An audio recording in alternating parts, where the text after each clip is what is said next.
Alright, the last one. Ye Chen placed the unconscious golden-haired girl on a rock at the cave entrance.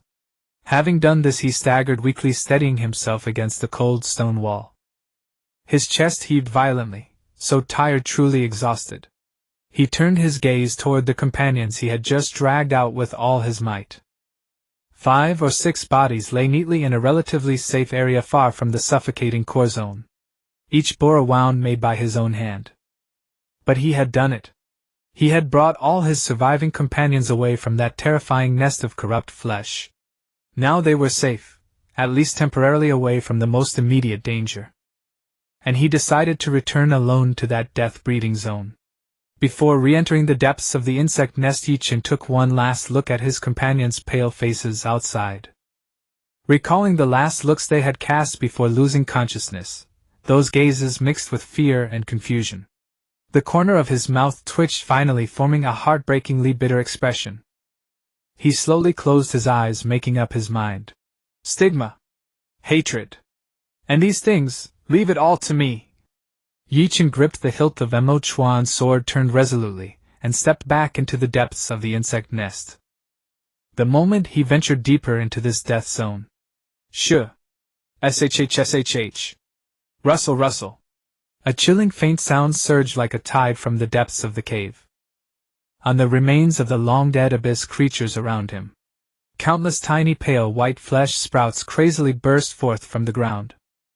They writhed as if sensing the scent of a feast, scrambling to break free from their decayed hosts, transforming into streams of pale ether energy. Their gaze greedily locked onto the powerful vessel that had willingly returned. Ugh! Ye Chen's body shook violently, letting out a suppressed groan of pain. From the depths of his spine came a tearing numbness and burning pain, as if billions of frozen parasites were frantically burrowing upward along his spine, converging. Each step closer to the insect mother's core grew heavier, the swelling at the nape of his neck more burdensome, the cold, filthy torrent within him swelling madly, assaulting the limits of his will and body. The cold corrosion penetrated to the bone, but the deathly stillness in his eyes grew more resolute. Attract them, contain them, and finally end them. Passing through the winding cave passage, he arrived at the enormous vault cavern. Piles of corrupt flesh and hideous carapaces towered like mountains, exuding a chilling abyssal pressure that made the soul tremble. A faint light flickered at Ye Chen's fingertip like a dying candle in the wind, dispelling the thick darkness around him. The light swept over the massive remains of the insect mother, finally stopping beside the broken compound eye, the source of contamination and the endpoint he had chosen for himself. He stood silently beside the insect mother's enormous head. This was where it began, and where it would end. Taking a deep breath of the air mixed with rock, Ye Chen let out a low roar. Whoosh! Earth-yellow rock ether instantly burst from his body, forming a solid armor that sealed him completely. This final barrier was to ensure that the gathered living flesh sprouts of the insect mother within him would perish together with him here. Without a host, the sprouts could not live long, so he was not worried about his teammates at the cave entrance. The next moment he gripped the hilt of Mo Chuan's sword with both hands and thrust it fiercely toward his own heart. Thud! The sound of a blade piercing flesh and bone echoed in the dead silent cave. The excruciating pain instantly consumed all senses, and the warmth of life rapidly drained away with the hot blood gushing from the wound. At the moment the heart was pierced. Roar! All the wildly writhing flesh sprouts inside him, as if enraged by the abyss itself, erupted into a violent backlash. That force tried to tear the rock armor and repair the perfect vessel. However, the half-dark golden gem on the sword guard flickered with a faint golden light. This force firmly suppressed and imprisoned the violent counterattack. The flesh sprouts, driven by death and trapped by Mo Chuan, frantically surged toward the shadow beneath Ye Chen's feet, soaked in his own blood. Shadow. That shadow was like a bottomless abyss, greedily devouring the filth, its outline violently twisting and swelling under the infusion of ether torrents. Before consciousness sank into darkness, images of the past flashed by like a lantern, or rather 2 completely different lives. First life, a young man on Blue Star who liked to sing, dance, rap, and do Iron Mountain lean. Second life, transmigrated into this world, childhood torn apart by the abyss, parents died tragically, leaving only a younger sister. To survive and protect his sister, he climbed the snowy mountain to seek a master, joined the United Church, and step by step became a 9th-rank title Knight Duanyu. In the end, he fell to the sword that had accompanied him for years. Well, having lived an extra life, it wasn't a loss. At least, that girl, I no longer need to worry about her. The light of life completely died in his eyes. Ye Chen's body lost its support and fell backward. Crack! Just as he fell, the blood-soaked ground beside him split open without warning, revealing a bottomless crevice. Inside the crevice churned a dense gray abyssal ether energy. Swish! A reddish-brown tentacle like a venomous dragon breaking through the earth burst out from Ye Chen's shadow, the final convergence point of all transferred insect mother flesh sprouts. It ignored the not yet dissipated rock ether armor flexibly and swiftly wrapping around his waist and arms.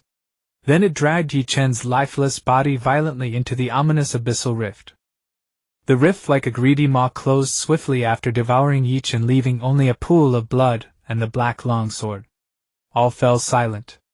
In a dimension beyond mortal perception, two cold, indifferent consciousnesses swept over the area like observing a perfect specimen. He is suitable. Then let it be him. 5 years later. In the outskirts of Lildes city, central continent, a small western-style villa. Hey! Futaba. Wake up. Don't sleep anymore. Wake up. The church sent a notice. We have a mission. Li Jiang stood helplessly by the bed, looking at the cocoon that wrapped itself into a ball, revealing only a few strands of dazzling golden hair. He reached out and pushed it. A lazy and confused nasal sound came from the quilt. Futaba Kapisi struggled to pull the edge of the blanket apart, revealing a pair of sleepy peach blossom-like eyes. Don't bother me. Let me sleep 5 more minutes. Anyway, the Chich's prediction of the Abyss Rift opening time is never accurate. What's the rush? She murmured drowsily, even extending a fair arm limply in Li Jiang's direction, grabbing. Come here. Keep me company. For a little longer. Stop messing around. Li Jiang watched the claw, grabbing his arm, feeling as if he was entangled by a mischievous cat. This time is different. Time is tight. Who? The response was an even and prolonged breathing sound. Futaba tilted her head, using his arm as a pillow, and fell back into deep sleep. Li Jiang. He silently held his forehead. All right, this lady fell asleep instantly again. After half a day. Good morning, Lildes. Futaba finally sat up from the bed with a satisfied expression, stretching like a lazy cat. The wide silk pajama collar slipped, revealing elegantly curved collarbones and a hint of proud snow peaks. She rubbed her eyes, her azure blue pupils still carrying the misty confusion of just waking up, blankly looking at the afternoon sunlight outside the window. Li Jiang stood expressionless with his arms folded. It's almost afternoon, my lady. What were you up to last night? Well, Futaba yawned, a hint of physiological tears gathering at the corner of her eye. No help for it, old habit. When night falls, I get energetic like a night owl, can't fall asleep no matter what. Oh right, she seemed to suddenly remember the important matter, tilting her head to look at Li Jiang with a dazed, just woken up look. What did you come to find me for so early? No, so early in the afternoon. The abyss is stirring again. Li Jiang's tone turned serious. In the north above the Otto Mountains, new spatial fluctuations were detected. A tiny abyss rift is forming. Energy readings show something is gestating. Futaba let out a long groan, then collapsed limply onto Li Jiang like she had no bones. So troublesome. Can't they take a break? Can't a person get a good nap? When do we leave? Her voice grew quieter, and her eyelids began to droop again. After lunch. Li Jiang quickly caught her, feeling the weight heavily on his shoulder, both physically and mentally. After lunch. Futaba instantly shot up like a cat whose tail had been stepped on, springing off him with a carp-like flip, all sleepiness gone, eyes wide open. So we're leaving soon. Li Jiang. Couldn't you have called me earlier? I haven't even washed my face or brushed my hair. Li Jiang. Guess what time I came? Otto Mountain's temporary blockade zone of the Abyss Rift. Biting mountain winds howled across the bare rocks. The air was thick with massive amounts of gray abyss ether, and a disturbing sense of distortion.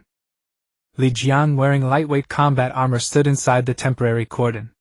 Squinting, he looked up at that abnormal existence in midair, a pitch-black crack standing vertically in the sky, constantly twisting and undulating. He gestured with his fingers, his face full of disbelief. Hey, Futaba, are you sure you're not mistaken? This crack is way too tiny, right? Only about 2 meters wide. From a distance it's just a black dot. This is totally different from the ones we've handled before. Those big ones were at least dozens of meters. Could it be that this thing isn't mature yet? Futaba stood nearby, wrapped in a thick white mage robe, her delicate face showing exhaustion. She refrained from yawning this time. Her azure blue eyes carefully scanned the energy currents around the rift through special observation crystal lenses. Her voice was grave. The energy readings are very high. The ether concentration is continuously climbing. Based on past experience, a peak concentration like this usually means the maturation period is imminent. But the strange thing is, previous observational data clearly showed a strong positive correlation between ether concentration and the final volume of the gestating demon. The higher the concentration, the more terrifying the size of the thing that comes out. Ha! Li Jiang was amused by his own thought. You can't be saying that this time the Abyss sent a little guy. Mini Abyss. Haha. Who knows? Futaba couldn't help but yawn again, physiological tears blurring her vision. Abyss things never play by the rules, do they? Forget it. Let's first lay the confinement chain array nodes on the periphery, and leave a foundation position for a large-scale annihilation array in the core area. Move quickly, bring all materials here. After this I need to find a place to catch up on sleep. So sleepy. Her voice grew fainter, as if she could fall asleep standing up. Darkness, boundless darkness. No sensation of the body, no sense of time passing. Only a faint glimmer of self-awareness floating in the dark. Where is this? Hell. Seems not quite what I imagined. Shouldn't there be succubus sisters welcoming me in hell? No. Wasn't I supposed to be dead? Why does me still exist? Could it be that I've been reborn again? And in this remnant-like form? I don't know how long passed. Just as Ye Chen was about to stop thinking, a faint light quietly lit up ahead. The light was steady, carrying an indescribable allure. Ye Chen felt a powerful cold and viscous force begin to gather toward his faint consciousness, envelop it, and gradually shape it. A new body was forcibly molded and was pushed by that force without resistance, surging toward that light, now clearly visible as a crack with constantly twisting edges. Abyss rift. Ye Chen's heart sank heavily. He tried to struggle, but this newly born shell was completely beyond control, like a note in a drifting bottle carried by an invisible current toward that terrifying crack. Crack. Crack. Crash. A deafening sound like glass shattering exploded. The originally faint gap suddenly burst open, expanding in all directions. The sky, like a glazed dome smashed by a giant hammer, broke into an irregular hole. Thick gray abyss ether, like someone who had been holding in diarrhea and couldn't find a toilet, finally found the toilet at home after suppressing for half a day, frantically spewing and spreading from the breach. In the center of this surging energy torrent, a figure was spat out. It was a petite figure covered in a set of gorgeous silver armor condensed from pure ether. The armor lines were smooth, covered with mysterious and intricate dark patterns, gleaming with a cold luster, perfectly fitting the slender silhouette. Long black hair cascaded like a waterfall over the silver-armored shoulders. The helmet did not form, revealing a girl's face that had not yet fully matured but already showed astonishing delicacy with fair skin. Most striking were the slowly opened scarlet eyes, like the purest rubies, reflecting the unfamiliar world below with joyful light bursting from the depths of her pupils. Woo-woo!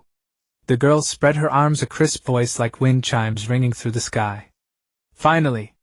This one has finally escaped that damned cage. Free air. Wonderful world. Ye Chen. What's going on? Speaking. No, this body is speaking. Ye Chen realized he could clearly feel everything, see the human soldiers below standing guard. But his control over this body was completely zero. He was like a passenger trapped in the cockpit watching the driver operate everything. So this is the outside world. Full of fresh and fragile life energy. A cold appraising thought rang in Ye Chen's mind, the voice of that driver. Listen, mortal. We are the messenger of the gods, the darling of the abyss, the supreme. Before the words finished. A huge and intricate golden magic circle abruptly lit up beneath the girl's feet. Then clanking metal friction sounds echoed in succession. Dozens of smaller golden magic circles emerged out of thin air, connected end to end, instantly forming a huge three-dimensional barrier radiating sacred confinement. Countless chains of pure light like living light pythons shot out from the void, precisely entangling the girl's slender limbs and waist, locking her firmly in midair. Hey! The restrained girl frowned, her scarlet eyes flashing displeasure at being interrupted. Her tone was arrogant and reproachful. Rude fellow. Interrupting a noble existence's first proclamation. In my homeland that would get your tongue cut out. Want to fight? Fine. But listen to what I have to say first, okay? As she spoke, the shadow cast by the sun at her feet began to twist and expand violently like ripples on water after a stone is thrown. SHH. Several thick reddish-brown tentacles like giant pythons from the abyss burst out from the boiling shadow. Clatter. The tentacles with immense force wrapped around those light chains without hesitation. Sacred golden light and abyss dark red energy collided violently, emitting grating friction sounds and energy annihilation sizzling. The tough light chains were actually torn apart and shattered by these terrifying tentacles. Below on the ground, Li Jiang, wearing shiny light armor, stood beside Futaba, who was clad in a white ritual robe and holding a staff. His waist sword moon cutter hummed softly with a silver sheen flowing on the scabbard. At this moment he had seen a ghost expression looking up at the petite figure in the sky. TCH. Futaba frowned, her voice heavy with seriousness. The core alarm sounded without warning. Just finished setting up the peripheral monitoring and confinement nodes last night and today. This is really troublesome. She was completely focused on the sky. Speaking of, Li Jiang put his hand on Futaba's shoulder, his tone odd. How long have we been in this line of work? We've chopped up no less than 100 abyssal things, but this. Mini one. First time seeing such a thing. Hey, did the abyss start hiring child labor? Or is it really out of manpower? He tried to ease the tension with a joke. Seems like it. Futaba tried to open her eyes wide to see the details of the figure in the sky. Was she just talking? Mumbling something? What did she say? Couldn't hear clearly, too much energy interference. The sound doesn't carry down. Li Jiang shook his head. Although I couldn't hear what she said, that tone. Not like a low-level demon. She casually slapped away Li Jiang's pig trotter resting on her shoulder. Never mind what she said. Judging by this posture, ready to fight, right? Li Jiang's gaze turned sharp, his hand pressing on the sword hilt. All right, time to work. Shuangye let out a long sigh, then stretched her body, revealing her graceful curves. Gripping her staff with both hands, light began to gather at its tip. You keep her occupied and make sure she doesn't run off or disrupt the formation. Leave the rest to me. Understood. Li Jiang grinned, his body blurring as if dissolving into the light. The next moment he transformed into a black blur, barely visible to the naked eye, and shot toward the young woman who had just broken free from her restraints midair. Beside them, an elderly man in a pale gold church robe who had been observing quietly spoke in a steady voice that reached every soldier clearly. All paladins and mages follow me into the barrier and maintain the energy nodes of the outer containment formation. Lady Shuangye, the activation and guidance of the annihilation formation are in your hands. Shuangye did not turn around, merely nodding slightly to acknowledge the request. The young woman in the air took a deep breath, her crimson eyes scanning the ground with a regal air and a hint of barely suppressed excitement. She raised her voice to cut through the energy interference. Natives of the mortal world, lend me your ears. My name is Lildes Mangiade, a great being from the abyss carrying the supreme will. My arrival today is the greatest honor your world could ever Before she could finish, a condensed black beam of light accompanied by a piercing screech was already hurtling toward her face. Like a phantom he appeared beside the young woman. Zhan Yu left its sheath, a dark sword aura precisely slicing toward the reddish-brown tendrils that had just burst through the earth. Puff, puff, puff. Several tendrils were severed, dissolving into dissipated abyssal ether. Simultaneously, the surging shadows beneath the young woman's feet were suppressed by an invisible force, instantly calming. Hey! Her declaration was cut off again. She was so furious her face turned red, her voice filled with accusation. Do you have any idea what respect means? Is there no sense of ceremony? If you want to die, I won't stop you, but can't you at least let me finish my arrival speech? Li Jiang's figure melded into the shadow of a nearby tree after the strike, leaving only a mutter drifting in the wind. This abyssal creature talks too much. And she's got a whole routine. Seeing no one heeding her anger, the young woman was thoroughly enraged. Damn it. It seems you ignorant insects only understand the language of power. She bellowed, spreading her arms wide with a condescending expression of the hopelessness of these mortals. Then let me properly teach you what true power is. And make you learn to listen quietly when someone is speaking. Hum! The abyssal ether hanging over the Outer Mountains converged toward her like a summoned sovereign. The gray ether flow instantly activated the patterns on the silver armor's surface, making it appear even more magnificent. At the same time, the shadows beneath her feet seethed violently again, and more reddish-brown tendrils burst through the shadows, restraint surging forth with a whoosh. First, the bad habit of interrupting others must be punished. The young woman's thoughts carried a teasing fury. Several tendrils like massive battering rams slammed into the mage formation, maintaining the barrier light curtain with a roaring wind. But they precisely avoided every human, striking only the edges of the light curtain and the empty ground before the mages.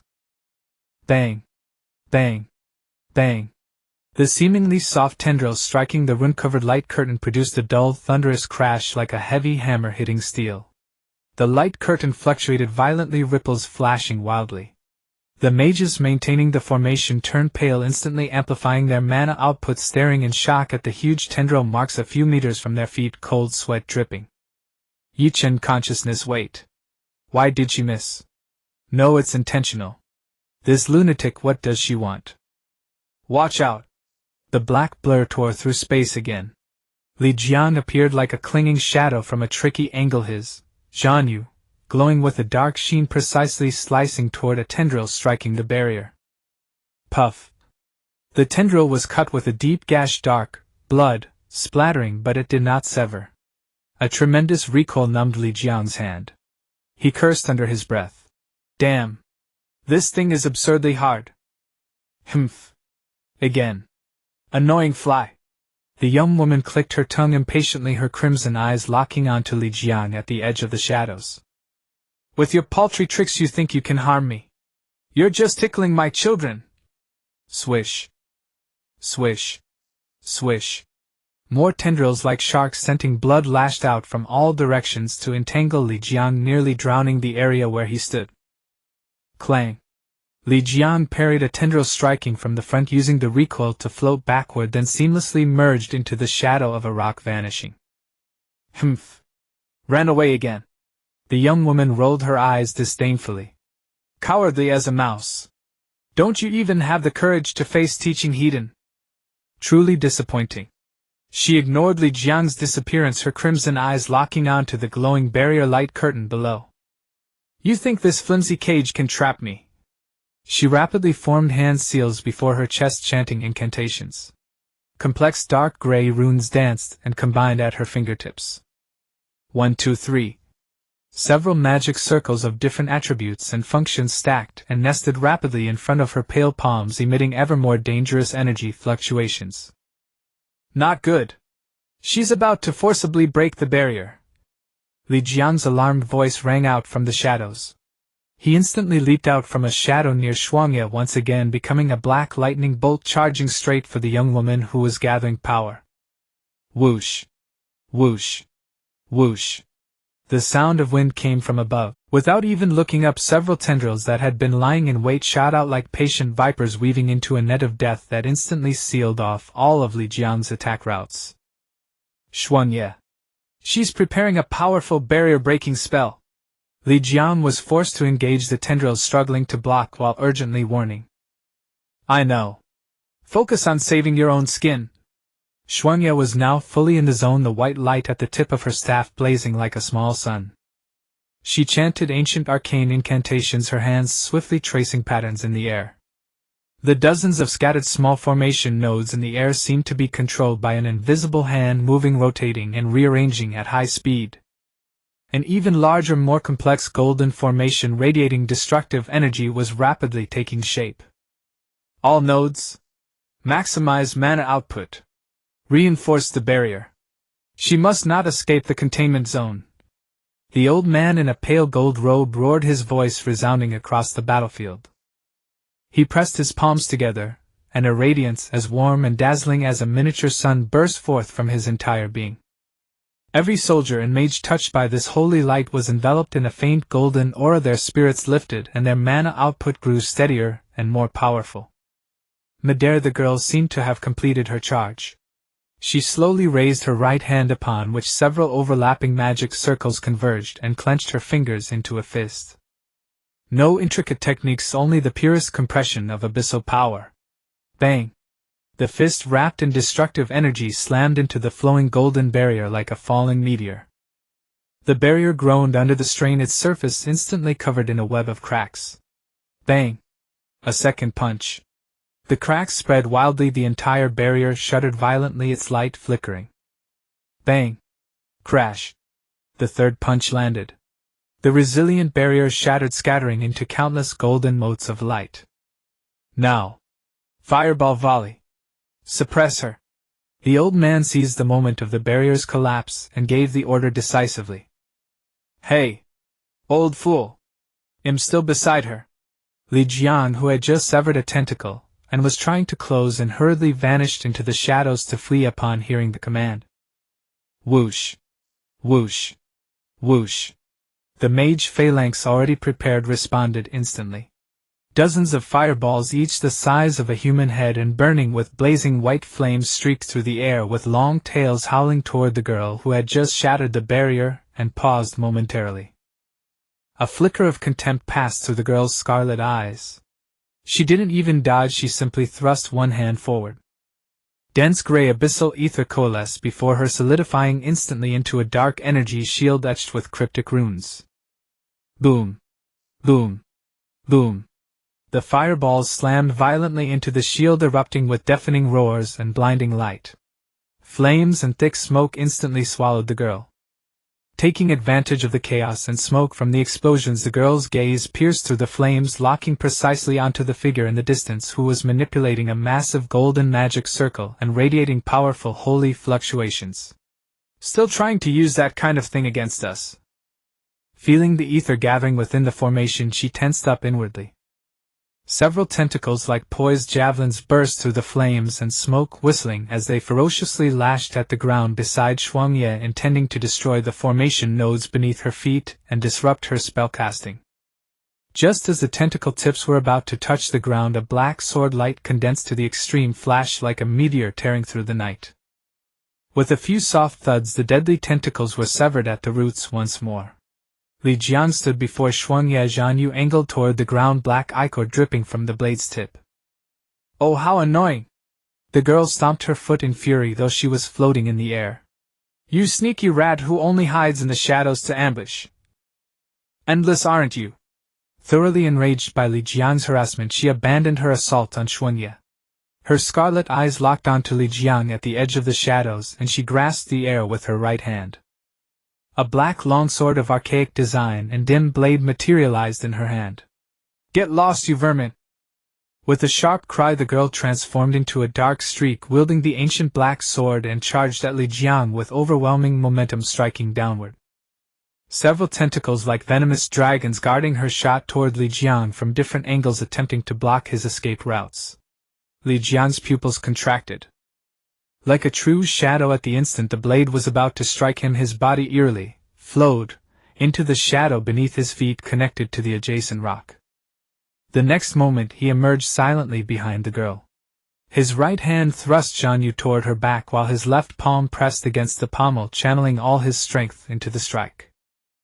However, as if the girl had eyes in the back of her head, she twisted her body at an impossible angle just as the tip was about to pierce, narrowly avoiding the fatal blow. Simultaneously, she used the momentum of the spin to slash upward with the ancient black sword toward Li Jiang's neck. The surrounding tentacles, like sharks scenting blood, tightened their killing radius. In the nick of time, Li Jiang's form blurred again, dissipating like ink dropped into water. The next moment he reappeared under a snow pine tree a dozen meters away, his face slightly pale. Damn it! The girl's face flushed with anger as she watched Li Jiang escape again. All you do is run. An ambush. Shameless. Fight me, heathen, if you dare. She felt as if she were fighting a slippery loach. Without a word, Li Jiang took a deep breath and his body once again dissolved into a blur. This time he chose the most direct frontal assault. The black sword, light like thunder, thrust straight at the girl's face. Clang! The girl reacted swiftly, blocking horizontally with her sword. The two extraordinary swords collided with a piercing screech and a shower of sparks. The immense force jolted both their arms. In that moment of stalemate, several reddish-brown tentacles like venomous snakes emerging from their lairs silently slithered out from the shadows below and struck like lightning at Li Jiang's unprotected lower back and leg joints. Li Jiang seemed to have anticipated this. At the instant the tentacles made contact, his figure blurred again. But this time he didn't fully vanish. Swoosh, swoosh, swoosh. Several thick earthen walls rose abruptly from the ground around Li Jiang, forming an airtight rock prison that trapped him instantly. As the walls closed in, he could even see the sly, triumphant smile curling at the corner of the girl's mouth. He put the lid on. Can't escape now, can you? Better reflect on your rudeness inside. Her crisp voice carried a hint of mischievous delight. Not good. Li Jiang, now trapped, changed expression drastically. Boom. At that moment Xuanji's long-charged attack finally descended. In the sky the colossal golden magic circle had fully materialized, intricate and precise, radiating a devastating divine majesty. At the center of the circle the light was so intense it was impossible to look directly. Crack! Countless golden chains thicker than before and engraved with sacred runes shot out from the formation like heavenly whips, instantly coiling around the girl's limbs and waist, locking her in midair, unable to move. The holy energy burned her skin, bringing intense pain. At the nodes all mages poured their mana into the formation without reserve, and the runes on the chains blazed with brilliance. Ow! It hurts! The girl let out a suppressed cry of pain, a flash of anger in her scarlet eyes. Rude! How dare you hurt us? Zzz. Hum. At the center of the formation a golden torrent of pure sacred energy over 5 meters in diameter, light ether energy like a spear of judgment, tore through the air with the supreme might to purify all filth, cascading down upon the girl bound by chains. The blinding light instantly consumed her form. Rumble. The deafening explosion resounded through the Otto Mountains. The violent energy shockwave spread outward like a tsunami, kicking up clouds of dust and rubble. The ground trembled violently, leaving a massive charred crater several meters deep. The light slowly dissipated and smoke and dust filled the air. At the bottom of the pit. Ow! It hurts. A girl's slightly hoarse voice groaned. Ye Chen forced herself up with a grimace, rubbing her sore bottom with her small hands. The armor formed of ether on her body had long shattered and dissipated in the golden light, leaving only a tattered gray cloak barely clinging to her slender frame. Hey! I can move.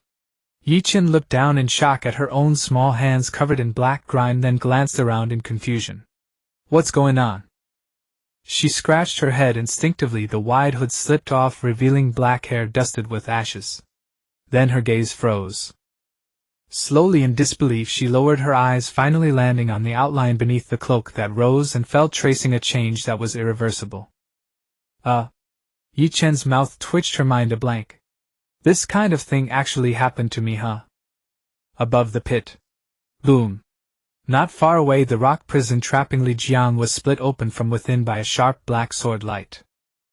Li Jiang stumbled out covered in dust brushing off his clothes. He looked up toward the pit, and yelled with lingering fear, Xuanyi. If you had been even a few seconds later you might never have seen me again. The golden light completely faded. Xuanyi lowered her staff, wiped the sweat from her brow, and playfully stuck out her tongue toward Li Jiang. I made it in time. It's not bad considering the planned charging time and auxiliary array weren't fully prepared and I had to start it up on the fly. Sorry. Li Jiang stopped complaining. He gazed at the enormous pit where smoke and dust had not yet settled, his eyes grave. I'll go see if that thing is dead. He tightened his grip on the Jiangyu. Be careful. Xuanyi also withdrew her smile. The staff glowed faintly again, ready to support at any moment. Li Jiang leaped into the pit, his steps light like a hunting panther. He cautiously crept toward the area with the thickest smoke and dust at the pit's center. The soil beneath his feet was soft and charred, still emitting the pungent smell of high-temperature scorching. What the? Li Jiang stared at the little girl kneeling on the scorched earth, wrapped in a tattered gray cloak, her face dirty, black hair disheveled. His brain completely shut down. An abyssal creature. Just this. This image was too far from the ferocious, bloody abyssal monsters in his memory.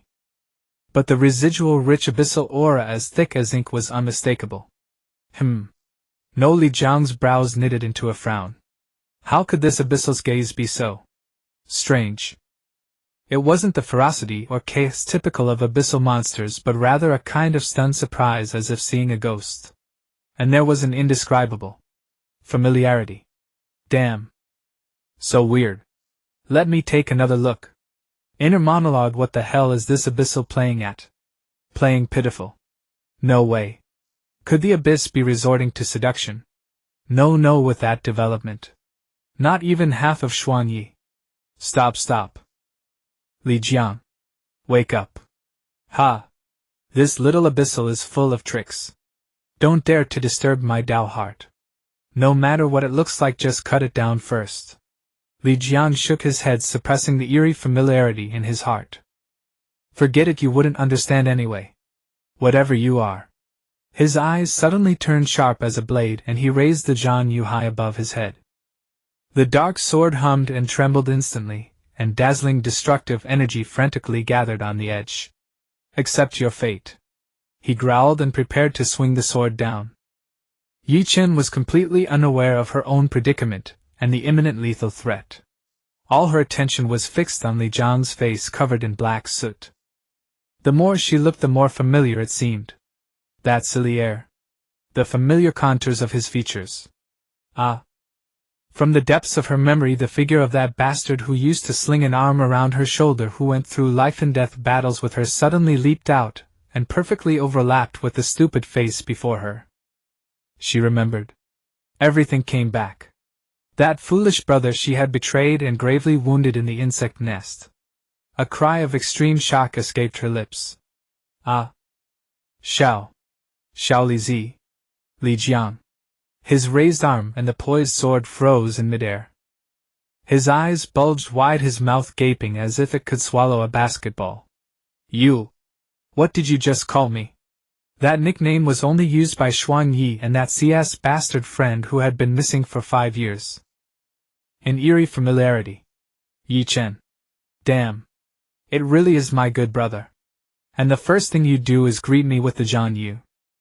Ye Chen was also completely stunned. Crap, I've become a slag heap.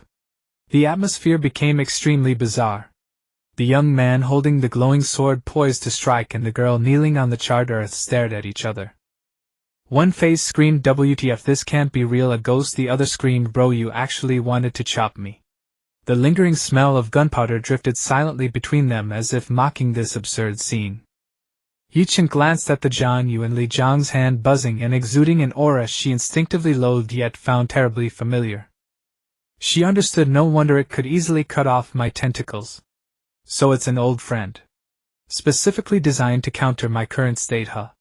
Ridiculous. Forget it. This silly kid is clearly still confused, unable to react. There's a whole squad up above the pit. If I don't run now when Xuanyi comes down too, or when those church elders who study the abyss with magnifying glasses surround me, I'll never be able to explain myself. I wouldn't be able to wash myself clean even if I jumped into the Milky Way.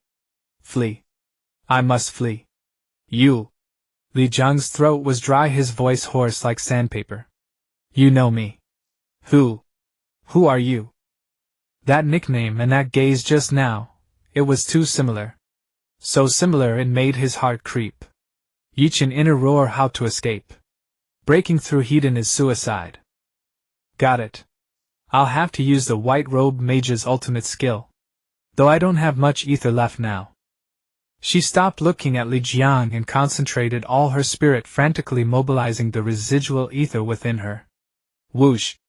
A blinding, domineeringly hot white light rose abruptly from behind Ye Chen. In an instant the entire pit bottom became a sea of light. Holy crap! There's an Ultraman in the pit! Li Jiang, caught off guard, let out a miserable scream. His eyes instinctively shut tight, tears gushing out like a burst dam. Intense pain and a violent dizziness overwhelmed him instantly. But he was a battle-hardened elite. Forcing himself through the pain, relying on muscle memory and a vague impression of Ye Chen's previous position, he swung the Zhanyue fully charged with destructive energy with all his might in that direction. The sword light tore through the air. Sorry, brother. Ye Chen's guilty and urgent voice sounded in the light. Thump, thump, thump. Clang. Several reddish-brown tentacles shot out like lightning from the shadows behind Ye Chen, precisely wrapping around and twisting the descending blade. The immense force instantly deflected the Zhanyue's destructive trajectory, and with a clang it struck the charred earth beside Ye Chen, blasting a large crater. Simultaneously another tentacle like a whip with a terrifying whoosh mercilessly and solidly lashed into Li Jiang's defenseless side. Ah! Li Jiang groaned in pain, staggering from the lash, nearly performing a 360-degree spin on the spot. Seizing this precious respite, several tentacles plunged into the soil beneath Ye Chen's feet, then suddenly contracted, unleashing an astonishing spring force. Whoosh!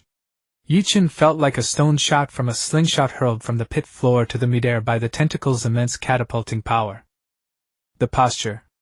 Well, very graceful. A textbook face-first landing. Tui! Tui! Ye Chen spat out the dirt, grass clippings and pebbles in his mouth, ignoring his fiery nose and chin, scrambled up on all fours and bolted like a startled rabbit, not looking back toward the nearest dense coniferous forest.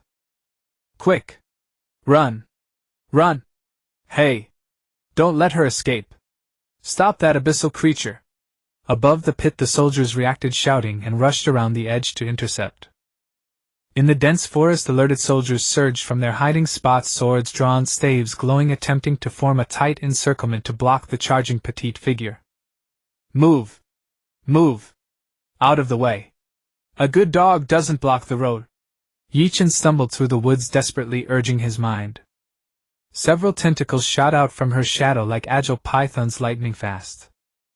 They did not attack the soldiers directly, but with extreme precision and brutality coiled around the ankles, waists, or even weapons of the soldiers in front, lifting them into the air like trash bags, then hurled them with a whistling wind forcefully against thick tree trunks or dense bushes. Ouch! Hells! What's grabbing me? My holy sword! Cries, curses, thuds of bodies hitting trunks, rustling of bushes being crushed, all intermingled, causing utter chaos. Ye Chen, leveraging the pull from tentacles entwined around overhead branches, assisted her escape through the woods, avoiding the embarrassment of tripping on flat ground due to her new boda's poor coordination. Run away. Inside the pit, the blinding effect of the flash finally began to fade. Li Jiang, rubbing his still stinging and tearing eyes like a blind man, grimacing and clutching his stinging sides, staggered to his feet. Hearing Ye Chen's sounds fading into the jungle and the ensuing commotion, his fury nearly made him explode. He cursed, his voice distorted. Damn it! Flash bang. Our abyssal creatures learning dirty tricks now. And mastering them so well. And they even know to hit the kidneys. He was about to pursue with blurred vision and blazing rage, but a glimpse from the corner of his eye caught something lodged in the center of the pit where the abyssal girl had sat up. An intense, indescribable premonition seized Li Jiang. Ignoring his back pain and visual discomfort, he staggered over, crouched, and with trembling hands brushed aside the scorched dirt and rubble. A pitch-black, heavy, ancient-looking longsword stood silently there. The hilt was worn, bearing the marks of time, exuding a weight of countless battles. Li Jiang's pupils constricted. His breath stopped. He lunged, grabbed the icy hilt, and yanked the sword from the earth. The heavy blade sent a trail of black dust flying. With shaking hands he wiped the dirt off the blade with his relatively clean sleeve, revealing the unique, seemingly natural vein-like dark patterns. This is impossible. Li Jiang's voice trembled with disbelief, each word squeezed through clenched teeth filled with immense shock and absurdity. Mo Chuan? How can it be here? Beside that thing. He knew this sword all too well. It was Ye Chen's constant companion, his second life. 5 years ago it should have vanished along with the traitor on the Tuamashi plain. Why did it appear beside this newly born abyssal girl who called him Little Li, and used flashbang above the pit? Xuan Yi first heard Li Jiang's agonized scream, her heart clenching. Then she saw a petite figure scrambling out of the pit in a most ungainly manner, diving headlong into the coniferous forest. The soldiers' shouts and chaotic interception followed. She instinctively began to gather a spell to intercept the fleeing abyssal creature, but Li Jiang's scream changed her mind. Li Jiang, are you all right? Xuan Yi called out anxiously, rushing to the edge of the pit and looking down. The smoke hadn't fully cleared, blurring the view at the bottom. She saw Li Jiang clutching his sides, seemingly not seriously injured. He was crouching at the center of the pit, looking at something. Then Xuan Yi's gaze froze. She clearly saw Li Jiang pull a sword from the scorched earth, a sword she also knew by heart. Even from a distance, even with the blade covered in grime, the unique broad shape, the archaic guard, the dark veining spreading like blood vessels. Xuan Yi felt as if her mind had been struck by a heavy hammer, instantly blank. Her lips quivered slightly, and a name slipped from her mouth, filled with incredulous shock and bewilderment. Mo Chuan. From the pit floor, Li Jiang seemed startled awake by the voice, jerking his head up to look at the rim above. He saw Xuan Yi's face strained of color from extreme shock, and her eyes, usually sparkling with intelligence, now mirroring the same absurd horror as his. The two, separated by the smoke-filled pit, met each other's gaze in midair, both seeing the cataclysmic turmoil in each other's eyes. In the forest at the foot of the snowy mountain, having run for an unknown duration, Ye Chen finally halted, leaning against a burly spruce, his chest heaving violently as he gasped for breath. Phew! I should have lost them right. She wiped the fine sweat from her brow, the droplets instantly turning icy in the biting air. She glanced back with lingering fear, her gaze falling upon nothing but a vast expanse of coniferous forest. Ha! Those insects blocking the way, why not just crush them directly? Insisting on fleeing like a stray dog. A voice dripping with unmistakable contempt and scorn suddenly echoed in Ye Chen's mind without warning. Who? Ye Chen shuddered, jerking upright. She looked around warily. The pine forest was dead silent, only the rustle of wind through the needles. Nothing but trees covered in thick white snow. Auditory hallucination. Am I too tense? Ye Chen frowned skeptically. That voice sounded familiar, as if it had directly arisen from the depths of her consciousness. Humph! Another snort of contempt laced with clear displeasure. Ye Chen pressed her lips frozen purple and decided to ignore the eerie voice for now. The priority was to resist the bitter cold. After all, the owner of that voice seemed to do nothing. I'm lost. She looked up to get her bearings. The dense coniferous forest blotted out the sky, only the distant snowy peaks visible. Oh well, living is enough. I nearly kicked the bucket again. She muttered softly, suppressing her worries, and trudged on, stumbling along a gentler slope that seemed to offer some respite from the bitter wind. Each step on the snow-covered dead twigs and frozen earth produced a creak, the chill shooting from her soles to her scalp. Spruce, pine, and this thorny shrub draped in icicles. She identified the plants around her. Her perspective had shrunk, making everything seem enormous and frigid. Cold and hunger coiled around her like two venomous serpents, especially the latter, her stomach achingly empty. Miraculously, even as night descended and the forest grew so dark that she couldn't see her hand, she found she could barely discern the frost-covered outlines around her, as if this body possessed a faint shield against darkness and cold. Seen too many absurd things, I've gotten used to them. Ye Chen sighed self-deprecatingly. She found a pine tree that looked sturdy and dense enough to offer some windbreak, sighed again and said, "Things being what they are, let's sleep first. They'll figure it out tomorrow." She clambered up the tree, the freezing trunk and rough bark numbing her fingers. She settled into a stable crook. Tch prickly and ice cold. The rough bark made her wince. Her gaze fell upon her shadow in the bleak moonlight, and a thought flickered through her mind. She focused her will. Whoosh! Several reddish-brown tentacles silently emerged from the shadow, their movements seemingly sluggish from the cold. They wove together flexibly, forming a soft, thick cocoon around her, insulating her from the freezing trunk and bringing a faint protective warmth against the wind. Hee. This is perfect. Ye Chen immediately curled up like a hibernating animal into the strange sleeping bag, the warmth and embrace granting a precious sense of safety. Despite the howling wind outside, exhaustion soon overcame her, and she fell into a deep sleep. When sunlight filtered through the forest gaps, dappling her face, Ye Chen slowly awoke, her body stiff from the cold. Slept well enough. She carefully withdrew the tentacle cocoon, and the freezing air rushed in, making her shiver violently. She observed her surroundings warily. The forest floor was covered in white frost with only sparse animal tracks, no sign of human boot prints. Looks like the church people didn't follow. She stretched, the morning chill seeping into her very bones. She gently patted the reddish-brown tentacle tips which seemed to cower in the cold. Go back. The tentacle tips nuzzled her equally cold palm with a touch of affection and dependence, then reluctantly retreated back into Ye Chen's shadow, disappearing. Such strange yet loyal little creatures. Ye Chen muttered, attempting a smile, but her frozen muscles ached. Grumble. A loud stomach rumble broke the silent cold forest. Ye Chen rubbed her sunken, nearly heatless belly with a grimace. So hungry! So cold! She had eaten nothing since yesterday morning, hunger catalyzed by the cold twisted like an icy knife in her stomach. Ye Chen looked up at the sky, then down at the snow-knocked off bushes shed past. Great, it had snowed again. She began searching the nearby bushes covered in a light dusting of snow. Pushing aside thorny ice-laden branches, she finally found clusters of deep blue berries coated in thick frost and hard as little ice balls on a low shrub. Wild blueberries! She plucked one, sniffed it, only the cold earthy scent. Hesitating, she popped it into her mouth. SSS. The icy lump and intense sourness assaulted her numb taste buds, making her entire face scrunch up, her teeth aching. So cold. So sour. She forced a few down, feeling her stomach even emptier, the chill spreading down her esophagus.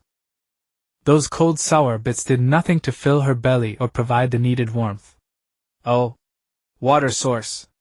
She recalled forest survival rules, her only hope for food. She strained her ears, trying to ignore the howling wind. Sure enough, she heard the faint, almost frozen gurgle of water from some direction. Following the sound, she pushed through dense icicle-hung ferns and found a stream that hadn't completely frozen over. Ye Chen walked downstream, each step crunching on the hard snow. Suddenly the view opened up. A lake appeared before Ye Chen. Most of the lake was covered in a thin layer of ice, only the center stubbornly remaining dark water reflecting the leaden sky and the harsh silhouette of the snowy mountains. The wind moaned across the ice. Ye Chen hurried to the unfrozen edge, knelt on the cold stones, and eagerly scooped up water. The biting cold shot from her fingers up her arm. She gritted her teeth and drank greedily. The icy, sweet water slid down her parched, frozen throat, carrying the cold deep into her body. It did nothing to dispel her fatigue or the bone-deep cold, instead it chilled her from the inside out. Yet she drank several handfuls until she felt full of water. Full of icy water, she finally looked down at her reflection. The girl in the water was slender, around 15 or 16, actually 20, her small face smudged with mud showing pale chilled skin with a touch of baby fat. Slightly wavy black hair clung wetly to her frozen red ears and neck, a few small ice crystals playfully caught in the strands. A pair of dark bright almond eyes stared back at her, carrying a hint of frozen bewilderment and scrutiny. Oh my! Ye Chen tugged at her frozen purple lips, in the reflection her voice laced with self-deprecation and surprise. Not bad looking, am I? Just about to freeze into a pure ice sculpture. Her breath fogged the reflection. She continued studying herself, slender, well-proportioned arms and legs trembling against the cold, a figure not fully developed but already showing a girl's delicate curves. Her gaze dropped to the faint frozen pink swell on her chest. She instinctively measured its size with a numb hand and pouted. "Tch, so small." The cold made even her complaint tremble. "No." "What do you mean?" "Who's small?" "I'm still developing." The familiar voice exploded in her mind again, full of indignation and fury. Ye Chen was startled. This time the voice was crystal clear right next to her. Ye Chen sprang to her feet, the icy lake water streaming down her legs, stealing her remaining warmth, making her shiver hard, her heart pounding. Yes. She understood instantly. Her sharp eyes fixed on the faintly swaying, seemingly shivering shadow at her feet, and she summoned her will. Splash! The shadow churned like frozen ink, and several reddish-brown tentacles emerged again, their movements slower and stiffer than usual. Oh! Ye Chen put her hands on her hips, her voice trembling with cold as she impatiently patted the tip of the nearest tentacle, like scolding a disobedient, chilly pet. "That was you babbling in my head, wasn't it? You scared me, you know." The patted tentacle tip drooped pitifully, gently rubbing its own base, as if shaking its head in denial, then snuggled up to Ye Chen's equally cold palm, fawningly but timidly. Ye Chen blinked, feeling the tentacle tip was also cool. Pfft, ha ha. The voice in her mind burst into unrestrained, icicle-shattering laughter. "You're killing me. Berating my frozen babies. Idiot." Ye Chen took a deep breath of cold air, suppressing the urge to roll her eyes. "You. Who the hell are you? Hiding in my head, what do you want?" "Ha!" The voice carried arrogance and a hint of offended anger. "Since you ask so sincerely, I shall graciously tell you. My name is—" "Stop!" Ye Chen interrupted decisively, disgust contorting her frozen blue face. "I don't want to know. Whatever demon crawled out of an ice cave you are, get out of my body now." Her tone was resolute, but her teeth chattered. "Listen to yourself. Is that any way to speak?" The voice suddenly rose, filled with incredible icy fury. "This is clearly my body. My body. You intruder have occupied my sea of consciousness. If you hadn't interfered with my battle, how could I have lost to those mere mortals and ended up in this damned icebox?" Huh. Ye Chen was stunned. This version of events was quite mind-bending. "Is that so? I thought that battle was just AI controlled." She instinctively patted the nearby tentacles again. "Go back." The tentacles quickly retreated into the relatively warm shadow. "You. Those are my children. Don't listen to him. Listen to me. Come out and teach this insolent fool a lesson." The voice in her mind screamed in frustration. "Listen up. You shall die by the hand of Lildes Jormungandr." With Lilde proud and icy declaration. The tentacles reluctantly poked out of the shadow again, their tips trembling in the cold wind as they pointed at Ye Chen, seemingly ready to execute the command. Ye Chen merely tilted her head slightly and glanced at them with calm eyes. Whoosh!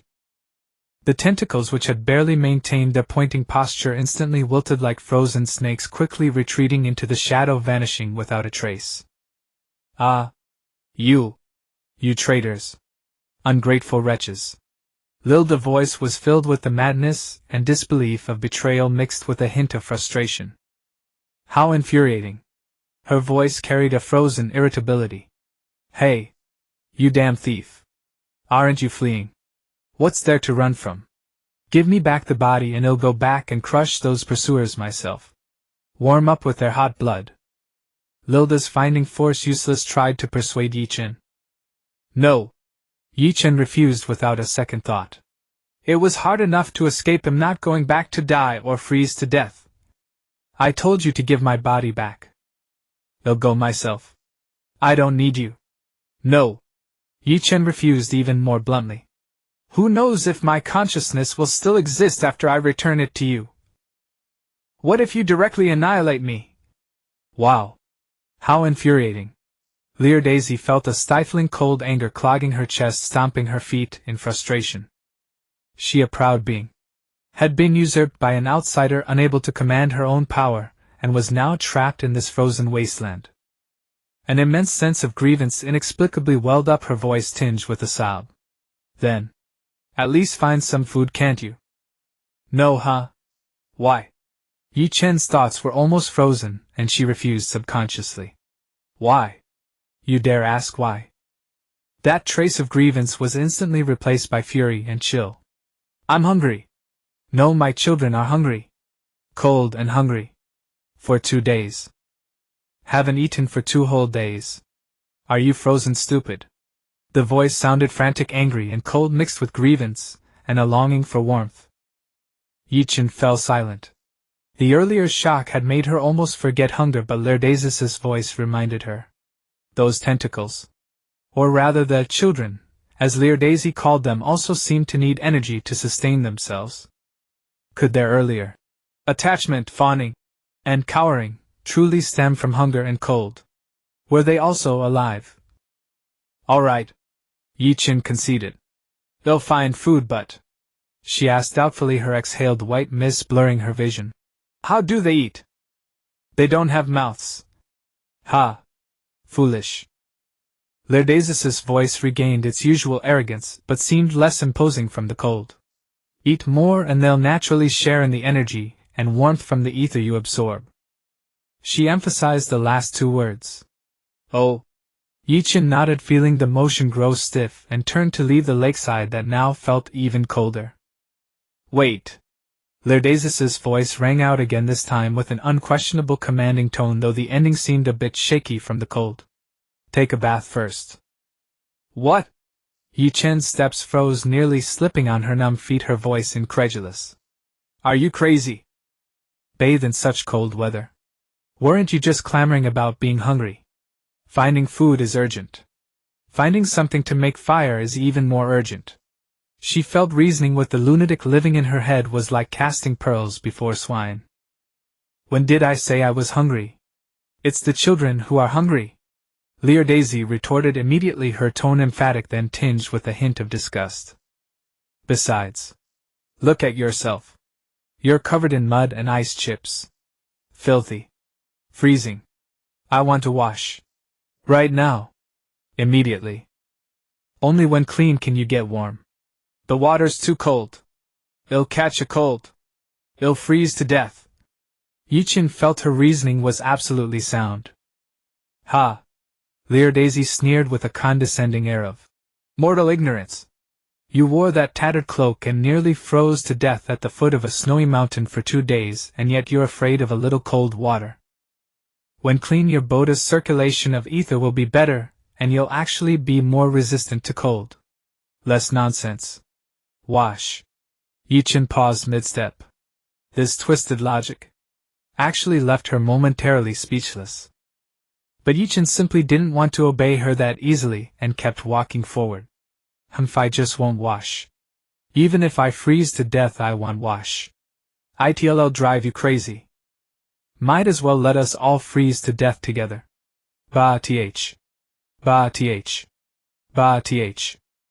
Lildes' originally crisp and pleasant voice now turned into ice pick, starting an infinite loop in her consciousness, sharply repeating the volume, growing louder, drilling into her skull until it buzzed and felt like it would split. Give it up! Ye Chen gritted her molars and straightened her spine. My iron will is so strong that even security gates are moved by it. You'll never make me yield. 2.5 minutes later. Enough, enough. Shut up. I'll wash. I'll wash, okay. Stop chanting.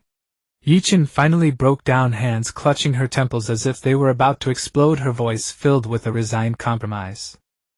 If she listened any longer, she had no doubt her already nearly frozen brains would be ground to powder by the chanting demon.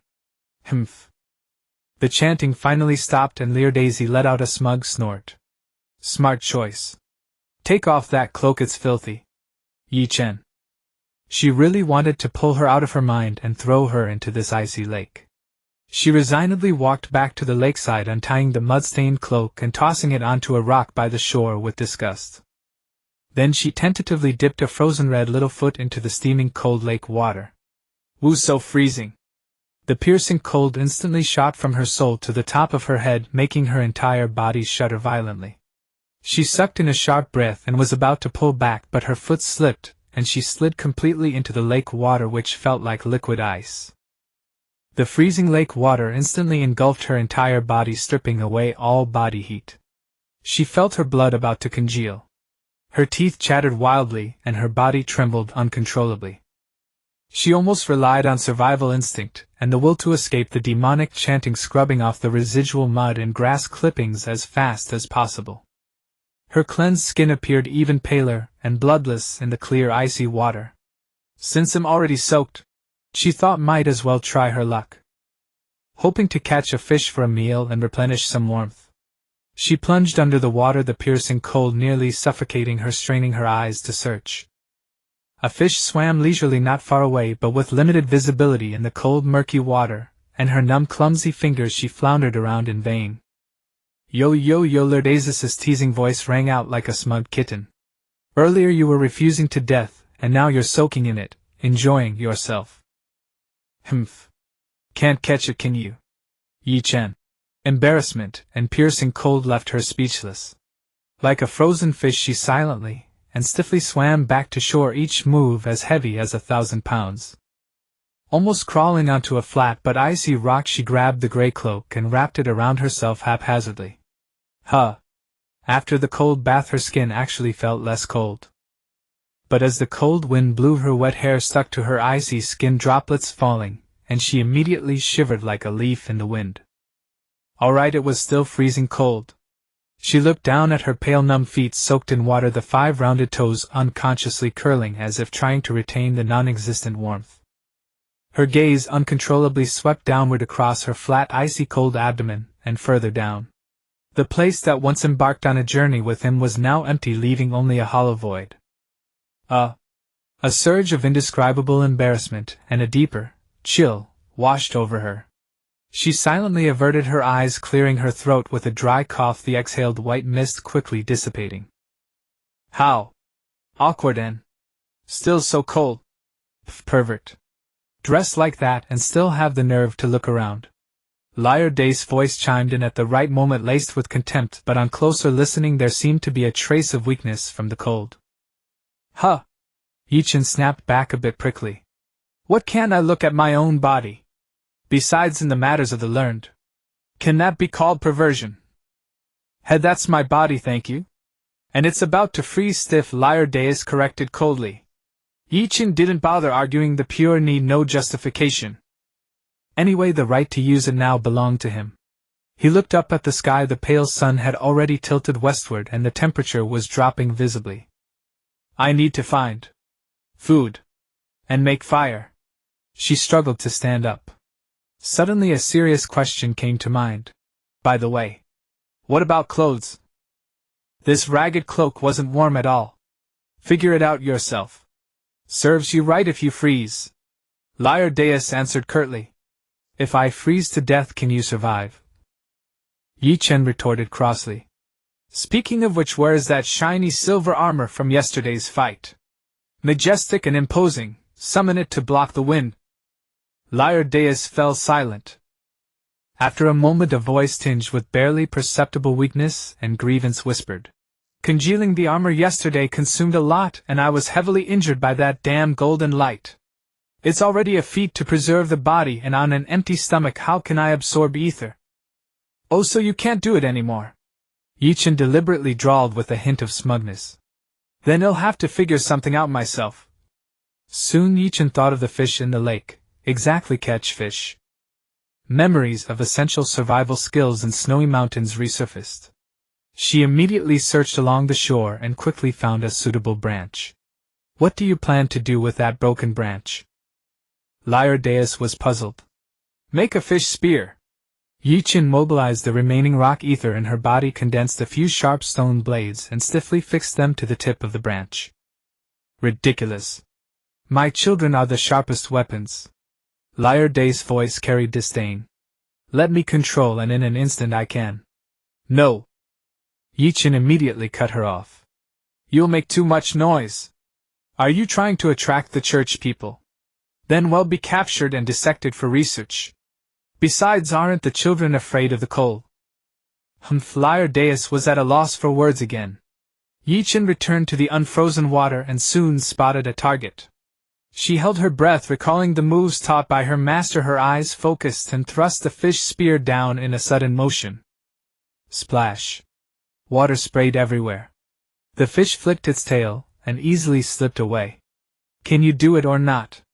Lildes' voice chimed in like a wind chime. It must be because I haven't practiced in too long. Ye Chen gritted her teeth. She thrust again. Splash. Another miss. This time it was a snicker. Ye Chen felt a flush of embarrassment creeping onto her frozen cheeks. If you're so good, you try. Alas, I won't give you the chance. Before Lildes could speak, Ye Chen cut her off preemptively. Heh. Just then the shadow stirred slightly and a tentacle quietly slipped out, its tip gently hooking toward the fish spear in Ye Chen's hand. You want to try too? Ye Chen was a bit surprised but still handed the makeshift spear to the tentacle. Be careful, it's quite hard.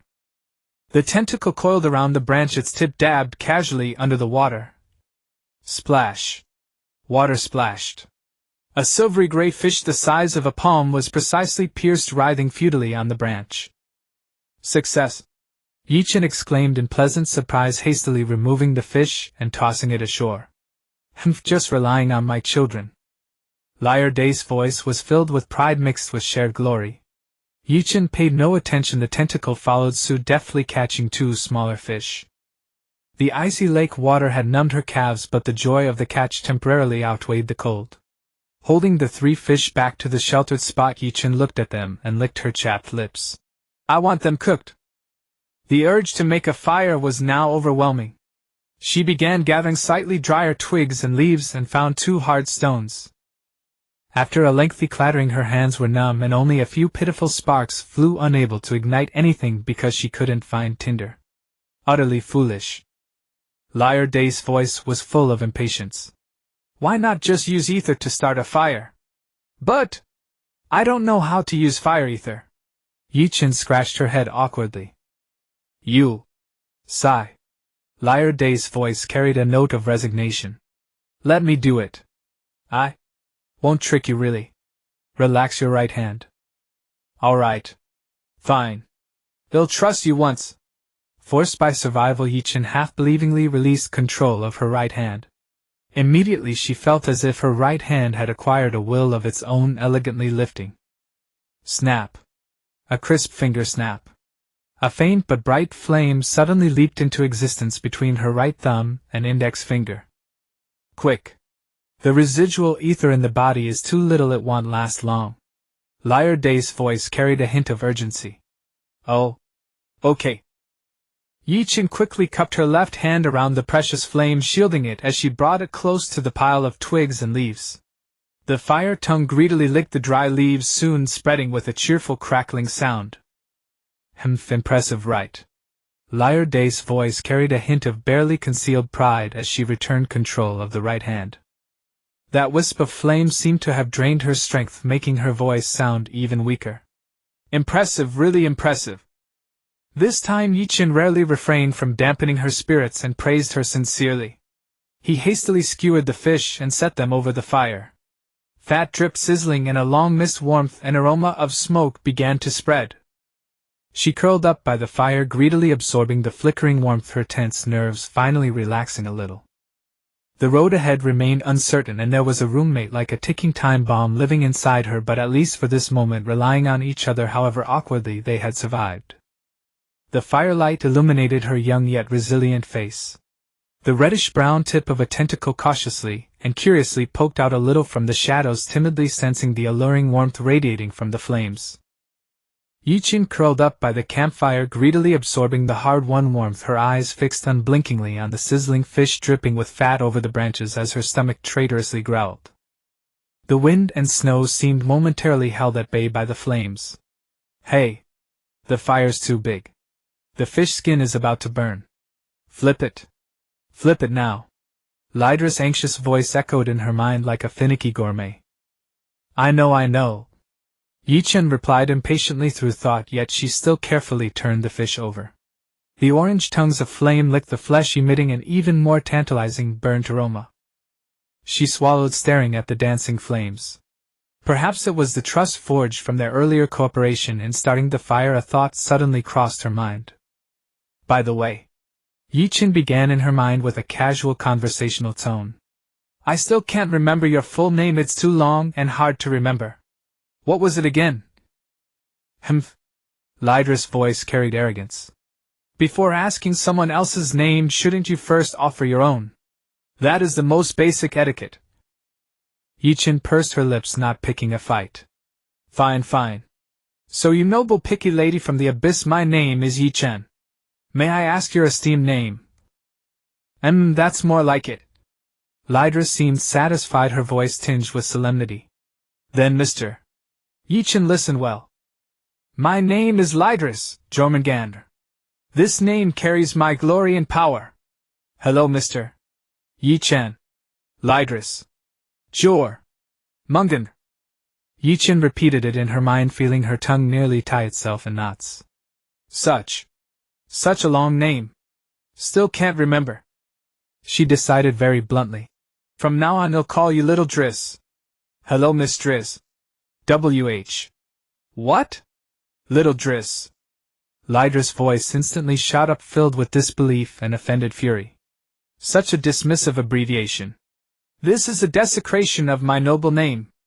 I am Driss, Little Driss. It's Little Driss. Ye Chen directly drowned out her protest with her thoughts. Objection overruled. It's settled. Otherwise, what about Little Li? Little C. Little Di. Take your pick. You. Lildes was left speechless by this unscrupulous logic, and after a long pause she finally squeezed out a sigh of reluctant resignation. Humph. Fine. Do as you please, you vulgar little thief.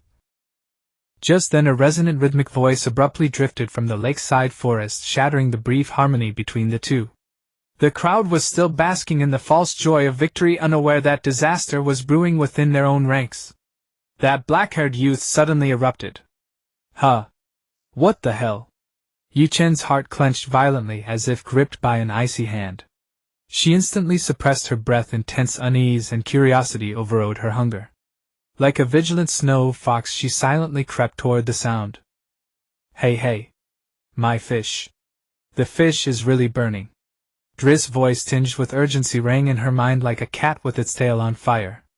Don't worry, I'll come back to eat later. Ye Chen whispered, mentally completely focused on tracking the increasingly clear storytelling. The broken sword in his hand like a snake's tongue plunged, thump, thump, thump, into the abdomens of his former comrades. One by one his brothers fell stunned and bewildered. This scene was truly pitiful. Lamentable. Hated. Each word struck Ye Chen's heart like a hammer. Who is he? How does he know so much detail? She gently pushed aside the low-hanging branches, held her breath, and peered out.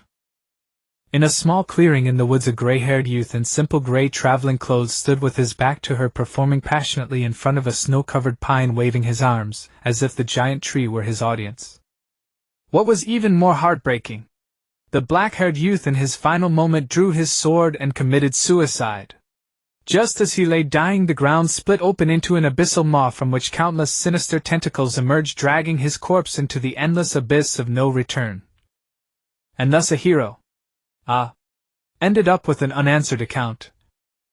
The story stopped abruptly. The youth suddenly halted his movements, half turning his face, a hint of elusive smile curling at the corner of his lips, his gaze precisely directed at the bushes where Ye Chen was hiding. Friend in the bushes. His voice was clear with a storyteller's rhythmic cadence. Stopping to listen to my humble tale is great recognition. But hiding and eavesdropping, that's hardly following the rules of the Jianghu, is it? Having been called out, Ye Chen no longer hid. She stepped out of the bushes decisively, her cold black eyes sharp as knives fixed on the youth. Who are you? Where did you hear this story? The youth slowly turned around, revealing a handsome but cynical face. He shrugged and spread his hands with a smile. Stories in this world, some true, most made up. What if I just made it up? As he spoke, his gaze casually swept over Ye Chen's filthy, ragged cloak. He frowned as if seeing something extremely offensive, clicked his tongue dramatically. Oh dear. Miss. In this freezing weather? You're wearing nothing but this rag. Can it block the wind or keep you warm? You'll catch a chill. His voice carried exaggerated shock and disdain as he fumbled in his backpack. Sin. I have an old cloak here. It's not fancy, but at least it's thick enough to keep out the wind and cold. Please take it and change. He pulled out a neatly folded, thick-looking gray woolen cloak and offered it. Ye Chen didn't step forward to take it. Her cold gaze remained fixed on his back. What about the rest of the story? After the abyss, what happened? Want to know what happens next? The youth let out a light laugh with a professional air of suspense. Listen to the next installment. If fate allows, we shall meet again.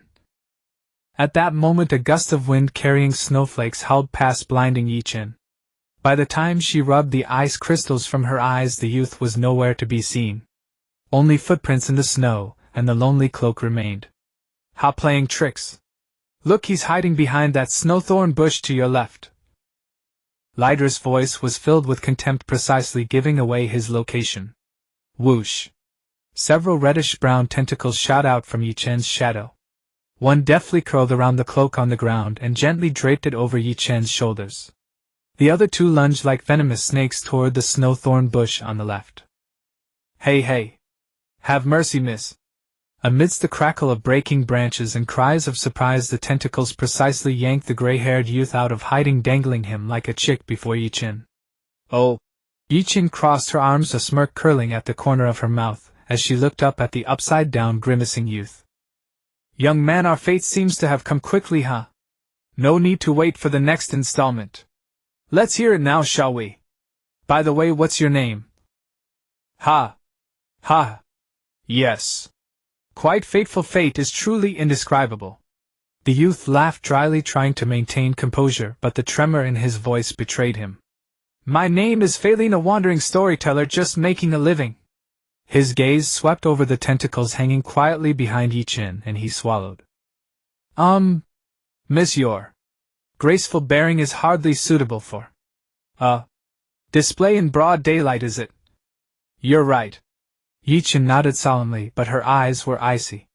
Seeing something you shouldn't usually. The cleanest way is to silence the witness. What do you think? I think this might violate the chivalrous way. Feilin's voice rose with a hint of urgency. A great hero willing to sacrifice herself to save others would never do something like killing innocents, right? He forced a fawning smile, but his eyes locked on Ye Chen's reaction. Ye Chen's curved, smiling eyes narrowed further, like two crescent moons hiding icy cold, staring straight at him. Then tell me, where did you hear this story? And what is this? A tentacle deftly retrieved something from the inner pocket of the cloak and presented it to Feilin. It was an ancient-looking chess piece resembling a pawn from international chess, with a warm dark golden hue, but the top of the pawn was clearly cut off. Feilin looked at the piece, his panic seeming to fade slightly. He sighed. Don't rush. Let me explain slowly. First, the story was told to me by a strange old man at the temple on the snowy peak of the Vane Mountains. And this piece, he also forced it on me. He said to come to this forest today, tell the story, and the first person to question me would be the one he was looking for. Give this thing to them, and my task is done. The story was full of doubts. Snowy peak. Temple. Strange old man. Could it be Master? Ye Chen's brow furrowed tightly. That old man? He knew everything. He even knew what happened after I died. An indescribable complex emotion surged within her. She stared at Feilin dangling from the tentacles, her voice cold and hard. Why should I believe you? Feilin suddenly stopped struggling. He raised his head slightly, meeting Ye Chen's scrutinizing gaze. The panic on his face vanished, his eyes becoming exceptionally calm, even carrying a knowing understanding. He spoke softly, his voice small but clear through the wind. You already believe, don't you? Since you've heard the word sacrifice. Why waste words with him? Asking all these questions, just kill him and be done with it. Lildes, who had been lurking quietly, suddenly interjected with the typical coldness of an abyssal being. Ye Chen ignored Driss, pointing at the broken chess piece. What's the use of this? Feline. The strange old man said, just hold it in your palm and you'll naturally understand. Oh. Ye Chen raised an eyebrow, her gaze sharp. Then please demonstrate how to understand first. A tentacle carried the piece to Feline while lowering him to the ground. Feline flexed his numbed wrists, then grimaced again. Oh, my dear lady, your suspicion is too heavy, isn't it? I can't use this thing. The old man said it's only for you. Stop blabbering. Ye Chen's voice was impatient. I said try it, so try it. Besides, a stranger with a bizarre story and a weird chess piece, how am I supposed to trust you? Fine, fine. Feline sighed helplessly and took the dark golden pawn piece. He lowered his head, his fingers rubbing the piece's missing part, murmuring so softly it was almost lost to the wind. So troublesome. The next second he suddenly looked up. His eyes instantly became sharp as a hawk's, with none of his previous slipperiness or timidity. With a flick of his wrist, the chess piece transformed into a streak of dark golden light, whistling through the air straight at Ye Chen's face. Snap! Ye Chen reacted swiftly, raising her hand to catch it smoothly. The piece was warm in her hand, nothing unusual. Just as she was about to question, a whirlwind of snow dust erupted from the spot. When the wind subsided, only a few swirling leaves and shallow footprints remained on the ground. Felin's figure had vanished as if he had never appeared. TCH. Didn't I tell you? Kill him. Kill him. See. Now he's really gone. Lildes' voice was filled with exasperated frustration. Ye Chen held the warm, dark golden pawn piece, her doubts deepening. Why run? What is he? Before she could finish, a sudden change occurred. The dormant piece in her palm erupted with a dazzling, brilliant light. A powerful, unfamiliar force broke free from her control. The piece rose and hovered steadily before Ye Chen, its light swirling, emitting a chilling pressure. What the hell is this? Ye Chen squinted, subconsciously, alarm bells ringing in her heart, but her body was drawn to the light, as if enchanted.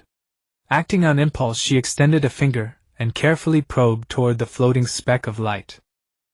Idiot! Don't touch it! That thing feels so disgusting. It's tearing at me. Dice's panicked voice exploded in her mind. It was a visceral, instinctual revolt and terror against a force that sought to control and alter the very form of her existence. Too late. The moment her fingertip touched the light. Boom! The chess piece burst into an even more blazing radiance, like molten lava, instantly engulfing Ye Chen's finger, and then surging up her arm, overwhelming her body with irresistible force. No process, only the result. The chess piece vanished, completely merged into her flesh and blood. Ye Chen. Damn! It's inside. She stared in horror at her palm, which was intact yet still throbbing with a burning sting. It's all your fault. You warned me too slowly. What's the use of saying it after I've already touched it? Ye Chen frantically examined her body while trying to shift the blame. Bullshit. It was clearly your own rashness. You were groping around like some ignorant bumpkin. I told you it was dangerous. Dice's voice trembled with rage. The foreign object sensation and threat perception that invaded her body grew even more intense and unbearable. But it suddenly lit up and flew. Any normal person would be curious and want to touch it, right? Ye Chen continued to argue unreasonably. Normal person. The aura that thing emits makes me extremely uncomfortable. Like needles pricking. A normal person would feel terrified and want to stay away. You! Liar! Dice's furious roar came to an abrupt halt. An indescribable pain instantly seized Ye Chen. As if scorching lava were being forcibly injected into her veins. An energy utterly incompatible with the abyssal bloodline within her body rampaged through her. A violent rejection reaction erupted instantly. Ugh! Ye Chen let out a painful groan, her vision fading to black. She felt all her strength drain away in an instant. Her legs gave way, and with a thud she collapsed heavily onto the cold snow, barely managing to support herself with her hands. The tentacles behind her seemed to have had their bones removed, flopping limply into the snow, lifeless. Ye Chen. What's wrong with you? The children have also lost contact. I feel so terrible. Lildes' soul felt as if it were being torn apart by that force. Her voice was filled with unprecedented pain and weakness. She clearly felt her connection with the children being severed by that hateful force. Head dizzy, whole body burning, and frozen. No strength. Ye Chen's voice was barely a whisper, each word draining her last ounce of energy. Cough. Wah. She violently coughed up a large mouthful of viscous, ominous black liquid, splattering onto the pure white snow, a shocking sight. Hey! You're spitting blood. Dice's voice trembled with pain. Huh! Ye Chen stared blankly at the black stain on the snow, her thoughts chaotic. Blood? Isn't it red? Could it be? This novel is rated 12-inch. Well, she could still have such thoughts even at a time like this. Idiot. This is our blood. The blood of the abyss. That damn thing has expelled our blood and power. Lildes' voice was filled with despair. She could feel the invading energy frantically, burning and expelling everything that belonged to her abyssal nature. Oh. Right. I forgot. Ye Chen's consciousness began to fade. Then an even worse sensation came. Warm liquid uncontrollably seeped from her nostrils, ear canals, and even the corners of her eyes, sliding down her icy cheeks. She wiped it with the back of her hand. Sure enough, it was that chilling black. More despairingly, a warm stream uncontrollably flowed out, soaking her lower garments. Blood oozed from her 7 orifices. Incontinence. Her body was like a deflated, inflatable girlfriend, her skin turning gray and withered at a visible rate. Damn. I just lived for 2 days. And now I'm going to die again. My grilled fish. I haven't even eaten it yet. I really regret it. Before her vision was completely engulfed by darkness, Ye Chen only saw her gray cloak quickly stained by the surging abyssal blood into a desperate black. Ye Chen. Hang on. Do you hear me? Don't. Lildes' voice faded like a candle in the wind, growing faint and finally disappearing into the depths of Ye Chen's chaotic consciousness. How infuriating! With endless resentment and regret, Ye Chen's body completely lost its support, and she collapsed heavily onto the cold snow. The abyssal blood slowly spread beneath her, her breath faint to the point of nothingness. The sky was completely dark, and the wind and snow seemed to have eased a little. A few hours later, a figure silently returned. It was the gray-haired young man who had disappeared, failing. He walked to where Ye Chen lay, cautiously, not approaching, but instead broke a dead branch from a nearby bush and poked at Ye Chen's unresponsive, seemingly lifeless body from a distance. Hey. Is the root conversion complete? Or did it fail? He asked tentatively, his tone carrying a hint of gravity. After confirming no response, Faline finally breathed a sigh of relief. The cautious expression on his face faded, replaced by a deep complexity. He didn't move Ye Chen, but instead sat cross-legged a few steps away from her, his gaze fixed on her, yet seeming to pierce through her, staring into deeper darkness. You've got some nerve, actually daring to perform identity reconstruction in a place like this, he muttered to himself, his voice calm and flat. Just the step of stripping overt characteristics and constructing a new cycle alone would take several hours. In this deep mountain forest surrounded by magical beasts, you sure know how to pick a spot. Oh well, I owe you one. He idly toyed with the dead branch, his fingertips casually tracing complex, faintly glowing runes on the cold snow. Suddenly he sniffed, catching a faint scent in the air, a mix of burnt aroma and fresh sweetness. Faline followed the scent, and soon found the pile of campfire long extinguished, and covered with a thin layer of snow, along with 3 skewered fish on branches half burnt and half raw. His eyes lit up, and his face instantly reverted to its previous demeanor. He rubbed his hands and approached. Hee. Wild grilled fish. Looks like this trip wasn't too bad after all. He unceremoniously picked up a skewer, not minding the cold, and took a bite. While chewing, he mumbled his critique. The heat control is terrible. No salt either. Tisk, what a waste of good food. He ate with relish, as if the girl who was going through life and death in the snow beside him had nothing to do with him. Hey! Sleeping Beauty who loves to touch everything indiscriminately, it's time to wake up. If you keep playing dead, be careful, the children might treat you as a toy.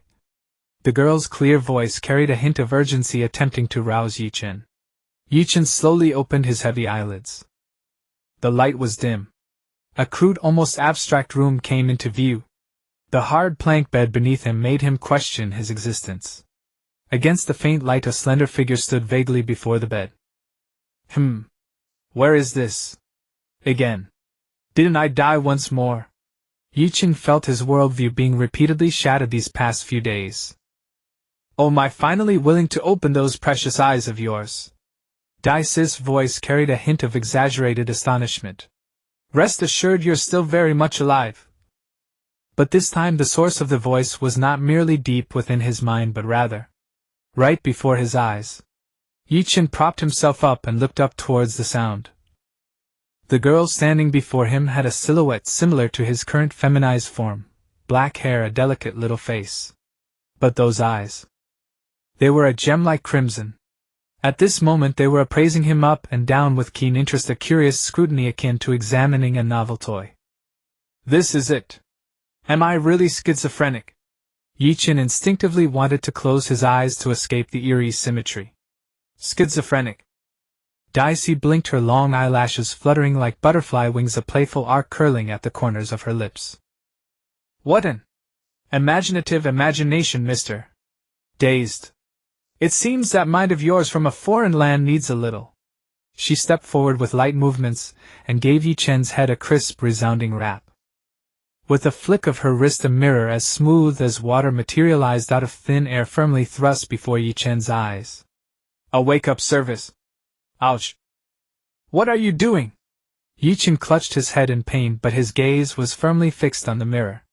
What was reflected was not his current youthful maiden face, but the face of an ordinary young man from his hometown before his transmigration. I changed back. Know this. His fingertips touched his cheek, and the figure in the mirror mirrored the action. Damn him handsome! An unthinking exclamation slipped out. Pfft. In response, Dai Si let out a stifled chuckle, her crimson eyes sparkling with mischievous light. It seems that some people, no matter what skin they wear, that confidence in their bones remains unchanged. What's going on? Ye Chen put down the mirror, looking at the mysterious girl before him with astonishment and uncertainty. Oh. Finally curious about this little miracle before you.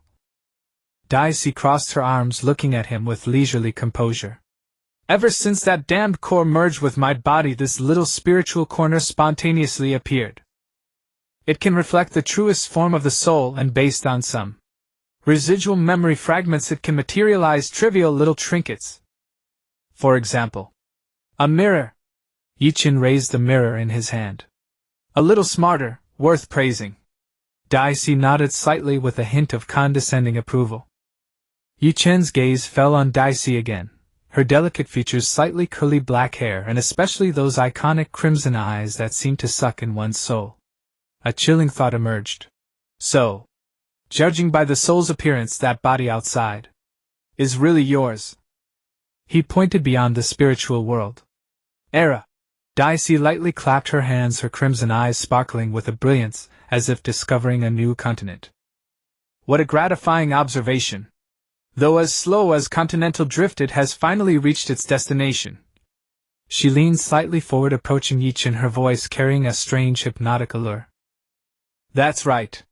That perfect body outside has been engraved since birth with the name of us, liar Dai Si Yuermangiade.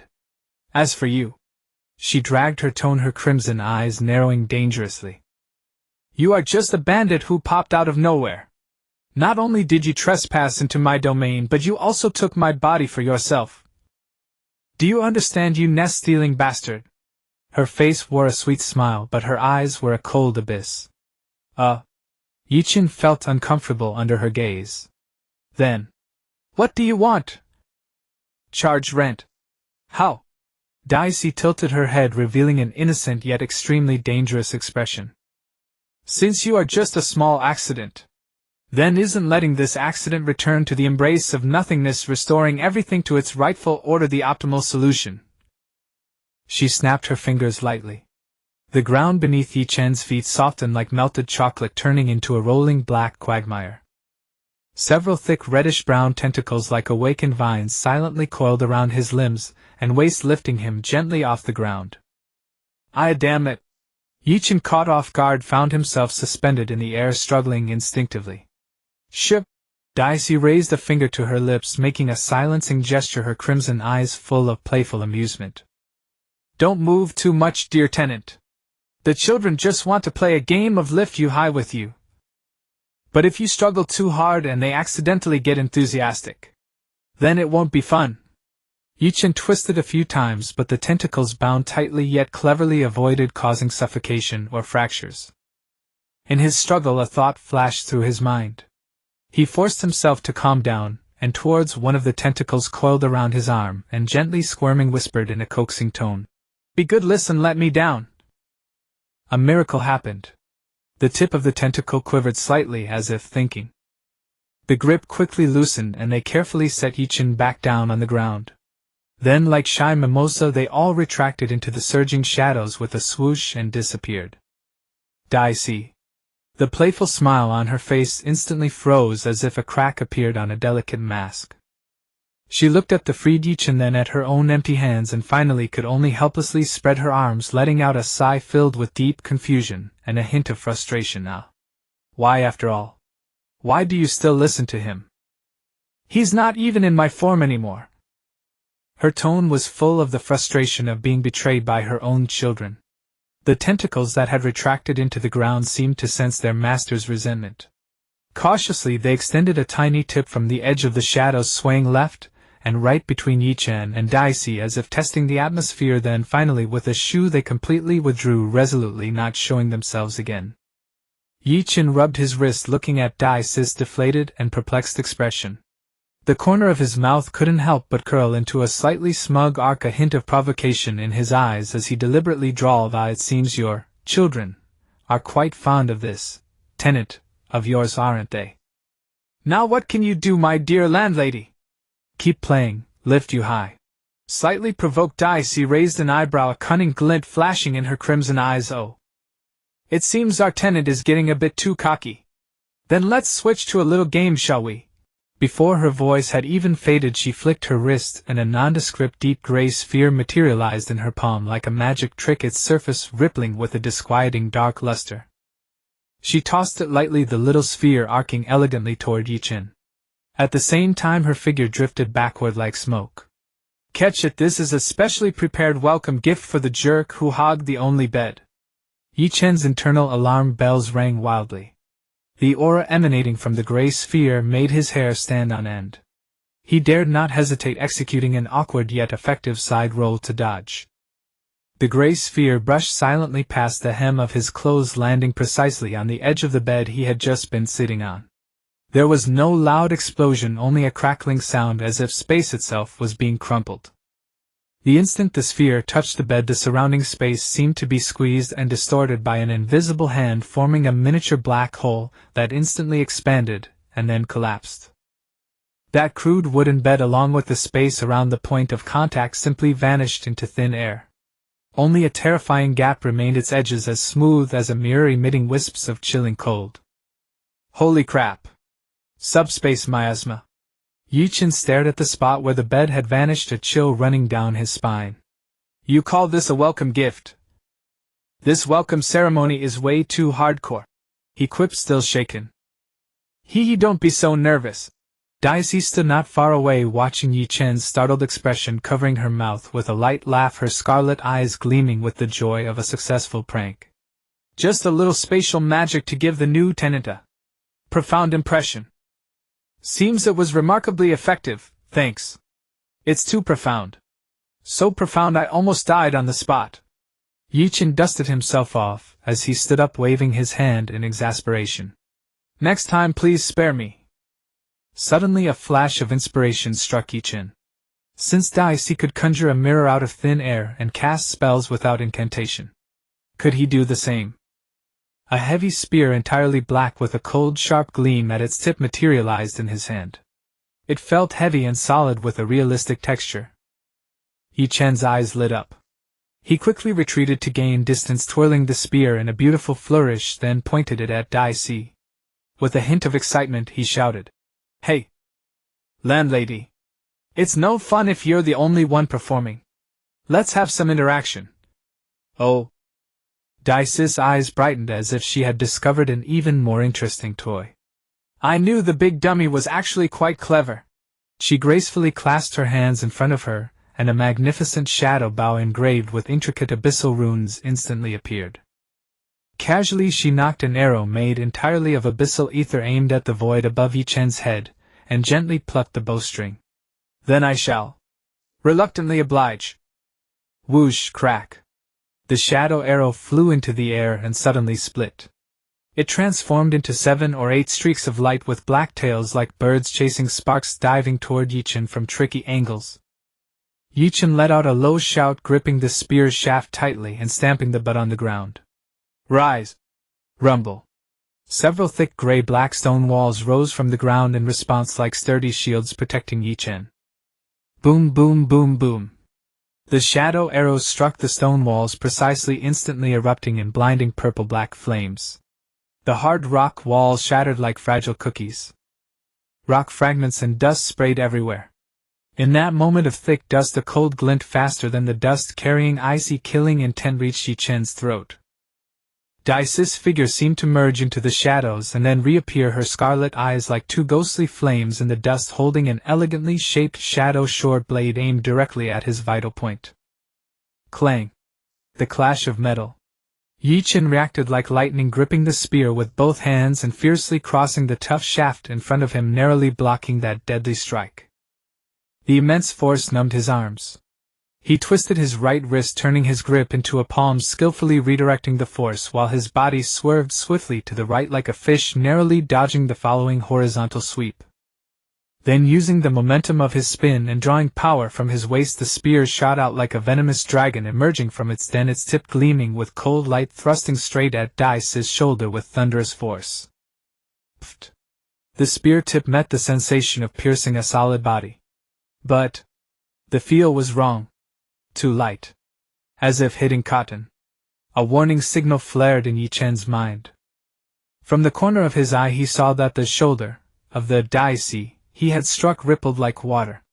Then a cold little hand patted his shoulder lightly with a teasing touch. "Ye Chen." He spun around sharply. "I'm over here, haha." The real Daisy stood less than a step away, her delicate face brimming with the smugness of, "You fell for it. Big dummy, where are you aiming?"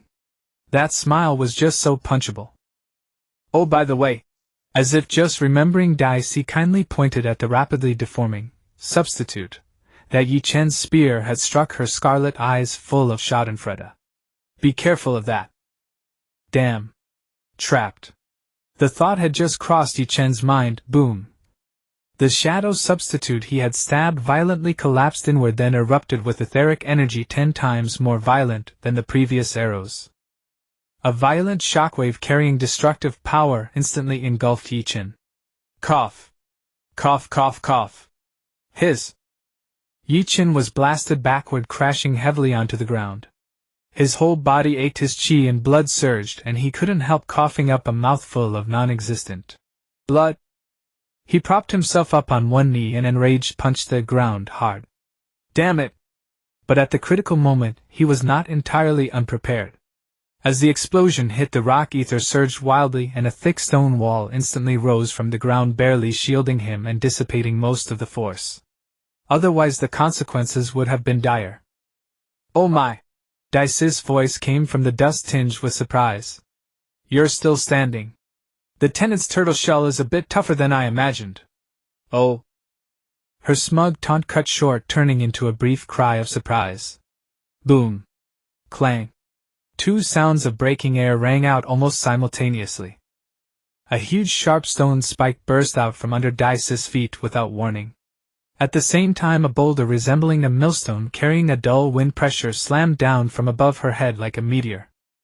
The two rocks collided violently at the spot where she had just stood, producing a deafening roar. Rubble shot out in all directions. Whoa!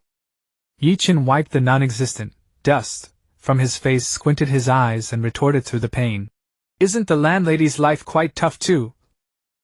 And she didn't even get squashed into a bear cookie. In the drifting dust a slender figure emerged somewhat unsteadily. It was Daisy. Her once exquisite dress was now covered in dust, and stone chips even torn in several places by sharp rocks revealing fair skin beneath. A few strands of her smooth black hair clung messily to her sweaty forehead, making her look rather disheveled. But those scarlet eyes now burned with a fury even more intense and pure than before, almost materializing. You! Daisy looked at her beloved only dress, turned instantly into rags, then glanced around. Her already dilapidated little nest, which she had barely managed to manifest in the spirit world, now had its roof smashed through by a boulder, most of its walls collapsed, completely reduced to rubble. The young girl was utterly enraged. My new dress! My little house! You damn bastard! They'll fight you to the death! The extreme rage had stripped her of all elegance. She threw her arms high into the air, and the entire dim spiritual space seemed to tremble in response. The vast soul-shaking abyssal ether surged like 100 rivers returning to the sea, madly converging into her raised hands. The condensed energy core exuded a destructive aura that made the soul shudder. A magic circle over 3 meters in diameter, flowing with viscous black sludge, instantly spread beneath Ye Chen's feet. The sludge-like shadows writhed like living creatures, instantly coiling around his legs and rapidly spreading upward. With terrifying suction and binding force, they welded him firmly in place, completely immobilized. At the same time, in the void above Ye Chen's head, an even larger, more intricate dark purple magic circle inscribed with countless eerie runes burst open. The blinding light at the array's center flared sharply like a volcano on the verge of eruption. Destructive energy brewed within, locking onto the immobilized Ye Chen below. Hey! Isn't that a bit much? Ye Chen's face turned pale as he felt the icy restraint beneath his feet and the terrifying pressure above that could annihilate even his soul. His voice cracked. Just for a broken house and clothes? You're using a move like this? Have you gone mad? Shut up. Pay the price for your destruction. In response, Daisa's shriek mingled with anger and grievance tore through the air. The dark purple magic circle above blazed to its peak. Buzz! A dark purple beam of pure destructive energy several meters in diameter descended like a divine spear of judgment. It tore through the dim canopy of the spiritual space, carrying the momentum of annihilation, and struck straight toward Ye Chen's head. The light instantly devoured his vision. In the thousandth of a second before the beam touched Ye Chen's hair, several reddish-brown tentacles like the most loyal guardians burst forth at blinding speed from the sticky shadow sludge beneath Ye Chen's feet. They did not attack, but instantly coiled around Ye Chen's body, unleashing astonishing strength. They yanked him out of the sludge's restraint, and then pulled him sharply downward. Ye Chen's figure along with the tentacles vanished into his own shadow, disappearing without a trace. The dark purple beam of destruction crashed down. It completely vaporized and annihilated the spot where Ye Chen had stood along with the binding sludge. All that remained was a bottomless, terrifying crater rimmed with spatial turbulence. In another relatively safe, shadowy corner of the spiritual space. Huff!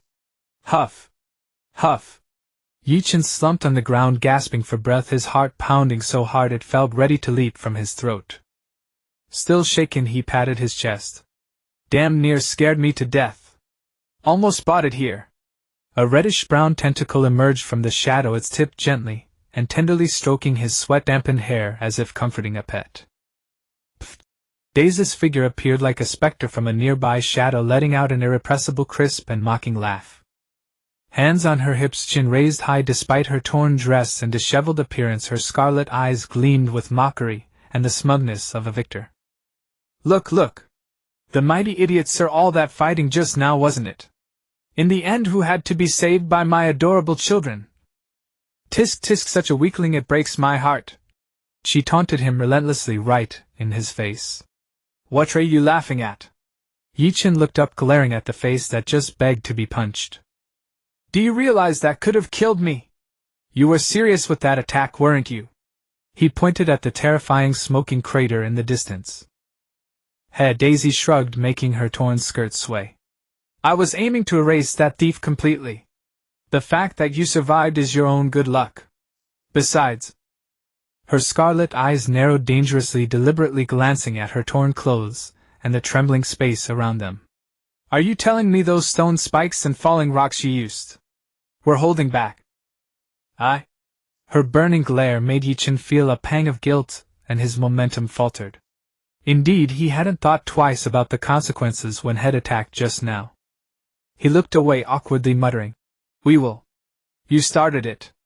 Humph. Daisy snorted coldly, as if unwilling to continue this pointless squabble. Her anger receded like a tide, replaced by a hint of weary pride. She turned her tattered skirt, sweeping an arc, and her voice regained that distant ethereal quality. Forget it, I'm not going to bother with a fool like you. I suppose you still have some use. I'll graciously spare your miserable life for now. Wait. Ye Chen watched Daisy's figure retreating into the darkness. A more pressing, urgent question overwhelmed his earlier anger and confusion. He called out, "What about our bodies? What's happening out there?" Daisy paused mid-step and turned her head slightly. Her scarlet eyes glinted with an odd gleam in the dim light. She shrugged, speaking as casually as if discussing dinner. No idea. She turned around, a wry grin curling at her lips, and spread her grubby little hands. But hey, since you're still here arguing with me and I'm still here fuming, that means... She deliberately drew out her words, her scarlet eyes fixed on Ye Chen with playful amusement. It means our poor battered home hasn't fallen apart yet. At the very least, it's still alive.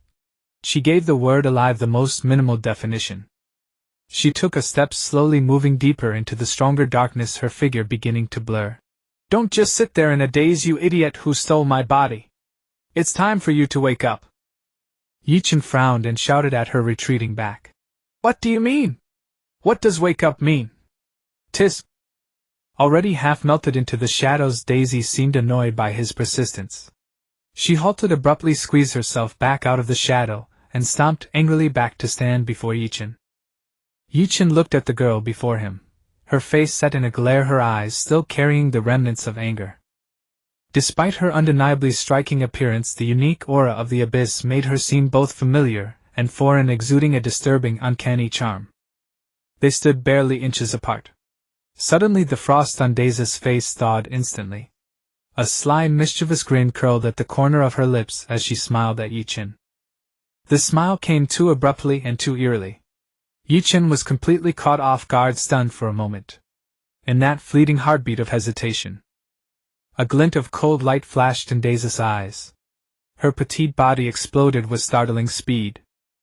She rose on tiptoes, minimizing the height difference between them. Her small fist clenched tight whistled through the air as it drove mercilessly and with pinpoint accuracy straight at Ye Chen's nose bridge. Take this, you idiot! Hey! What are you doing? Realizing there was no escape, Ye Chen instinctively squeezed his eyes shut and leaned back sharply. Thump! Hiss! It hurts, it hurts! Rubbing her sore nose, she sat up from the ground, wincing. The scene before her had shifted again. Gone was that dim, shadowy space, replaced by a coarse, earthy yellow floor with the scent of hay and wood lingering in the air. What the heck? Ye Chen pushed herself up from the ground and glanced around. This was a simply constructed wooden hut with a bed quilt haphazardly spread on the floor, and behind her an earthen sleeping platform. She had clearly rolled off of it. An outward opening window cast a few slanted strands of golden sunlight into the room. She peered out to see several equally plain wooden houses standing quietly in the near distance. Where have I ended up now? Well, thankfully I woke up in a farmhouse. If it had been a goblin cave, that would have been far too interesting. I'd have to change apps. Hey little sister, you're awake?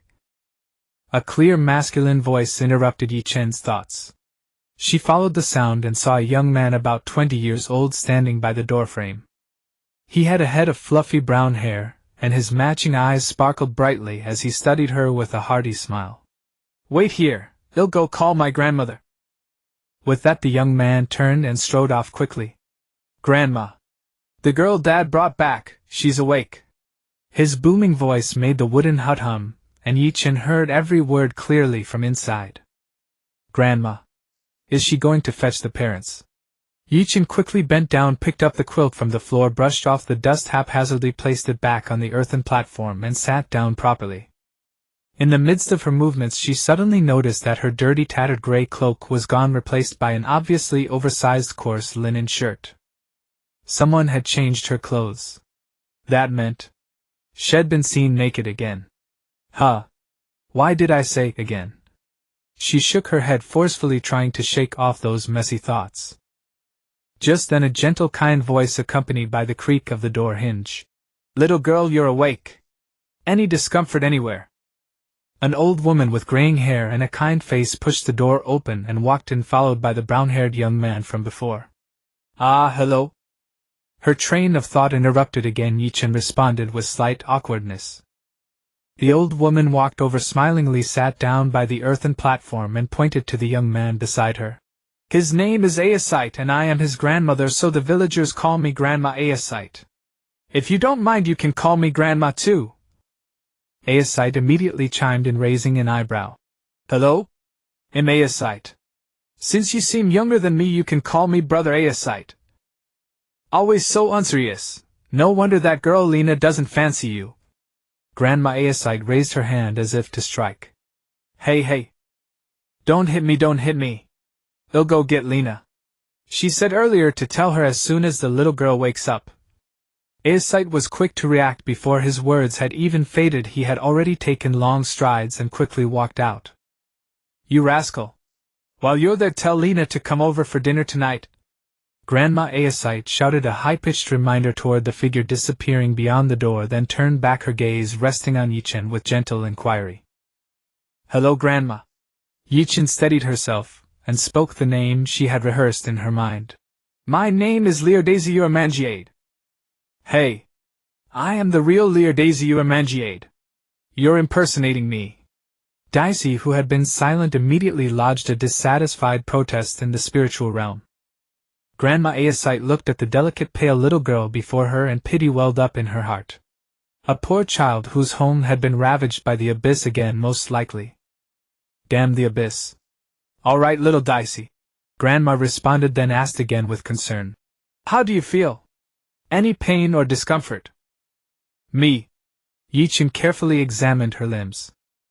Strangely, instead of any discomfort, she felt a peculiar lightness, more refreshed than ever before. Except grrrr. An extremely loud stomach rumble broke the tranquility of the room at the most inappropriate moment. Ye Chen's cheeks flushed crimson. Embarrassed, she covered her stomach. "Sorry, Grandma, I'm hungry." "Oh dear. How forgetful of me." Grandma Aesite slapped her thigh and laughed heartily. "You've been unconscious for 2 days. Your stomach must be completely empty." "I was just making lunch. Come, have some porridge first to settle your stomach." Without waiting for a reply, she took Ye Chen's hand, led her to the adjacent living room, and sat her down on a chair by a rustic wooden dining table. A steaming bowl of porridge emitting the fragrance of grain was soon placed before Ye Chen. "Eat this first to tide you over. When Aesite and the others come back, we'll have a proper meal." Grandma looked at her with affectionate eyes. Hunger clawed at her stomach like tiny paws, and Ye Chen, disregarding the heat, scooped up a spoonful and brought it to her lips. "Ow! Hot." She flinched, her tongue recoiling from the scalding temperature.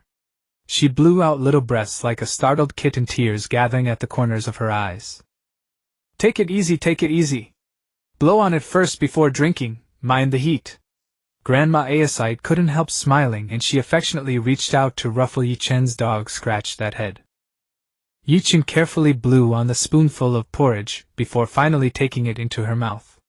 It was a congee made with barley flour dumplings carrying a rustic fragrance. The taste was surprisingly pleasant. "Who can understand, folks?" It's been days since I came back to life and finally I'm eating a proper meal. Slurp slurp la la la. Driven by hunger she downed the bowl of porridge in just a few mouthfuls, scraping the bottom clean. Grandma Aesite watched her eat so quickly and eagerly and asked with a smile, "Would you like more?" Ye Chen's eyes lit up and without hesitation she handed over the empty bowl. "May I?" "Thank you, Grandma." After a millisecond of careful deliberation, to perfectly fit the role of a pitiful little girl, Ye Chen decided to play the innocent card to the fullest. "Of course. You can have as much as you want. But you should save some room," Grandma Aesite said while ladling more porridge for her, lowering her voice mysteriously. "Yesterday that lad Aesite got lucky and caught a small argali on the mountain. So for lunch today we'll have meat pies." Meat pies. Those two words seemed magical, instantly brightening Ye Chen's eyes. She swallowed unconsciously and the craving in her stomach growled even louder. "Hey! Can you tone it down a little? This is too embarrassing," Daisy protested, covering her face in the spiritual realm. Ye Chen completely ignored her and continued to focus on the second bowl of porridge. When the second bowl was almost empty, the wooden door creaked open with a groan. Ast and a pretty girl entered one after another. The girl carried a bulging goatskin water bag in her hand. "Grandma! Lina is here!" Ast's loud voice was as boisterous as ever. "Hello, Grandma," said the girl named Lina, her voice warm and carrying a smile. "Ah, good child, come in quickly." Ast's grandmother stepped forward to greet her affectionately, taking Lina's hand and leading her to the dining table. Come meet little Daisy. This child was famished, and has just had 2 bowls of porridge." Ye Chen put down his bowl and looked at Lina, who was being brought over. "Hello there, little sister. Lina. This is fresh goat's milk to help you regain your strength." Lina's gaze held a subtle scrutiny as she handed the water bag to Ye Chen. "Thank you, Sister Lina. Daisy." Ye Chen nodded, accepted the goat's milk, and returned the gaze. Lina had beautiful winded hair simply tied back, a lovely face, and wore a white inner garment and gray suspenders. A fleeting glimpse. "Daisy! Little Daisy! Are you there?" Ye Chen immediately called out frantically in his mind. "What?" Daisy's voice came through, tinged with the annoyance of being disturbed and obvious displeasure. "Boo-hoo, little Daisy, I feel so inferior." Ye Chen's voice carried a faint sob. Daisy was puzzled, then followed Ye Chen's gaze to focus on Lina's figure, the curves of a mature woman that were difficult to hide even under the suspenders. "Damn it!" Daisy bristled instantly. "Don't you understand what still developing means?" "Daisy." Ye Chen's voice turned sly in his mind. "How about you change your surname to Lin and be called Lindayu? Sounds good, doesn't it? It suits you perfectly. Lindayu. What does that mean?" Daisy was bewildered by the sudden twist, momentarily forgetting her anger. "Dai means waiting for development. You means waiting for growth." Ye Chen explained smugly. "What? You bastard. Just you wait. This vendetta will not be forgotten by the abyss." Daisy stomped her feet in fury within the spiritual space, yet could do nothing against Ye Chen. She could only gnash her teeth and mentally jot down this account, vowing to settle the score later. Having successfully teased the proud and Tsundere Daisy, Ye Chen felt refreshed. Coming back to his senses, he noticed Lina's gaze still probing his face. Sister Lina." Ye Chen was uncomfortable under her stare and couldn't help scratching his cheek. "Do I have porridge on my face?" No. Lina suddenly snapped back to reality, averting her eyes with slight embarrassment, her cheeks flushing. "It's just a few days ago when Uncle Gray, Ah's father, carried you back, you looked pale as death, ice cold all over. It scared me to death. I never imagined you would recover so quickly and look so much better," Ast interjected. "Exactly. When Dad brought you back we thought you were the latter half. Frozen dead beyond saving," was forcibly swallowed and replaced with a vague mumble. "Why are you in everything? If you're so idle, go bring the baked meat patties," Ast's grandmother scolded, tapping the back of his head. It'll help too. Lina, as if wanting to ease the awkwardness, quickly tugged at Ost, who was about to argue, and led him into the kitchen. Little Daisy, don't mind him. That boy has a quick tongue but no malice in his heart. Ost's grandmother sat beside Ye Chen, her tone apologetic, afraid she might recall the fear of near death. It's all right, Grandma. Ye Chen shook his head, forcing a docile smile. Just being alive is the greatest fortune.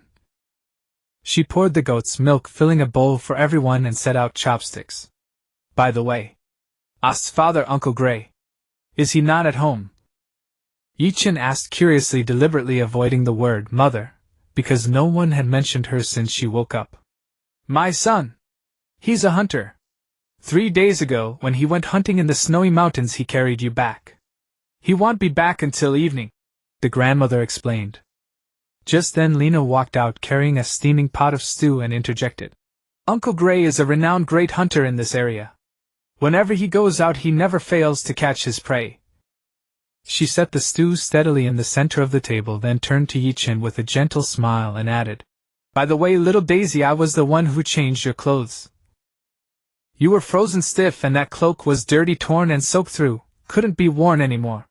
Ye Chen's hand holding the goat's milk bowl paused almost imperceptibly. A rush of awkwardness and instinctive resistance surged into her mind, making her cheeks warm. Being seen naked. This feeling. How damn uncomfortable. But almost immediately the practicality, thick skin from Blue Earth memories, and the residual maiden instinct of this body fought a battle in her mind. Stay calm, Ye Chen, she told herself. They saved your life. Changing clothes was a necessary medical measure. Why are you, a grown man, being so fussy? Just treat it like a bathing in a public bath. In the spiritual space, Daisy let out a short snicker with undisguised schadenfreude. Oh, seen naked. How does it feel, Miss Ye Chen? How's Lina's handiwork? That nasty tone made a vein throb on Ye Chen's forehead. Ahem. Ost, who had clearly not expected Lina to say that so bluntly, choked on his own saliva. A faint blush flickered across his face, and his eyes darted away. He quickly steadied himself, and set down the plate of meat patties. Ost's grandmother caught her grandson's fleeting awkwardness but said nothing, only gently addressed Ye Chen. Lina meant well, she was afraid you'd freeze. Don't mind it, little Daisy. Lina nodded candidly, her gaze clear as she looked at Ye Chen. Yes, it was an emergency. Besides, we're both girls, so it's fine. Little Daisy, do you feel much warmer now? Her tone was purely caring, without any hint of impropriety, which dissolved most of Ye Chen's unease. Yes. Much warmer. Ye Chen's voice steadied, and she even forced herself to give Lina a genuine smile tinged with helplessness. I really. Thank you so much, Sister Lina. She emphasized the word gratitude, encompassing both the life-saving grace and the care she had received. As for being seen, tisk, does that even matter? It's not like this body is mine anyway. Because I haven't even tried. Aesite seemed to have fully composed himself, regaining the characteristic cheerfulness and confidence of youth. He puffed out his chest and announced in a resonant voice, as if to cover up his earlier lapse. Just wait and see. One day you'll surpass Dad. He thumped his chest full of vigor. Ye Chen watched Aesite's instantaneous recovery and silently complained in her heart, wow, his mental resilience recovers pretty fast, but his way of changing the subject is just too blunt. Soon the simple wooden table was laden with an abundance of food, a large pot of fragrant stew filled with chunks of tender fatty beast meat and potatoes soaked in gravy, several golden crispy barley flatbreads with slightly curled edges, that tempting giant meat pie, and a small plate of homemade pickled vegetables, sour and appetizing. The aroma of the food aggressively invaded Ye Chen's nostrils, rekindling the fire of hunger in her stomach. Grandma Aesite watched Ye Chen struggling not to pounce on the food while her eyes were glued to it, and couldn't help but smile tenderly. All right, everyone's here. Let's start eating. Little Dicey, you must be starving. Eat more. Ye Chen nodded vigorously, and imitating Grandma Aesite, picked up a piece of flatbread, broke it into pieces, and soaked them in the thick meat broth. She carefully scooped up a spoonful of broth-soaked bread and meat, blew on it, and brought it to her mouth.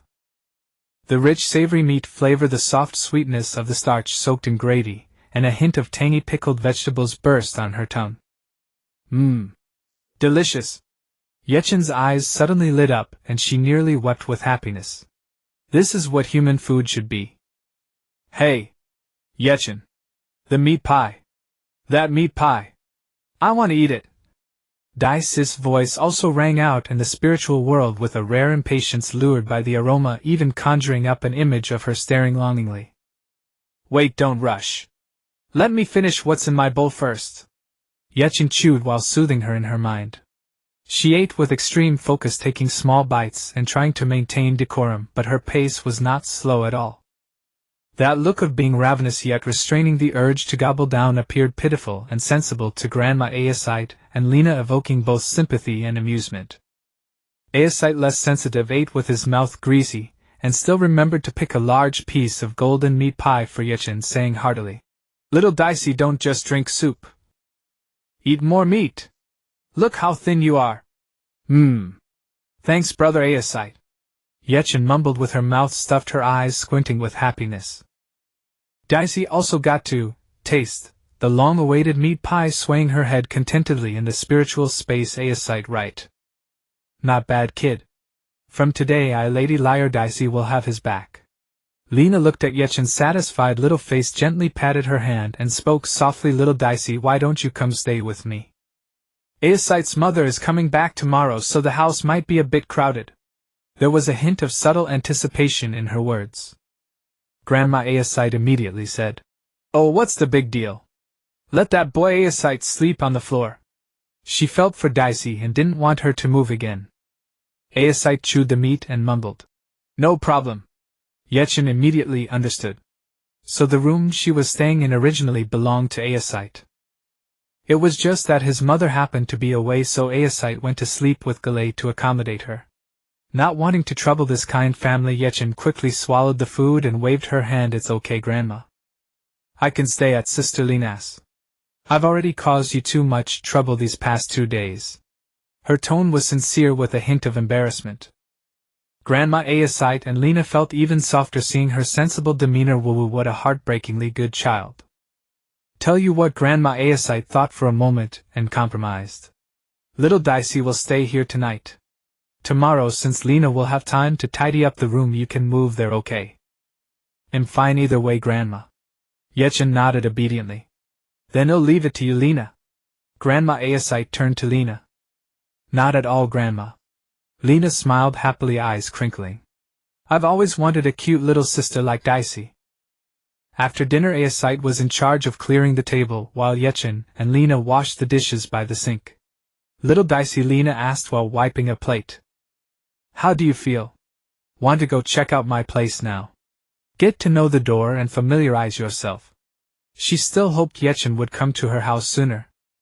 I feel. Ye Chen flicked the water off her hands and symbolically flexed her slender arm, trying to show a non-existent bicep. Full of strength. Sister Lina, let's go. Little Dicey's strength doesn't work like that. Aesite, who had just finished wiping the table, immediately showed off his firm, well-defined arm muscles. Ye Chen huffed inwardly, "Tch, in my prime I was way more impressive than you." On the surface she looked like a curious child. Lina was amused by his childish show-off. Huh. What's so funny? It's really solid. Don't believe me? Give it a squeeze. Aesite looked defiant and pushed his arm closer to Lina. Lina actually reached out with a hint of smile and gently pinched his hard muscle. Wow, it really is. So impressive, her tone was just like coaxing a child. Of course. Aesite instantly puffed out his chest with pride. Ye Chen watched their intimate interaction, her internal radar beeping wildly. Something's going on. Definitely something's going on. This gossip is sure to be juicy. Lina caught Ye Chen's eye shipit expression, her cheeks instantly flushed. She withdrew her hand as if burned, grabbed Ye Chen and headed out, not forgetting to turn back and say goodbye to Grandma Aesite. Grandma. I'll take little Dicey to my place for a look. Be back soon. All right. Make sure you come back for dinner later, okay? No need, Grandma. We'll have dinner at my place. Goodbye, Grandma. Lina practically dragged Ye Chen out of Aesite's house. This was a small village nestled at the foot of a snowy mountain about 5 or 6 kilometers from the majestic snow line. The warm afternoon sun spilled onto the dirt road and wisps of cooking smoke rose from the simple wooden roofs. Along the way Lena held Ye Chen's hand and chatted about many things. Most of the time Lena spoke gently while Ye Chen listened quietly. After all, given Ye Chen's past conversation killer trait, it was better to say less. Lena told how her original village was devoured by the abyss, how she was taken in by her uncle after her uncle was tragically killed by a demon beast on a delivery trip. She fell into despair. In the end it was Aesite, like a reckless but warm ray of light, who with his clumsy care and company gradually pulled her out of the darkness. Ye Chen listened quietly, and when Lena spoke of the destruction of her home and the death of her loved ones, she could clearly feel the sadness in her voice. But when the topic turned to Aesite, Lena's eyes seemed to have stars in them sparkling, and her tone became light and bright. Seeing Lena like this, a ripple of bitterness quietly stirred in Ye Chen's heart. Once upon a time, there was also a girl who looked at her with such sparkling, adoring eyes that were full of her. What a pity! Along the way they met many villagers who warmly greeted Lena and curiously glanced at the unfamiliar little Dicey beside her. Ye Chen could feel the simplicity and goodwill in those gazes, and her tense nerves relaxed considerably. Soon Lena led Ye Chen to her home, a farm with a fence. Inside the fence a large flock of snow-white Argali sheep were leisurely grazing, so many that Ye Chen's eyes widened instantly. No way, sis. You have a mine sheep at home. And you were still so down before. The complaint in Ye Chen's heart almost slipped out. Lena seemed to see through her surprise and slight confusion, her cheeks flushing a little as she explained sheepishly, all this is thanks to Aesite and Uncle Galay helping me over the years. Otherwise I couldn't manage so many sheep alone. She opened the gate and led Ye Chen into the yard, pushing open the door of the farmhouse. Lena's home was small but clean and tidy, exuding the diligence and warmth of its mistress. Sorry, little Dicey. Lena looked around apologetically. The room I prepared for you still needs tidying. How about? Her eyes bright as she looked at Ye Chen with a hint of expectation. You sleep with me tonight. My bed is quite big. Ye Chen. Sleep with Lena. For some reason Aesite's face immediately popped into her mind, and a strange feeling of sorry Aesite welled up. Never mind, Sister Lena. She quickly waved her hand and stammered a refusal. I'd better not. Since the room can't be tidied in time, I'll just stay one more night at Aesite's. Then. Okay. Lena's tone couldn't hide a hint of disappointment, and the regret on her face was obvious. Take a seat and rest. Lena soon perked up. I'll go tidy the room right away. It'll help too. Ye Chen was too embarrassed to just sit. Time passed while tidying the room. Dinner was at Lena's house, simple but warm. When they returned to Aesite's house, the sky was already painted with gorgeous sunset clouds. Galay had already returned and was sitting on a low stool in the living room wiping his hunting knife. The dim oil lamp illuminated his chiseled profile. Hello, Uncle Galay, Lena greeted familiarly. Hello, Uncle Galay, thank you for saving me. Ye Chen imitated Lena and thanked him sincerely. Oh, you're back. Good, I was just about to look for you. Galay put down the cloth and knife, standing up. His gaze fell on Ye Chen with a hunter's characteristic scrutiny and calmness. Little girl, come here. He pointed to the adjacent room. There are some things I need to ask you alone. His tone was calm but carried an unquestionable weight. Ye Chen's heart skipped a beat, but she maintained an obedient facade. Oh. Okay. Sure. She followed Galay into the slightly dim room. Galay walked to the window, pushing the wooden window open with a creak, allowing the last golden rays of the setting sun to slant in softly. He stood with his back to the light, his tall figure casting a long shadow on the floor. You should know by now. Galay turned around, his gaze sharp as an eagle's landing on Ye Chen. His voice was low and steady, yet carried an invisible pressure. I found you while hunting deep in the snowy mountains near Lake Nisi. I picked you up. Mmaocte and Sister Lina both told me.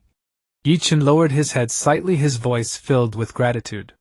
Thank you again for saving me, Uncle Galay. She bowed deeply to Galay. Galay responded, crossing his arms and leaning against the window frame. I just can't figure it out. Looking at you, your manner of speaking and behavior, you seem like a child raised by some noble family in the East. How could you have wandered alone into that deadly snowy mountain?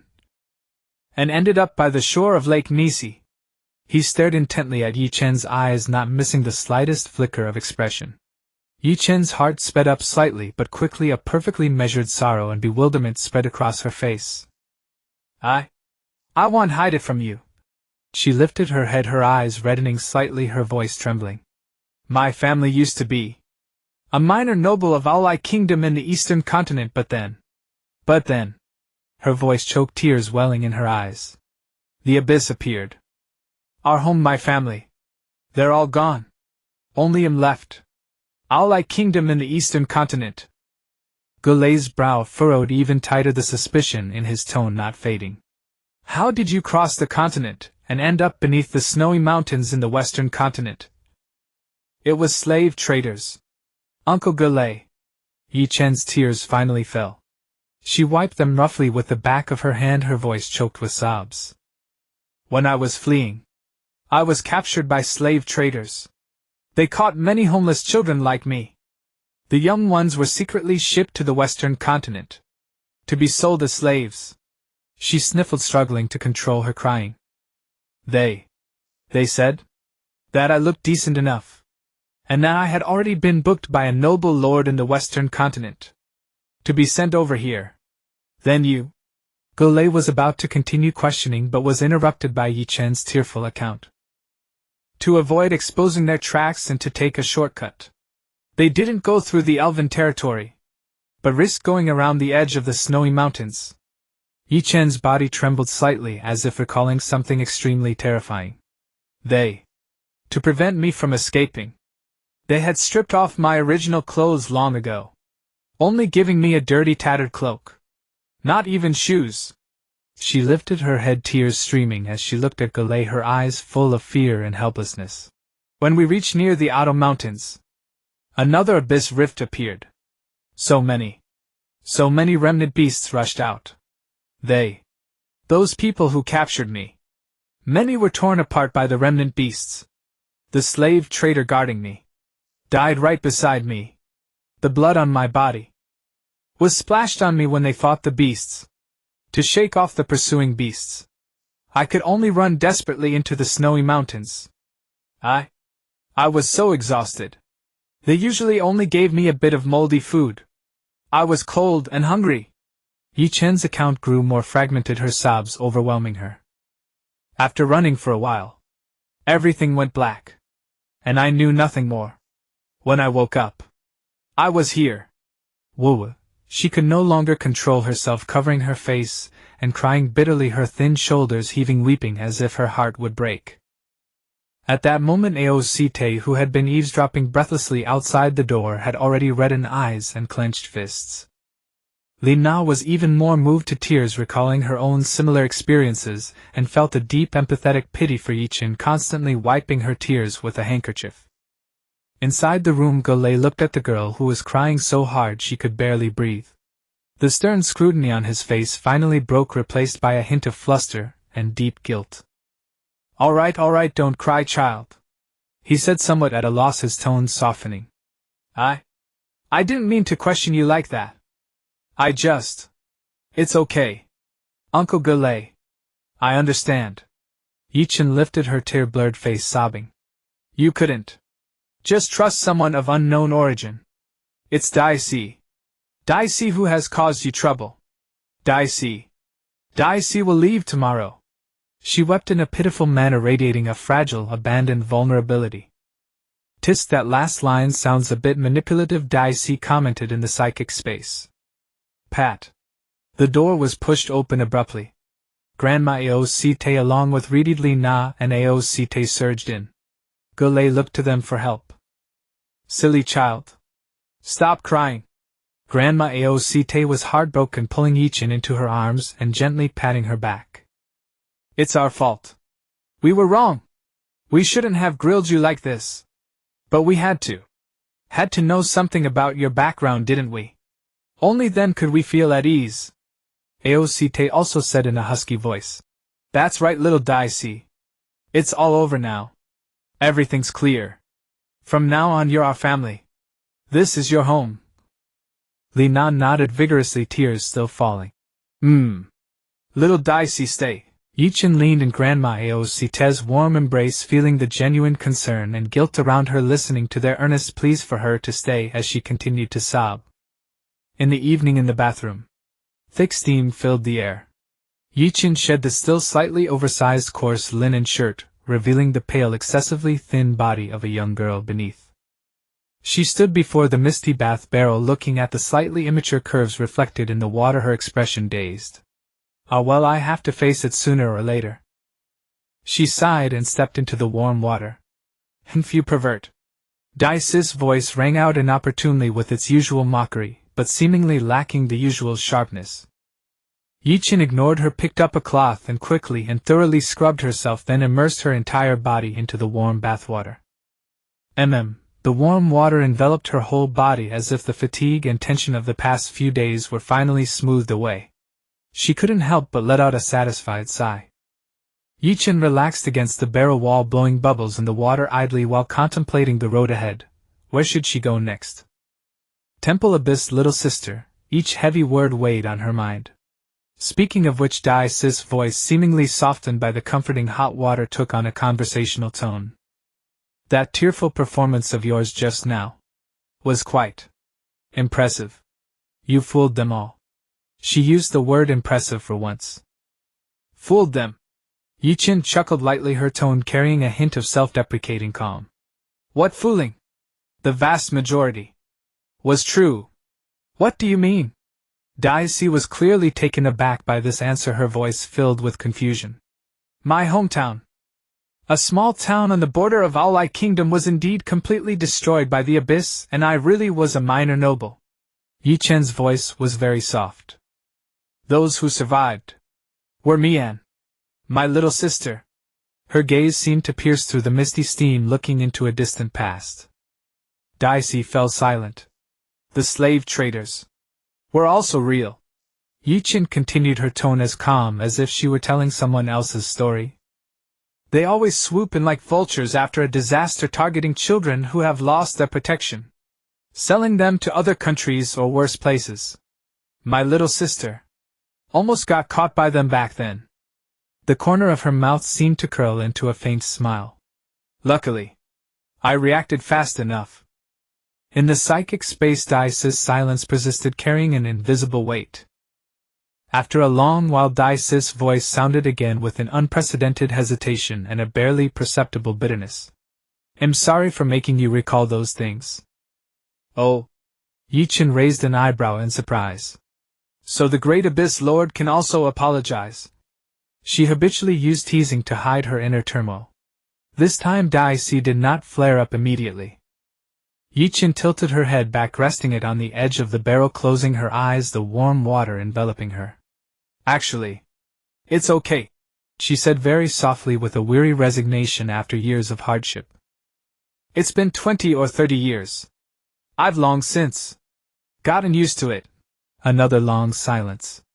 Then Dai's voice sounded again, even more hesitant, even with a hint of caution. Then she paused, as if struggling to find the words. Do you hate me? Huh? Ye Chen's eyes snapped open, startled. Hate you? After all. Dai's voice dropped, carrying an emotion Ye Chen had never heard before, like self-analysis, or a strange sort of guilt. I am also the Abyss. Part of the force that destroyed your home and took your family. She forced out the words. Ye Chen fell silent. The bathroom was quiet except for the sound of dripping water. A few seconds later she spoke softly, clearly enunciating one word. Hate. In the psychic space, Dai's heart seemed to be pierced by that cold word, trembling violently. An indescribable, unfamiliar bitterness spread through her. However, Ye Chen's words were not finished. I hate the Abyss. Her voice was calm yet carried a bone-chilling coldness. But then her tone shifted, becoming clear and firm. But you are different, Daisy. Daisy was stunned. You keep shouting about slaughtering everything. You're an arrogant Tsundere brat. Ye Chen's voice carried a trace of warmth that was hard to detect. But you've never really hurt anyone, have you? That day when you fought with Lily and the others, you held back. When you beat me up in the psychic space, you held back too. And she paused. You just apologized. That was. Dicey instinctively wanted to retort to maintain her proud facade but found her voice choked. So, Ye Chen's voice was especially clear in the mist, carrying a near gentle certainty. You are different. And actually quite cute. Huh. You. What? What do you mean? Dicey was startled by this sudden confession, like a cat whose tail had been stepped on, instantly bristling, her voice rising sharply with obvious fluster and stuttering. An emotion never felt before, named embarrassment and anger, swept over her. What do I mean? Ye Chen curled her lips maliciously, deliberately drawing out her words, her gaze meaningfully sweeping over her own flat chest in the misty air. After all, small things can be cute too. You bastard. Pervert. Lecher. Just you wait. Dicey was completely furious and embarrassed. The strange feelings that had just arisen were instantly replaced by rage, unleashing a small storm in the psychic space. After bathing and changing into clean clothes still provided by Lina's slightly large but soft and comfortable, Ye Chen lay down on Aosite's bed. Though her body was exhausted, her mind was unusually clear. Everything that had happened today and the unexpected conversation with Dicey set her thoughts swirling. Eventually, against the backdrop of Dicey's still simmering mutterings, she gradually drifted into sleep. That night, moonlight streamed through the window onto Goulet's face. He lay awake, tossing and turning, watching his son sleeping soundly, recalling the words Dicey had said earlier, feeling something was off.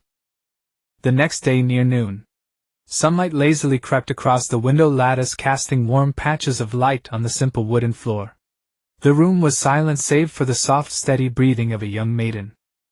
A travel-worn figure, as stealthy as a thief, silently turned the handle of Ye Chen's door. Mrs.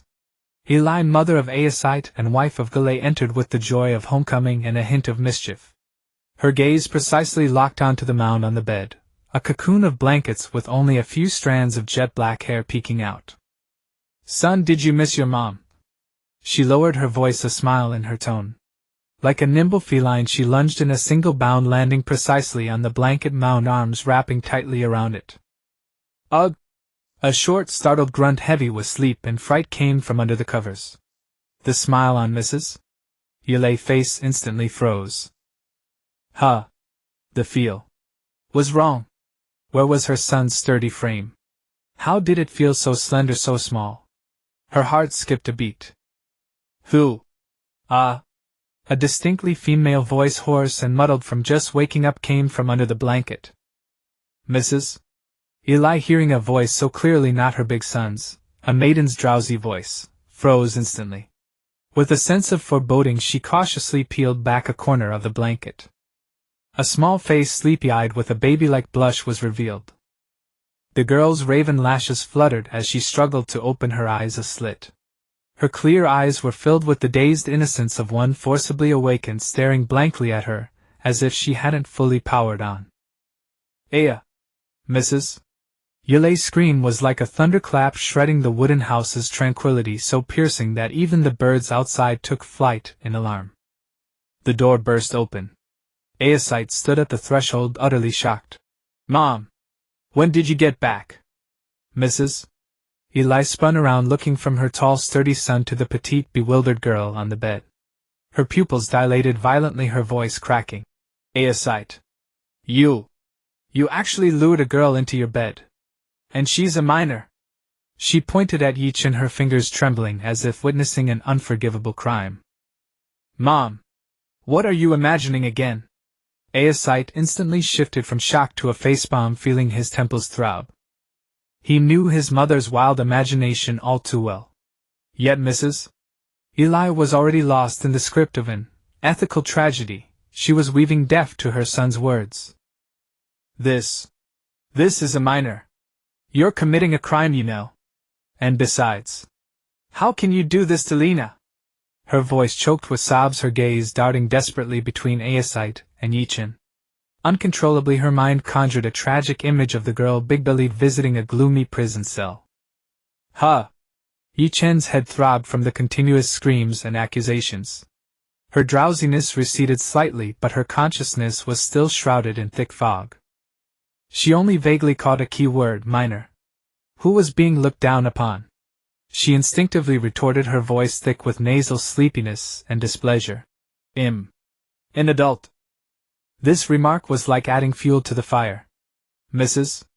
Eli gasped sharply, her gaze at Ye Chen now filled with shocking pain and pity.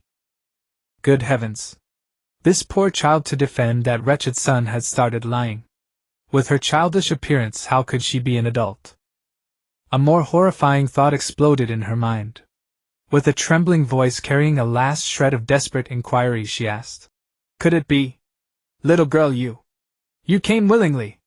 She couldn't even bring herself to say the word. By now Ye Chen was fully awake and consciousness gradually returning, but still not entirely clear on the situation. Hearing willingly, she instinctively and very honestly nodded, repeating, "Yes, I willingly stayed here overnight." She referred to staying at Jiliai's house the previous night. What? Mrs. Yale's last mental defense crumbled. She covered her face, tears streaming like a burst dam. Boo-hoo! I've failed you, little girl. It's my fault for not teaching Aesite right. I'm an unworthy mother, boo-hoo. Aesite painfully covered his face, silently screaming at the ceiling, "Here we go again." His mother's vivid imagination. What's going on? Jiliai's steady voice came from the doorway. His tall figure blocked the light as he frowned at the chaotic scene inside. Sigh. Aesite barely had the energy to explain, simply pointing weakly at the two figures on the bed, one sobbing Mrs. Eli unilaterally. Dad, see. Mom's at it again. Galay instantly understood. He strode over and skillfully separated the two clinging together. Boo-hoo-ha. Galay. Boo-hoo, look at your son. How could he do such a thing, boo-hoo? Mrs. Eli, as if finding her pillar, grabbed her husband's arm, smearing tears and snot all over his sleeve. All right, I know you're upset, but don't rush.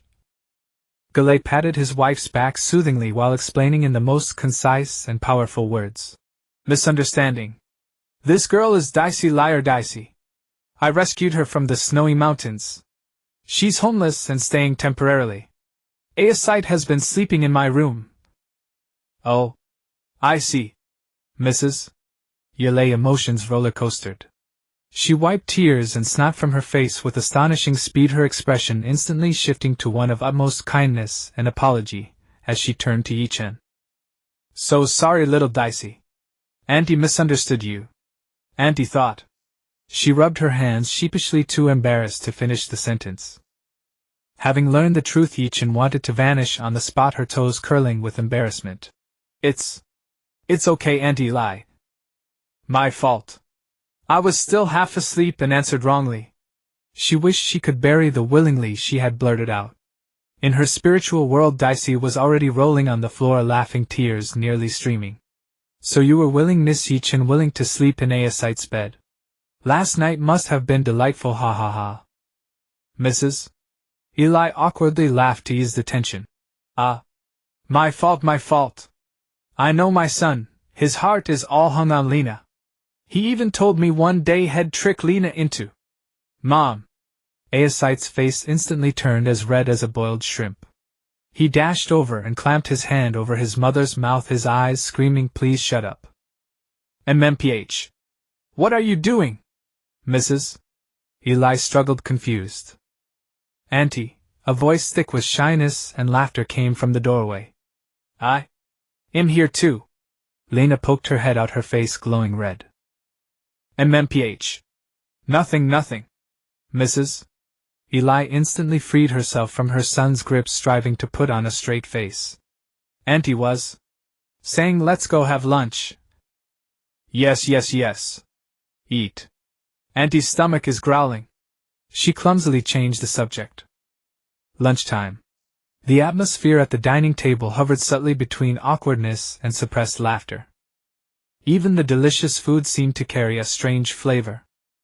The meal continued in a delicate air, punctuated by stifled chuckles and sideways glances. After the meal, Ye Chen began to ponder the matter of self-reliance, tentatively seeking everyone's advice. Galay and Grandma advised her to rest for a few days first, and build up her constitution, while Lina warmly invited her to herd sheep together. However, knowing that Lina could handle it alone and that this was merely an act of kindness, Ye Chen politely declined. "What would my poor little Dicey?" After hearing Ye Chen's full version tragic experience, Madame Yelay tears came on demand. She grabbed Jiliai's arm and began wiping her tears and snot on it. "From now on, you are my daughter," Ye Chen quickly comforted her. "Aunt Eli, don't be sad. Meeting you all is already the greatest blessing heaven has granted me." "Wah wah wah!" Madame Eli cried even louder, as if she wanted to weep out all the suffering Ye Chen had endured on her behalf. Galay, accustomed to this, waved at Ye Chen. "Don't mind her. Let her cry for a while and she'll be fine." Grandma Aesite helplessly handed over a handkerchief. All right. Little Dicey is so strong, yet you as an elder are the one crying first. By the way, Mom," Aesite quickly changed the subject. "Why did you stay so long in town this time? What were you doing?" Madame Eli was indeed immediately diverted. She wiped her face with Jiliai's sleeve, instantly stopping her tears. Though tear stains remained, her spirit was already lively.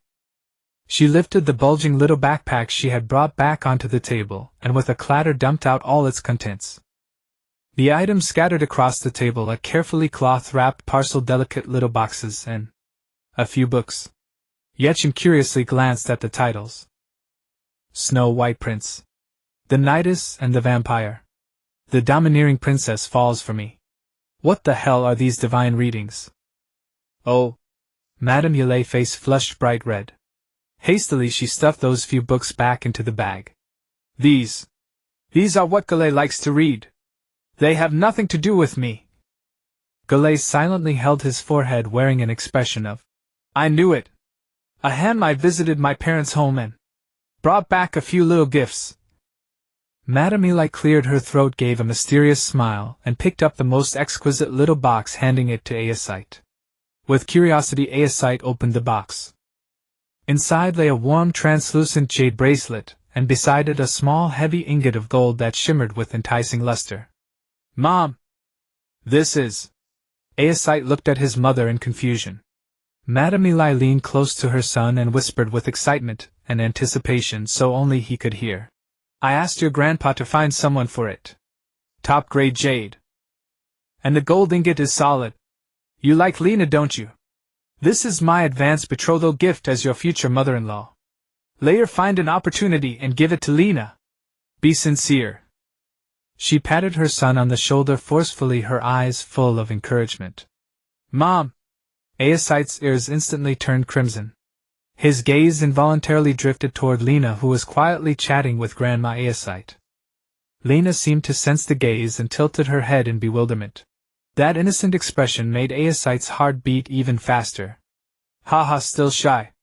Madame Eli grew even more spirited. "And here's the highlight." She eagerly lifted the largest cloth bundle, displaying it like a treasure on the table, and carefully unwrapped it layer by layer. "Ta-da! Look! Finest embroider from town. Pure cotton, incredibly soft." The package was fully opened, revealing the highlight. Several exquisitely crafted baby onesies and booties with fine stitching and adorable animal motifs: ducklings, chubby bear cubs, a majestic little tiger. A bizarre pin-drop silence instantly fell over the living room. Grandma Aesite's teacup stopped midair, the tea quivering slightly. Galay opened his mouth, but in the end he only let out a deep, resigned sigh and heavily rubbed his forehead. Lina's cheeks flushed from pink to a ripe tomato red. She dropped her head abruptly, wishing she could bury her face under the table, her fingers unconsciously twisting the hem of her clothes, even the small lobes of her ears turning scarlet. Aesite was completely petrified, mouth slightly agape, eyes wide as if witnessing a horrifying spectacle, his very soul seeming ready to flee. Ye Chen had just taken a sip of water and nearly sprayed it at Galay across the table. She forced herself to swallow, choking and with tears in her eyes, coughing violently while covering her mouth. Ha ha! In the spiritual world, Dicey was laughing, pounding the ground and rolling. "Auntie Eli is an absolute legend. This is hilarious, ha ha ha." Did you see Aesite's expression? Ha! Ye Chen, did you see? Help! I'm dying of laughter. Amidst her coughs, Ye Chen madly complained in her mind, I saw. This auntie's initiative is just too strong. Her leaps of thought catch one off guard. Mom! Aesite finally broke free from his petrified state, letting out a earth-shattering wail mixed with despair, collapse, and shame. What? What are you up to now? Lina and I. You even prepared this. He pointed at the pile of dazzlingly cute little clothes, his fingers trembling like leaves in autumn wind. What's wrong? Madame Eli said with full confidence, picking up a teddy bear onesie and caressing it with affection. That John kid from town, 2 years younger than you. Got married last month. His mother flaunted it the moment she saw me. Tell me, could I swallow that? Must plan ahead. She thrust the clothes toward Lina, who was about to faint from embarrassment. Look! So soft.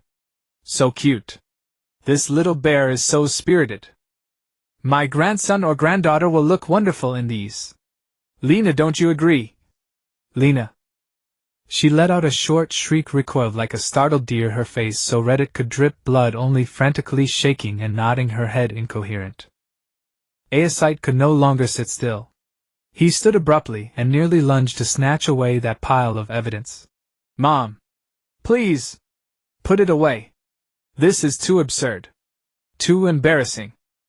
Where is it absurd? Madame Eli agilely hugged the clothes to her chest, her expression of you don't understand and righteous. What's wrong with preparing in advance? You young people don't get it. Good fabrics and fine embroidery take time. In planning ahead. Far-sighted. Better than scrambling later. Gule, don't you agree? She began seeking her husband's support, her eyes full of expectation.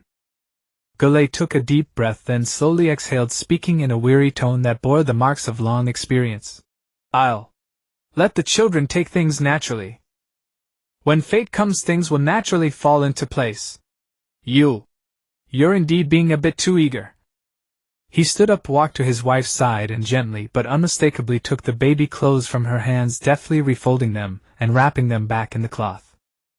I'll keep these for you for now and take them out when they're really needed, okay? He cleverly used the phrase when needed to avoid the embarrassing word for the young ones. Madame Eli looked at her husband's firm gaze, then at her son, who looked as if he wished he could die on the spot, and at her future daughter-in-law on the verge of fainting from shame. Finally she realized belatedly. She seemed to have, indeed, skipped quite a few steps and run a bit too far ahead. All right, fine. She withdrew her hand a bit awkwardly, but her eyes still clung to the bundle. Then you all should get a move on, okay? Such good fabric would be a pity if it sat too long on Mom. Aesite let out another agonized wail, this time filled with earnest pleading. All right, I won't say any more. Madame Eli finally temporarily ceased her campaign. She forcibly shifted her attention from future grandchildren's clothes and turned to Ye Chen, who was trying to minimize her presence and shrink into her chair. Oh, look at me only talking about Aesite. Little dicey. She instantly switched to a loving mode and grabbed Ye Chen's hand. Don't rush about finding a job. Listen to Gule, heal up first. Look at you, thin as a reed, a gust of wind could knock you over. It breaks my heart. Once you're all plump and healthy, Auntie will help you figure something out. I know every corner of these parts. Ye Chen, a bit overwhelmed by her whirlwind of concern, could only nod obediently. Okay, thank you, Auntie Eli. Thank me for what? We're family. Madame Eli waved her hand with heroic grandeur. From now on, this is your home. Stay as long as you like. If anyone bullies you, just tell Auntie and I'll teach them a lesson.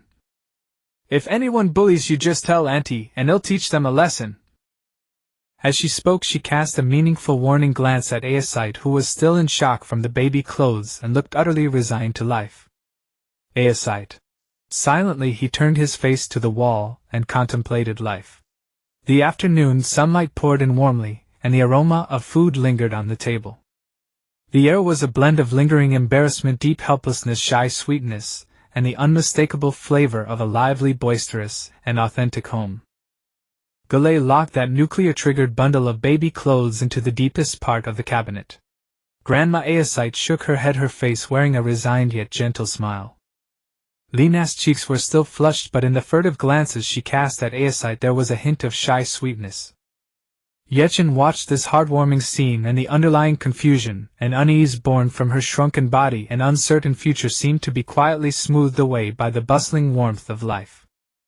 In the spiritual world, Dicey was still chuckling, but her tone carried a rare warmth. Ye Chen, I suddenly feel staying here, maybe, isn't so bad. At least life here is truly never boring. Ye Chen watched as Madame Eli began cheerfully planning whether to make apple pie or berry tart for afternoon tea. Aesite finally recovered, somewhat blushing as he whispered something to Lena while slipping a small box into her hand. Galay quietly cleared the table. Grandma Aesite picked up her knitting needles. Yeah. A faint smile crept across Ye Chen's lips. It is quite lively. However, when Madame Eli suddenly turned and looked at her with eyes lit up as if discovering a new continent, little Dicey, do you prefer apple pie or berry tart? Auntie will show off her skills. Ye Chen's nerves instantly tightened again. Her survival instinct made her answer quickly. Either. Either is fine. Whatever Auntie makes is delicious. She dared not make a choice, afraid that this auntie, whose mind could jump through time, might whip out a future daughter-in-law, granddaughter-in-law training plan or a nursery blueprint at any moment. Either is fine. Whatever Auntie makes is delicious. Rawr. Then I'll make both. Only children make choices. Madame Eli happily declared, and then stormed off to the kitchen like a whirlwind, leaving the whole household with complex expressions that all shared a tacit relief of having survived a calamity. Ye Chen rubbed her throbbing temples, realizing profoundly to survive in this household one's cardiac function must be at a king level. That very night Ye Chen, with utmost resolution and speed, clutched her small bundle. A few changes of clothes prepared by Lena, and amid Madame Eli's entreaties of "Little Dicey, think it over again," fled headlong, almost running for her life, into the quiet, peaceful wooden door of Lena's house. That very night Ye Chen, with utmost resolution and speed, clutched her small bundle. A few changes of clothes prepared by Lena, and amid Madame Eli's entreaties of "Little Dicey, think it over again," fled headlong, almost running for her life, into the quiet, peaceful wooden door of Lena's house. In a hotel room of Amaya town not far from the village, by the round table, the atmosphere was oppressive. Li Jiang vigorously wiped the spine of Jianwei, his voice strained. With that damned rift as the center, tens of kilometers. He slammed the wiping cloth onto the table. We combed through every place we could turn over like a fine-toothed comb. Mind's eyes crevices, we didn't even spare rat holes. We found nothing at all. Xuan Yi yawned, a hint of tears at the corners of her eyes, her voice heavy with exhaustion. Same on my end. Near Lake Ness the abyssal scent of hers just snapped. She spread her hands lazily, tracing a vague arc in the air with her fingertip. Completely clean, as if evaporated. All tracking arrays went silent. Li Jiang immediately chimed in, his tone even more urgent. This is wrong. Too wrong. An abyssal humanoid individual that can fight, take hits, and has a sharp mind just vanished into thin air right under our noses in an area surrounded by so many villages. He pointed sharply at the peaceful cooking smoke of the town outside the window. Look. Calm. Too calm. This is the calm before the storm. It can only mean that either her hiding skills are heaven-defying or she is brewing an ultimate move beyond our imagination. Time is running out. Xuan Yi immediately nodded, mustering her energy to look at the elder, her eyes filled with an urgent plea that said, "The situation is critical, only you can do this." Li Jiang is right, Your Grace the Bishop. Searching here is like looking for a needle in a haystack, too inefficient and might delay the major matter. I implore you to set off immediately and return to the central continent at the fastest speed. You must report directly to the Cardinal Council about the target's disappearance, mastery of ultra-high-level concealment techniques, and a soaring potential threat level. There's no time to lose, Li Jiang then said in a deep voice. Before you bring back new orders, we will continue searching the mountains. If we still can't find her. He paused, spitting out 2 cold words. A lockdown. The word lockdown struck the silent room like a heavy hammer. The air instantly froze, even the crackling of the fireplace seemed harsh. This meant the entire Otto Mountains would become a restricted zone with unimaginable consequences. Li Jiang and Xuan Ye's heavy gazes locked onto the elder like solid matter, silently exerting immense pressure. The elder's murky pupils sharply contracted. He looked at the 2 young people before him who seemed exhausted, yet determined, and felt the weight of their entrusted responsibility. He sighed, his wrinkles seeming deeper with a heavy sense of accepting a mission in a critical hour. Alas. I understand. The elder slowly rose, his white robe rustling without wind. Since things have come to this, there must be a major hidden plot unlike ordinary campaigns. His gaze swept over the 2, carrying a profound entrustment. Good. I shall depart at once and speedily report the dangers here to the Cardinal Bishop Council. He paused, his tone earnest. This place is entirely in your hands. With that he hesitated no more, turned, pushed open the door, and walked out. His hurried footsteps quickly faded away down the corridor. The door clicked shut. The tension of the extreme crisis in the room dissipated like a pricked balloon. Li Jiang's shoulders relaxed and his earlier expression of worrying about the world vanished without a trace. Xuan Yi, even more so, seemed boneless, collapsing limply into the chair, lazily stretching, revealing the slender curve of her waist. After a moment of silence confirming the elder was indeed far away, Xuan Yi straightened up, her voice returning to its usual laziness. Can you be sure it's him? 100%. As she spoke, she stood up, walked to the corner of the room, and pulled out a long object wrapped in ragged cloth from under a pile of clutter. She returned to the table and unwrapped it. The archaic and heavy Mo Chuan lay quietly on the table. What do you think? Li Jiang retorted, staring at the sword with complex emotions. Who among the living dares to call me Little Li besides you and that bastard? He reached out a finger as if to touch the pommel, but stopped with a hint of self-mockery. Besides, other than him, who can truly wield this old ancestor? Memories surged uncontrollably. It was not long after they first met at the school training ground. Li Jiang looked at Ye Chen, who always carried this unremarkable, and even somewhat rustic sword, and couldn't help teasing. Hey little Chen, why do you carry this broken thing around all day? Its style is so outdated, even chopping vegetables with it would be a disgrace. As soon as the words left his mouth, the black sword suddenly emitted a low hum, its blade trembling slightly, an invisible sharp aura emanating, startling Li Jiang into stepping back half a step. Ye Chen laughed at that, patting the scabbard as if soothing a sulking child. Don't mind him, he's just a kid. This was given by my master, a keepsake. Later Li Jiang learned just how terrifying a divine weapon this blunt sword was in Ye Chen's hands. As if to prove something, Li Jiang gritted his teeth and suddenly grabbed the hilt of Mo Chuan. Sizzle hot! He snatched his hand back as if electrocuted, blowing on his reddened palm with a look of frustration. As expected. Xuan Yi raised an eyebrow, a hint of schadenfreude in her voice. Still holding a grudge? Ever since you called it blunt, it hasn't let you touch it except that day in the pit. As if to confirm her words, Mo Chuan's blade emitted another low, clear hum with an obvious tone of disdain. Xuan Yi reached out and gently picked up Mo Chuan. The sword was heavy in her hand, its edge as blunt as a piece of iron. Her fingertips traced the unique dark patterns on the blade, her eyes certain. It's this sword. It's his sword, no doubt. But it appeared beside that abyssal girl. Xuan Yi's brows knit deeply, her confusion deepening. I saw her chop at you with this sword with my own eyes. How do you explain that? Li Jiang's eyes flickered. He spoke slowly, his voice low. What if there's a possibility that she is? Xuan Yi blurted out. That's too ridiculous. How could such a thing happen? That's why I dare not be sure. Li Jiang scratched his hair irritably. But those doubts and the fact that she didn't kill, the way her aura vanished so strangely, and this damned sword. He pointed at Mo Chuan as if grasping the only clue. Do you remember the abyss before? Every battle, didn't it result in a pile of deaths? But this time, only injuries, not even a single severely wounded one. Does that make sense? Indeed it doesn't. Xuan Yi slowly nodded, acknowledging that. So you plan to go find her yourself?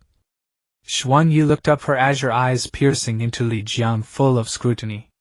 Li Jiang replied gloomily. Xuan Yi's eyes turned extremely serious, even carrying a hint of warning. Li Jiang, don't forget who he is. He's the traitor who almost sent you, me, and the entire team to hell. Her voice rose slightly. How can you be sure he won't stab you in the back again this time? How can you be sure that what you'll find isn't an even more dangerous trap? Li Jiang was silent for a moment, the air seeming to solidify. He tightened his grip on Jianwei, his knuckles white from the force his voice squeezed out through clenched teeth. If it really is him, if he is still that traitor. He looked up, a ruthless glint in his eyes. Then I'll cut off his head myself and bring it back. With that he suddenly looked at Xuan Yi, confusion in his eyes. Aren't you curious?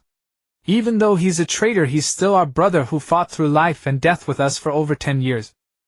Don't you want to find him? Asked him face to face why. Why did he betray us? Seeing Li Jiang's somewhat agitated state, Xuan Yi sighed softly and shook her head. She once again turned her gaze out the window toward the village where Ye Chen was hiding. Curious.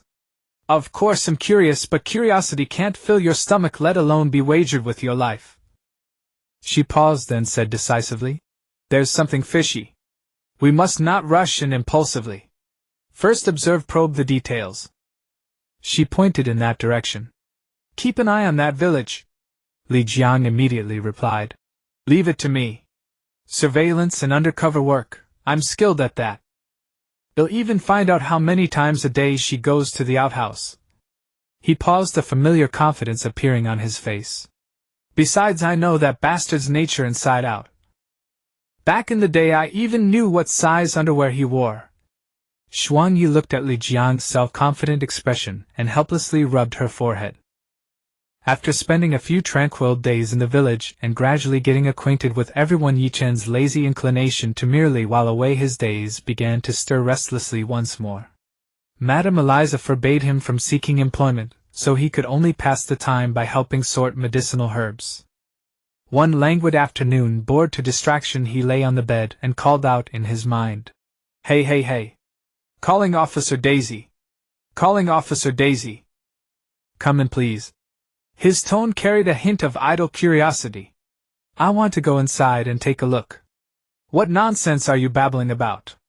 Daisy's voice was also tinged with a certain languor, like a cat that had just woken up. I mean the spiritual space. Last time I was so busy fighting that I didn't get a good look. This time let me have a proper tour. Ye Chen's voice brimmed with the inquisitiveness of an eager child. TSK. You can come in on your own, why asked me. Daisy's tone reeked of "Are you an idiot?" exasperation. Huh? Really? How do I get in? Is there a password? Open sesame. Ye Chen was truly curious. Fine, I can't be bothered to explain. Close your eyes. As if suddenly remembering something, Daisy ordered crossly. Ye Chen followed suit and closed his eyes. Instantly he felt the world spin, and when he opened them again he found himself inside that familiar yet dilapidated spiritual space. Whoosh!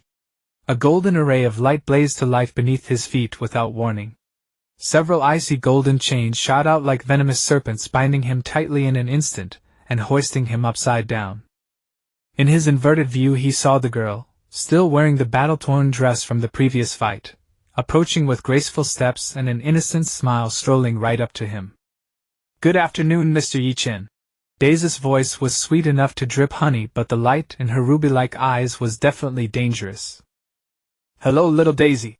Ye Chen forced a smile, trying to struggle but finding it futile. May I ask why you always greet me with such warmth every time we meet? He gestured helplessly at the chains binding him. Warmth. Daisy extended a slender finger and poked Ye Chen's flushed cheek, flushed from being upside down, her smile growing even brighter. Of course it's warm. Because. She suddenly clenched her small fist and her smile instantly turned nuclear friendly. It's time to settle the total score now. Mr. Ye Chen, huh? Wait. Every hair on Ye Chen's body stood on end. Misunderstanding. It's all a misunderstanding. Everything I said before were just jokes to lighten the mood. I was wrong, Lady Daisy. I'll conduct a thorough self-criticism. Ye Chen instantly surrendered, writhing futilely. Dant hit the face. Please. Hanging upside down left him completely defenseless. Who has a small chest, huh? Daisy's voice rang with anger as her first fist descended with a whoosh. Who is cute, huh? The second fist followed. Who wants to change their name to Lindayu? Huh. The third fist tore through the air. I'm sorry, Officer Daisy. I really am sorry. Woo-wee. Not far away, a reddish-brown tentacle quietly poked half its head out from a crack in the space, silently spectating this one-sided lesson, then withdrew with a sense of unwillingness to watch, as if it had never appeared. Fortunately, Daisy still showed some lenience, merely giving Ye Chen a temporary taste of being a swollen-headed boy. Humph. You know better, you screamed pitifully enough. Daisy looked at the upside-down swollen head, seemingly having vented much of her anger, a smug satisfaction on her small face. She casually snapped her fingers. Swoosh. The golden chains wrapped around Ye Chen's limbs instantly dissolved into particles of light. Ouch. Ye Chen, caught off guard, tumbled straight from midair, wincing in pain. Little Daisy. Couldn't you have been gentler letting me down? He complained while clutching his head. Struggling to his feet, Ye Chen immediately spotted a full-length mirror that Daisy had conjured at some point. In the mirror, his disfigured face was clearly reflected. Woo-woo. Little Daisy. Ye Chen pointed at the mirror, overcome with sorrow. You've beaten my handsome face into this. You have to take responsibility. My dear readers depend on this face to go with their meals. Woo-wee. Daisy saw his over-the-top acting, and her just-calmed anger flared up again. She clenched her small fist tighter. Say that again if you dare. Woo-wee. I don't care. Even if you beat me 100 times, it's useless. You have to take responsibility. Responsibility. Ye Chen simply turned shameless, adopting a what's done is done attitude. Tis. Daisy was completely exasperated by his rascally behavior. She waved her hand irritably. A blob of green glowing paste flew with a splat, landing squarely on Ye Chen's swollen face. A cool, soothing sensation spread, and the bruises and swelling on his face visibly receded. Satisfied now, Daisy rolled her eyes in annoyance, as if discarding something dirty. Ah, that's more like it. I almost thought I'd have to say goodbye to having the same handsome face as my dear readers. Ye Chen examined his restored face from every angle, thoroughly narcissistic. Hey, if there's a next time. Daisy waved her small fist, the threat unmistakable. Don't worry. It's my fine quality to never correct a mistake. I guarantee no next time. Officer Daisy. Ye Chen immediately puffed out his chest and swore earnestly. That's more like it, huh? What? Daisy suddenly realized she might have missed some crucial self-exposure. Nothing. Ye Chen quickly waved his hands to change the subject. He looked around curiously. The space still retained its devastated appearance from the last great battle, broken walls and rubble everywhere. His gaze involuntarily fell back on Daisy, lingering a few seconds on her tattered dress. Stare. Still looking. You'll gouge out your eyes and play marbles with them, Daisy said without turning around, her voice icy. Hey. I'm just curious. Ye Chen pressed on fearlessly. Why don't you restore this place? And this battle damage limited edition outfit? You're flashing me. He pointed at the patches of pale skin showing through the rips in her dress. Daisy's eyes flickered. She turned away awkwardly. Humph. Didn't I tell you last time? Things here have to be created from memory. Rebuilding after destruction takes a lot of time and energy. It's too troublesome. Oh. Ye Chen drawled, a mischievous grin spreading across his face. So. The truth is, you've never really seen any other beautiful houses or pretty clothes, have you? He hit the nail on the head. None of your damn business. Daisy yelped like a cat whose tail had been stepped on, her voice shooting up, but the tips of her ears blushed red. But you've seen the clothes Lena and the others wear, right? Can't you change into something similar? Ye Chen pressed his advantage. I told you. It requires personal experience and deep memory. Those are all your experiences. It's not like I haven't tried. I just can't make it appear. Daisy was getting flustered. Oh, I see. Ye Chen wore an extremely irritating expression of sudden enlightenment, shaking his head. No wonder our esteemed Lady Lildes used to cry and throw tantrums to go outside. Stuck in a place like this every day without even a decent dress. Oh dear, how pitiful you are, itching for a beating, are you? Daisy instantly bristled like an angry cat, whirled around her small face, flushed red fists clenched until her knuckles cracked. Stop. Ye Chen knew when to quit raising his hands and surrender, though a confident smile remained on his face. Calm down. I can help you. What do you mean? Daisy's fist halfway through its swing froze midair as she looked at him suspiciously. Watch closely. Witness the moment when the wisdom of another world crystallizes. Ye Chen snapped his fingers, though soundless it carried momentum, and focused his mind. As he busied himself, the originally dilapidated corner of the space began to warp and reorganize. Snow-white walls rose from the ground, soft and comfortable sofas materialized out of thin air, a wide and fluffy bed exuded an inviting aura. The rough outline of a simple yet cozy little room quickly took shape. Wow! You! Daisy's crimson eyes instantly lit up, filled with astonishment and an imperceptible trace of admiration. How do you know so many things? And they look so beautiful. She couldn't help reaching out to touch the soft sofa fabric. Humph! Ye Chen put his hands on his hips, lifted his chin, and looked smug. I told you it's a dimensionality reduction attack from another world, kid. Jealous, huh? At this moment he was brimming with arrogance. What color do you like? Girly pink. Melancholy blue. I'll change the wall color for you. He enthusiastically promoted. No. White is fine. It looks clean and comfortable. Daisy quickly waved her hands, curiously touched the smooth wall, and then eagerly opened the brand new wardrobe door in the room. It was empty inside. She immediately turned her head, her sparkling big eyes looking at Ye Chen with pointed meaning, full of silent expectation. What's wrong? What a great wardrobe. Big space, you can even play hide and seek with the kids when bored. What a wonderful entertainment facility. Ye Chen pretended to be clueless, wearing a sincere expression of, I'm doing this for your own good. You! Daisy was furious, her cheeks puffed up. Clothes. What about clothes? Idiot. Who is the mastermind behind this battle-damaged limited edition I'm wearing? You have to take responsibility. She tugged at her tattered skirt, righteous and confident. No way. Ye Chen resolutely shook his head, raising an eyebrow mischievously. I've already fixed up the house for you pretty good, right? And you still want new clothes? He grinned wickedly and raised an eyebrow. Unless what? Daisy tilted her head, a faint alarm bell ringing in her heart. You beg me then? Ye Chen chuckled and leaned in his face, screaming the three words. Beg me now? You bastard! Daisy completely bristled. She liar, Daisy, you are Manjia, the darling of the abyss, the messenger of the gods. When had she ever needed to bow down and beg a lowly human? This is an utter disgrace.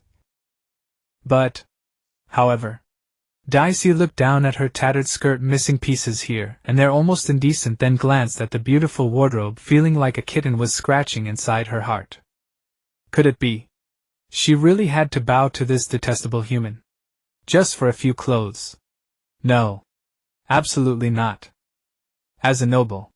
But these clothes. Alas, what a pity! Ye Chen sighed at the right moment, shaking his head with feigned regret. I was originally thinking of having a few little dresses that would suit you, perfectly beautiful and fitting, but... He deliberately trailed off, his gaze drifting elsewhere. Trying to tempt the great liar Daisy of the abyss with mere clothes. How naive! Daisy roared in her heart. But the wardrobe is really so empty. The clothes are really so tattered. thinking that she had finally escaped the abyss only to have her body snatched before she could enjoy anything trapped in this godforsaken place, and now having to humble herself for a few clothes. Tisket felt so unjust. What a pity! Ye Chen seemed to see through her struggle, deliberately drawing out his tone, his eyes sweeping over her tattered skirt. Since our esteemed Miss Dicey looks down on it, then it'll be off. Bye-bye. He shrugged, turned around, and made as if to leave. Wait! A small cool hand suddenly grabbed Ye Chen's clothes. Ye Chen turned around and saw Dicey with her head bowed, black hair falling down, her expression unclear, but her fingers gripping his clothes were tight. Her voice was low, soft, with a tone Ye Chen had never heard before, almost timid. Please! She seemed to muster immense courage, her voice growing even softer. If you listened carefully, the end seemed to carry a barely perceptible tremor. I really want those clothes. Ye Chen was stunned. Instead of the expected fist or scolding, this unexpected soft vulnerability left him at a loss. Dicey, seeing no reaction, thought her voice was too soft, so she gathered her courage again, and repeated with a barely noticeable sob. Please! I really want new clothes. Her pitiful look seemed as if she would shed tears any second.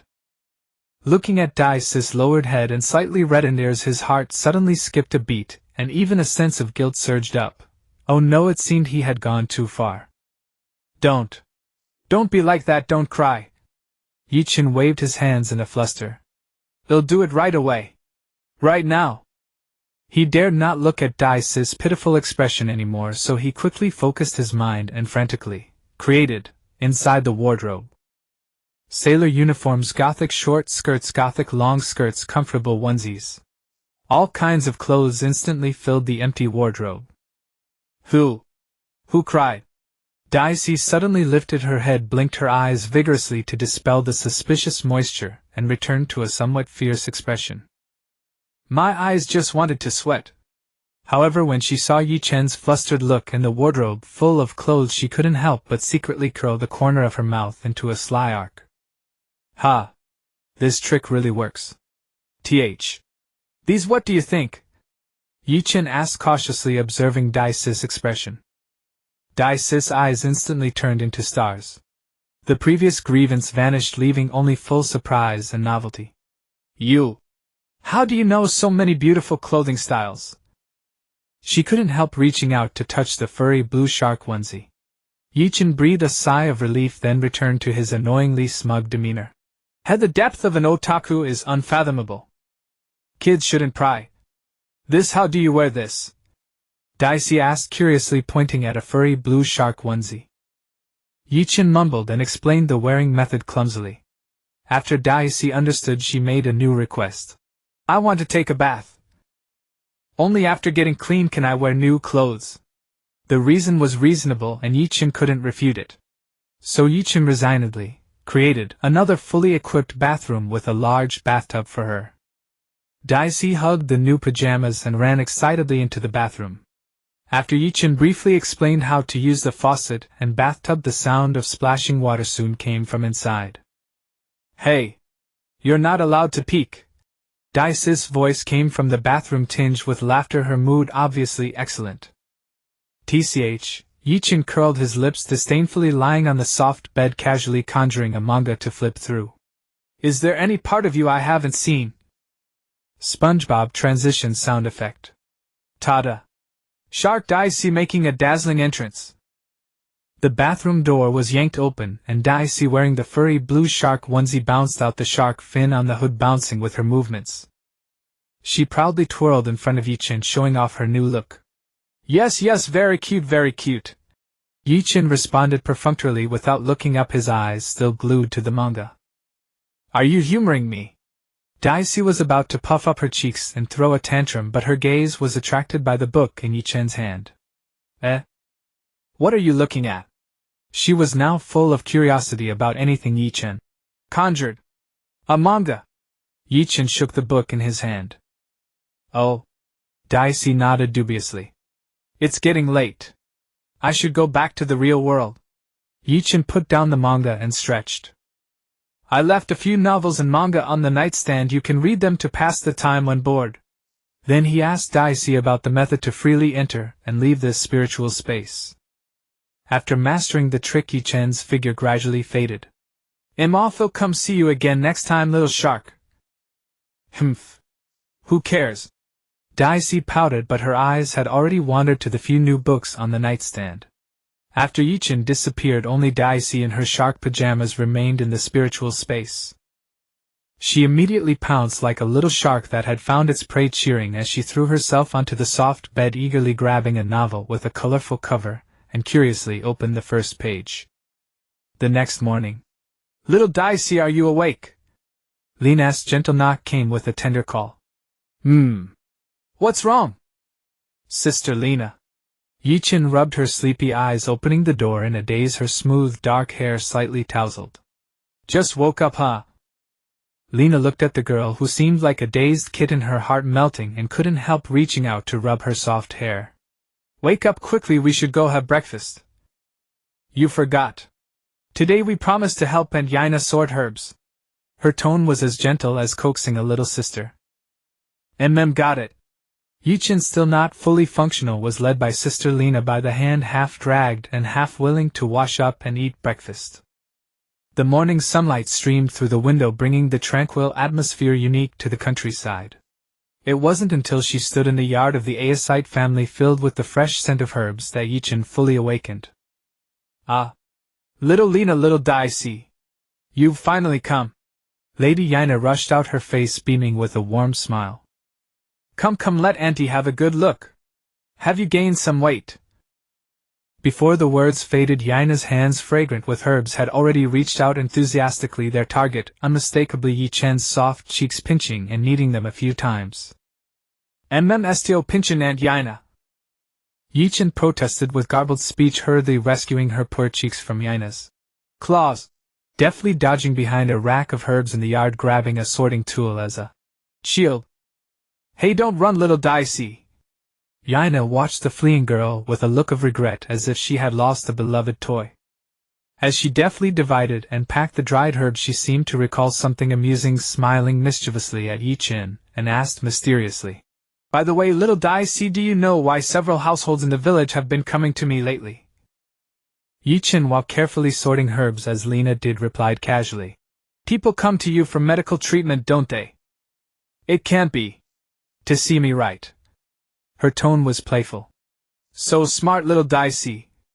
Yana slapped her thigh, her eyes curving into crescent moons with laughter. "They came precisely for you." "Huh!"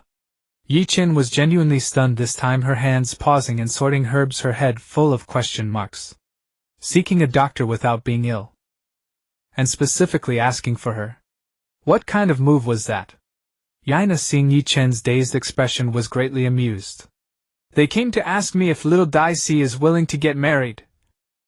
"Ha!" She laughed so hard tears almost came out. "Oh." In the spirit world, the little shark, who had been quietly reading comics, immediately perked up, its voice tinged with teasing. "So Miss Ye Chen is finally going to be married. I wonder which young master has caught your eye. Shall this great one give you some advice?" The tone was mischievous. Shoo. Go read your comics," Ye Chen retorted crossly in her mind. "If I get married, you'll be my dowry." That one sentence choked Daisy into temporary silence. Before Ye Chen could muster a response to Yana, Lina beside her spoke up urgently like a protective hen. "That won't do. And Yana, our little Daisy looks so young, she must be underage.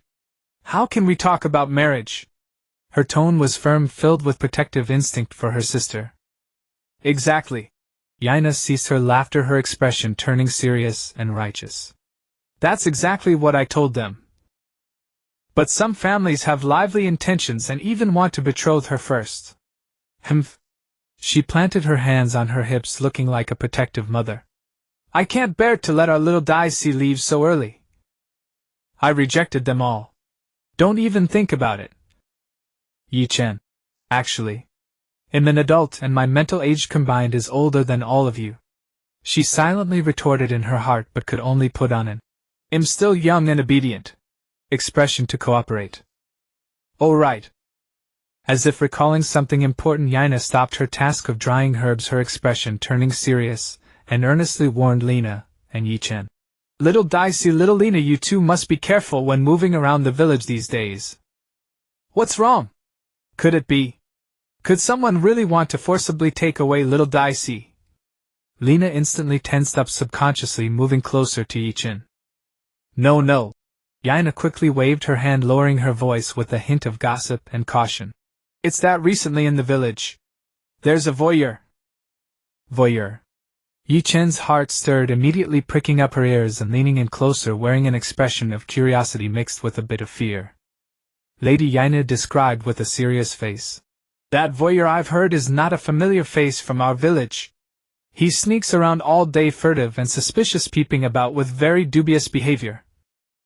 Even worse. Her voice dropped lower with disgust. I heard he even secretly checks the village public toilets. Can you imagine how perverted that person is? You. How terrifying. Lina's face turned pale, and she tightly grabbed Ye Chen's arm.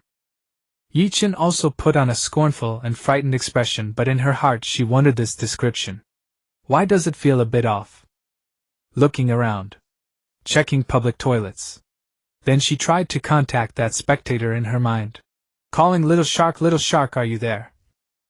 Out with it, no beating around the bush. Daisa's response was still direct, but her tone was quite flat. Huh. Ye Chen keenly noticed Daisa's reaction. This little ancestor had been so quiet lately. Not throwing a tantrum. Was the comic too good, or was she brewing something big? Have you sensed any unfamiliar and suspicious energy fluctuations in the village? Especially the kind that skulks around, Ye Chen described carefully. Obviously. Daisa's tone was full of, are you an idiot? Exasperation. When has there been a day without strangers coming and going in the village? However, Daisy turned over on her large bed in the spirit world, settling into a more comfortable position on her stomach, casually flipping through comic pages, and added offhandedly, those two have come a few times. Who? Ye Chen didn't react immediately. Tisk, that rat who hides in shadows, and that golden-haired magician. Daisy explained lazily, her attention clearly still on the comic. Understood. Ye Chen knew it in her heart. Just as she severed the mental connection with Daisy, she felt someone gently shaking her shoulder. Little Daisy. Little Daisy. Oh dear, are you scared? Seeing Ye Chen's dazed expression, Yaina thought she was frightened by the news of the voyeur, and immediately opened her arms with concern, giving her a warm hug. Don't be afraid, Aunt Yaina is here. Caught off guard and enveloped in a hug, Ye Chen could only make a symbolic struggle before quickly giving up resistance. She went along with it, burying her face in Aunt Yaina's shoulder, and said in a muffled voice, It's okay, Aunt Yaina, I am better now. But in her heart she lamented the special treatment this body brought was really getting more and more. Seeing this, Lina also stepped forward and gave Ye Chen a gentle sisterly hug of comfort. In the evening, after enjoying a warm dinner at the Aesite family, Lina and Ye Chen set off on the road home. The afterglow of the setting sun stretched their shadows long. Suddenly Ye Chen's step paused almost imperceptibly as a familiar yet concealed energy fluctuation appeared within her perception range. Someone is approaching. Almost at the same time, Daisa's calm voice sounded in her mind, confirming her sensation. Ye Chen immediately took Lina's hand, a perfect expression of slight confusion and embarrassment appearing on her face. Sister Lina, you go back first. I suddenly remembered that I seem to have left something at Aunt Yaina's. I need to go back and look for it. Really? What important thing? Do you want me to go back with you to look for it, little Daisy? Lina stopped looking at her with concern, worried about her walking alone in the dark. No. Ye Chen quickly waved her hand, her tone light. It's just a little trinket, it might have fallen into the herb pile. I can go back and rummage through it alone. It's getting dark, you go home first. She gently pushed Lina in the direction of home as she spoke. Well, all right. Lina, seeing Ye Chen's persistence, though she found it a bit strange, nodded out of trust. Little Daisy, you be careful and come back quickly once you find the thing. she added, another worried reminder. Got it. Ye Chen responded obediently, watching Lena's figure disappear at the end of the path home. After confirming Lena was far away, the relaxed expression on Ye Chen's face instantly vanished, her eyes turning sharp. She turned and swiftly, silently slipped into the dark alley nearby. In the depths of the alley, in the shadow beyond the reach of moonlight, a tall figure stood silently. You finally came. I've been waiting for you for a long time. A languid voice sounded in the silent alley, carrying a hint of barely perceptible seriousness. Ye Chen stopped, looking at the familiar yet somewhat unfamiliar figure before her. The moonlight sparingly outlined her golden hair and silhouette, and she couldn't help but be slightly dazed. It was Xuan Yi. Seeing her silent, Xuan Yi cut straight to the chase, her azure eyes like cold stars in the shadow locking onto Ye Chen. Is it you? Ye Chen. This question carried tremendous weight. It's me. Ye Chen had just uttered 2 words, trying to explain something. However, Xuan Yi seemed to require no further confirmation or pleasantries. She left a command as brief as it was cold, her figure dissolving into the shadows and quickly disappearing at the other end of the alley. Tonight at the grove by the village entrance. Ye Chen stood still, staring at the empty alley. That sounded rather odd. Like some clandestine meeting code. Daisy, who had been silent and playing dead, finally spoke slowly with a detached tone. This is your own affair, handle it yourself. I won't interfere. Having said that, the spirit world fell utterly silent, as if she had truly completely removed herself. On a dark, windy night. After confirming that Lena was in deep sleep, her breathing even and long, Ye Chen slipped out of the house silently, her figure merging into the night, and stealthily made her way toward the silent grove at the village entrance. Ye Chen silently slipped into the grove. Moonlight filtered through the sparse foliage, casting dappled shadows on the ground. The air was thick with the scent of grass and earth, carrying the coolness of the night. Someone's coming. Daisy's voice echoed in her mind, laced with the languor of just waking up and an indifferent detachment. A figure slowly emerged from the shadows. Moonlight traced his upright silhouette, and the long sword named Zhan Yu in his hand glimmered with a cold silver light. No greetings, no questioning. Li Jiang's eyes sharp as blades, the instant he locked onto Ye Chen, his body sprang forward like a cheetah. Zhan Yu let out a piercing shriek as it tore through the air, cleaving downward without any flourish. This strike was swift, fierce, and precise, carrying both a test and the pent-up fury and confusion of 5 years. Ye Chen's pupils contracted, her bodhi's instinctual reaction outpaced thought. She abruptly bent backward, her supple body arching to its limit, as the icy blade skimmed past the tip of her nose. At the same time, she braced one hand on the ground, using the force to slide half a step back. TSK. The moment her palm touched the ground, a dense earthen yellow glow surged forth. The hard ground writhed like a living thing, and a heavy spear forged from pure rock ether burst through the soil, which she grasped firmly in her hand. Li Jiang's strike missed, but his assault showed no pause. With a flick of his wrist, Zhan Yu shifted from a cleave to a thrust, transforming into a lethal silver thread aimed straight at Ye Chen's heart. Before the tip of the sword reached her, the frigid, killing intent had already sent chills across Ye Chen's skin. Clang! Ye Chen twisted her wrist, sweeping the heavy rock spear with immense force, precisely striking the spine of Zhan Wei, producing a harsh metallic clash and a shower of sparks. The tremendous force deflected the sword's momentum. Seizing the opening, Ye Chen engaged her core strength, launching the spear like a venomous dragon emerging from its lair, the tip whistling through the air as it stabbed fiercely back toward Li Jiang's chest. This thrust embodied the ruthlessness and precision of a warrior. Yet, just as the spear tip was about to touch Li Jiang's chest armor, Ye Chen's wrist shifted almost imperceptibly. Pfft. The heavy spear tip, carrying a fierce gust, grazed Li Jiang's shoulder armor and plunged deep into the tree trunk not far behind him. The spear shaft quivered with a resonant hum. Hey! What are you doing? In the mental realm, Daisy instantly sat upright, her sharp pajama hood askew, her voice laced with incredulous shock and a touch of exasperation. That strike could have skewered him clean through. Why did it miss? Are you going easy on him? Ye Chen's gaze locked firmly on Li Jiang's face, her response in thought unwavering. I bet. He would never kill me. This trust was forged through over a decade of fighting side by side, sharing life and death. In the instant Ye Chen's spear struck air, her old strength spent, and new force not yet gathered, Li Jiang made an extremely bold move. He actually let go of his sword hand. Zhan Yu flew free, spinning to the side and embedding deep into the ground. At the same time, like an unshakable shadow, he slipped along the shaft of Ye Chen's empty spear, closing in like lightning. So fast that he left only an afterimage under the moonlight. Clang! Clang! 2 cold gleams burst from his waist, 2 fine steel short blades. The left short blade coiled around Ye Chen's spear-wielding wrist like a venomous snake, leveraging a sudden twist. The right short blade like a fang stabbed straight at her fingers, gripping the spear. Sharp pain and tremendous force surged through her.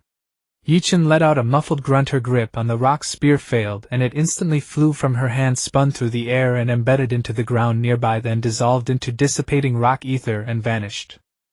Smack!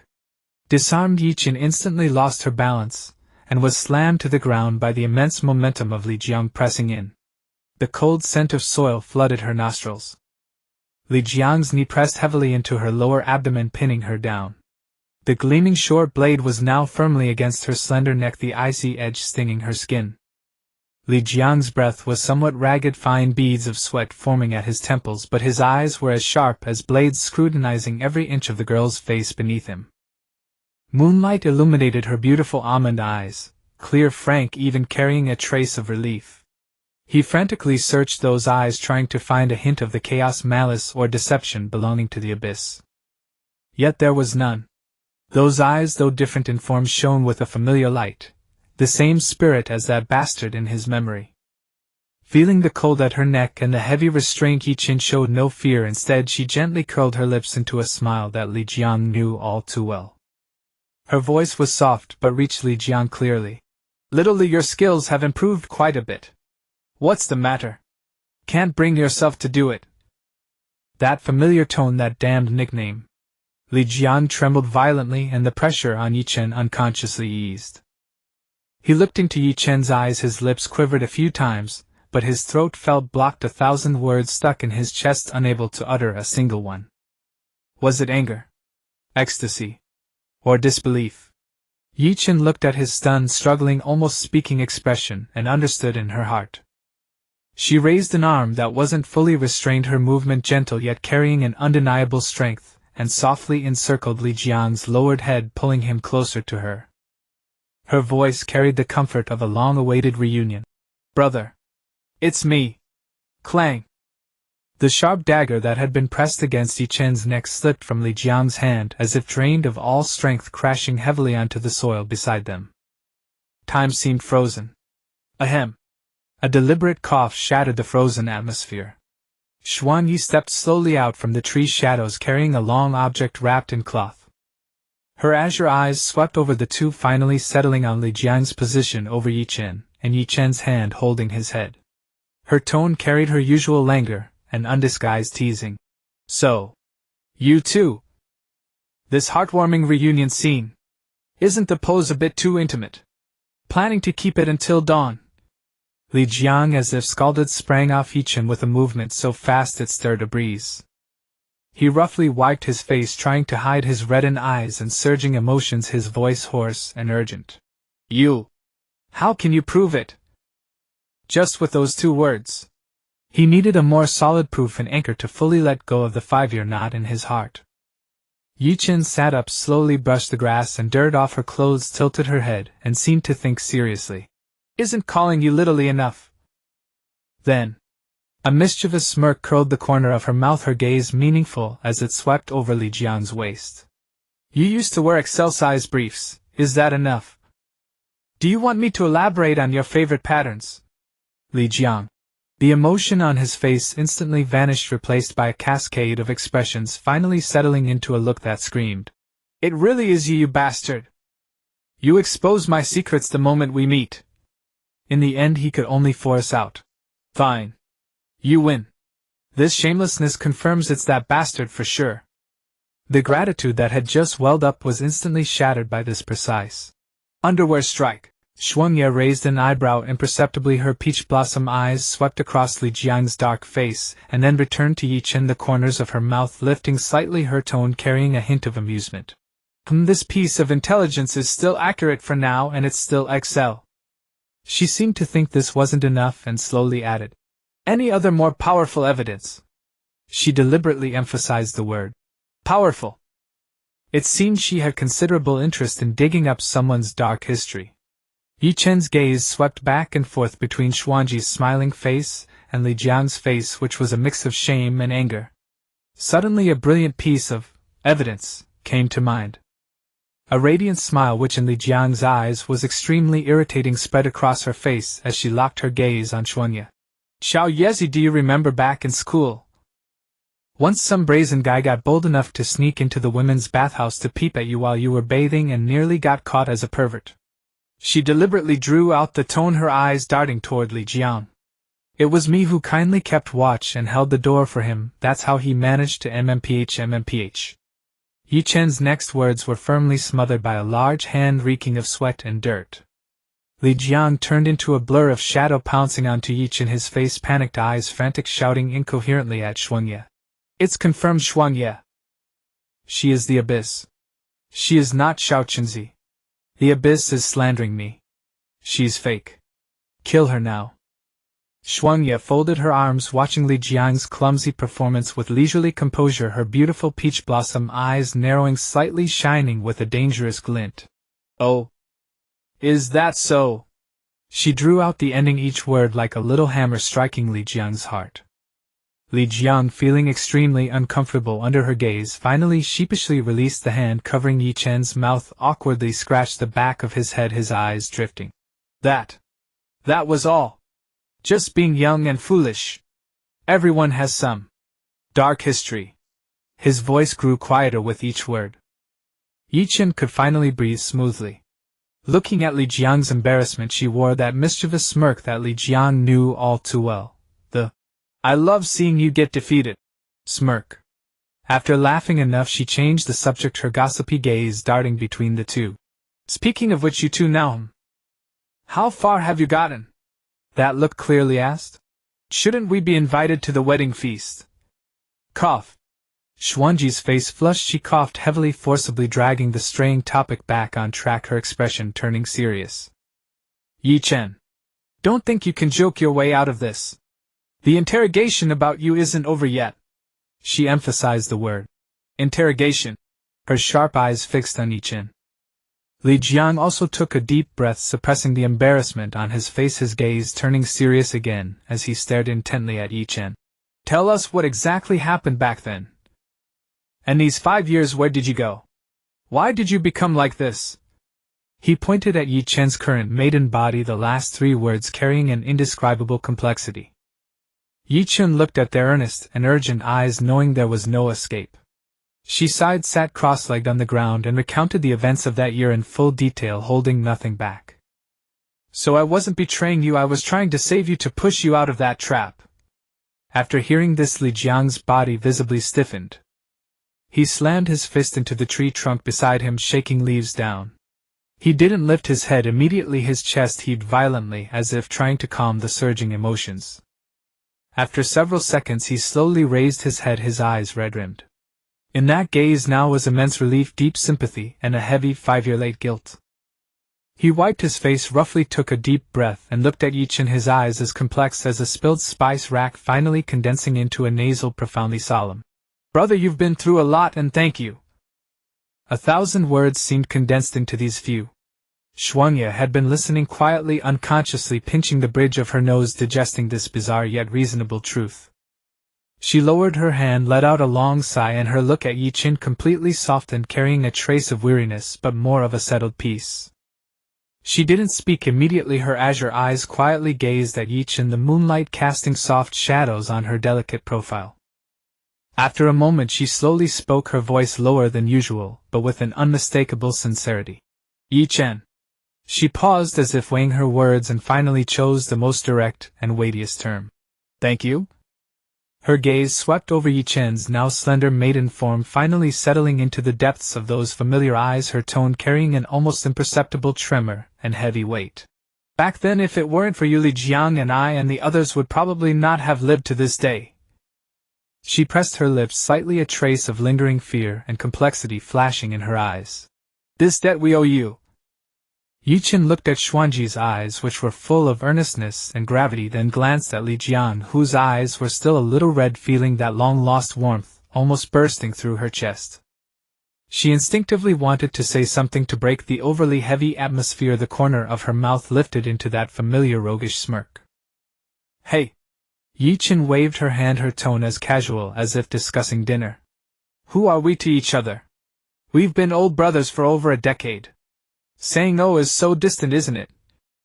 Besides, she deliberately drew out the tone, her gaze sweeping over Li Jiang and Xuanji's faces with infuriating arrogance and absolute confidence. If I had really intended to kill back then with that lousy martial arts you had, the grass on your graves would have been replaced several times over. How could you still be standing here arguing with me about who owes whom? Her words fell, carrying a touch of teasing but also an unquestionable certainty, a certainty that she would never harm her brothers. This confidence, like a gust of wind, instantly dispelled the heaviness and sadness in the air, pulling them back into the familiar atmosphere of mutual teasing and trust. Xuangye looked at Ye Chen's familiar cocky demeanor and listened to this, bragging, yet incredibly pleasing declaration. The tight corners of her mouth finally couldn't help but lift into a shallow arc. She shook her head helplessly and said softly, Fine. This signified acceptance of Ye Chen's words and ended the heavy topic of indebtedness. She seemed to have composed herself, her tone returning to its usual laziness. She handed the long cloth-wrapped object she had been holding to Ye Chen. Here, returning this to its rightful owner. It's been quite noisy these past few days. Ye Chen took the parcel in confusion, feeling a familiar weight in her hands. She unwrapped the cloth. The ancient heavy black blade flowed with restrained and profound luster under the moonlight, with dark vein-like patterns on the sword body. It was exactly Mo Chuan. Wum. The moment the blade was fully exposed to the air, Mo Chuan let out a deep, jubilant hum. The sword trembled gently, as if whispering in excitement after a long separation. Ye Chen's fingers lightly traced the cold blade, the familiar touch sending a shiver through her.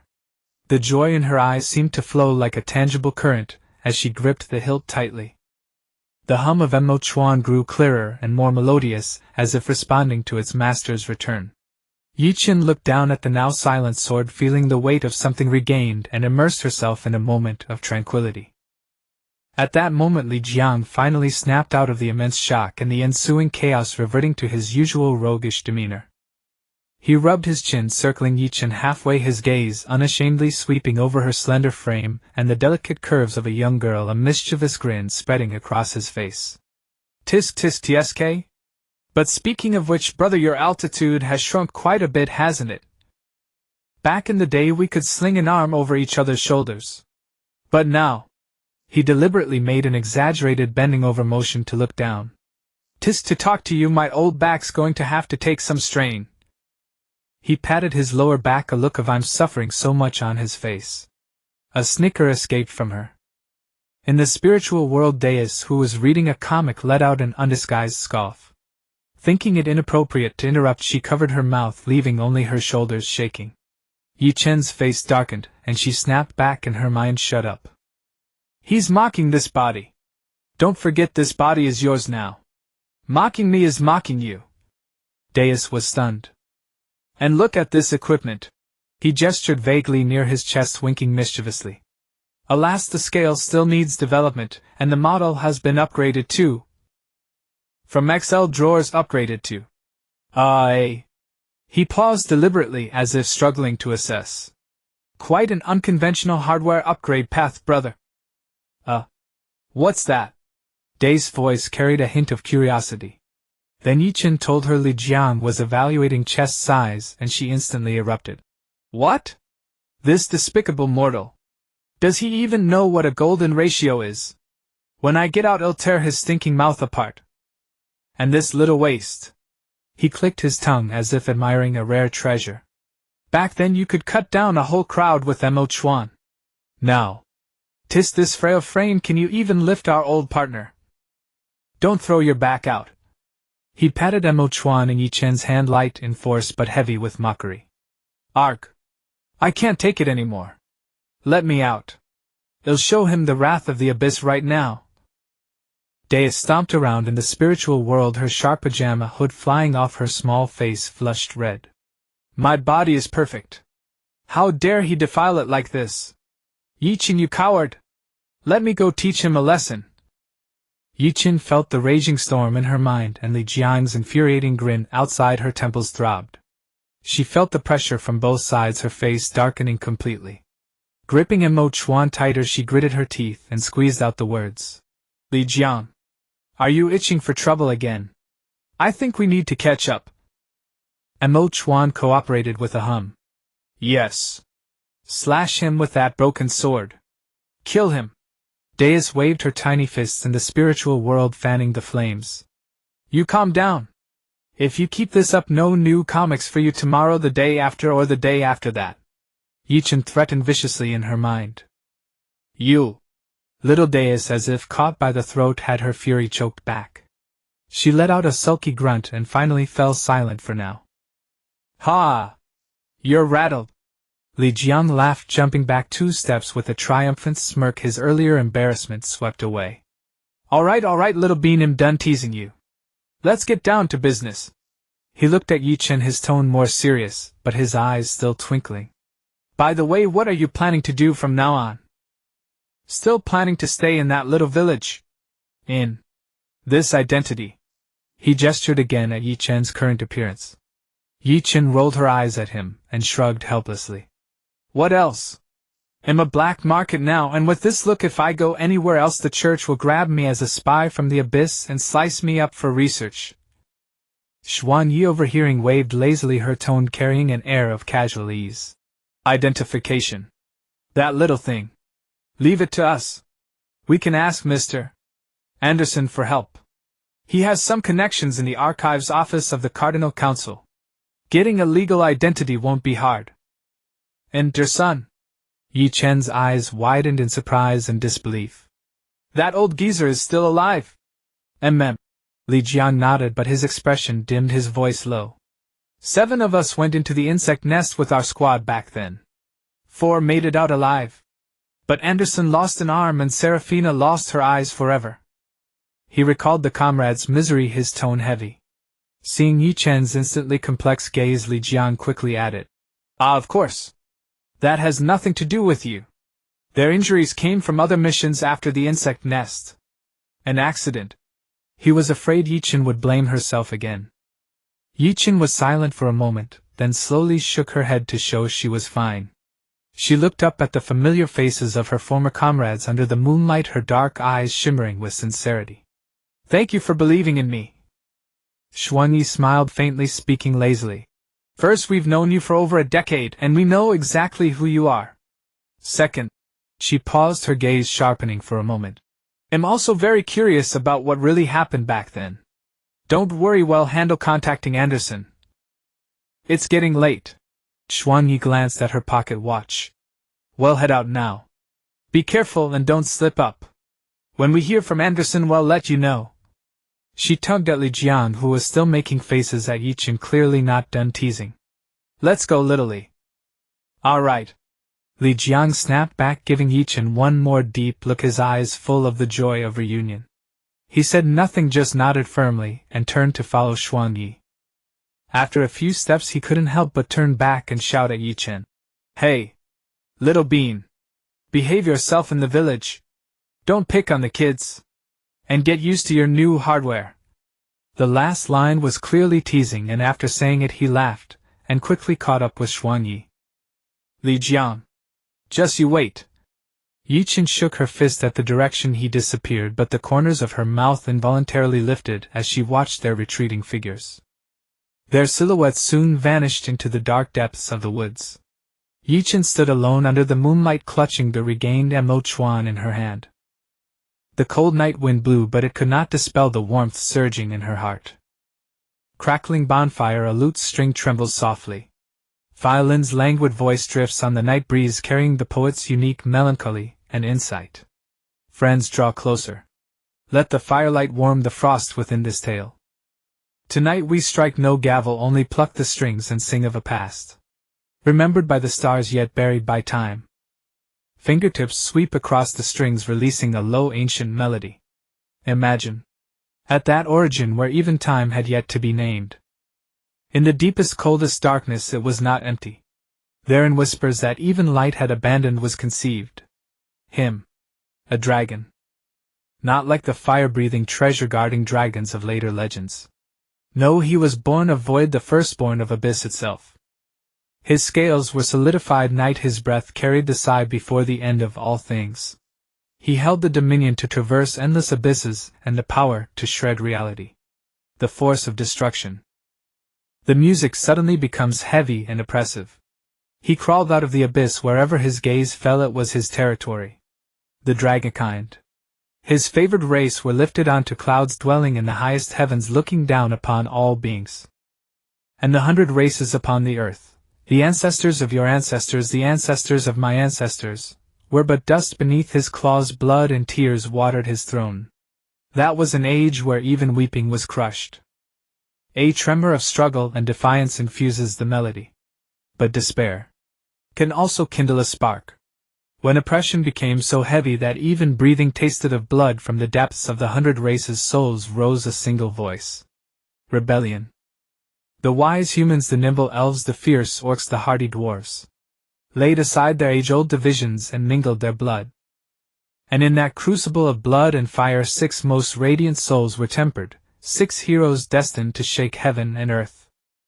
The music surges like swords clashing. That war.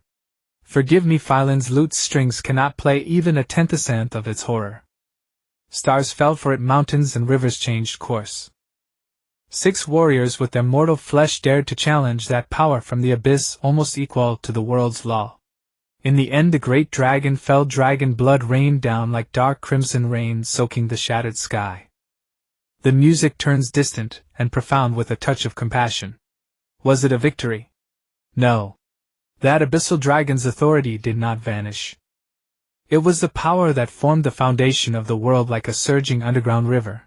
Once out of control, it would bring new disaster. The 6 heroes were not intoxicated by victory.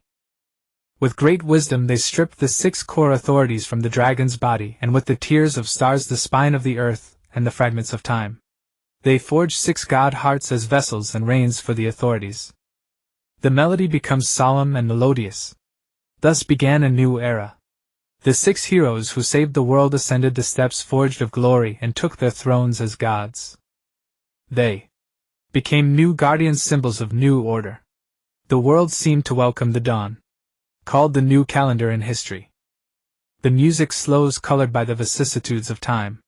Yet, my friends, what is eternal is not the divine throne, but time flowing itself. And the silent, tempting whispers deep within the authorities. Long years like a relentless river. Among the 6 primordial gods, 3 have already left their thrones. 1 to protect the world shed his last drop of divine blood in the distant stars. 1, seeing through the eternal loneliness, chose to lay down his crown and quietly fade into the mortal realm, and 1's throne was taken by a successor. 3 god hearts have changed owners. The music turns low and gloomy with a barely noticeable sarcasm.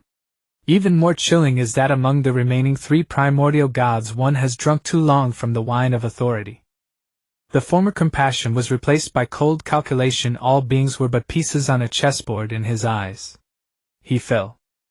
And more ironically, among the new gods who later succeeded to the divine thrones, there was 1 who could not bear the heavy crown. He indulged in the pleasures of the divine throne, grew negligent of his duties, and turned a deaf ear to the weeping of mortals. He too fell. A gentle pluck of the strings like a sigh. Fortunately, there are still 4 gods, new and old, whose hearts still guide the world like stars. They are the final stabilizing weight on this tottering balance. The music suddenly becomes empty and desolate. And the dragonkind are the favored race of the old god. After the divine war, they fell from the highest heavens into the abyss. The new gods reckoning the millennium-old fury of the 100 races and the erosion of long time. The once cloud-soaring vast races now, like a candle flickering in the wind. Their scales are scattered in forgotten lands, their roars have long been silenced. Nearly extinct.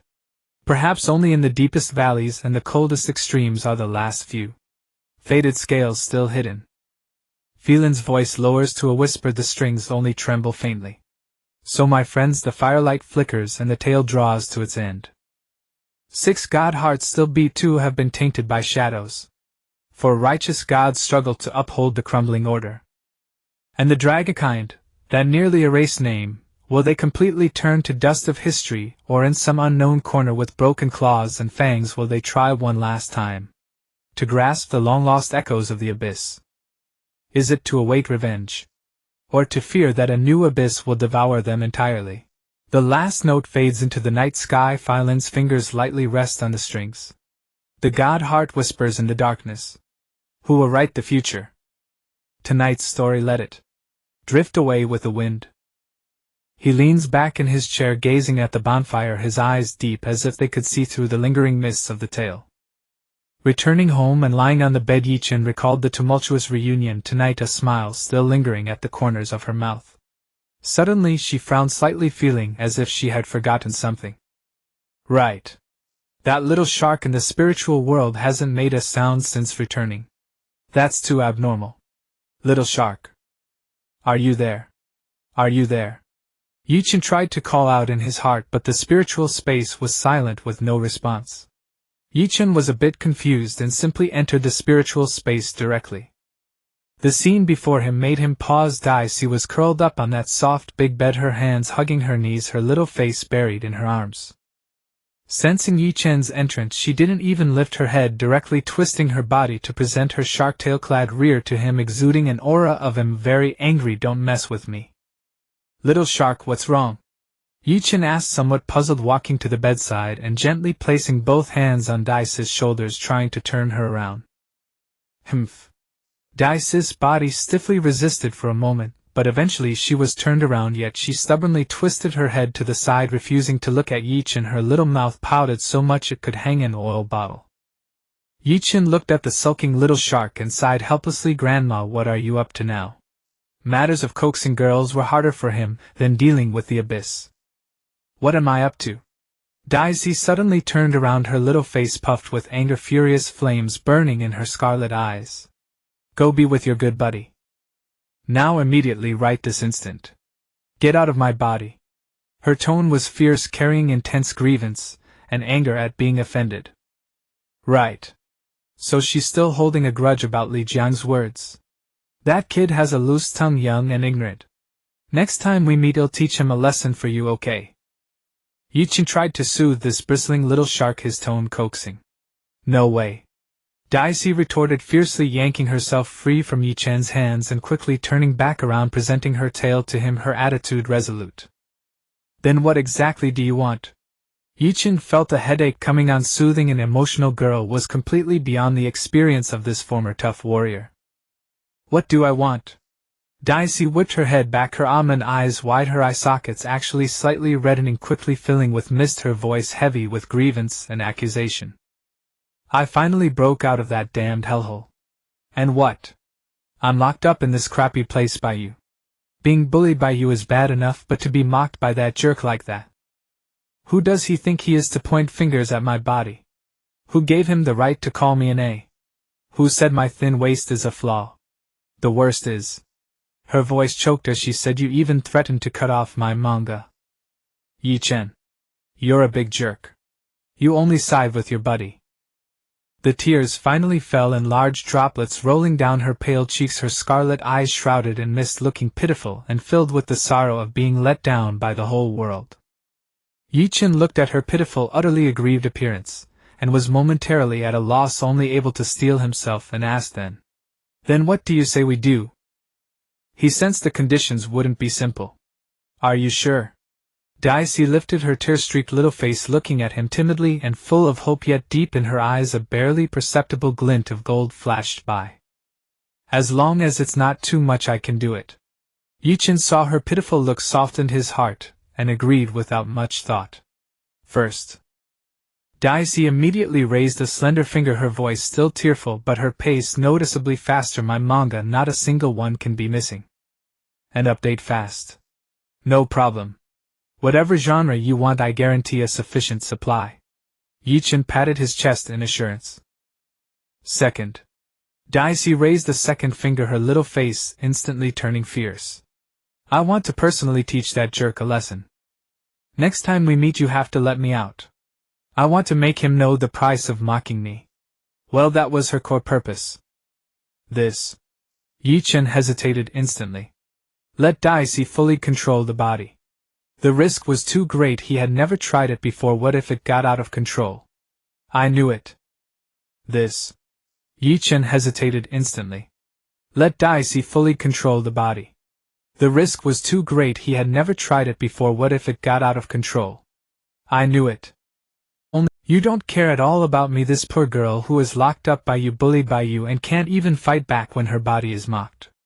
Wah wah wah. She cried with such genuine emotion as if abandoned by the whole world. Stop, stop, stop. I'm wrong. Ye Chen's head was spinning from her crying, and the last line of his rational defense completely collapsed. He quickly raised his hands in surrender. I promise you. Next time we meet, I'll definitely let you personally teach him a lesson. Stop crying, okay? Grandma, I'm begging you. He was in a fluster, wishing he could find something to block her tears. Really? Daisy immediately stopped crying, lifted her tear-streaked little face with crystal teardrops still hanging on her long eyelashes, and asked cautiously in a low voice with a heavy nasal tone, looking utterly pitiful. Really? Truer than pearls? I swear. Ye Chen pointed to the sky and drew on the ground, just hoping she would stop crying. Hee. No backing out. Daisy instantly broke into a smile through her tears, wiped her little hand across her face, and the grievance and tear stains disappeared without a trace, replaced by a cunning, smug, bright smile. She even excitedly made a little victory sign in her voice. Yes. Daisy's second victory. Ye Chen was completely stunned, his mouth slightly open, looking at this little creature whose face changed faster than turning a page. In her voice, this. Are these tears a faucet? Turn on and off at will. How do I feel? I've been tricked. Hurry. Daisy saw that Ye Chen seemed about to realize something, so she immediately jumped off the bed, grabbed his sleeve, and ran toward the bookshelf, her little face full of urgency, perfectly changing the subject. I've already finished reading all these novels and comics. Update quickly. I want to see the new Volume 7 of The Domineering Demon King Falls in Love with Me. And the extra of May's Blackheart Underground Another World Enterprise. All right. Ye Chen was speechless, resigned to his fate, and helped this little ancestor update the entertainment resources in the spiritual space. While updating, his mind uncontrollably began to think about how to arrange Li Jiang next time they met so that Daisy could vent her anger without actually beating him too badly. Perhaps he could limit her power output. Watching Daisy immediately hug the new books, curl up contentedly on the bed, and concentrate on reading as if the earth-shattering crying scene just now had never happened. Ye Chen's consciousness slowly withdrew from the spiritual space, lying on the bed staring at the ceiling. Seems a bit sorry for little Li. A thought quietly emerged. Forget it, silently light a candle for the good buddy's future encounter. Snowy Mountains, Loch Ness. Pfft. A heavy stone spear precisely pierced through a skeleton's skull, shattering it to pieces. Ye Chen glanced around at the wandering undead, his brows slightly furrowed. Strange. A month ago this place was spotless. He sensed the unusual fluctuations in the air. Little shark, do you feel the concentration of death ether around here is a bit high? In the spiritual world, Daisy, clad in a little white rabbit pajama, rolled her eyes in discontent. Isn't it obvious? And today I'm a little rabbit. She flicked her drooping rabbit ears and corrected him. Fine, little rabbit. Ye Chen readily agreed. So can your rabbit ears trace the source? He asked while cautiously advancing deeper into the forest. I can't sense it. Daisy shook her head, her long ears flopping back and forth. The concentration is high throughout the area, but theoretically it shouldn't have spawned so many undead. After searching the forest in vain, Ye Chen had no choice but to return to the shore of Loch Ness. He sat down on a cold rock, recalling his earlier promise. Dicey, there's a song from my hometown that I think suits you perfectly right now. Want to hear it? Sing it for me. Dicey perked up with interest. Ye Chen cleared his throat, and the girl's clear, bright voice rang out in the snowy valley. Little rabbit, be good, open the door, I want to come in. He intentionally drew out the tune. That's weird. Dicey wrinkled her nose, her tone full of suspicion. It sounds sinister. What I mean is... Ye Chen's smile deepened. What if I come in and you come out for a try? Huh. Huh. Dicey's crimson pupils instantly flashed with golden light, and she nearly jumped up from the bed in the spiritual space in excitement. Really? When have I ever deceived you? Ye Chen pursed his lips, putting on an injured expression as if to say, You don't trust me. Then, don't you mess with me. That rat still needs a beating. Dicey quickly emphasized, afraid he might back out. Okay, I promise. Ye Chen suppressed a laugh, laying down his conditions. But you can only play for a little while. We'll have to head back later. Fine, fine. Hurry up and swap me in. Dicey urged impatiently. Ye Chen closed his eyes. When he opened them again, the girl's originally pitch-black irises had transformed into a magnificent crimson. Whoa! Dicey let out an exclamation of wonder. She curiously spread her palms to look, then abruptly spun around in place, greedily breathing in the biting mountain air. Everything carried a long-lost, unreal sense of freedom. Hey! Ye Chen! She could barely contain her excitement and a trace of doubt. Why are you suddenly being so nice today? This is our first time, you know. Just letting you practice ahead of time so you don't lose control and accidentally kill Lildes. Ye Chen's lazy voice echoed in her mind. He was now lying comfortably on the small bed in Dicey's spiritual space, the faint, unique fragrance of the girl wafting around his nose. Had this little girl never changed her sheets? The thought struck Ye Chen, and a washing machine materialized beside the bed. Easy for you to say. You still don't trust me, do you? Dicey pursed her lips, too lazy to dwell on it, and was immediately captivated by the thick snow. She mimicked the way it was done in manga, huffing and puffing as she built two snowmen in the snow. Ye Chen, are you watching? She called out excitedly in her mind. Ye Chen put down the manga he was reading and shared her vision. Look! See what I made. Dicey pointed at the larger one, her face full of pride. This is me. Then she pointed at the smaller one. And this is you. Ye Chen deliberately drew out the tone. But little Dicey, aren't you smaller than me? I don't care. Dicey immediately lifted her little chin, speaking with unassailable logic. Anyway, I'm stronger than you. You should listen to Lady Dicey's commands. Is that so? Ye Chen exposed her without mercy. But hasn't it always been the unruly little Dicey causing a ruckus? Just a lowly tenant. How dare you go against the owner's will? Dicey wasn't angry, instead she delighted in the banter. Fine, Ye Chen teased her along. Then from now on, if there's danger, I'll rely entirely on the landlady to protect me, okay? You got that right? Dicey raised her chin triumphantly, her expression supremely haughty. Having played enough in the snow, her gaze turned to the frozen Loch Ness. The shadow beneath her feet spread silently, and several reddish-brown abyssal tentacles suddenly shot out. Crack! Crack! The hard ice surface shattered under the violent strike of the tentacles. Dicey solidified ice ether beneath her feet, standing steadily on the water, forming a stone cone in her hand, while her gaze searched for a silvery gleam below the surface.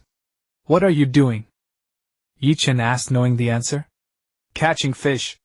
Dicey replied as if it were the most natural thing. Weren't you complaining earlier about not getting to eat the grilled fish from here? With a reluctant look. Are you sure? You're not the one craving it.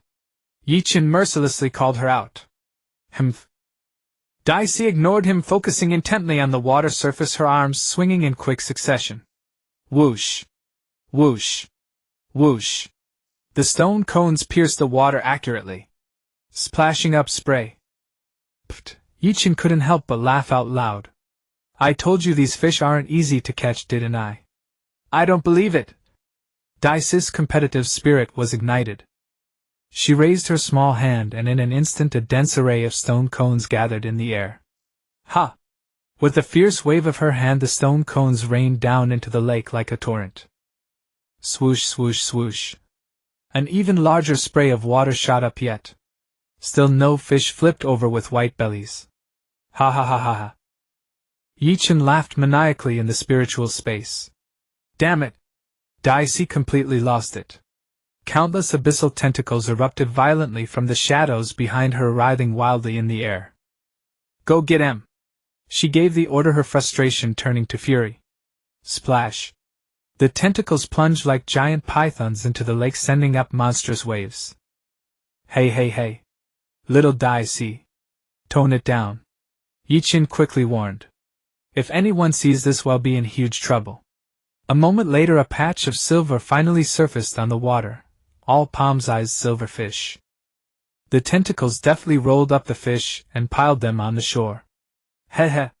Dai planted her hands on her hips, her little face screaming. Praise me. See. Easy peasy. So impressive, so amazing, little Dai. Ye Chen's tone was dripping with insincerity. Dai didn't care whether he meant it or not. She affectionately touched the tip of one tentacle. Awesome. Here a reward for you guys. She generously distributed most of the fish to the tentacles, keeping only a symbolic dozen or so to start grilling. The tentacles rejoiced like children, rolling the fish back into the shadows. Just as she was about to light a fire to cook the fish, she suddenly froze. Someone's coming. Dai's keen senses caught the movement. The rustle of grass sounded and Oster's head poked out. Hey! Little Dai, what are you doing all the way out at Loch Ness? He emerged, followed by Gray. Ah. You. Hello, Brother Oster, Uncle Gray. What brings you here? For the first time speaking as Dai to someone other than Ye Chen, she was noticeably nervous, her voice timid and hesitant, a stark contrast to her usual composure which struck Gray as odd. Dad and I heard a pretty big commotion over here and got worried, so we came to check, Oster explained. Gray's gaze swept over the dozen silvery fish on the bank, growing more puzzled. Dai, you came all the way out here alone? To catch fish? Ah, yes, Uncle Gray. Dai quickly followed his lead, striving to mimic the tone of Ye Chen as she remembered it. I just felt like eating some fish from here. The excuse was a bit flimsy but barely plausible. Huh. Aren't these Ness fish super hard to catch? Oster exclaimed in surprise. Last time he came with his father had struggled to catch just two. Dai, your eyes. Gray's gaze fell on her unusual crimson pupils, his brow furrowing slightly. Ya little Dai, you're not sick, are you? Oster also leaned in with concern. No. Dai's heart tightened and she hurriedly waved her hands to explain. It's because I'm using ether. When I use ether my eyes turn like this. They'll be fine after a good night's sleep. To add credibility, she quickly gathered a small faint ball of ether light in her palm. Gray looked at the light, then at her visibly flustered little face.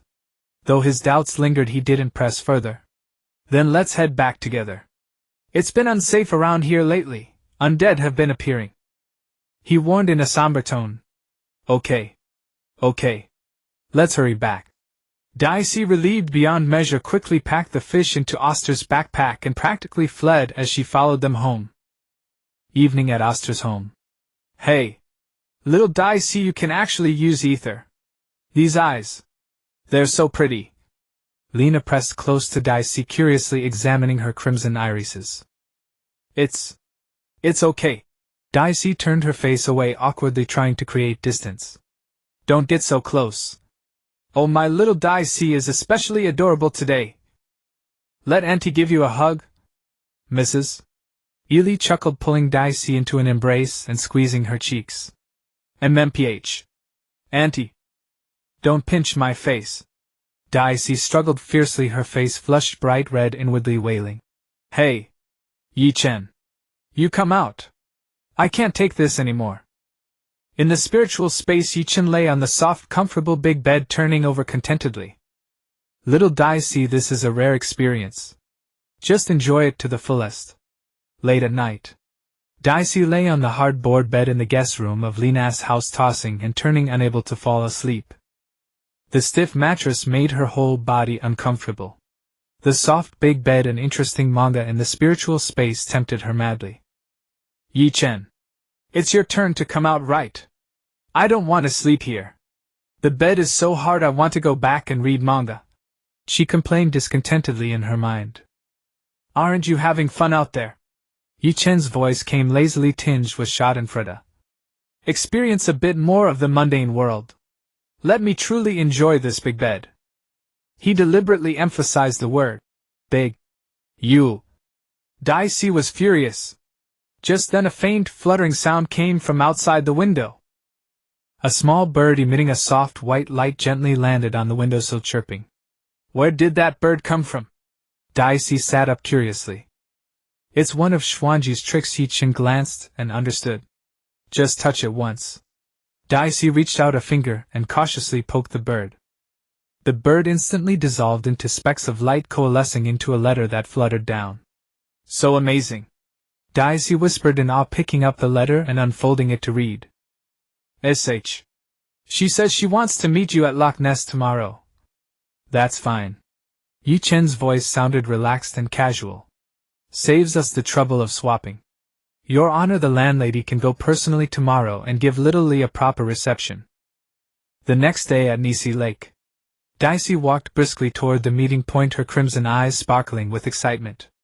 The plan Ye Chen had devised last night had left her so thrilled she barely slept. Hey! Little Chenzi, over here!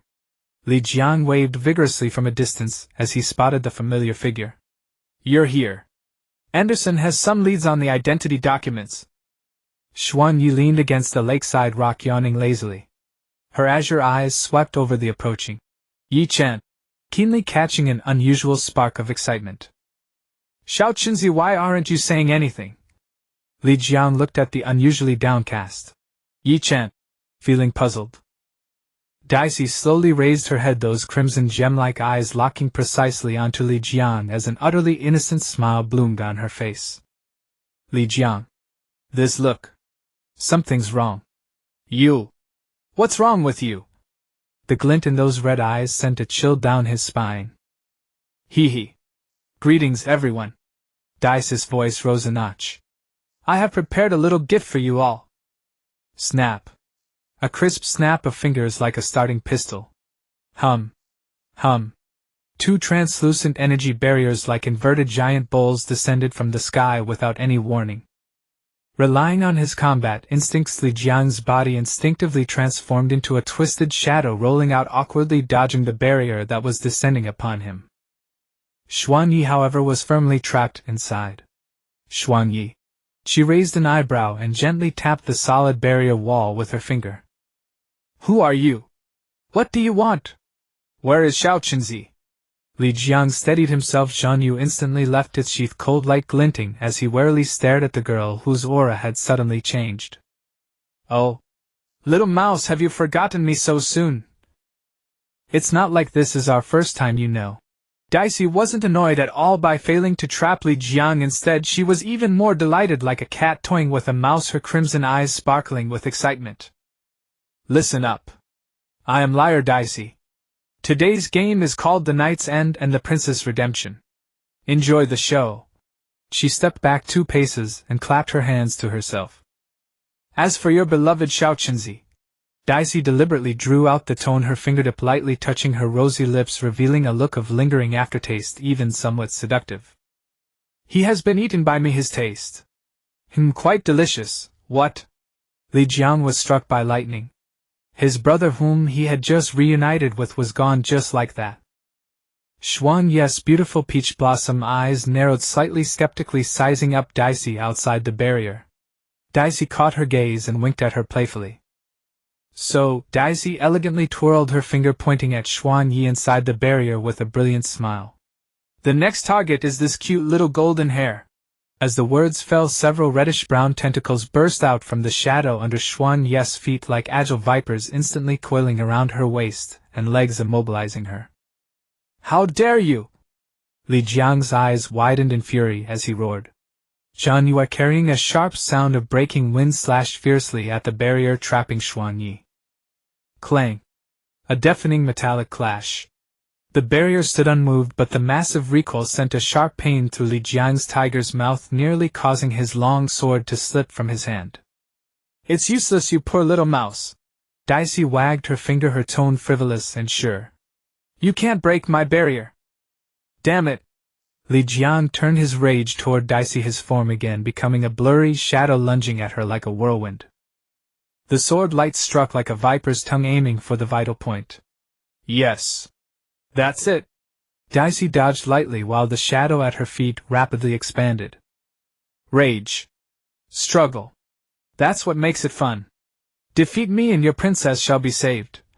Several thick tentacles burst out from the shadows, whistling as they lashed toward Li Jiang. Li Jiang flitted like a butterfly through flowers, performing extreme dodges within the confined space, narrowly evading several lethal entanglements. Seizing the chance, Zhan Yu sliced at one tentacle but only left a shallow gash. Dicey unhurriedly drew Mo Chuan from her back where it had been strapped. The ancient sword firmly blocked Zhan Yu's chop. Clang! Clang, clang, clang. Sword light and tentacle shadows intertwined. Li Jiang pushed his speed and cunning to the limit, each attack vicious and tricky, trying to find an opening in Dicey's defense. Yet Dicey, wielding Mo Chuan, parried or guided with movements that seemed casual yet were incredibly precise. Coordinating with her unpredictable tentacles, she neutralized each of Li Jiang's offensives. After a dozen exchanges, Li Jiang's breathing grew labored. With a forceful swing, he drove Dicey back, used the momentum to retreat, his chest heaving violently. "You damned abyss! Give me back my brother." "Oh. Only thinking about your brother." Dicey's crimson eyes were full of mockery, pointing at the barrier. "What about your wife?" "Time is running out, you know." Inside the barrier, Xuan Yi seemed weak and powerless due to the barrier blocking the flow of ether, leaning against the barrier wall. In fact, she was watching the tentacles coiling around her waist with great interest. She extended her slender fingers and tentatively poked the tip of a tentacle. The tentacle shrank back suddenly like a startled little animal. A flicker of surprise flashed in Xuan Yi's eyes, and the corner of her mouth curled up as if she had discovered something interesting. She extended her fingertip again and gently tickled a thicker part of the tentacle. The tentacle actually wiggled slightly, as if ticklish. Seeing Xuan Yi's limp appearance, Li Jiang instantly panicked. A look of determination flashed in his eyes. With a low roar, the dark ether around him churned violently as a surge of dark ether frantically poured into Zhan Yu. The sword blade hummed and trembled, pitch-black energy condensed and compressed on the edge, radiating a dangerous aura. "Oh my! The little mouse is about to go all out." Dicey licked her lips in excitement, Mo Chuan pointing diagonally at the ground, looking like she was enjoying the show. "Ha!" Li Jiang poured all his power into this strike. A pitch-black crescent condensed-like substance tore through the air, slashing toward Dicey with a devastating momentum. Clang! A deafening collision. Mo Chuan had firmly blocked this full-force strike. Oh no! Alarm bells rang in Li Jiang's heart. He had forgotten that the other was wielding Mo Chuan. "Ha! Not good enough, little mouse."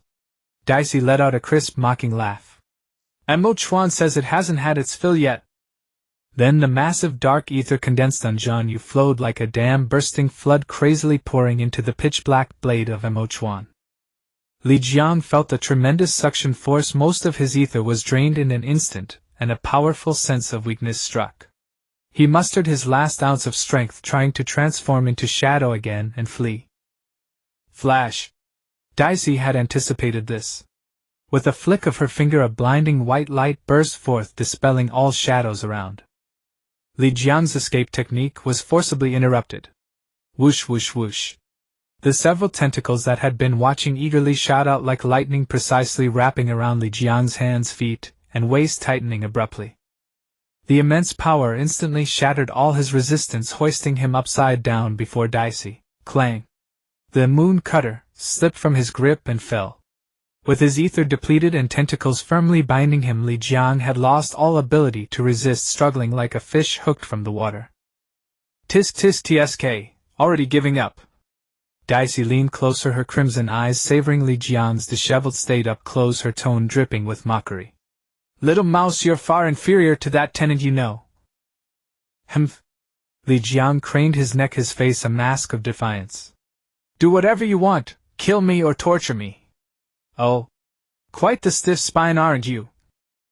Dicey's voice suddenly became extremely soft, like a lover's whisper brushing against Li Jiang's ear. Then, what if I dismantled that pretty little golden retriever piece by piece right in front of you? What amusing expression would you make? You bastard. Let her go. Come at me. Li Jiang instantly exploded, eyes bloodshot, body thrashing wildly in his restraints, the tentacles pulled taut. Alright Dicey, keep playing and hell go mad. Ye Chen, who had been watching all along, quickly interjected to remind her. Dicey pouted, seeming unsatisfied, but reluctantly snapped her fingers. Fine, fine, since the tale of the powerless knight saving the princess has ended, then the game enters its final chapter. Now it's our princess' turn to save this poor knight. Crack. Bang. The barrier imprisoning Xuan Yi shattered into countless specks of light and dissipated. The tentacles binding her also loosened, quickly retracting into the shadows. Xuan Yi brushed off her clothes, slowly stood up, and cast her peach blossom eyes at Dicey. There was no fear in them, only a trace of resignation. So how do you plan to stage your final chapter? Simple. Dicey pointed at the dangling Li Jiang, her smile innocent. The princess only needs to offer a kiss full of love, and we'll let you go immediately. She pressed her hands to her heart as if moved by her own words. What? Li Jiang's struggles halted instantly, his face flushing crimson. Xuan Yi. Don't listen to her nonsense. Get out of here. Forget about me. You shut up. Xuan Yi snapped irritably, successfully silencing Li Jiang. Ye Chen, haven't you had enough? I'm not Ye Chen. Dicey cut her off, immediately putting on a stern face. Want to save him? Then kiss him now. Our patience is very limited. She deliberately dragged out the words. Xuan Yi's gaze swept between the excited Dicey and the dangling Li Jiang. Finally those beautiful peach blossom eyes narrowed slightly, as if she had made a decision. She walked slowly to Li Jiang, ignoring his panicked protests of, Xuan Yi, wait. Don't listen to her. And directly leaned down, pressing her lips to his. Dicey. She covered her mouth in excitement, eyes wide as saucers sparkling with extreme delight. Her other hand was already hidden behind her back, fingers lightly glowing continuously. The recording magic had never stopped. Oh. 10 seconds minimum. No cheating. Seeing Xuan Yi seem about to pull back, Dicey immediately shouted. Those 10+ seconds felt both an eternity and a fleeting moment for the upside-down Li Jiang. His mind went completely blank. All he could feel was the soft touch on his lips and the faint familiar fragrance of Xuan Yi so close. Xuan Yi finally pulled away, cheeks slightly flushed, breath unsteady. She first glared at the equally red-faced, brain-dead Li Jiang, then turned to Dicey, who looked utterly satisfied, as if she had just witnessed the ultimate sugary spectacle. Now is that enough, Lady Liar Dicey? Perfect. Absolutely perfect. Congratulations to you both for passing the trial. Dicey clapped her hands contentedly, hopped on the spot, and snapped her fingers crisply. The tentacles binding Li Jiang instantly released. Plop! Li Jiang fell to the ground, his eyes still dazed, seemingly not yet recovered from the kiss. Dicey immediately bounced over, crouched in front of Li Jiang, her crimson eyes gleaming with gossip. So. Captured knight. How does it feel to be saved by the princess? And that kiss? What did it taste like? Li Jiang murmured unconsciously. It felt soft. Sweet. Before he could finish, a hand reached out from beside him and clamped tightly over his mouth. Xuan Yi's cheeks flushed deeper. She glared at Dicey in annoyance. The farce should end now, Miss Liar Dicey. Have you had enough fun? Tell him to come out. Fine. Daisy shrank her neck, seeming a bit reluctant, but seeing Xuan Ye's expression she chickened out.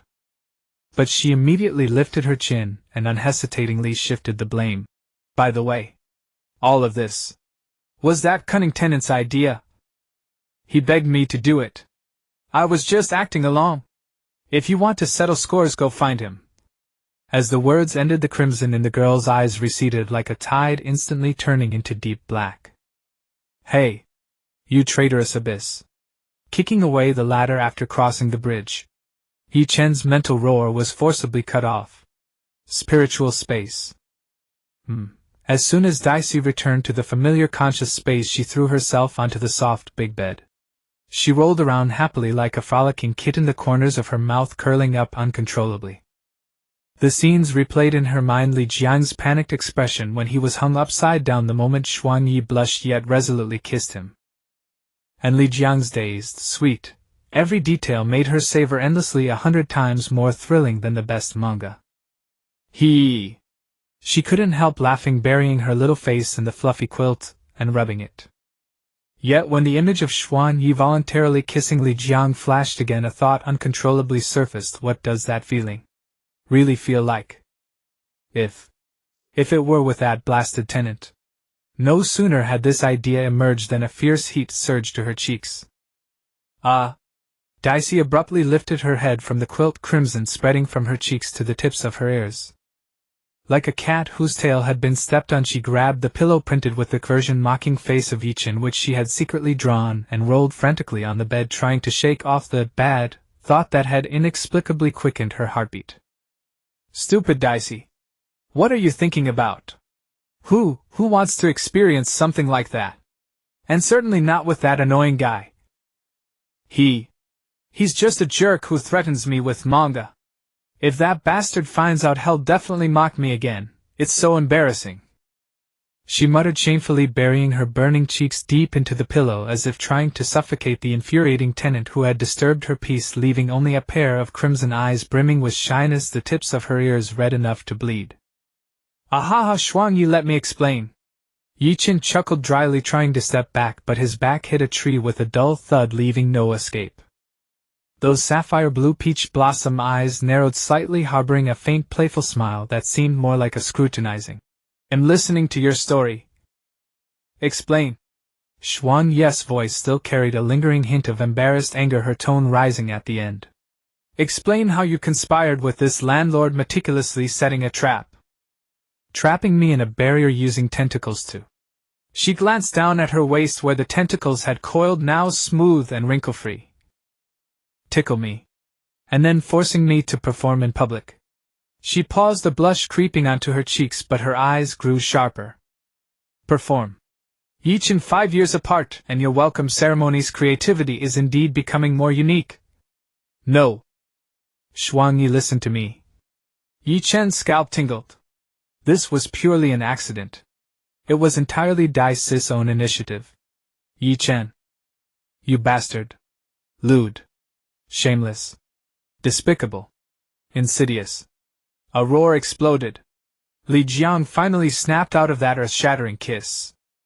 He sprang up like a carp, his eyes blazing with fury as he glared at Ye Chen, his gaze seeming to want to devour him alive and grind his bones to dust. I knew it. I knew you were the bastard director of this play. Li Jiang trembled with rage, his finger almost jabbing Ye Chen's nose. What bullshit abyss? What being eaten? All your damn tricks. You actually ordered that madwoman. Forcing Xuan Yi to. The rest of the words were too shameful to utter, his face redder than when he was hung upside down. Shaolizi, calm down. Listen to my sophistry. Cough, explain. Ye Chen hurriedly tried to soothe him, but Li Jiang was now a walking human volcano. Explain, my ass. I'll beat you until you can't find your teeth today, or I'll write my name backwards. Li Jiang roared, ignoring even the Jian Yu on the ground, and lunged at him with bare hands. It was a full-on street brawl stance, wanting only to use brute force to grind Ye Chen's face, which was full of innocence, into the dirt. Ye Chen awkwardly sidestepped Li Jiang's charge and quickly shouted, Hey. Calm down. Look clearly. This is Dai's body. If you damage it, can you afford to pay? I don't care whose shell it is. Today I'm beating up this blackheart director. Li Jiang ignored him and charged again with ferocity. Ye Chen was miserable, dodging awkwardly. Li Jiang, listen to me. The idea was truly Dai's. I just added a few execution details. While dodging, Ye Chen tried to shift the blame, frantically calling out to Dai in his mind. Landlord. Help. Come out and defend yourself. The mental world was dead silent. Dai was still lost in her fantasies. Details. Li Jiang was even more enraged at the word, sweeping a leg to force Ye Chen to jump away. You even calculated how many seconds to hang upside down, and how long to kiss. You pervert. They'll fight you to the death. The scene was utter chaos. A furious young man chased a disheveled young girl in a comedic chase through the lakeside woods devoid of any aesthetic appeal. Ye Chen dodged clumsily. Li Jiang chased breathlessly. Finally, as Ye Chen stumbled, Li Jiang lunged forward, successfully pinned him to the ground, and expertly locked his arm around her neck. Leaning close to her ear, his voice was gritted and low, carrying an indescribable excitement. You damn bastard! You really did it! This is the first kiss between me and Xuan Yi. Ye Chen. He paused, then lowered his voice angrily. After all these years, that's all the progress you've made. Then shouldn't you be thanking me? What's with chasing me? Li Jiang's lips curled in a secretive smirk, his voice even lower with a hint of cunning. Idiot. First let her burn off this embarrassment. That way. There will be a next time, get it? Ye Chen caught on, instantly lowering his voice as well. Good lad. When it comes to being a bastard, you're the real bastard. Xuan Yi, arms crossed, watched the farce with amusement, observing the chase and the final intimate chokehold, a smile finally curving at the corners of her mouth. These two, even in different bodies, were still the same immature idiots at heart. All right. Xuan Yi's clear voice rang out, carrying the finality of ending the farce. Have you two acted enough? She walked slowly to the entangled pair. Xuan Yi's gaze first fell on Ye Chen, who was being choked, her eyes crystal clear with understanding. Ye Chen, did you enjoy playing director? Ye Chen coughed dryly, forcing a smile. Not bad. Just that the male lead was a bit too invested, didn't follow direction. He glanced at Li Jiang, still murderous. Humph. Li Jiang snorted heavily but loosened his grip slightly. Xuan Yi then turned to Li Jiang, her tone tinged with helplessness. And you, Li Jiang, you've vented enough, haven't you? If you keep fighting, you might get caught by a passing villager bullying a child. Li Jiang looked at the pathetic, delicate girl beneath him, imagined the horrifying scene of being pointed at by villagers, and reluctantly let go. Xuan Yi then turned to Ye Chen, who was rubbing his neck, and extended her hand, her tone calm but unyielding. Hand it over. WH. What? Ye Chen's eyes darted, trying to play dumb. That landlord. Xuan Yi's peach blossom eyes narrowed dangerously. The little trick you hid behind your back earlier, do you really think I didn't see it? That memory crystal. Ye Chen's heart skipped a beat. Busted. He instinctively covered his pocket. In the mental world, Dai instantly bristled. Oh no. My precious treasure. Absolutely cannot hand it over. Ye Chen. Hold firm. Xuan Yi only let out a soft hum from her nose, and a spark of electricity crackled faintly at her fingertips. Ye Chen's scalp went numb, instantly weighing the pros and cons. Endure Xuan Yi's wrath or hand over the stolen goods? The answer was obvious. He grimaced reluctantly, pulling a small delicate memory crystal, emitting a faint magical glow from his inner pocket. Xuan Yi. Show mercy. This is just a historic souvenir. Ye Chen made a last-ditch effort. Xuan Yi's jade hand flipped, deftly snatching the crystal away, and without even a glance she tucked it into her own pocket. No. Ye Chen and Dai in his mind both let out a silent, anguished wail. This? Xuan Yi patted her pocket, her tone flat. I'll keep it safe for now. Seeing Ye Chen's defeated expression, Xuan Yi seemed in a slightly better mood. She smoothed a few strands of golden hair blown by the night wind, returning to her usual lazy drawl. All right, business. She looked at Ye Chen. Anderson replied. Forging the identity documents will take some time, about a week. Additionally, she paused, her gaze sweeping over Ye Chen's slender figure. You need a reasonable and harmless reason to appear in the village. Anderson suggests disguising yourself as an orphan girl who got lost in the nearby mountains, was taken in by kind villagers and lost her memory from shock. As for the name, just use Liar Dicey to save trouble. Ye Chen. Lost orphan girl. Fine, better than wearing the Abyss spy hat. Li Jian heard the name Liar Dicey and looked at Ye Chen's girlish face, his expression a bit odd. During this week, Xuan Yi continued, her tone carrying a clear warning. You Ye Chen and that landlord stay out of trouble. If you pull another surprise like today's. She didn't finish, but another faint spark of electricity casually flickered at her fingertips. Understood. Absolutely peaceful. Ye Chen immediately straightened up, swearing solemnly. Good. Xuan Yi nodded in satisfaction, turned and said, Let's go, Shaoli Zi, there's still business to attend to. Li Jiang quickly followed Xuan Yi. After a few steps he couldn't help but look back at Ye Chen still standing there, and secretly gave him a thumbs up, mouthing silently. Good brother. Well done. In the mental world, Dicey. Woo, my treasure stolen by that bad woman Ye Chen. It's all your fault. You useless, worthless tenant. Ye Chen's lips curled into a barely perceptible smirk, responding telepathically. What's the rush? Actually, I made a backup. Dicey. Instantly revived. Really? Give it to me. I want to keep it forever. Put it in the most prominent place in the mental space. Ye Chen with a thought shared the backup footage. Watching Dicey cheer and leap in the mental world, he bent down to pick up the Mo Chuan from the ground, brushed off the grass and dirt from his clothes, and slowly started walking back to the village in the cool night breeze.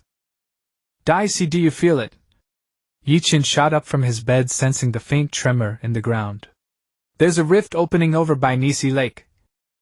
Dicey's voice instantly shed its languor, turning starkly serious, as she pinpointed the direction with precision. Ye Chen grabbed Mo Chuan and melted into the night.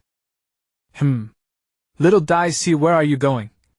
Li Na mumbled drowsily, but Ye Chen's figure had already vanished. By the shores of Nisi Lake, the sight before him made Ye Chen's pupils contract. Under the moonlight, the tranquil lakeside had become a hell's cape.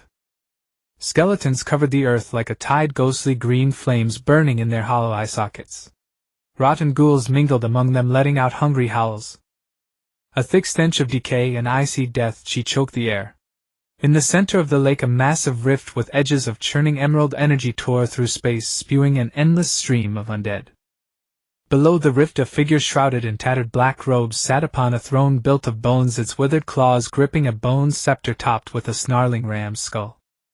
The skeletal head slowly lifted, ghostly flames flickering in its hollow eyes as it locked onto the intruder. Who dares trespass in my domain? A hoarse, rasping voice rang out as the undead silently parted to form a path. Ye Chen looked up, alarms blaring in his mind. The abyss. So soon again. Oh. And who is this? The figure on the throne seemed lost in thought, green light flickering in its empty eye sockets. Ye Chen, let me take over. The silent Dicey suddenly spoke. Huh. You. Ye Chen was taken aback. Stop wasting time. Hurry up. Dicey cut him off brusquely, her sudden demand striking him as odd. Fine. Though puzzled, Ye Chen chose to trust her. In an instant the girl's pitch-black pupils blazed into a burning crimson. Dicey stepped forward slowly, each step exuding icy chill, her scarlet eyes fixed on the throne. Mo Lai Sa, and don't you recognize me? Little Dicey, you know him. Ye Chen keenly sensed her unusual state, and asked curiously, but only silence answered him. Mo Lai Sa and Zai Flames stared at Dicey for a moment, then a sudden, heavily sarcastic laugh erupted. Oh, I thought it was someone else. So it's the esteemed elder sister. Huh. He's your brother. Ye Chen blurted in shock. Within the spiritual realm. A beautiful elder sister, and a skeletal brother. By blood. Shut up. Don't bother me. Dicey roared at Ye Chen in the spiritual realm, her voice icy and piercing. Ye Chen fell completely silent. Since you recognize me, get lost. Leave this place. Daisis' voice carried a storm. Ho ho. On what grounds? Because you're a failed product. Amo Lai saw and asked, slowly tapping the scepter lightly on the ground with boundless contempt. Do you want to die? Daisis' killing intent turned tangible as the shadows at her feet suddenly boiled and expanded. Threatening me? Li'er Daisi. Amo Lai Saen's voice rose sharply, dripping with mockery. What can you threaten me with? Those powerless weak children of yours. He mercilessly jabbed at her weakness, his skeletal jaw seeming to twist into a mocking grin. Whether they're strong or not, you'll find out soon enough. Before Daisis' words faded, several grotesque tentacles shot out from the churning shadows like venomous dragons lunging at the throne. Swish. Amo Lai Saen simply thrust his scepter into the ice. An invisible force field instantly expanded. The incoming tentacles shattered as if striking invisible blades, dissipating into abyssal ether. Ha, still so weak, Li'er Daisi! Amo Lai Saen's jeering laughter echoed across the deathly silent lake. You! Daisi raged, abyssal ether swirling around her furiously. The surging gray ether rapidly condensed on her form, forming a sleek silver armor. She gripped Amo Chuan tightly, the blade pointing at the throne as shadows churned again beneath her feet, thicker tentacles coiling in readiness. Oh. Instead of fleeing, you come toward me. Interesting. Amo Lai Saen's voice dripped with taunting. He struck the throne heavily with his withered claw. Stop her! The sea of undead erupted, surging toward Daisi like a black tide. Stone spears, forest of 1,000 peaks. Daisi slammed both hands onto the ice. Rumble. The lakeside rocks and frozen soil churned violently. Dozens of heavy, jagged stone spears gleaming with rock ether burst through the ice, forming a thorny forest that stood before Daisi. Crack. Splat. Charging undead crashed into the spear forest. Bones shattered, rotting flesh splattered. The undead tide was momentarily halted. With a thought, Daisi caused dark red runes to surface on the standing spears, making them darker and sharper, even actively stabbing at approaching undead. Meanwhile, several abyssal tentacles lashed out from the gaps like massive whips, striking the flanks. Slap. Crack. Where the tentacles passed, bones shattered, ghouls were torn apart. The spears and tentacles worked in tandem, carving a path of flesh and bone through the undead sea. Seizing the moment, Daisi turned into a blur, charging along the bloody trail. Amo Chuan became a black hurricane that devoured light in her hands. Where the blade passed, skeletons crumbled and ghouls were driven back by the fierce sword chi. Tentacles danced around her like loyal guardians, smashing and shredding any threat that approached. Stinking blood and bone fragments splattered across the silver armor and the girl's face, but her crimson eyes remained fixed like blades on the figure upon the throne. TCH, not bad after all. Amo Lai Saen seemed slightly surprised, casually waving his scepter. Hum. The skull on the scepter blazed with green light. Bone fragments in the lake and on the shore writhed and assembled as if summoned. Dozens of skeletal knights clad in heavy bone armor, wielding massive bone shields and war hammers, rose from the ground, forming an impenetrable wall of bone that blocked Daisi's path. Simultaneously, several eerie green bone-eroding rays shot silently toward Daisi like vipers. Troublesome bones! Rage blazed in Daisi's eyes as shadows beneath her feet churned like ink. Abyssal embrace, strangle, more and thicker dark red tentacles surged forth. They no longer lashed but coiled like pythons around the skeleton knight's bones and war hammers. The terrifying power of the abyss erupted. Crack! Crack! Crack! A sickening series of snaps filled the air. The sturdy bones cracked and crumbled like rotten wood under the tentacle's stranglehold. The massive skeleton knights were instantly reduced to scattered bones. The bone-eroding rays struck and a tentacle instantly transformed into a giant shield before her, the deep green death chi hissing white smoke as it corroded the dark red carapace, unable to penetrate. Trash cleared. Daisi snapped coldly, her scarlet gaze piercing through the flying bone dust to lock onto the throne. Your turn, little brother. She pushed off the ground, body like an arrow from the bowstring, leaping across the debris straight at Amo Lai Saen. Facing Daisi's charge, Molazine finally rose slowly from his bone throne. His withered figure exuded the oppressive might of a sovereign. He raised his scepter high, the skull at its tip blazing with green light as if to devour all life. Seeking your own doom. The hoarse voice delivered a cold judgment. Netherworld soulfire from the scepter's tip burst a concentrated liquid-like torrent of deep green flame. It was not just scorching heat but also corrosion. Everything in its path withered, and death instantly shrouded Dicey entirely. Abyss barrier. Dicey thrust her hands forward. Boiling shadows coalesced before her into a massive dense energy barrier covered in surging dark red runes on its surface. At the center of the barrier a vortex spun wildly, exuding an aura that devoured everything. The deep green soulfire torrent crashed violently into the dark red barrier. There was no explosion, only the bone-chilling sound of annihilating energy. The abyss devouring power and deaths within clashed and cancelled each other out. Dark green and dark red intertwined in annihilation. A stalemate. The terrifying pressure drove Dicey's knee heavily into the ice, sending a web of cracks spreading.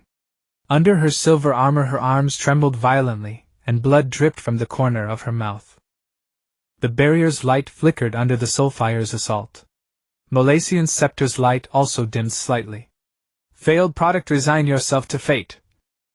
Molesian's voice was icy, and the scepter's green light seemed about to flare again. Life hung by a thread. Dicey. Use Mo Chuan. Ye Chen roared in the spiritual world. Understood. A sharp glint flashed in Dicey's eyes as she abruptly yanked the abyss barrier to the side. Boom. The soulfire torrent was slightly deflected by the powerful suction. In that moment of deflection, Dicey immediately dispelled her defense. Like a moth darting toward the flame, she lunged sideways in the opposite direction of the deflection. Struggling in vain. Molesian adjusted the scepter slightly, and the lethal soulfire instantly veered to pursue. Dicey endured the scorching edge of the ghostly flame, her silver armor emitting cracking sounds of strain. She gripped Mo Chuan tightly, and swung it down at Molesian with all her might. Clang! The scepter and Mo Chuan clashed mightily. A vast surge of death ether instantly flowed from the scepter into Mo Chuan. What? The ghostly flame in Molesian's hollow eye sockets trembled violently, his withered frame showing shock for the first time. He instinctively tried to retreat. Liar, Dicey. It seems this failed product does have some tricks. But this is where it ends. Molesian's voice was filled with the fury of being offended as he stabbed the scepter into the ice. Hum. The skull at the scepter's tip erupted with terrifying suction. The surrounding undead, as if seized by invisible hands, wailed and turned into rolling black chi of death ether madly pouring into the scepter. Domain expansion. Undead prison. In an instant the world spun. Death ether thick as ink instantly engulfed Dicey. The surroundings transformed into a bloody purgatory, magma churning, scorched earth cracking, countless twisted undead wailing and crawling through the sea of fire. Dicey found herself bound by an invisible force to a giant bone cross with icy bone spikes piercing her palms, and crimson blood trickling down her pale wrists. She struggled desperately, but the abyss ether within her was like sinking into a quagmire impossible to mobilize. This was the fatal flaw of lacking authority. Oh, I'm so sorry, my dear sister. Molesian's figure emerged in the purgatory firelight, his voice carrying pity. I almost forgot that you poor failed product have no idea what true domain authority is. He pinched Dicey's chin with a frivolous hand, forcing her to raise her face and meet his hollow eye sockets. Is that so? Even nailed to the cross, Dicey's eyes were full of mockery.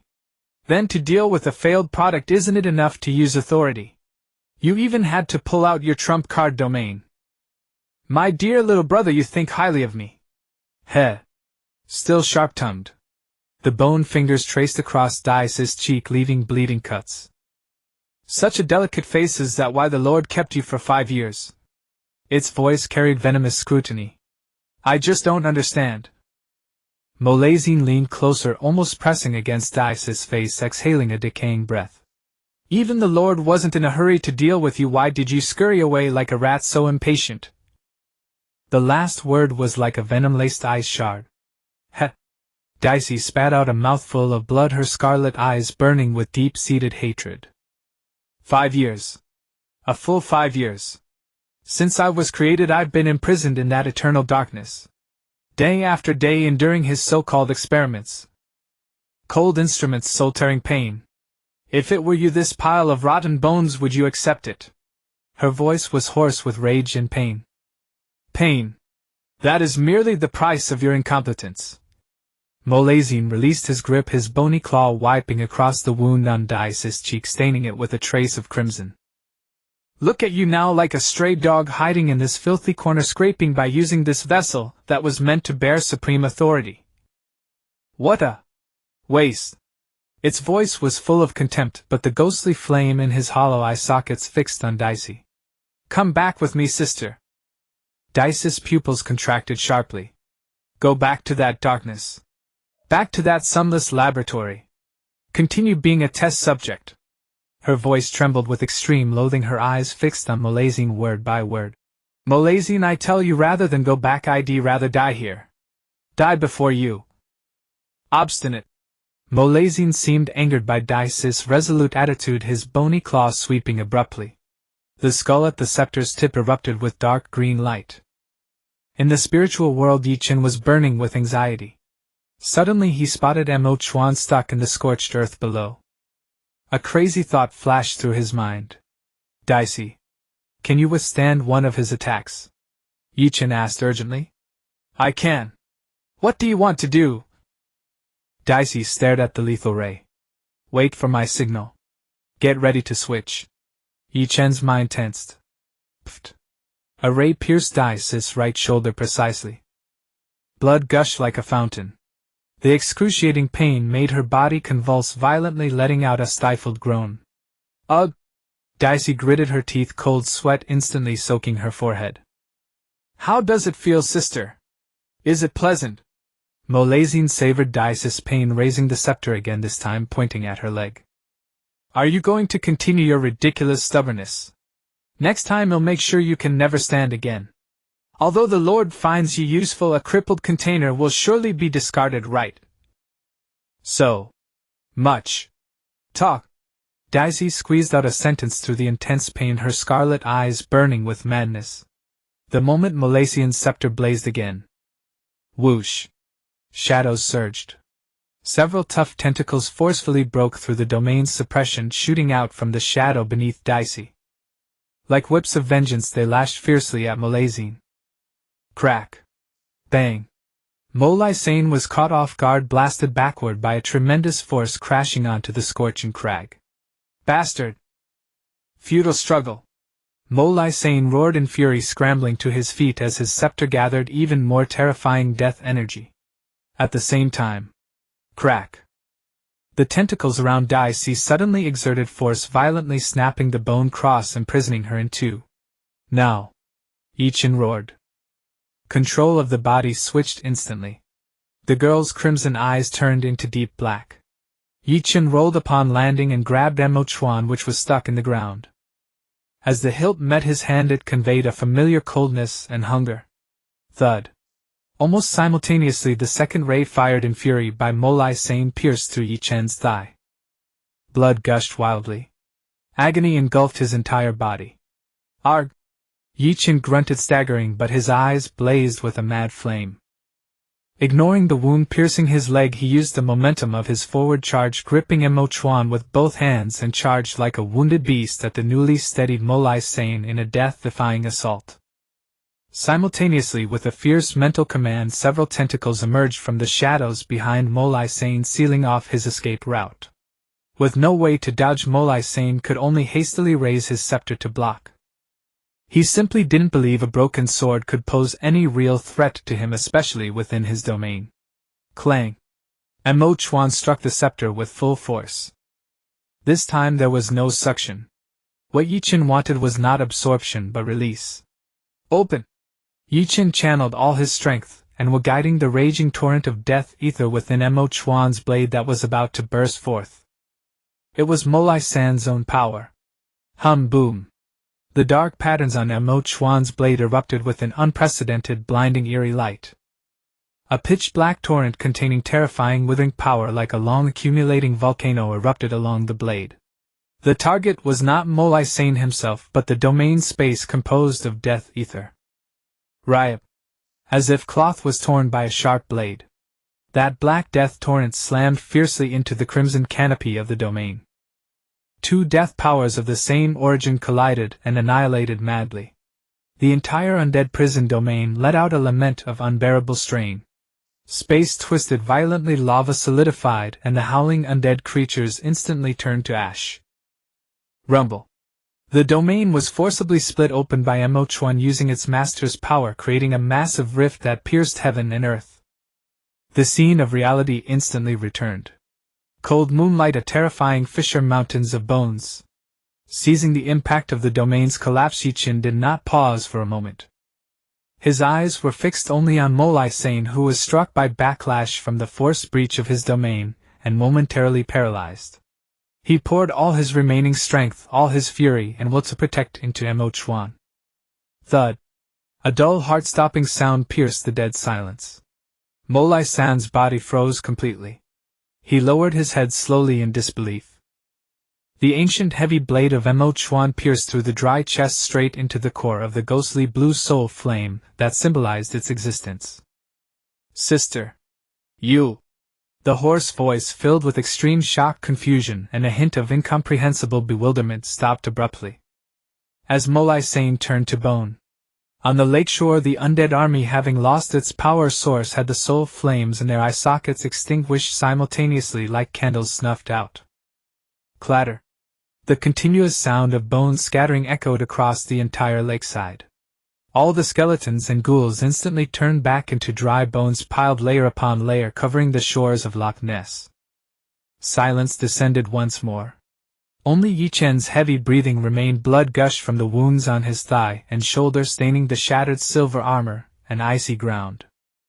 Ye Chen stood embedded in the ashes, its eerie light slowly fading as if drained of power. That terrifying abyssal rift still hung in the middle of the lake like an unhealed wound, slowly oozing filthy dark green energy. Ye Chen endured the tearing pain of his wounds, sat down against a cold rock, and began hastily treating his injuries. Under his mental command, several tentacles silently cleared the bones and filth from the battlefield. Dicey. Ye Chen tentatively called out cautiously. Silence.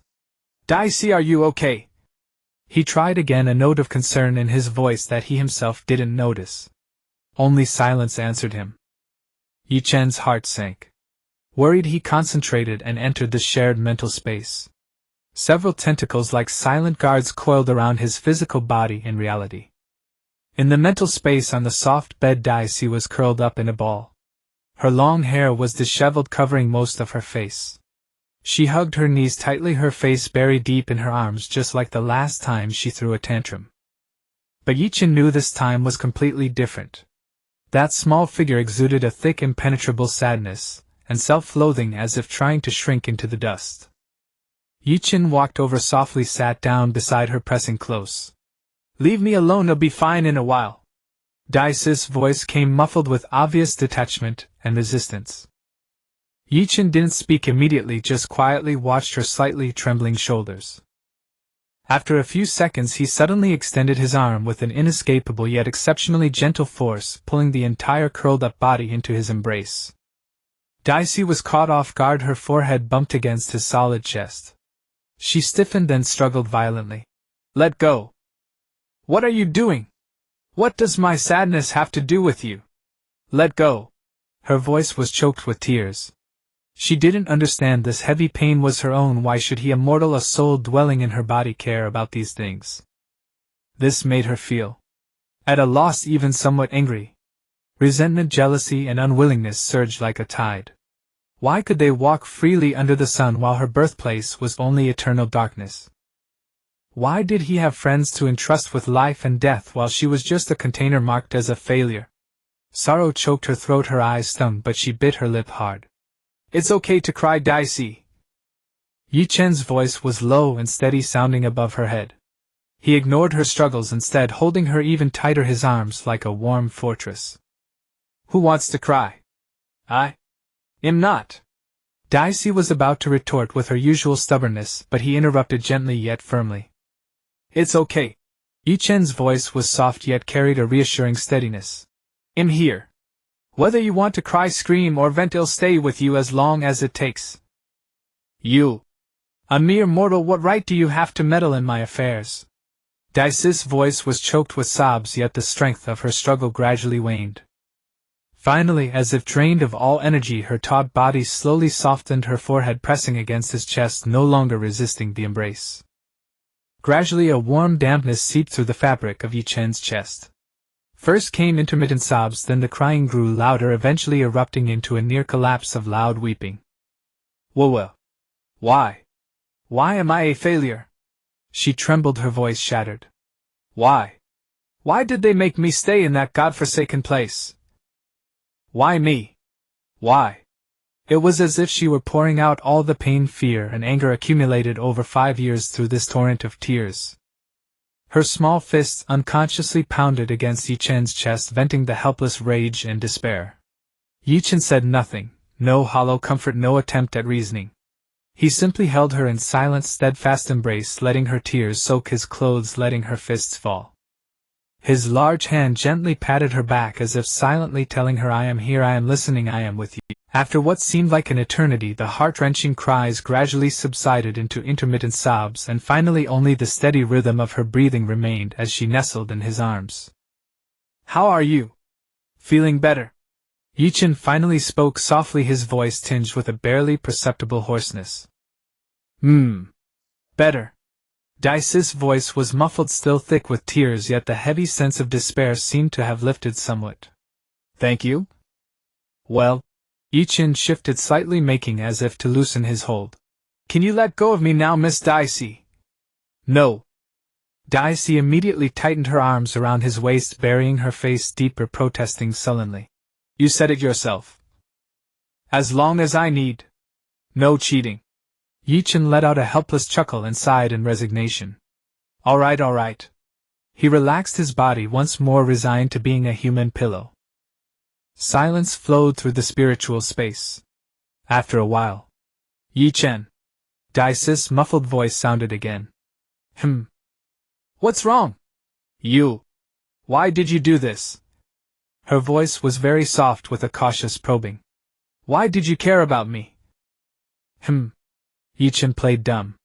"The landlady is feeling down. As a tenant living under her roof, shouldn't I behave well and try my best to comfort her?" He attempted to lighten the heavy mood with a joke. "Just that?" Dai seemed unsatisfied with the answer, pressing softly. Ye Chen paused, not answering directly, but countered. "All right, little Dai, then tell me, why were you so sad just now?" "Just because that skeleton called you a failure." I really am a failure." Dai's voice dropped, heavy with self-loathing. "Unable to bear any authority. Utterly worthless. A failure." Ye Chen's voice rang above her head, carrying an undeniable authority. "Why does whatever he says have to be the truth? The vast majority of people in this world, including me, have no authority, no domain. Does that make us all failures?" He paused, his tone laced with teasing and encouragement. "Besides, wasn't that successful product brother of yours ultimately defeated? That was because of you." Dai mumbled, but her tone had clearly softened. "Exactly." Ye Chen's voice was uplifting. "We're in this together. No matter who they are, big shots or nobodies, if they come looking for trouble again, we'll fight back together. Until they admit defeat, until they acknowledge you. How about that?" As he spoke, he gently rubbed her soft hair with his hand, a faint ethereal fragrance of youth lingering around his nose. "Okay." Dai's voice grew even softer, carrying a hint of encouraged dependence. Feeling the body in his arms relax considerably, Ye Chen's mood lightened and he opened up. "Besides, in my eyes, how is Dai a failure? Though sometimes she's a bit willful and throws little tantrums, she's curious about everything like a child, especially soft-hearted, and..." He chuckled lightly with sincere appreciation. "Very cute." Boom. A scorching heat surged from her neck to her cheeks, dispelling the sorrow. Even the tips of her ears burned. Her mind went blank, leaving only the phrase "very cute" echoing madly. This idiot. What nonsense is he spouting? She was about to lift her head to retort, or do something to mask this sudden embarrassment, when an almost uncontrollable thought sneaked in like a little demon. In the end, like an ostrich, she buried her burning cheeks deeper into Ye Chen's warm chest, even unconsciously nuzzling like a small animal seeking shelter. Then, a voice so faint it was barely audible, carrying immense courage and shame, rose like a mosquito's buzz from Ye Chen's chest. "Do you like me?" The moment she asked, Daisy instantly regretted it, wishing she could bite off her tongue. Ah. Stupid Daisy. What shameless question is that? It's over. He's definitely going to laugh at me. But deep down a voice screamed wildly, "I want to know. I really want to know the answer." "Of course I like you," Ye Chen replied almost without hesitation, in a tone of natural inevitability, as if stating an obvious fact. "Daisy is so cute and strong, who wouldn't like her?" His tone was candid, more like an affirmation of a cherished companion. "You." Daisy's face instantly reddened to the point of dripping blood, steam practically rising from her head. She felt she was about to explode. This blockhead. Does he even understand what he's saying? Ye Chen felt the person in his arms heat up sharply, her body stiffening. He looked down at the fuzzy head with some confusion. What now? Girls' minds are so hard to understand. Finally, driven by a surge of immense courage, Daisy slowly lifted her head from Ye Chen's embrace. Her long eyelashes still held unshed tears, her eyes were redrimmed, and her entire face, along with her delicate earlobes, was flushed with an enticing crimson. She didn't even dare to meet Ye Chen's eyes. She closed her eyes tightly, then slightly pursed her tender lips toward him, carrying a desperate courage and a naive expectation. Ye Chen looked at the scene before him, the shy yet brave posture, the blushing cheeks, the slightly pouted lips. He was taken aback for a moment, then a glint of understanding flashed in his eyes and the corner of his mouth curled into a mischievous smile. Then he raised his hand. Boing! A crisp flick of the finger landed squarely on Daisy's forehead. Wah! Daisy clutched her forehead in pain, snapping her eyes open. Those still moist crimson eyes instantly blazed with mortified fury. You blockhead! Idiot! Fool! She was so angry she could barely speak, raining small fists on him. You've read so many comics. Did they all go to waste on you? Ye Chen watched Daisy flailing about with renewed vitality, her little fists landing harmlessly.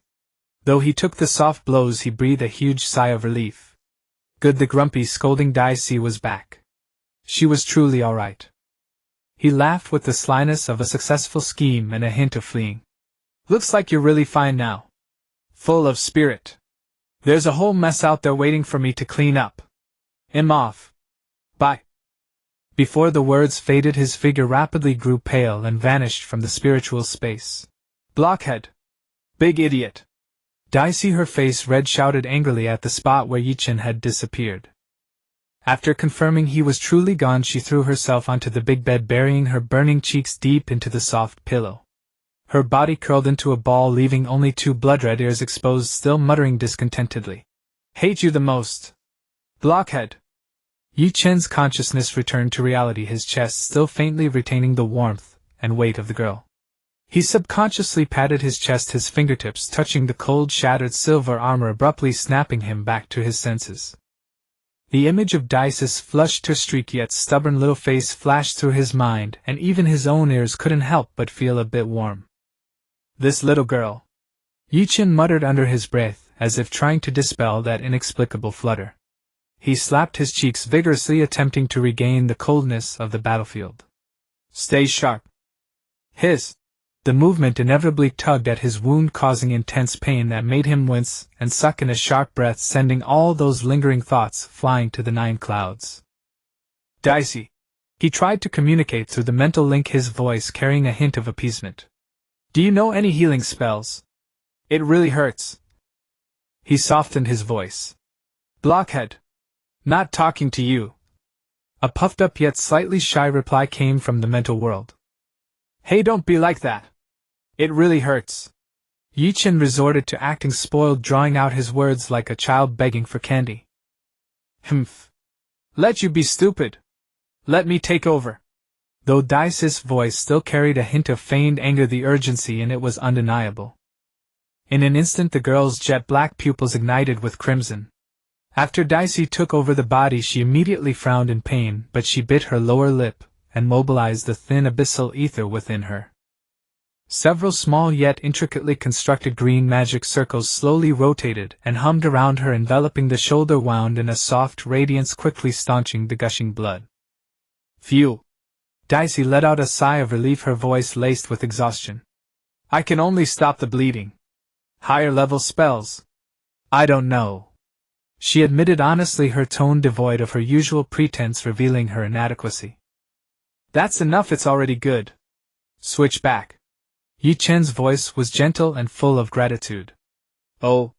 Dicey replied softly, this time without any resistance, unusually obediently returning control of the body. The crimson in the girl's eyes faded, reverting to deep jet black. Ye Chen tentatively moved his body, though the wound still throbbed with a fiery pain. At least the bleeding had stopped, and movement was unimpeded. A relaxed smile tugged at his lips. Thanks, little Dicey. Humph. Who needs your thanks? I hate you the most.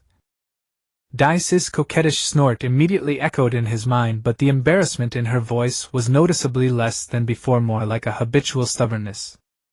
Ye Chen shook his head helplessly, yet a soft spot inexplicably formed in his heart. If she could be this obedient every day, that wouldn't be so bad. The thought had barely surfaced when it was interrupted. Two dark red tentacles silently slid before him, each tip coiled around a broken piece of the bone scepter, the very same skull-topped scepter belonging to Molai Sane. Ye Chen reached out and took them, curiously examining the two fragments. He tried to fit them together, and the moment the broken ends touched, pfft, the scepter seemed to come alive, abruptly sprouting several sharp bone spurs from the fracture like venomous snake fangs, instantly piercing through Ye Chen's palm. Damn! Caught off guard, Ye Chen cried out in pain and instinctively let go. The scepter clattered onto the cold rock. Hey! You wouldn't block! Are you okay? Dicey's voice immediately rang in his mind, filled with obvious tension and urgency. Hiss! It's fine, just a flesh wound startled me. Ye Chen shook his pierced hand, several blood holes in his palm oozing steadily. Hey! What did you just call me? He keenly caught the new nickname. Humph. As long as you're fine. I'll call you whatever I want, you got a problem with that? Dicey immediately reverted to her usual Tsundere tone, giving a light snort and ignoring him, but the tension had dissipated considerably. Ye Chen, amused and exasperated, carefully picked up the eerie scepter again. This time, as his blood touched the cold bone staff, a vast icy stream of information surged into the consciousness of both him and Dicey's. Staff of the Black Ram damaged. Blood identification complete. User Ye Chen, Liar Dicey. Permissions: Death Ether Mastery Basic Undead Revival Basic Ether Branding Compulsory Soul Communication Limited Gate of the Undead locked. Status: Broken Core Ether severely insufficient. Dicey, did you see that? Ye Chen's voice carried a hint of disbelief and excitement. I saw it. What does this mean? Dicey's voice was filled with confusion, but she vaguely sensed the item's extraordinary nature. It probably means... Ye Chen weighed the heavy bone staff in his hand, his eyes gleaming with eagerness. This thing is ours. Those permission names alone exuded a sense of power. But it says ether is insufficient. Dicey seized on the key point, her tone skeptical. Where are we going to get that much death ether? We can't just go massacre a city, can we? Hey, why go far when there's a solution right here? Ye Chen's lips curled into a sly smile, his gaze fixed on the abyssal rift in the center of the lake, still emanating an ominous aura. Isn't that a ready-made power bank? With that, he hoisted the scepter over his shoulder and strode toward the rift, flowing with tainted purple-black energy. A few steps away, he drove the staff of the Black Ram into the ground. Buzz! The hollow eye sockets of the ram's skull at the top of the scepter suddenly lit up with an eerie green glow, unleashing a powerful suction force. Like a whale drinking water, the death ether surging from the rift was frantically drawn in and devoured. The menacing rift visibly dimmed, twisted, and finally vanished with a soft pop into the air, as if it had never existed. See! Ye Chen pulled out the scepter, feeling a faint tremor of satisfaction from the staff, and proudly raised his chin toward Dicey in the mental world. 2 birds with 1 stone, problem solved. Scepter charged. With the rift dealt with, Ye Chen's gaze swept over the mountain of bones piled by the lake, the remnants of the undead army summoned by Molai Sane. A bolder, more fun plan formed in his mind, and the smile on his lips turned mischievous. Hey little Dicey, Ye Chen coaxed through the mental link. Want to play something fun? Guaranteed to be satisfying and relaxing. What? Dicey's response sounded a bit disinterested, but Ye Chen knew she was listening. You switch with me and then do this. And that. Got it. Ye Chen quickly outlined his plan. Will it really work? Dicey's voice instantly shot up, brimming with disbelief and eagerness. That would be so much fun. I want to play.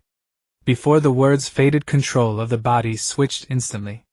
The girl's crimson eyes blazed with intensity, rapidly locking onto the pile of bones belonging to Molai Sane. She gripped the staff of the black ram with both hands, pointing the tip at the target, muttering incantations that sounded like imitations of comic book spells. Verdant death ether-like viscous liquid wrapped around the scattered bones. Amidst the grating, crack, sounds, the bones rapidly reassembled and fused, and a complete skeleton stood up shakily. Huh! Didn't I die? Molsayan subconsciously scratched his smooth skull, a look of utter bewilderment on his face. He lifted his head, and the first thing that met his eyes was Daisy leaning on her scepter, wearing a smile so benevolent it sent a chill down his very bones. Huh! Sister! He was completely stunned. Could it be that the brutal defeat and shattering just now were merely a nightmare? Her response was a crisp, ringing shout. 80! Boom! The heavy shaft of the black ram's scepter whistled through the air and struck with deadly precision right on top of Molsayan's smooth skull. A heart-wrenching crack echoed as Molsayan's newly formed skull shattered into fragments once more. His soul drifted in the void, questioning his very existence. Sister, you! The moment Molsayan was resurrected and reconstituted, he barely managed an indignant accusation before Daisy, merciless as ever, swept the scepter in a horizontal arc, sending his bones flying through the air. Lil Daisy! He tried to intimidate her with her full name. 80! Her response was an even more vicious strike. Stop! Wait! He tried to plead for mercy. 80! Daisy didn't even let him finish. The scepter came down like a carnival mallet, smashing his freshly reconstituted body back into a pile of components. To the relentless chorus of 80, Daisy swung the heavy scepter, dismantling and reassembling Molsayan over and over, subjecting him to repeated torment. Each precise physical excoriation was accompanied by the crisp crack of breaking bones, and the ever-brightening, ever more revengeful gleam in Daisy's eyes. All the pent-up resentment and humiliation seemed to be vented through this primal violence. When Molsayan once again coalesced in an emerald glow, his body instinctively went into a sliding kneel before his mind could even think.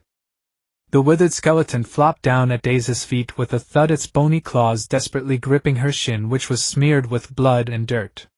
The ghostly flames in his empty eye sockets flickered wildly, transmitting a sobbing mental plea. Sister! I was wrong! I truly was wrong! Please! Stop hitting me! Spare me! The posture was utterly at odds with his former arrogant demeanor. Daisy's eyes lowered, her icy gaze piercing Molsayan's trembling bones. That benevolent smile seemed eerily sinister under the faint green glow emanating from the scepter's tip. Stop hitting me, sister! I really know I was wrong! Please spare my life! Molsayan's mental voice carried a tone of desperate sobbing. His bony claws clinging to Daisy's shin tightened out of fear, and the sharp tips of his fingers unconsciously pierced the girl's tender skin. Ah! Daisy cried out in pain, several striking red scratches appearing on her calf. Ah! Sorry. Sister, I didn't mean it. Molsayan was so terrified his soul fire nearly extinguished. He let go as if shocked, curling his entire skeleton into a kneeling position, trembling even harder. Daisy said nothing. She simply used the cold ram's skull at the end of the scepter to tap lightly again and again on top of Molsayan's smooth cranium. Each tap made Mulsayan's entire skeleton shudder violently, as if the skull might at any moment turn into a sledgehammer, bringing back the familiar 80 experience. My dear little brother. Daisy finally spoke, her voice tinged with amusement and a lingering coldness. It seems not only do your bones need reinforcement, but these fingernails could use a trim, couldn't they? Every word carried a dangerous undertone. I was wrong. I was wrong, sister. I was created with these rotten bones. Mulsayan's voice trembled with sobs, his terror reaching its peak. Tisk! Daisy hummed again, her voice laced with lazy mockery. Now you know to call me sister. Just a moment ago weren't you happily calling me a failure, a waste? That hat was me being blind and stupid. Me being a motor mouth. Sister, you're magnanimous, don't stoop to the level of this brainless pile of bones. Mulsayan scrambled to apologize, his thoughts filled with panic. You are not a failure. Absolutely not. Look how amazing you are. Even I. No, I mean you are wise and mighty. Brave and resourceful. Immortal forever. His flattery was utterly shameless. Humph. Daisy scoffed at this utterly insipid praise. Nevertheless, the repeated physical excoriation had indeed vented her anger. Watching this pile of bones grovel and lose all dignity before her, the suppressed resentment and unwillingness seemed to have truly dissipated. More importantly, she felt an overwhelming exhaustion. Using the resurrection authority multiple times, even with the aid of the Black Ram's scepter, had drained her spirit immensely. Had your fun? Ye Chen's voice sounded in their mental link tinged with amusement. He had witnessed the entire one-sided bone baseball match and knew Daisy's condition well. Daisy responded in their shared mind, her voice carrying a post-outburst languor and a hint of satisfaction. These rotten bones just fall apart after a few hits. Then what to do with him? Ye Chen asked for her opinion. You decide. Daisy replied bluntly. I don't know. He is your brother after all. Ye Chen hesitated. Daisy sneered mentally. TCH. He's not a real brother. Just a pile of bones. Fine. Ye Chen's voice carried a hint of mischief. Hey. I have an idea. Throw the scepter to him, and see how he reacts.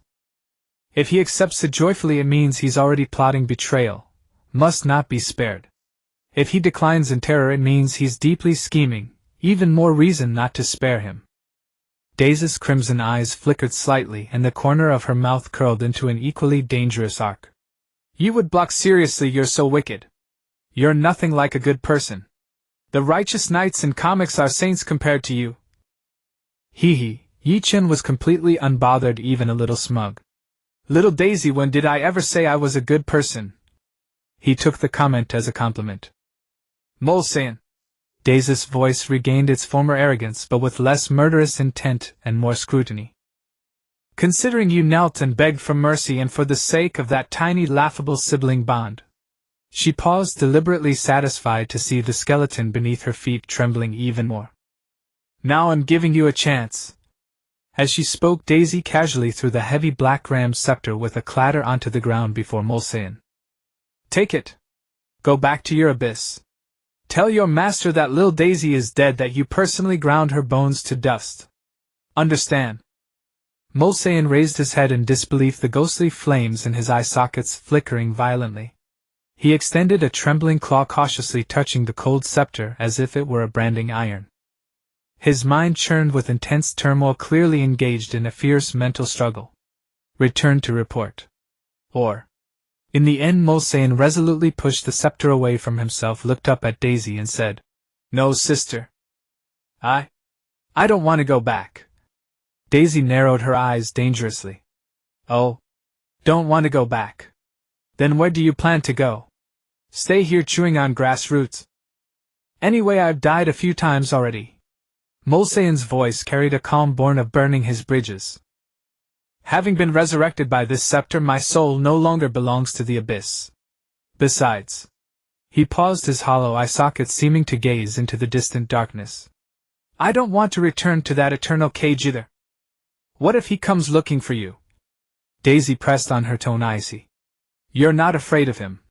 Mulsan's soul fire flickered with a strange light. If I follow you, what do I have to fear?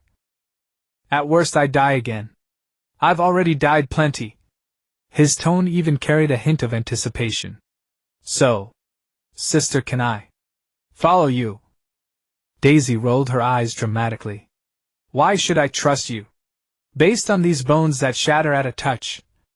Just then Ye Chen's voice echoed in her mind, maybe keep him as a lackey. He can run errands, do chores, keep watch. He seems reasonably capable in combat. Mulsan, as if grabbing a lifeline, quickly said, Sister. This scepter. It can imprint a soul mark on resurrected undead. An absolute obedience mark. Then you'll have complete control over my life and death.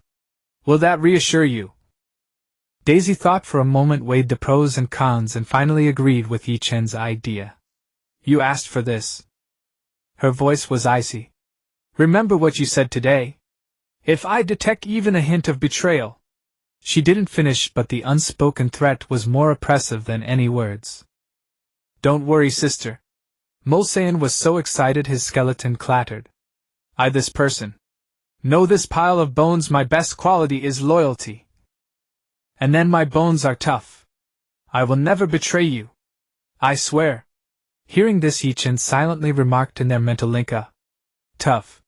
Then why the sliding kneel? Daisy wasted no more words. With the thought, she activated the authority of the Black Ram's scepter. The ram's skull atop the scepter blazed with green light, and a tiny rune of deepest emerald imbued with absolute law shot forth like a brand, driving deep into Mulsan's chest, etching itself into the core of his soul. Daisy could clearly perceive Mulsan's soul quaking, absolute terror, utter submission, and an immense relief at having survived. Good. Daisy, visibly fatigued, hoisted the scepter back onto her shoulder. The mental strain made her feel dizzy.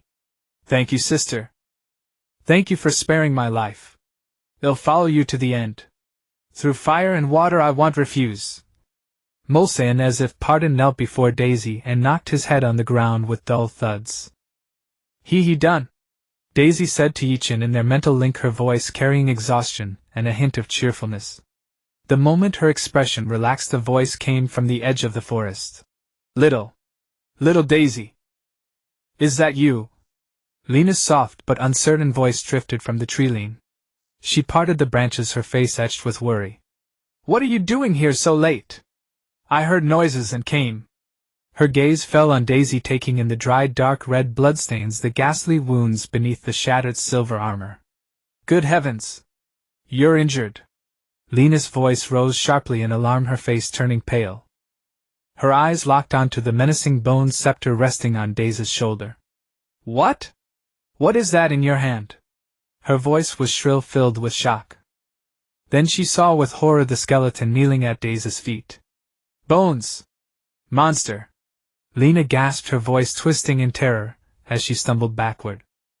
The moment she heard the voice, Daisy's body froze, her blood seeming to turn to ice. She turned her head slowly like a rusted machine. The youthful face belonging to little Daisy was smeared with blood and dirt, wearing a stiff, eerie smile. In the green glow of the scepter, with her crimson eyes that seemed to burn in the night, she became the most terrifying nightmare Lena had ever seen. Lena's pupils contracted, and she let out a piercing short scream. Both hands clamped over her mouth, tears streaming down in torrents. Monster! She wailed in utter collapse, her voice tearing through the night. Don't come any closer! Lena shrieked in terror.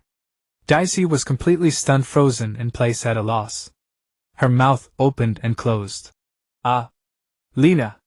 Listen to me, She even subconsciously took a step forward. Lena was so frightened by this movement that her legs gave way and she collapsed to the ground, scrambling backward on all fours. Mulsanne, seeing the commotion, knew he had messed up. His skeleton felt half-frozen, and he wished he could bury himself in the ground on the spot. At this suffocating moment of stalemate, whoosh! A black shadow tore through the night, hurtling straight toward Mulsanne's face with chilling, murderous intent. Ah, damn!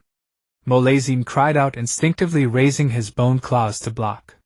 Clang! The moon cutter flashed with cold light, and the bone claw snapped off with a sound. The subsequent attack was awkwardly dodged by Molazine as he twisted his body. "Just as I thought, you're here."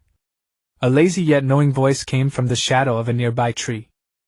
Shuangya walked out slowly, her gaze quickly sweeping the scene. Daisy covered in blood and carrying a strange scepter with obvious panic and pleading in her eyes, and Lina sitting collapsed on the ground, utterly terrified.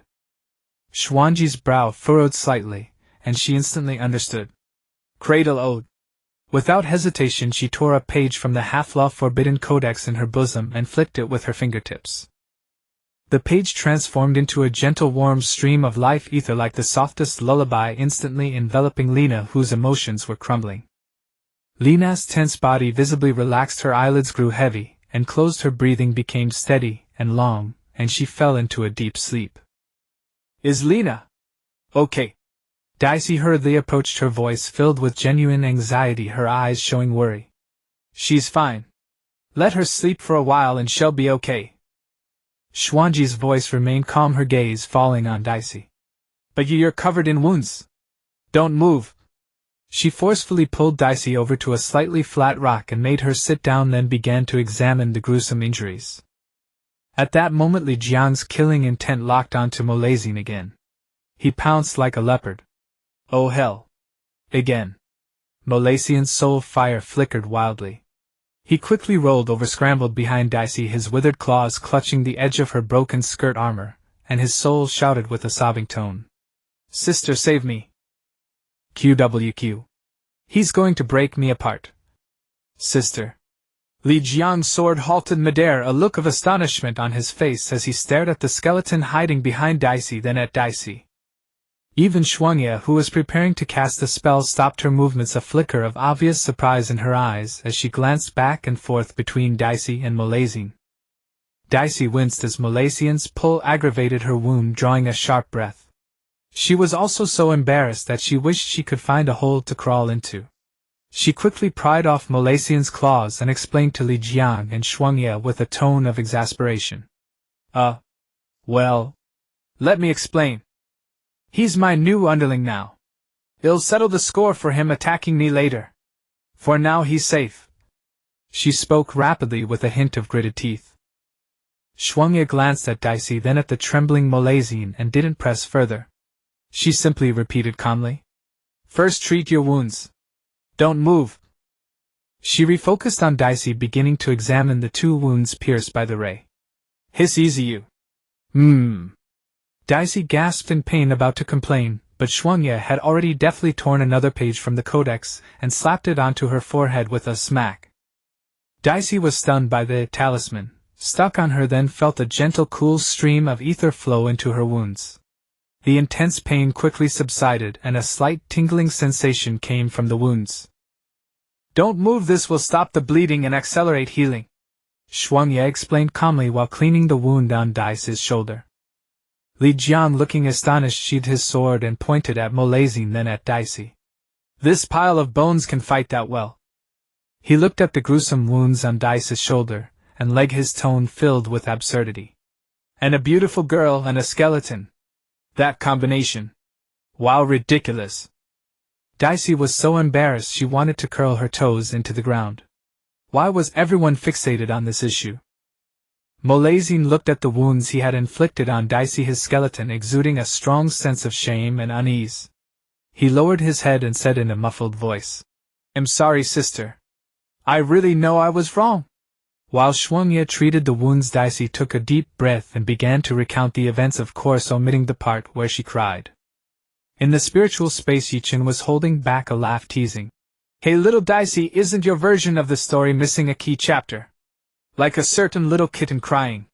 You would shut up. If you dare mention another word, I'll ignore you for a day. No. 3 days.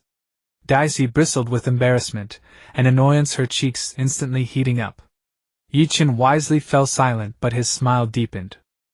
After hearing the story, Shuangya and Li Jiang both fixed their gazes on Molazine, who was kneeling obediently. Xuanji's eyes were sharp. "Daisy, can you guarantee his loyalty? Is the brand absolute?" Before Daisy could answer, Molazine immediately patted his non-existent chest and swore loyalty. "Absolutely safe. Absolutely loyal." If sister points east, they'll never go west. The brand is on me and my soul fire is the witness. His tone was resolute. Xuanye scrutinized him, who looked as if he wanted to carve loyal and faithful onto his bones. She also sensed the unmistakable aura of the brand and nodded. Li Jiang, on the other hand, pursed his lips, clearly still skeptical of the skeleton's words. Nearby, Lina stirred as if about to wake up. Xuanye glanced at Lina. She's about to wake up. Have you figured out how to explain to her? Daisy tilted her head, her crimson eyes blinking with a hint of confusion. Tell the truth. Xuanye looked at Daisy's innocent expression, then at her current equipment and follower, and helplessly rubbed her forehead. Let him explain. He's better at making up stories. Molazine scratched his smooth skull in confusion, looking at Li Jiang. Li Jiang caught the signal, grinned, and was about to step forward and hook his arm around Molazine's cervical vertebra. Come on, Bone Bro, let Big Brother teach you some life lessons, bone lessons too. No need. Daisy suddenly spoke. She took a deep breath, looked at Xuanye, and said seriously. You had said I should be honest with Lina, that I can't keep deceiving her. I also think I can't hide it from her anymore. Xuanye raised an eyebrow slightly, seeming a bit surprised, but then nodded and said calmly. As long as you've discussed it. Confession has risks, but I respect your decision. Just then. Where am I? Oh. Little Dicey. Lina sat up, rubbing her temples. Her memories instantly flooded back and her face was immediately filled with terror. Sister Lina, I'm here. Dicey immediately leaned in, her eyes trying to convey reassurance and a hint of nervousness. Lina saw the bloodstains not yet fully wiped from Dicey's face and instinctively recoiled her back, bumping into a soft, warm body. She turned to look at Xuanye, then looked at Dicey and the surroundings with suspicion and uncertainty. You. Who are you? Just now. That. Sister Lina. Dicey's voice rang out clearly, filled with deep apology. I'm sorry. I've been lying to you, not just tonight. From the moment I met you, I've never told you the complete truth. Lina was stunned. She looked at the little Dicey before her, who was both familiar and somewhat strange. The sincerity in those clear eyes made her unconsciously hold her breath, her fear replaced by immense confusion. I wasn't trafficked. Dicey's voice was bitter. That identity was a lie I made up. A lie. Lina's voice was hurt and confused. Yes. Dicey looked directly into Lina's eyes, took a deep breath, and decided to reveal the heaviest part. Sister Lina, I don't belong here. I liar, Dicey, am a creation of the Abyss. She finally spoke that identity. The Abyss. Lina's pupils contracted, her body began to tremble violently, and her eyes were again filled with instinctive terror. That name that brings destruction and death. Monster. The words slipped out almost involuntarily, carrying the trembling of memories of her homeland's destruction. Upon hearing monster, Dicey's body trembled violently. Sister Lina, Dicey said hurriedly. Let me finish. I have my own thoughts. I have emotions. I can feel pain, fear, and gratitude. Her gaze locked onto Lina. I am so grateful to you. To the Grey family. Thank you for saving me from the snow, for giving me food, for giving me warmth. This kindness, I will never forget it. Her voice was thick with earnest emotion. I concealed my identity because I knew what the Abyss represents, the terror and hatred it inspires in the world. I was afraid of frightening you, of bringing calamity upon you, of losing this warmth and peace. She lowered her head slightly. What happened tonight? It was because something tied to my past came knocking and I had no choice but to face it. She lifted her gaze, her eyes pleading. Sister Lina, I am still me, still the Xiao Deus who would listen to your stories. I came from the Abyss, but my heart has never intended to harm any of you. And this skeleton, she pointed at Amo Lysen. His name is Amo Lysen, also a creature of the Abyss, once an enemy. But now, like me, he only wants to escape that darkness. He will never hurt anyone. Amo Lysen raised his head at the right moment, striving to appear harmless. Yes. I will never hurt anyone. I will never hurt anyone. though a skull face was hardly convincing. Xuanyi still held her arms folded, but her eyes held a trace of grudging approval. Li Jiang's expression remained stern. Lina listened in a daze, her mind a chaos. The girl before her, who called herself a creature of the abyss, had an honest, sincere gaze filled with apology and gratitude toward her. This clashed like a tear in the fabric of reality with the horrifying image of the sinister smile under green light, and with the scenes of disaster the abyss had brought in her memory. Tears blurred Lina's vision again, but this time not from fear. Her voice choked the abyss, but... Xiao Deis, you protected the village, you're so badly hurt. A surge of overwhelming heartache burst through like a dam breaking, washing away all fear and doubt. Lina lunged forward.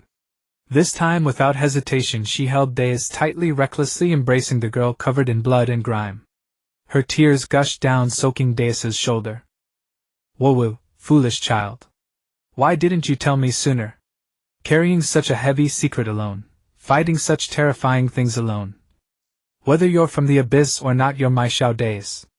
You always will be. Always. Deis let out a muffled groan as the forceful embrace jarred her wounds, but this time she did not pull away. She felt the warmth, the trembling, and the acceptance in Lina's arms. In the spirit space, Ye Chen, who had been tense all along, let out a long sigh and smiled with relief. Deis gently returned Lina's embrace, her voice thick with tears. I'm sorry, Sister Lina, for worrying you. Thank you for believing in me. The remorse in her heart finally found release. What was sorry? I forgot about your injury. Lina hastily pulled away, checking Deis with tear-filled eyes. Are you really all right, Miss Xuanyi? Xuanyi spoke at the right moment, her voice calm but soothing. I've treated her. No life-threatening danger, but she needs a few days of rest. Lina felt a little relieved, but she still held Deis's hand tightly, as if afraid she might vanish. Her gaze toward Mo Lysan still held vigilance and unfamiliarity, but more than that, confusion. This skeleton seemed to have a special bond with Xiao Deis. Just then Mo Lysan's curiosity got the better of him, and he wanted to draw closer to see the Sister Lina who had moved his elder sister so deeply. He had only taken half a cautious step forward when Lina was still startled. She let out a reflexive ah, and shrank back, tightening her grip on Deis's hand. Ouch! Mo Lysan clutched the leg bone where Deis had kicked him. Sister, why did you kick me? You mind your appearance? She wiped the corner of her eye, her voice thick, glaring at him. Look at this ghastly sight of yours. Fix yourself so you look presentable. Don't scare Lina. She didn't want to upset the newly calmed Lina. Sister. Lina's eyes widened in surprise at the title, her gaze darting between Deis's petite form and the towering skeleton. Her face was a picture of disbelief. Xiao Deis, he calls you sister. This. She struggled to find words to describe the scene, a beautiful maiden and a skeletal little brother. Feeling Lina's stare, Deis was overwhelmed by a wave of helplessness. She sighed in resignation and rubbed her forehead. Sigh. Sister Lina, don't mind that title. He's just, well, a rather dim-witted lackey. She really didn't want to elaborate, and just wanted to skip this awkward moment. Mo Lysan heard Deis calling him dim-witted and pouted in grievance, muttering a defense under his breath. I'm not that dim. Besides, it's sister's own appearance that's scarier. He scurried to the pile of bones by the lake, rummaged around, and found a relatively intact skull still attached to a few vertebrae. He held it up to Deis, extending a bony claw. Deis stared at the bone in his hand. What nonsense are you up to now? Expression on her face. Sigh, sister is so slow. Mo Lysan grumbled quietly, then snatched the scepter that Deis had tossed aside. Watch closely. He tapped the bone in his hand lightly with the tip of the scepter. Zing! A flash of dark green light, the spinal column and skull reshaped into a smaller bone scepter. He then picked up a relatively intact black robe from the heap of junk, shook off the dust with distaste, and draped it over his skeleton. What are you doing with that rag? Deis still sneered. It's at least clothing. Mo Lysan tried to wrap the tattered robe tighter, attempting to cover more bones while muttering under his breath. Given how clumsy sister is, when she first came out of the abyss she must have been running around stark naked. Pfft. In the spirit space, Ye Chen couldn't hold it in and laughed. He immediately recalled that when he first awoke in this body indeed, well, no lie. What are you laughing at? Deus exploded in fury through the spiritual link, her humiliated thoughts firing off. You must shut up. If you dare laugh again, I won't talk to you for 3 days, no, a month. Ahem, sorry, Ye Chen tried to suppress his laughter. I just thought, his description was rather vivid. Vivid, my foot. Deus was about to faint from rage. The one running around naked back then was you, not me. What are you laughing at? Mo. Lie. Sa. N. In the real world, Deus's face flushed red with shame and fury from the mental exchange. Her crimson eyes blazed with tangible anger. She snatched the scepter and prepared to charge over for a physical lesson. Ow. I was wrong. Mo Lysan yelped, clutching his new miniature scepter and sprinting a safe distance away. He stopped, raised the tiny scepter high, and began chanting an incantation. Zing. Dense death ether enveloped him. As the mist cleared, a pale, gaunt-faced young man with hollow eyes stood in his place. He straightened his robe and said, "There. At least I look human now." Deus sized him up, remembering the laughter from the spirit space and how the bonehead had struck a sore nerve. She snorted and gave a merciless verdict, hideous. Stay away from me. She shouldered her scepter and strode back toward Xuan Yi and Lina without looking back, leaving Mo Lysan frozen in place. Lina had witnessed the entire exchange between the siblings, a scene so bizarre and absurdly comical that it dispelled the last shadow of dread the word abyss had cast over her heart. She even couldn't help letting out a soft pft of a laugh, then quickly covered her mouth, as if it were inappropriate. But her eyes as she looked at Deus were filled with warmth. Perhaps her Xiao Deus really did have many stories, wondrous and bittersweet, that she had yet to learn. Late at night in Lina's small cabin. Outside the window the moonlight was hazy. Ye Chen lay on the bed, tossing and turning restlessly.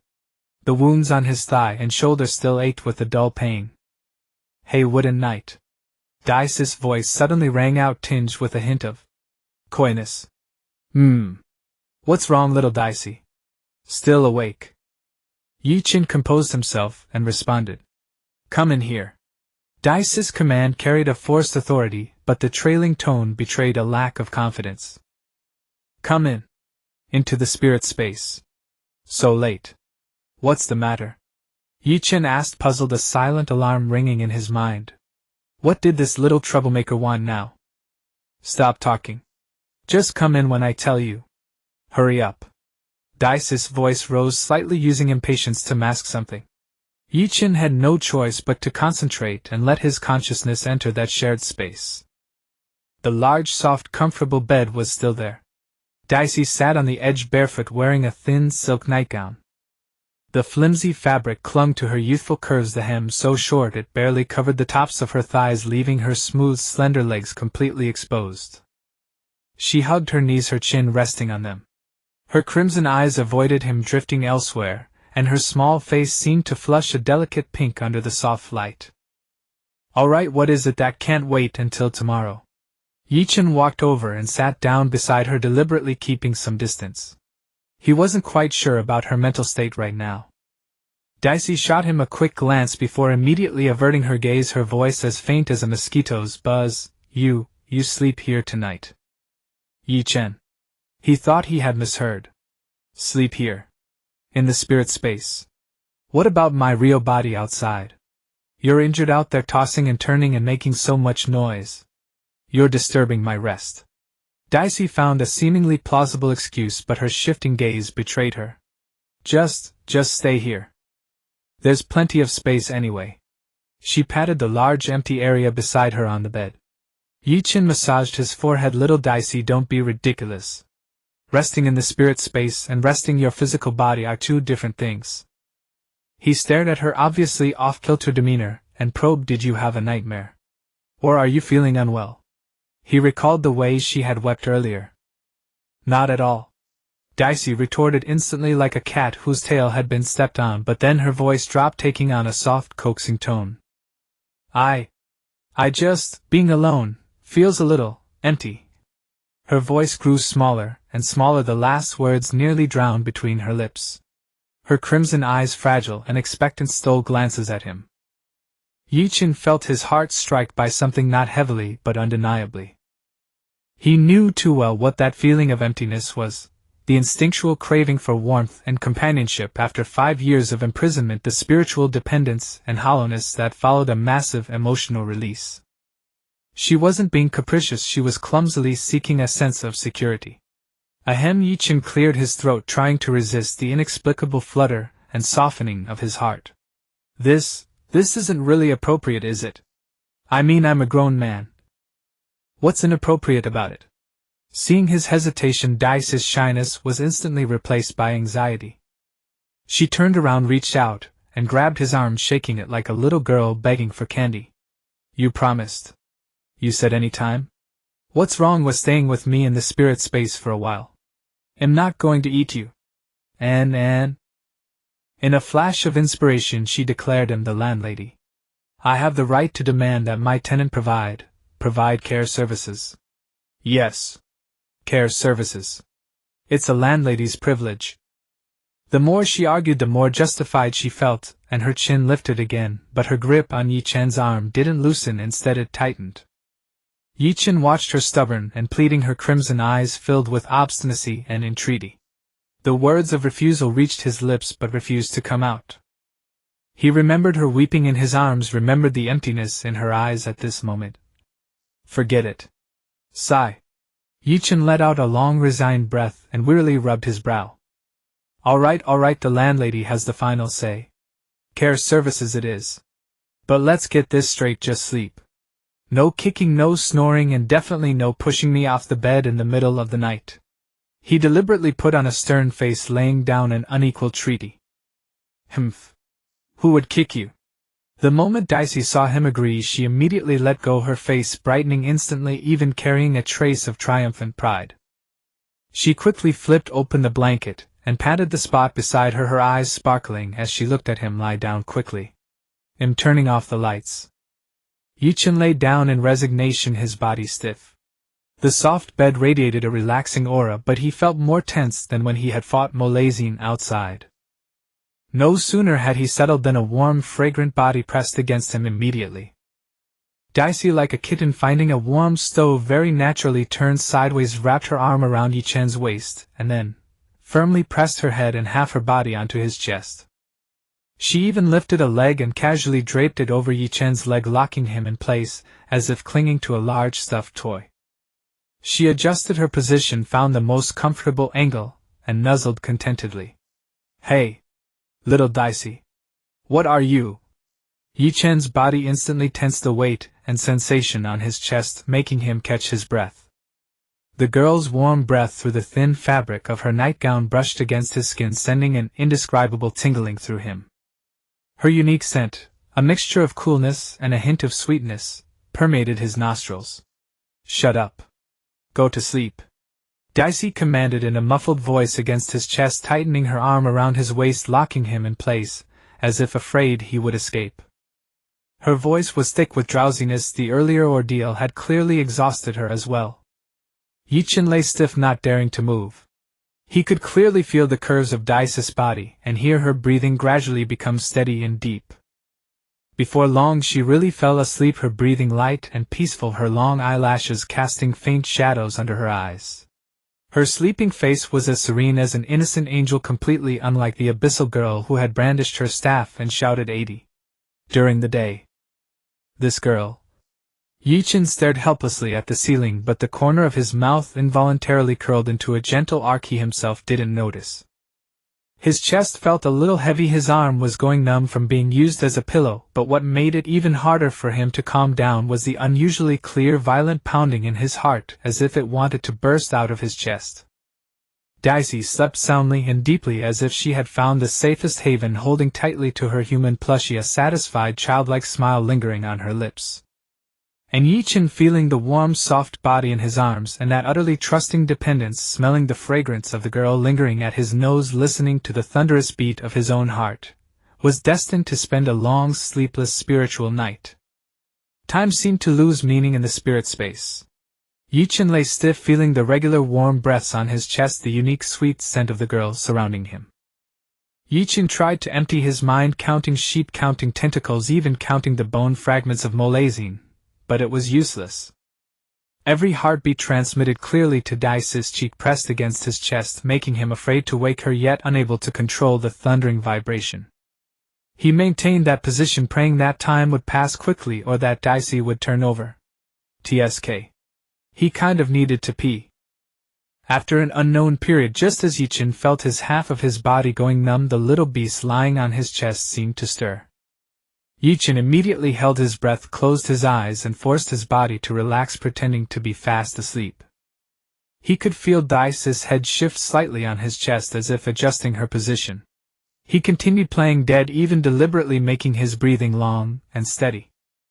Then he felt the warm weight on his chest lighten a little. Daise seemed to push herself up slightly with her arm. Ye Chen's heartbeat skipped a beat, then pounded even faster. He forced himself to keep from opening his eyes, maintaining the illusion of being asleep. He could feel a gaze carefully probing landing on his face. That gaze seemed to radiate warmth, slowly tracing over his closed eyelids, the bridge of his nose, his lips, with a focus and curiosity Ye Chen had never felt before.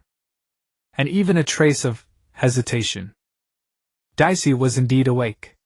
The exhaustion from her outburst had been largely dispelled by a brief period of deep sleep, and her spirits had recovered considerably. She found herself still tightly holding Ye Chen, her entire body almost lying on top of him, with one leg even possessively draped across his body. Beneath her cheek was his firm warm chest, and in her ear was his steady long breathing.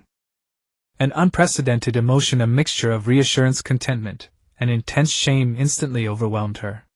She quietly raised her head, and by the soft light of the mental space carefully observed the man so close at hand. He had his eyes closed, his expression peaceful, as if sleeping deeply. Without his usual mischievous smile or steady gaze, his face seemed unexpectedly agreeable. Even a little handsome.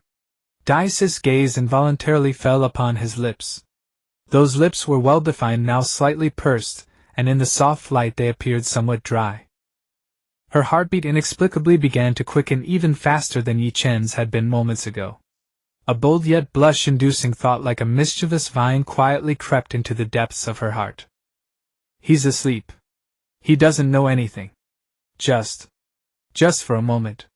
Consider it a reward for him.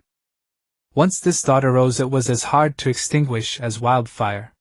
Daise's cheeks instantly burned, a crimson flush spreading all the way to her delicate earlobes like a boiled shrimp. She nervously licked her own slightly dry lips, and her breathing became a little rapid. She stole a glance at Ye Chen's closed eyes, confirming that he was sleeping soundly. Just for a moment. He definitely won't know.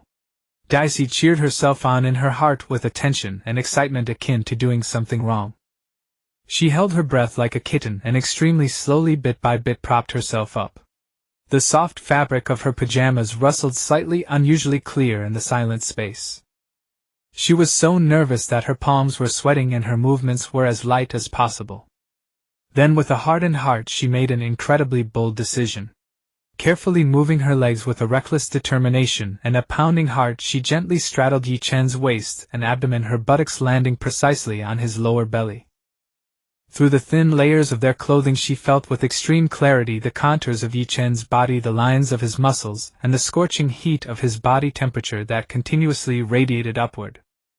This position allowed her to look down completely at his sleeping face, and a strange, unprecedented sense of control instantly seized Daise. She looked down from above at his sleeping face as if he were prey in her territory. This realization made her heart thunder, yet also bred a secret excitement. The thin hem of her nightgown unavoidably rode up due to this movement, exposing large swaths of white, smooth thigh skin even dangerously close to the root of her legs, but her attention was now completely absorbed by the man beneath her. She stared at his lips, a glint of tension and determination flickering deep in her crimson eyes. Taking a deep breath, as if gathering courage, she began to slowly, extremely cautiously shift her boda's center of gravity forward. Her waist slightly lowered, she bent down toward him inch by inch. The palms supporting herself on either side of Ye Chen's body unconsciously exerted a little force, her fingertips able to feel the warmth of his body and the contours of his muscles through the thin fabric. Every muscle in Ye Chen's body instantly tensed to the limit like a bowstring pulled taut. He could clearly feel the weight and sensation of that soft springy buttocks pressing fully against his lower abdomen, as well as the astonishing heat and smoothness transmitted from the inner sides of her bare thighs pressing tightly against his body. When she leaned down, the hem of her almost non-existent thin nightgown rubbed against his skin, bringing waves of spine-tingling stimulation. What was worse, when she shifted her center of gravity forward, he could feel the weight of her entire upper body slowly pressing toward his chest. He kept his eyes tightly shut, using almost all his willpower to suppress the instinctive trembling of his body, and the moan about to escape from his throat. Pretending to sleep. This was pure torture. He felt as if he were being roasted over a fire, every inch of skin in contact with her frantically transmitting signals, his blood clamoring as it surged to places it shouldn't. Her breath brushed across his cheeks and neck, sending tiny electric currents that made his scalp tingle. He could hear her violent heartbeat as if it were drumming right next to his ear. As the distance narrowed, Ye Chen's warm breath brushed more clearly across her cheeks and neck, bringing a faint tingling numbness. She could even see the fine texture of his skin, feeling her own chaotic heartbeat as if it wanted to resonate with the steady vibration beneath his chest. However, this steady vibration beneath Ye Chen's chest had long disappeared, replaced by a violent tremor of his heart slamming against his ribs, almost bursting out of his chest. He felt as if he were suffocating, each breath becoming abnormally difficult and scorching. Finally, her lips were only a hair's breadth away from his. She could smell the scent on him, a mixture of herbs and some unique aroma. Time seemed to stretch infinitely at this moment. She could smell the scent on him, a mixture of herbs and some unique aroma. What about himself? His nostrils were filled entirely with her cool yet slightly sweet fragrance, mixed with the warmth of her breath, carrying a girl's unique scent, almost making him completely lose himself. Ye Chen's nerves were stretched to the extreme. He could even feel her warm breath lightly sweeping across his philtrum. What did she want to do? She closed her eyes as if afraid of regretting, or as if she had finally made up her mind. With a burnt boat's courage, she pressed her soft lips gently yet unmistakably onto Ye Chen's lips. The touch was warm and dry with a subtle electric sensation. The duration of the contact was so brief it was almost negligible. However, the moment Daisis' lips had just withdrawn. That sensation was too clear, too soft. Like a tiny yet powerful electric current that instantly shot through his entire body, completely shattering the pretending to sleep facade he had worked so hard to maintain. His tightly shut eyes flew open under the immense shock and the overwhelming sensory assault that caught him off guard. His pupils contracted violently from the extreme stimulation, filled with disbelief and astonishment, as well as a hint of the embarrassment of being caught red-handed. Their eyes met. The air seemed to freeze at that moment. Even the sound of breathing was clearly audible. Daisis' scarlet eyes, still carrying a hazy sleepiness and lingering shyness, instantly widened into circles. They were filled with extreme terror and shame at being caught. The blush on her face exploded with a bang so red it seemed about to drip blood. It was as if real steam were about to rise from the top of her head. You weren't asleep. Daisis' voice distorted from extreme shock and shame so sharp it almost cracked. She sprang away from Ye Chen as if electrocuted, like a startled rabbit, instantly shrinking to the other corner of the large bed. She wrapped herself in the quilt into an airtight cocoon, leaving only a pair of eyes filled with panic, shame, and accusation glaring at Ye Chen. Ye Chen was also completely dumbfounded. His face was burning hot, the heat no less than Daisis'.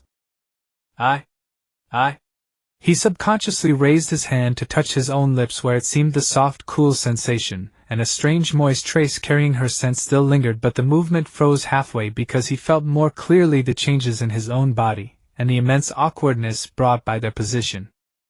I just woke up. Yes. It was because you moved me awake. Then I saw. He tried to explain, but the more he said, the darker it got. Liar. Big liar. Blockhead. Bastard. Pervert. Dicey, wrapped in the quilt, accused him with a mix of shame and anger, her voice muffled but full of lethality. You were pretending to sleep. You deliberately watched me make a fool of myself. You took advantage of me. She was almost mortified to death, wishing she could disappear on the spot. Her first ever active stolen kiss in her life, and she was caught red-handed. The target was this annoying Ye, the block of wood. This was even more humiliating than being called a failure by Mulsane. I didn't. I really wasn't pretending to sleep. Ye Chen was unable to defend himself. Watching that quilt ball that was about to suffocate itself from shame and anger, he felt both awkward and amused, but deep in his heart the flutter caused by being forcibly kissed spread like ripples on a pond after a stone is thrown. He looked at Dicey, who seemed to wish she could crawl into a crack in the ground, her ears tips red from shame and anger.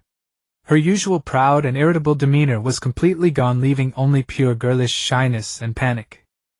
This extremely shy appearance, never seen on her before, made Ye Chen's heart skip a beat, then it began to race uncontrollably. That awkwardness and amusement gradually gave way to a strange warm softness. He sighed, helpless yet with a hint of indulgence he himself hadn't noticed, and moved a little closer to that quilt ball. Through the quilt he could almost feel the rolling heat and the suffocating shame emanating from within. Hey, little Dicey. Ye Chen's voice was very soft with a hint of comfort. Go away. Don't talk to me. I hate you the most. I never want to talk to you again. Dicey roared in a muffled voice from inside the quilt, wrapping herself even tighter like a stubborn chrysalis.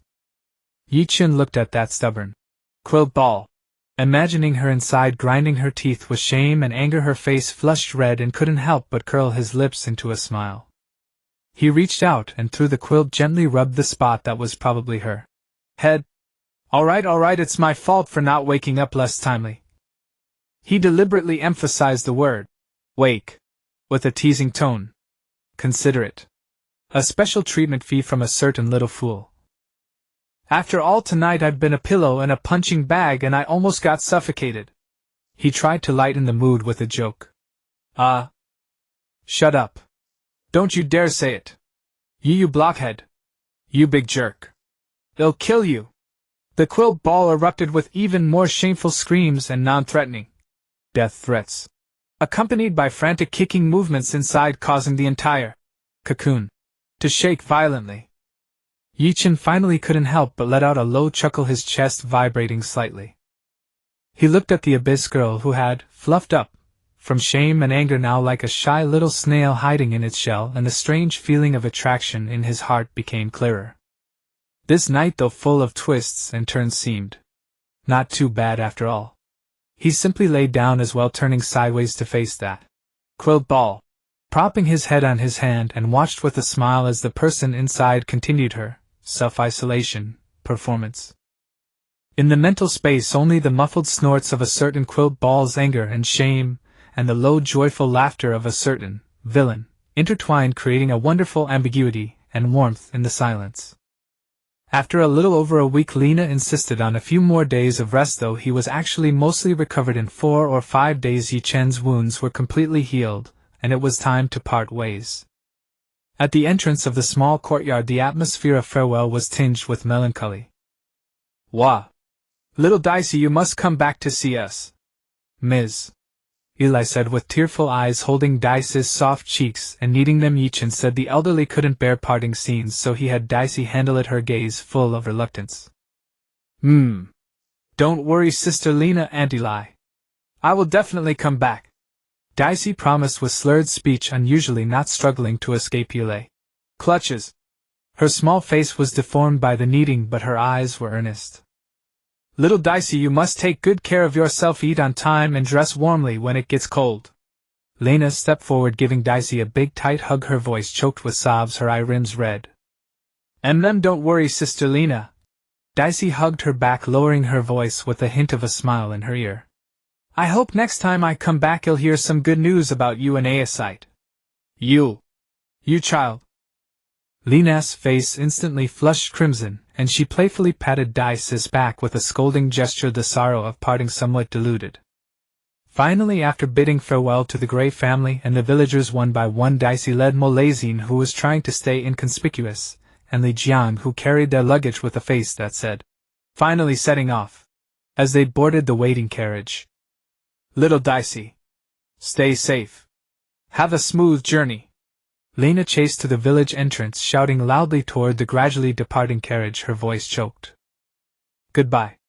Dicey leaned half her body out of the window, waving vigorously with a smile on her face until the carriage turned a corner, and the figure at the village entrance could no longer be seen. Inside the carriage, Li Jiang saw Dicey sit quietly after drawing back, thinking she was immersed in the sorrow of parting, so he comforted her in his usual tone. "Hey, little Dicey, don't be so down. It's not like it's a final farewell. You can come back any time." Dicey did not respond. In reality, within the spiritual space. "You would. You should go out and work." Dicey snatched the comic book from Ye Chen's hands and pushed him without ceremony. Let me read a little more, little Dicey." Ye Chen lazily dawdled, his body limp like he was stuck to the sofa. "Little Li can handle things outside. Let me finish this chapter, okay?" He deliberately drew out his tone. Dicey looked at his roguish demeanor, rolled her eyes, and immediately changed her strategy. She leaned in a little closer, gently tugging at Ye Chen's sleeve with both hands, her voice turning soft and sweet with a coquettish nasal tone. "Oh, please. Just go outside for a bit, okay? Pretty please." Based on past experience, she knew exactly that this tactic was irresistible to him. Sure enough, Ye Chen looked at the upturned little face full of pleading, and his heart felt as if brushed by a feather. He couldn't help reaching out and gently pinching Dicey's soft cheeks.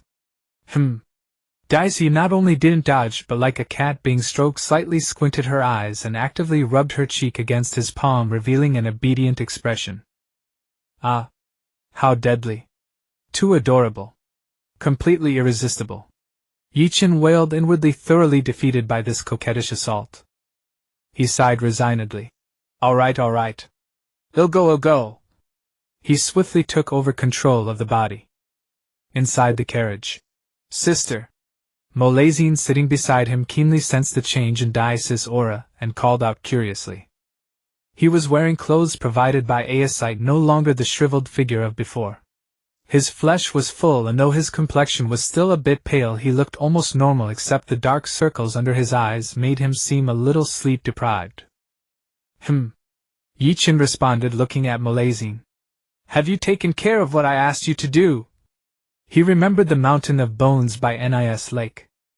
Molazine immediately straightened his back, exuding a confidence of, "I've got this, don't worry, rest assured, sister. The command has been safely transferred to Miss Lena. The cave is also found, absolutely hidden." This was the situation. The large number of bones left at Nis Lake were difficult to dispose of, so Ye Chen had Molazine revive them all into low-level undead, and hide them in a secret cave. Molazine had no use for this skeleton army, so Ye Chen suggested handing over control to Lena as a potential guardian force for the village. To this end, Molazine specially condensed a small finger bone containing a control imprint, and gave it to Lena. Initially, Lena was terrified, her face turning pale, and she firmly refused to accept it. But after Ye Chen's persuasive reasoning, she reluctantly took it, and carefully hid it away. "Hey, little Li." Ye Chen turned to Li Jiang. "Where's Xuanye? Why didn't she board with us?" Li Jiang was listlessly gazing out the window. Without turning his head, he replied casually. "Her. What else could she be doing at this hour? Definitely sleeping. We can call her when we change carriages at the town." "Change carriages?" Ye Chen raised an eyebrow. "This carriage rides fine. Why change?" Li Jiang finally turned around, revealing a mysterious grin. You'll see then. I promise you've never seen it before." Putting on airs." Ye Chen scoffed dismissively, and ignored him. Amaya town and knock. "Xuanye. Wake up. Time to go." Ye Chen knocked on the door. Inside was silent, with no response. "No use. Watch this." Li Jiang, with an expression of, "I knew it," skillfully pulled a key from his pocket and opened the door. The room was dim, and a huge cocoon bulged on the bed. Xuanye was completely wrapped in the blanket, only a few strands of golden hair spread on the pillow visible as she slept soundly. Hey Xuanye. The sun is burning your bottom. Get up. Ye Chen walked to the bedside and unceremoniously pushed the cocoon. Go away. Don't bother me. A muffled protest came from under the blanket. She wriggled discontentedly, wrapping the blanket tighter and shrinking completely inside. Ye Chen looked speechlessly at this familiar scene. 5 years. This girl's habit of sleeping in hadn't changed at all. She was exactly like a certain little cat in the spiritual space who got lost in comic books. In the spiritual space. Achoo! Dicey, curled up on the sofa reading a comic, suddenly sneezed, rubbed her nose, and muttered in confusion. Strange. Feels like someone's gossiping about me behind my back. Li Jiang shrugged his expression, saying, I told you so, see? Still the same. Can't wake her up. Ye Chen's eyes flickered, a mischievous smile appearing on his face. He nudged Li Jiang with his elbow and lowered his voice. Hey little Li, you know the most effective way to wake her up at times like this, right? He deliberately drew out his tone, his eyes full of implication. Li Jiang's face flushed bright red instantly, and he retorted. Away. Stop being silly. I would never do that. He glared at Ye Chen, but his eyes were obviously a bit evasive. Xuanye, wake up. We really have to go. Li Jiang sat on the edge of the bed with a mixture of helplessness and tenderness, gently pulled back a corner of the blanket, revealing Xuanji's flushed sleeping face. Little Li. Xuanye struggled to open a slit of an eye, looked at him dazedly, and let out a moan full of endless drowsiness. The blanket. The blanket bites. It's cold outside. Before her voice faded, her hand hidden in the blanket shot out, accurately grabbing Li Jiang's wrist and pulling him into the bed. Come with me, warm. Whether it was due to Xuanji's surprising strength in her drowsiness, or Li Jiang's lack of intention to resist, he yelped. And was toppled over, falling into the soft bedding. Xuanye wrapped around him like an octopus, hugging this human heater, sighed in satisfaction, and sank back into dreamland. Whoa! Ye Chen let out a small gasp, his eyes sparkling with the thrill of catching exclusive news. In an instant he mentally connected to the spiritual space. Little Dicey. Quick! Stop reading. There's a good show. Live streaming. At the same time he subtly moved his fingers, discreetly activating a recording spell. Dicey was instantly drawn in. Seeing the two embracing on the bed, her eyes sparkled with excited stars. Wow! Have they always been this intimate? She asked Ye Chen in a hushed, curious voice. Of course. Ye Chen also lowered his voice with the teasing tone of someone in the know. Only a fool like Li Jiang could drag it out this long. If it were me, I would have already devoured it. He deliberately said, devoured it, loudly so Li Jiang could hear. Devoured it. Eat what? Dicey was indeed curious, asking with innocent bewilderment. Ahem. Nothing. Ye Chen quickly realized Dicey was still an abyss baby, immediately changed the subject. Let's have lunch. Let's go downstairs for lunch. I'm starving. He met Li Jiang's warning glare from inside the blanket, and very sensibly pulled Molazine, who was still curious and peering around, and swiftly exited the room, even thoughtfully closing the door behind them. The moment the door shut, he mentally instructed Dicey. Little Dicey, do me a favor, add a soundproof barrier to their room. Oh, okay. Although Dicey didn't know why, she obediently complied, and an invisible barrier enveloped the room. Sister, are they not coming out? Molazine pulled out of the room, looked bewildered, pointing at the closed door. Ye Chen slung an arm over his shoulder. Molazine had to stoop, revealing a mysterious smile of an experienced person. Kids shouldn't ask about adult matters. Come. Big sis will take you to eat something delicious. With that he pulled his brother along without further ado and strode toward the restaurant downstairs. So Little Red Riding Hood was devoured by the big bad wolf, and that was the end of the story.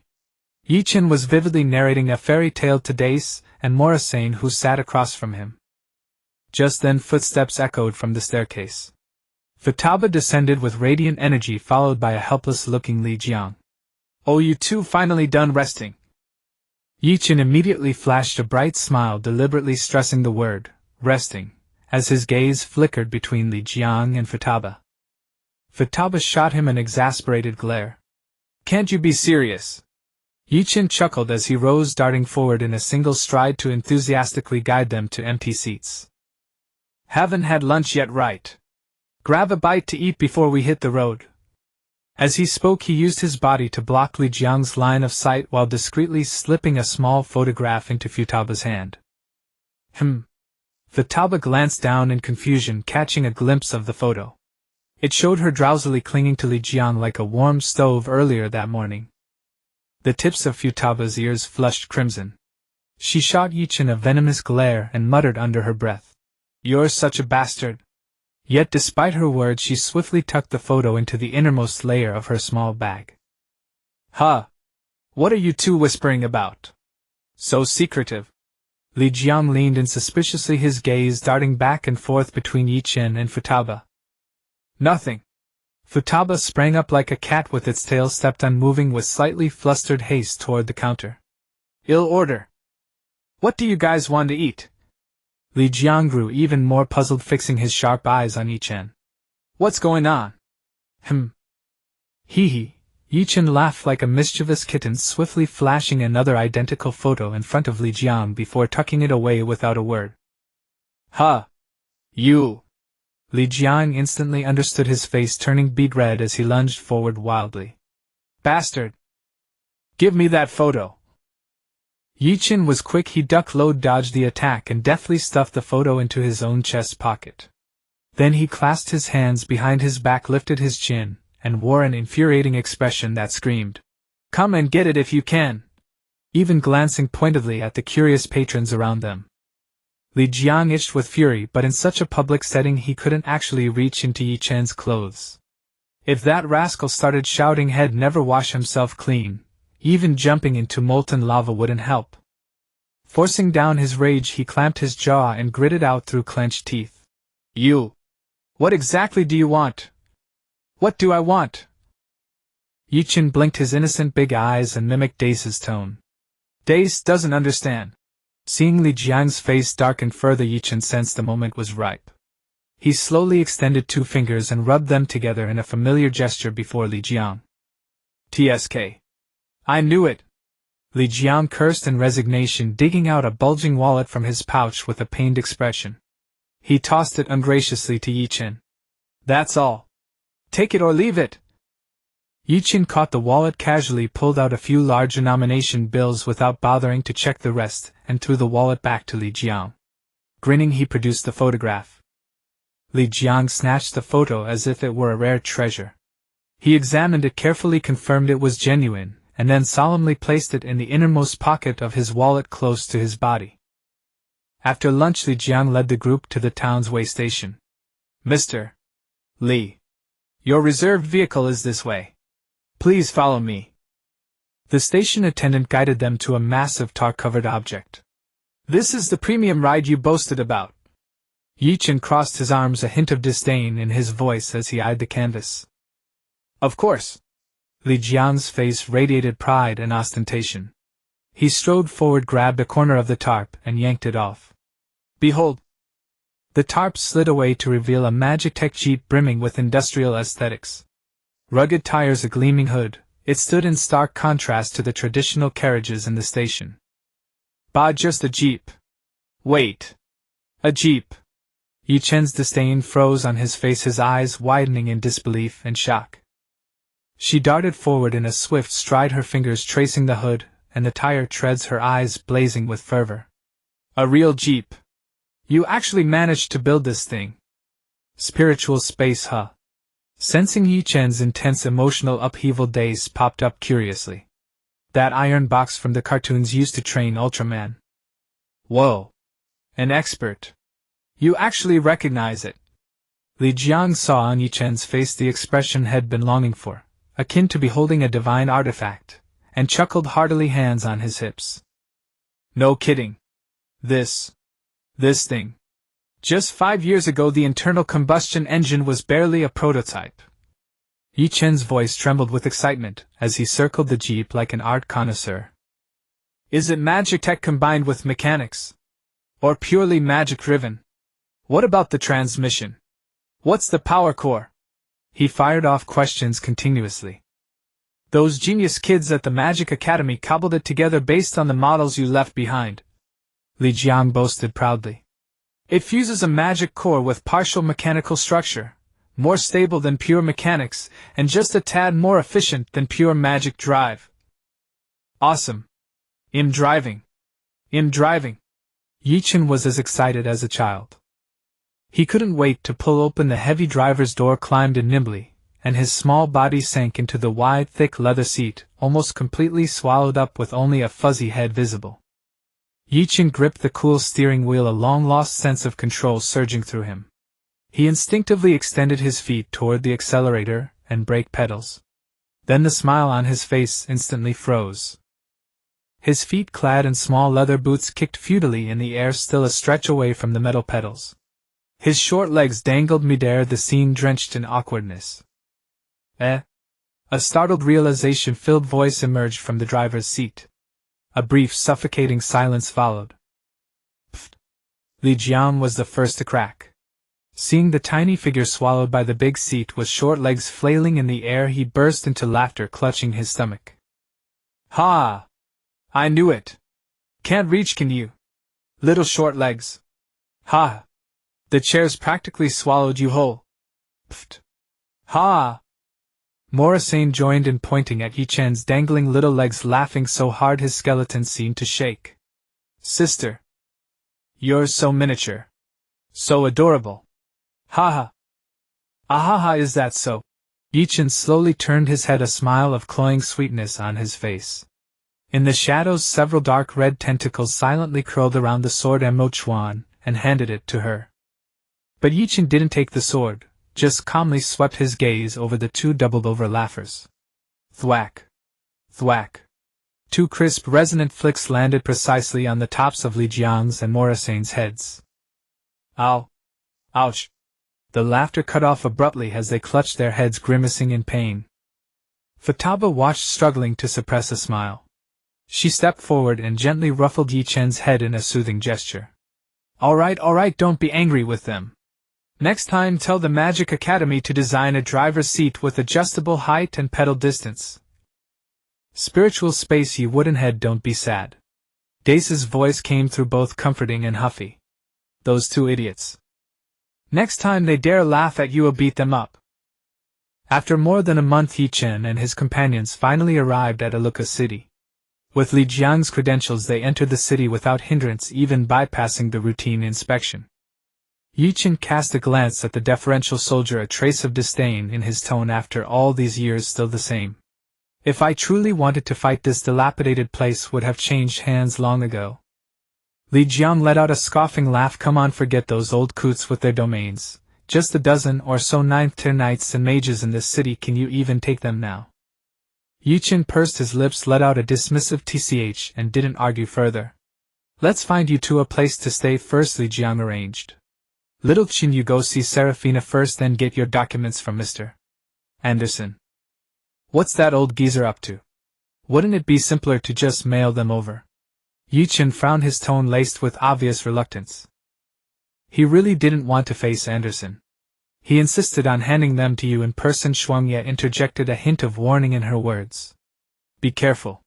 Serafina also wants to see you. Go to her first. Li Jiang drove the magical jeep through the city, and the townsfolk had grown accustomed to these novel vehicles. Soon the vehicle stopped before the magnificent holy cathedral. Li Jiang unceremoniously dumped Ye Chen out. We'll drop off the luggage first. You go see her, I'll pick you up in a bit. Hey! You're not serious. Leaving me alone here? He was somewhat resistant. Having to see her while stuck in this girlish form made him deeply uncomfortable. Besides, Ye Chen disliked being alone with Fina. It'll be so awkward for me. What are you afraid of? She won't eat you. Li Jiang grinned, getting back at him for the earlier extortion. Without another word, he floored the accelerator, and the vehicle sped off, leaving Ye Chen standing in the wind with a look of resignation. What had ye? What's wrong? In the psychic space, Daisy keenly detected Ye Chen's rare emotional fluctuation, curiosity laced with a hint of schadenfreude. Even you have moments of fear. No, Ye Chen explained softly, a touch of helplessness in his voice. I just haven't figured out how to face her yet. He sighed in resignation and strode toward the solemn cathedral. Please stop.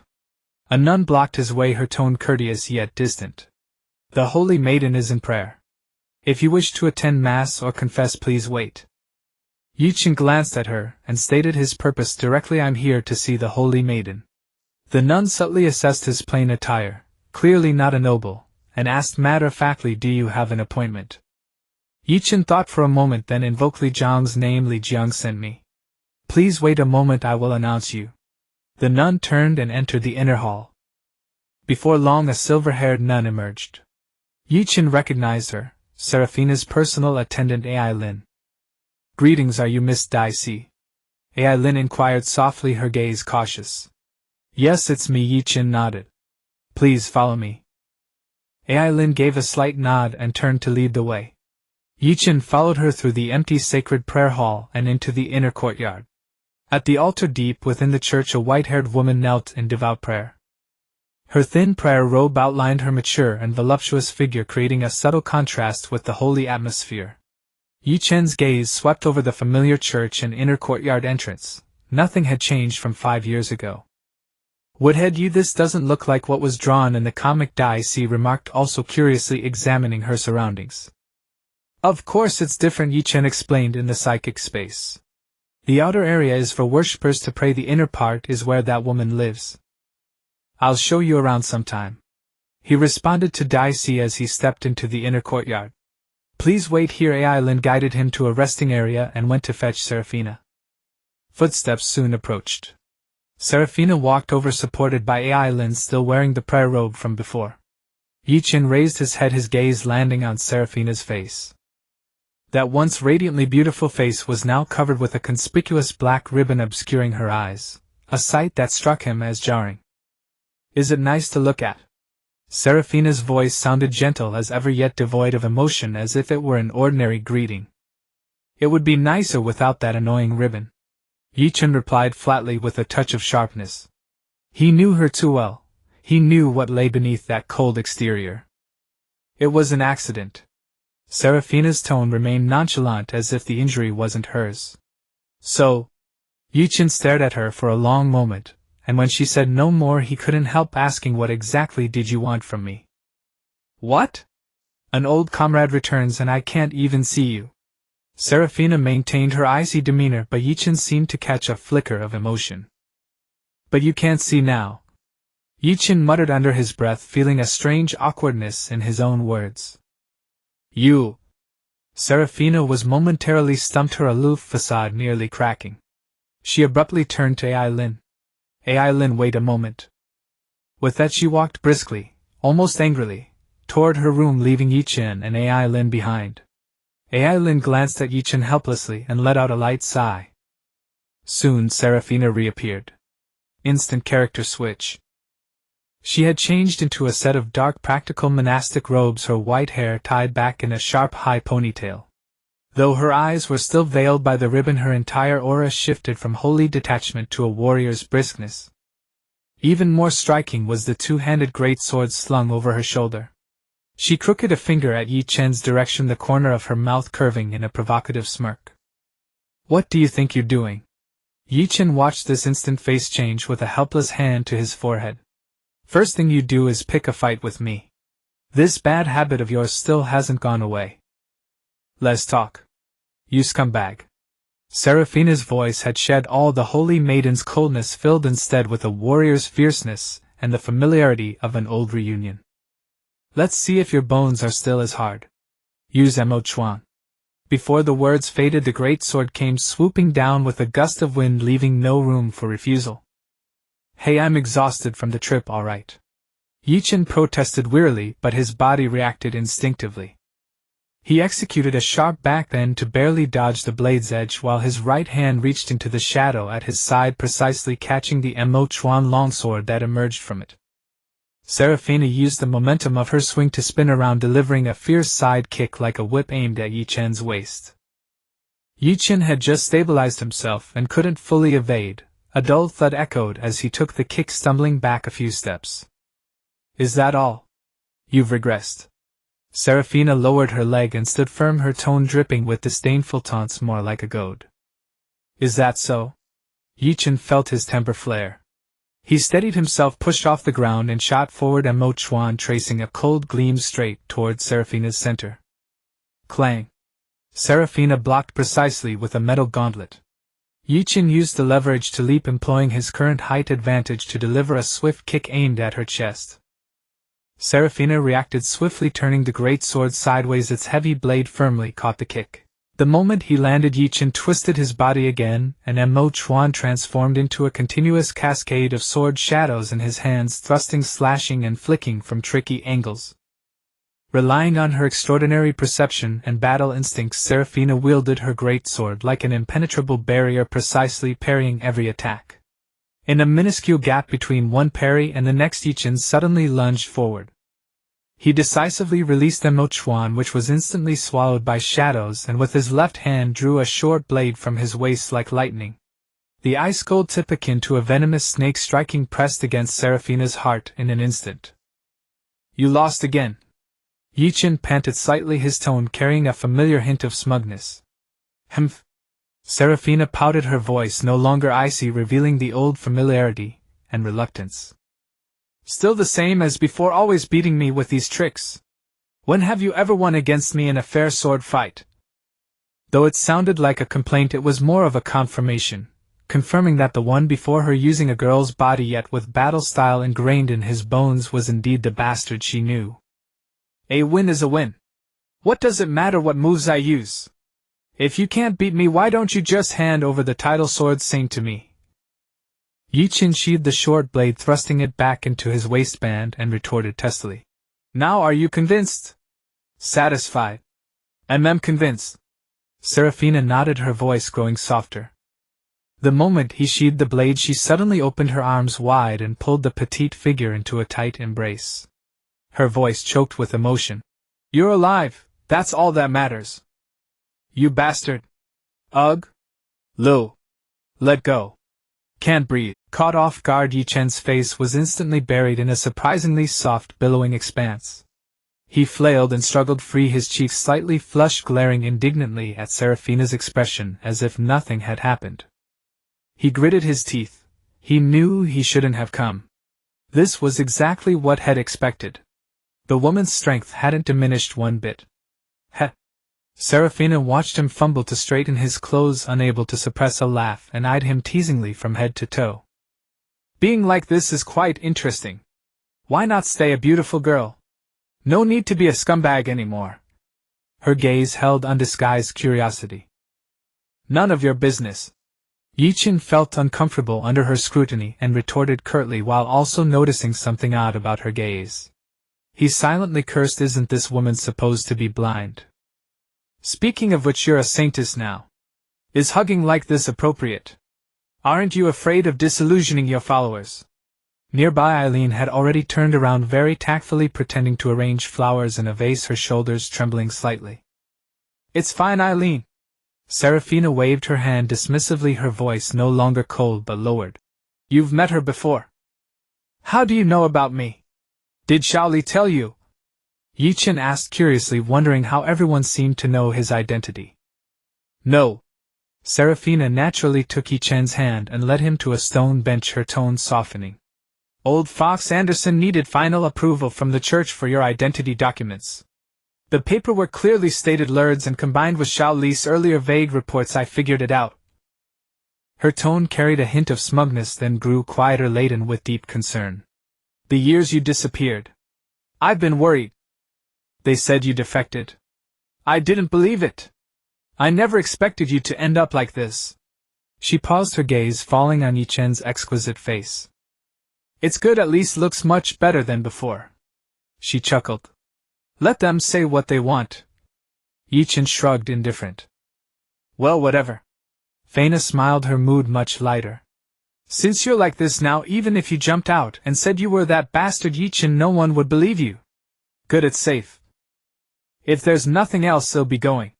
Ye Chen, seeing that she seemed to have no serious business, patted his clothes and stood to leave. Hey, what's the rush?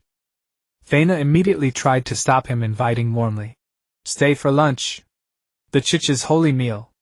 Disgusting, no way. Ye Chen evaluated mercilessly, his face full of distaste. Doesn't Mr. Scumbag like it? Feina puffed out her cheeks in dissatisfaction. This is an honor many beg for. Eileen then approached, looking helplessly at her saintess. Miss Days can order something else if she prefers. He'll send someone to buy it. She turned to Feina, her tone reproachful. I believe I told you to maintain your persona. What would people think if they saw you like this? Just now at the prayer hall entrance you almost let slip that Mr. Scumbag.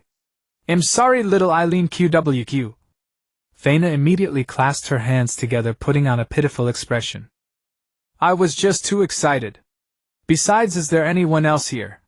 She stuck out her tongue toward Eileen, and Ye Chen giving a mischievous smile. You. Sigh, do as you please. Eileen looked at Feina's demeanor, then at Ye Chen's expression that screamed I knew it, and gave up entirely, resignedly walking out to arrange the purchase. By the way, Mr. Anderson is looking for you, right? Feina dropped the playfulness, turning serious. You even know that? Ye Chen was again shocked by her omniscience. Damn this power. You'd better be careful. Feina leaned in, lowering her voice with a hint of warning. That old fox has been tinkering with some strange gadgets lately, all mysterious. It doesn't feel like good news. Got it. Ye Chen responded, then suddenly felt that Feina's gaze seemed to lock onto him continuously. He couldn't help asking. Wait. Your eyes. What's really going on? How do I feel like you can see me? He pointed at the ribbon on her face. Feina, upon hearing this, curled the corner of her mouth into a mysterious smile. She raised her hand, gently untied the knot behind her head, and removed the black ribbon. Ye Chen saw a pair of eyes. The pupils were a dull gray, as if covered by a thick layer of dust, lacking focus. It's not like I'm completely blind. Feina's tone was as light as if she were talking about someone else. I can still vaguely see shadows and outlines. Like now if I'm very close. She leaned in, her gray pupils trying to focus on his face.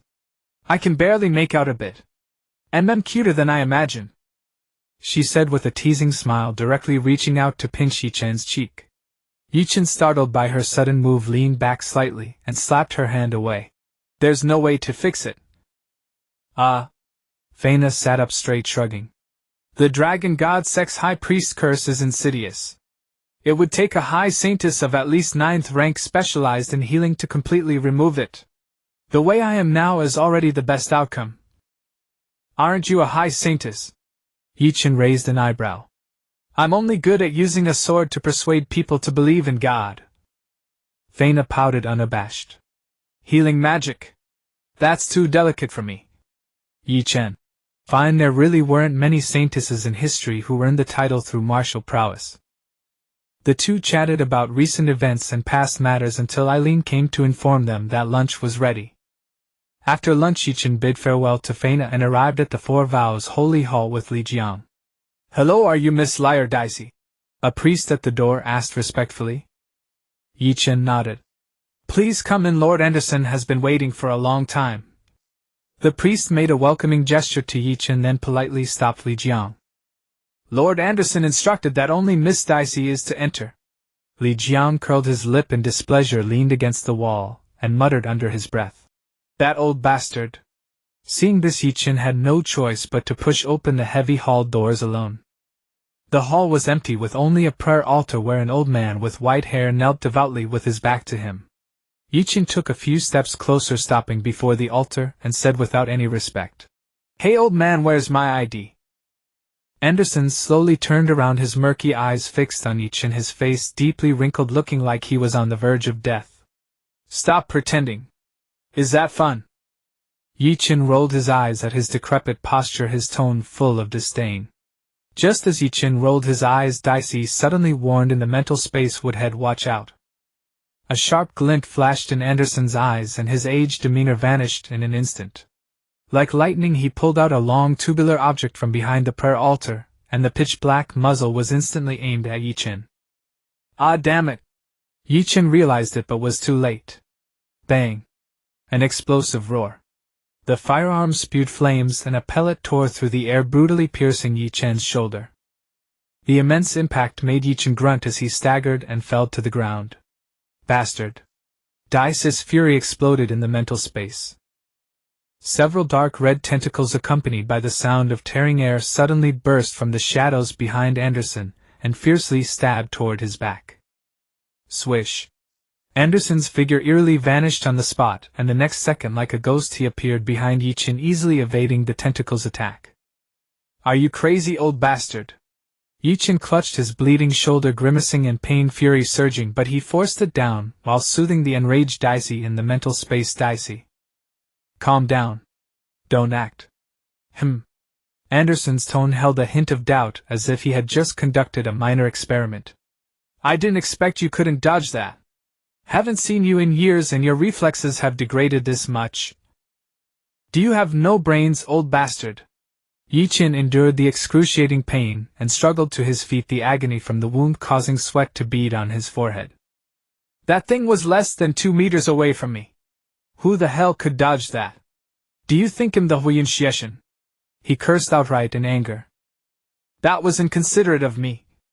Anderson admitted his mistake quite readily, as if he had just fired a shot to test a new toy. This is a new invention cobbled together by those lads from the Magic Academy. The power is decent. Come, don't move. His tone was as flat as handling routine business. He took out tools and skillfully treated Ye Chen's wound, then a soft yet powerful light of holy light, recovery 9th year magic, glowed in his palm and enveloped the injury. After a dozen minutes the wound had healed as if new, leaving only the torn hole in the clothes and the blood stains. Ye Chen flexed his restored shoulder and glared at Anderson indignantly. I think you're senile brainwashed to dare test that thing on a person. I'm 160, retiring soon. Anderson waved his hand nonchalantly, turned around and fetched an exquisite small metal box, handing it to Ye Chen. Here, the identification documents for you and that little skeleton are all here. I've taken care of the formalities. It's not easy to pull strings under the noses of those fellows from the Oversight Committee nowadays. He shook his head, lamenting the changes of the times. 160. I thought you were 180, looking at you. Ye Chen took the box and rolled his eyes widely again, his tone still displeased. Use your spatial jump less from now on. Be careful, one day your brain doesn't work and you get stuck in a wall. By the way, Anderson's gaze thoughtfully swept over the shadow behind Ye Chen, which had returned to calm where the deadly tentacles had just erupted. Those little pets of yours. Are they controllable? Better not cause any trouble. Much safer than you. Ye Chen retorted and turned to leave. Staying one more second with this old lunatic felt like shortening his life. Leaving so soon? Anderson's voice came from behind, carrying a hint of cunning amusement.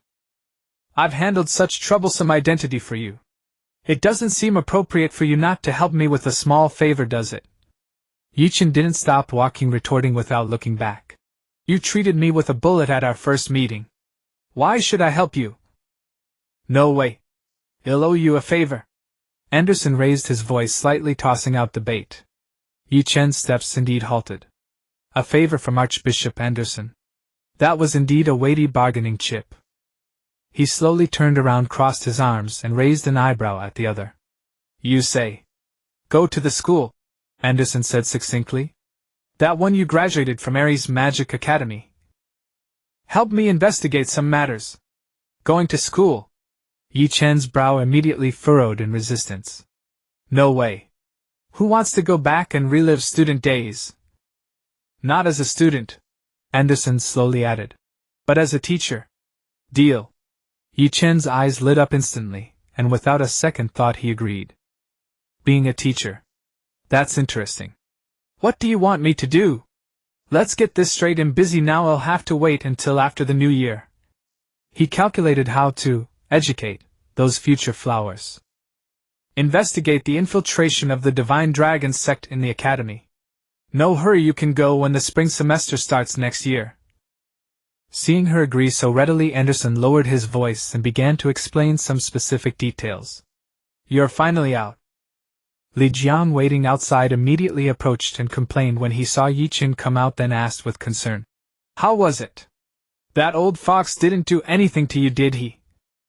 No. Ye Chen puckered his lips in disgust. He just treated me to a bullet. She clearly didn't want to dwell on that unpleasant matter, walking out while asking. Hey, do you know we're going to Aries to be teachers after the new year? Yes, I know. Li Jiang nodded knowingly. Old Anderson's mission. What, you have to go too? He was a bit curious. The old guy moved fast. Yeah. So annoying. Ye Chen scratched her hair in irritation. I shouldn't have come back. The moment I'm back, I get conscripted to work. Pfft. Li Jiang couldn't help laughing, looking Ye Chen up and down teasingly. With this small build of yours, going to be a teacher? Afraid you'll be bullied to tears by those naughty kids. He imagined Ye Chen being pranked by students. Scram! Ye Chen kicked at him, but Li Jiang dodged nimbly.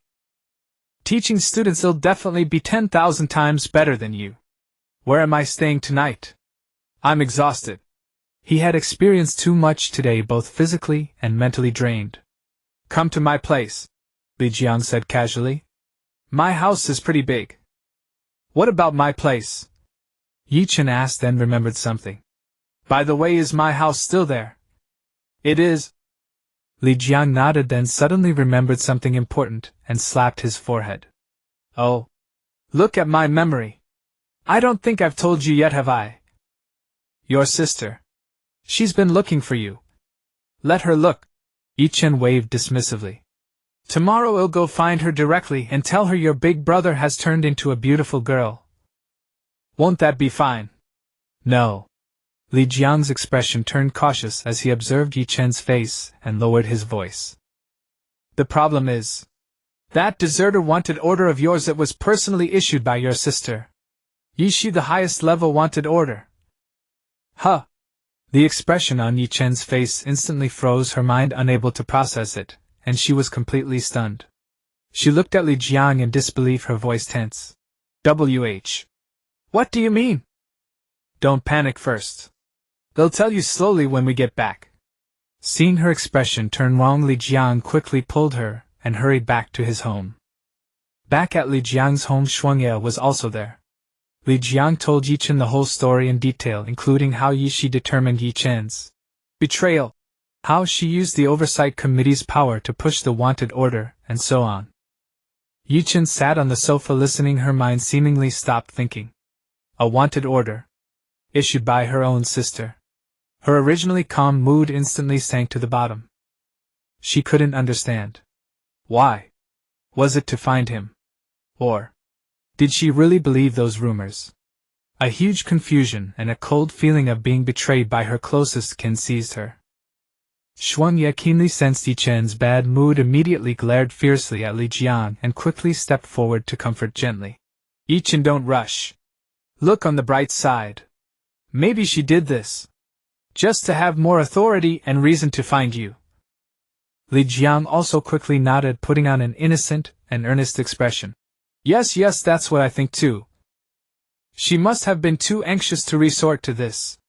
Ye Chen waved her hand, her face somewhat pale, her voice low and weary. I want to be alone for a while. She didn't look at them again, got up, directly walked into the room Li Jiang had indicated, and gently closed the door. The door closed softly behind her, muffling Li Jiang's frustrated murmurs and Shuangye's lowered reprimands from the living room. Ye Chen leaned against the cold door panel, slowly sliding down to sit on the carpet. The room was dark, with only the dim glow of the city lights outside casting faint silhouettes of the furniture. The feeling of betrayal coiled around her heart like icy vines, tightening with each breath. Her sister, that face always filled with reliance and admiration, merged with the word wanted, tearing through her with absurd and piercing pain. She wanted to believe her sister was trying to find her, but that document stamped with cold official authority represented the entire supervisory committee system aimed at her back. This search brought her a chilling dread and an indescribable loneliness, as if abandoned by the whole world. In the spiritual space, Daisy could clearly sense Ye Chen's turbulent emotions, a mix of bewilderment, hurt, and disappointment. This feeling made Daisy uneasy, even a bit unsettled. She was accustomed to Ye Chen's slyness, cunning calmness, and that shameless thick skin, but rarely sensed such a soul-dimming despondency. "Hey! You would." Daisy's voice rang in the spiritual space, deliberately loud to break the silence. "Why are you lying there like a dead fish? Isn't it just a piece of paper? Why so upset?" Ye Chen didn't respond, only burying his face deeper between his knees, his shoulders tightening slightly. He needed a moment, a little space to digest this icy blow from his closest kin. Daisy waited a few seconds, but Ye Chen remained motionless. The cold silence made her more anxious. She could sense the despair spreading, stirring a restless irritation within her. "Come in. I have something to say to you," Daisy commanded again, her tone brooking no argument. "Tch. How troublesome." Seeing him still unresponsive, Daisy took action herself. Ye Chen felt a strong pull on his consciousness, then was forcefully dragged into the spiritual space, appearing beside Daisy. Without further ado, Daisy pulled Ye Chen down, and shoved her thigh under his head as a pillow.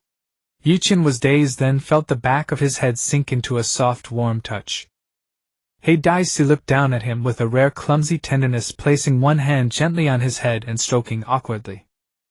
"Don't be like this. That old man shot you with a blunderbuss and you weren't this down. That was different." Ye Chen's voice came muffled from her thigh. "That was Anderson losing his mind. This—" He sniffled and didn't finish. "What's different? They're all annoying," Daisy retorted immediately, her tone taking on a hint of indignation, as if she were aggrieved on his behalf. "Don't you still have me? And that stupid mouse, that sleepy golden retriever Lena? We're all still here." She tried hard to recall how Ye Chen usually comforted her, attempting to piece together words of solace. She hated seeing Ye Chen so lifeless. It wasn't like him at all. The one who bickered with her, told her stories, and gave in when she acted spoiled. "Hey, you would." Daisy's voice grew softer, gentler. She picked up an open comic book nearby and waved it in front of Ye Chen's eyes. It was a funny story she'd been reading lately. This protagonist is so dumb, just like you. Look at him."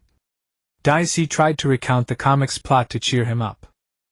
But clearly her storytelling was far inferior to Ye Chen's, stumbling, missing the punchlines, lacking focus. She just had a vague feeling that seeing this might make him happier. Like how she sometimes laughed at his weird stories. Ye Chen felt the hand on his head carefully stroking a straightforward concern, while her garbled attempt to amuse him reached his ears. This clumsy yet sincere care, like a warm current carrying Daisy's presence, slowly seeped into his frozen heart, melting the chill. Ye Chen reached out, not for the comic, but to gently grasp Daisy's hand that was stroking his head. Her hand was slightly cool, pausing briefly in his palm before yielding quietly, allowing him to hold it. "Daisy." Ye Chen's voice was hoarse, heavy with exhaustion and a trace of unspoken emotion. "Thank you?" "Humph." Daisy immediately snorted, seeming embarrassed by the thanks. She withdrew the hand holding the comic, hiding it behind her back. Who wants your thanks? I just thought you were too noisy to let me read in peace." Despite her words, the hand Ye Chen held showed no sign of pulling away. Instead, it gripped his fingers tighter, conveying silent, steadfast protection. In the spiritual space, Daisy fell silent too, no longer trying to tell that clumsy story. She quietly served as a pillow, feeling the rise and fall of Ye Chen's breath. After a moment of silence, Daisy's voice broke the calm again, carrying a fierce eagerness. "So what about a sister?" Her tone sounded like discussing how to handle a troublesome enemy. "She dares to put a wanted order on you. Then well, beat her up. Just like dealing with that idiot Molson, beat her until she submits." The more she spoke, the more she felt this plan was simple, direct, and effective. "Yeah, that's it. Beat her until she admits fault." Ye Chen couldn't help but chuckle at Daisy's abyss-typical solution. "Don't be silly, Daisy. We can't handle the supervisory committee right now." He imagined Daisy waving tentacles to reason with his sister, finding it both absurd and somehow warm. Daisy snorted defiantly. We're not afraid of any supervisory committee. Her protective and domineering words lifted Ye Chen's spirits a little more. He couldn't resist teasing. When did Daisy become so good at comforting people? A blush instantly flooded Daisy's cheeks, her eyes darting. Comics say so. Besides, she seemed to find a reason raising her voice when the tenant is in a bad mood. As the landlady, I have to show some concern. It's the landlady's duty. She tried to mask her awkward concern with duty. Pfft. Ye Chen laughed again at her expression. Don't laugh. Daisy, embarrassed and annoyed, quickly pulled her hand from his and covered his mouth. MMPH. Ye Chen's voice was muffled, but the smile in his eyes was unmistakable. Daisy has changed a lot. Ye Chen's voice came through her fingers, tinged with emotion. What do you mean? Daisy was puzzled. Hadn't she always been like this? At first you always said you'd kill me. Ye Chen's tone was teasing, mocking. It seemed her comfort was effective enough for him to bring up old grudges. TCH. Daisy's face grew even redder, her voice shrinking. Who would have thought you'd be like this? Making me a little. The rest was mumbled, but the helplessness of being corrupted and a hint of subtle reliance was clear. Damn it, it's all your fault. The more she thought, the angrier she got. Huffily she reached out again, aiming for Ye Chen's cheeks, pinching them and pulling outward. Ow. Stop, Daisy. Ye Chen quickly begged for mercy. Does it hurt? Daisy immediately let go, her fingertips unconsciously rubbing the reddened spot, a touch of repentant care in her gesture. It's fine, I was joking. Ye Chen grinned, holding her hand down gently. I'm a bit tired. Can you handle things outside for a while? His voice carried deep exhaustion, but the icy despair had dissolved. Rest. Daisy's voice softened too. She didn't pursue his teasing, and the spiritual space dimmed its lights. I'll go out once you're asleep. She watched him find a more comfortable position on her lap, even nuzzling. Daisy resisted the urge to shove him off, leaning down to carefully gaze at his peaceful profile. She even held her breath, afraid of waking him. Outside, the city lights remained hazy and the darkness in the room had not fully lifted. But now, leaning by the door, Ye Chen's spirit was no longer a frozen wasteland. He felt that awkward yet warm presence in the spiritual space. The heavy burden seemed to have been shared. The next day at noon, a gentle knock came at Ye Chen's door. Who is it? A voice thick with sleepiness came from inside. The door was pulled open a crack, revealing Daisy's sleepy, dazed little face. Yesterday, because of Ye Chen's low spirits, she had stayed up late and was in a deep sleep, so being woken up left her completely disoriented. Daisy blinked her crimson eyes, trying to see the blurry figure before her clearly. Not awake yet, trash man? A clear female voice rang out with a laugh. Standing at the door was Selefina. Seeing Daisy's drowsy look, she reached out and pulled her out directly. Don't stay cooped up in your room feeling unhappy. Come on, let's take you out to play.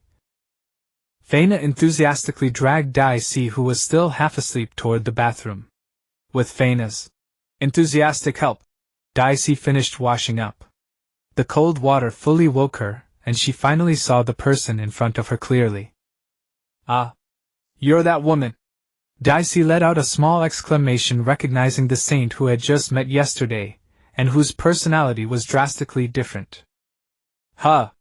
That woman. Feina keenly caught the sense of unfamiliarity in Daisy's tone. She looked down and carefully studied the girl before her, delicate face with a blush from just waking up, and especially those eyes. Crimson pupils. Wait. Wasn't Ye Chen's eye color like this yesterday? Had she cried all night until her eyes turned red? Feina's mind instantly filled with great doubt. Just as Feina was full of questions and staring at Daisy, Xuanyi yawned and came over to call them for lunch, exactly catching this strange confrontation. What are you doing? A contest to see who blinks first. Xuanyi's lazy voice broke the deadlock, and she waved her hand in front of their eyes. Xiao Yi. Feina, as if finding a savior, pointed at Daisy with a confused expression. Is she Ye Chen? How come her eyes? Xuanyi looked at Daisy in confusion, then immediately understood. Daisy. Where's little Chen? That blockhead. Still not awake. Daisy didn't quite understand why Feina was so shocked but answered truthfully. Huh. Blockhead. Little Chin. Daisy. Feina felt her brain could hardly keep up, her circuits were about to fry.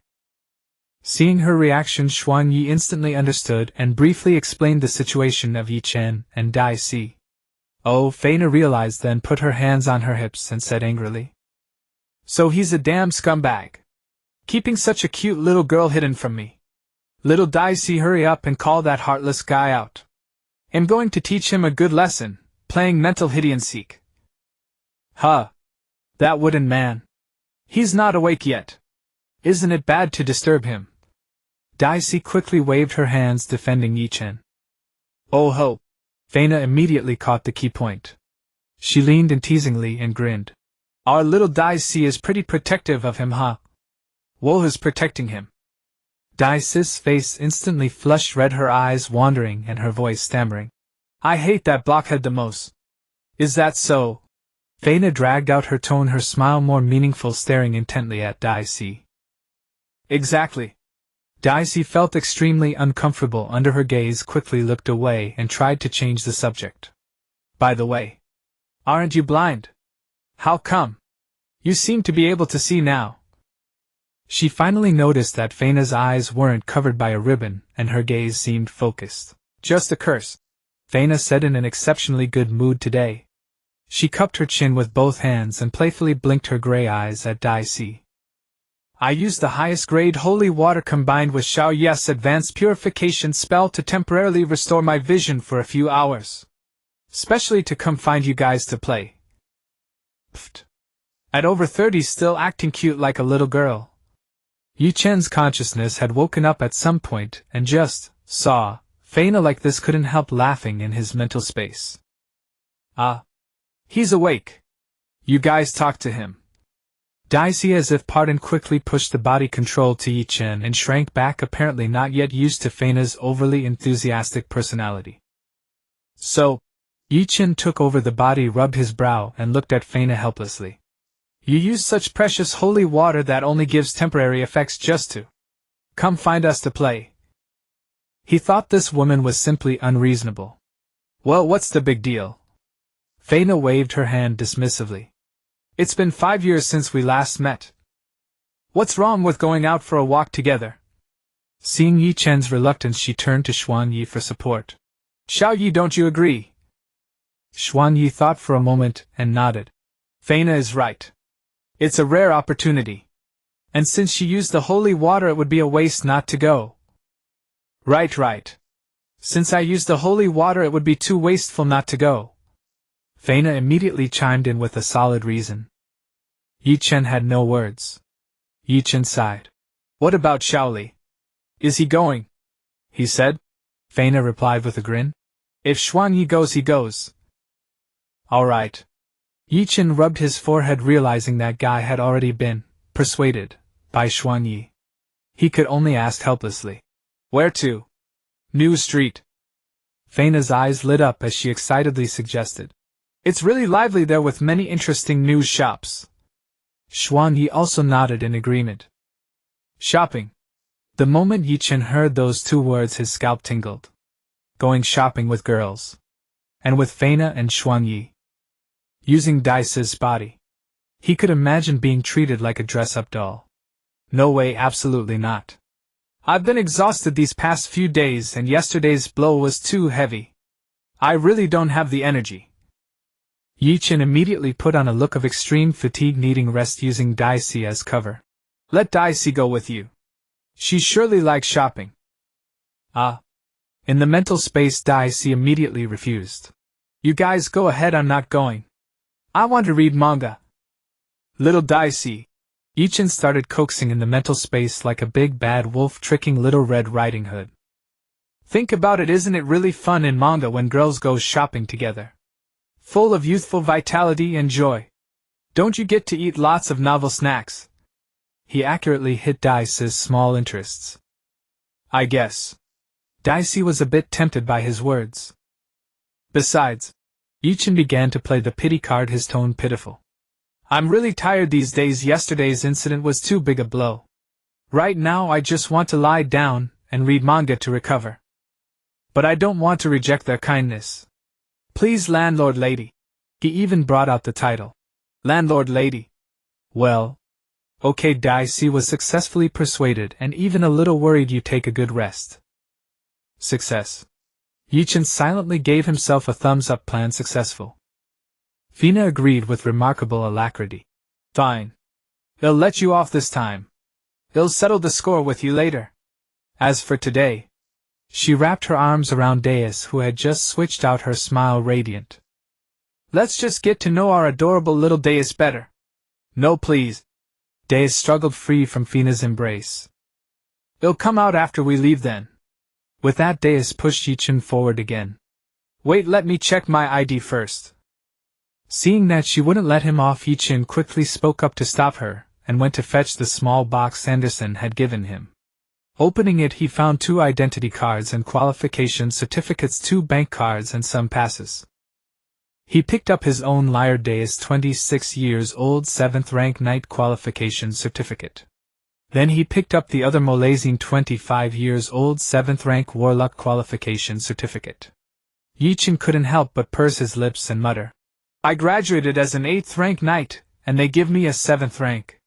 Shuangye leaned over to glance at it, and lazily explained. As I recall, the highest default permission only allows for a 7th rank certificate.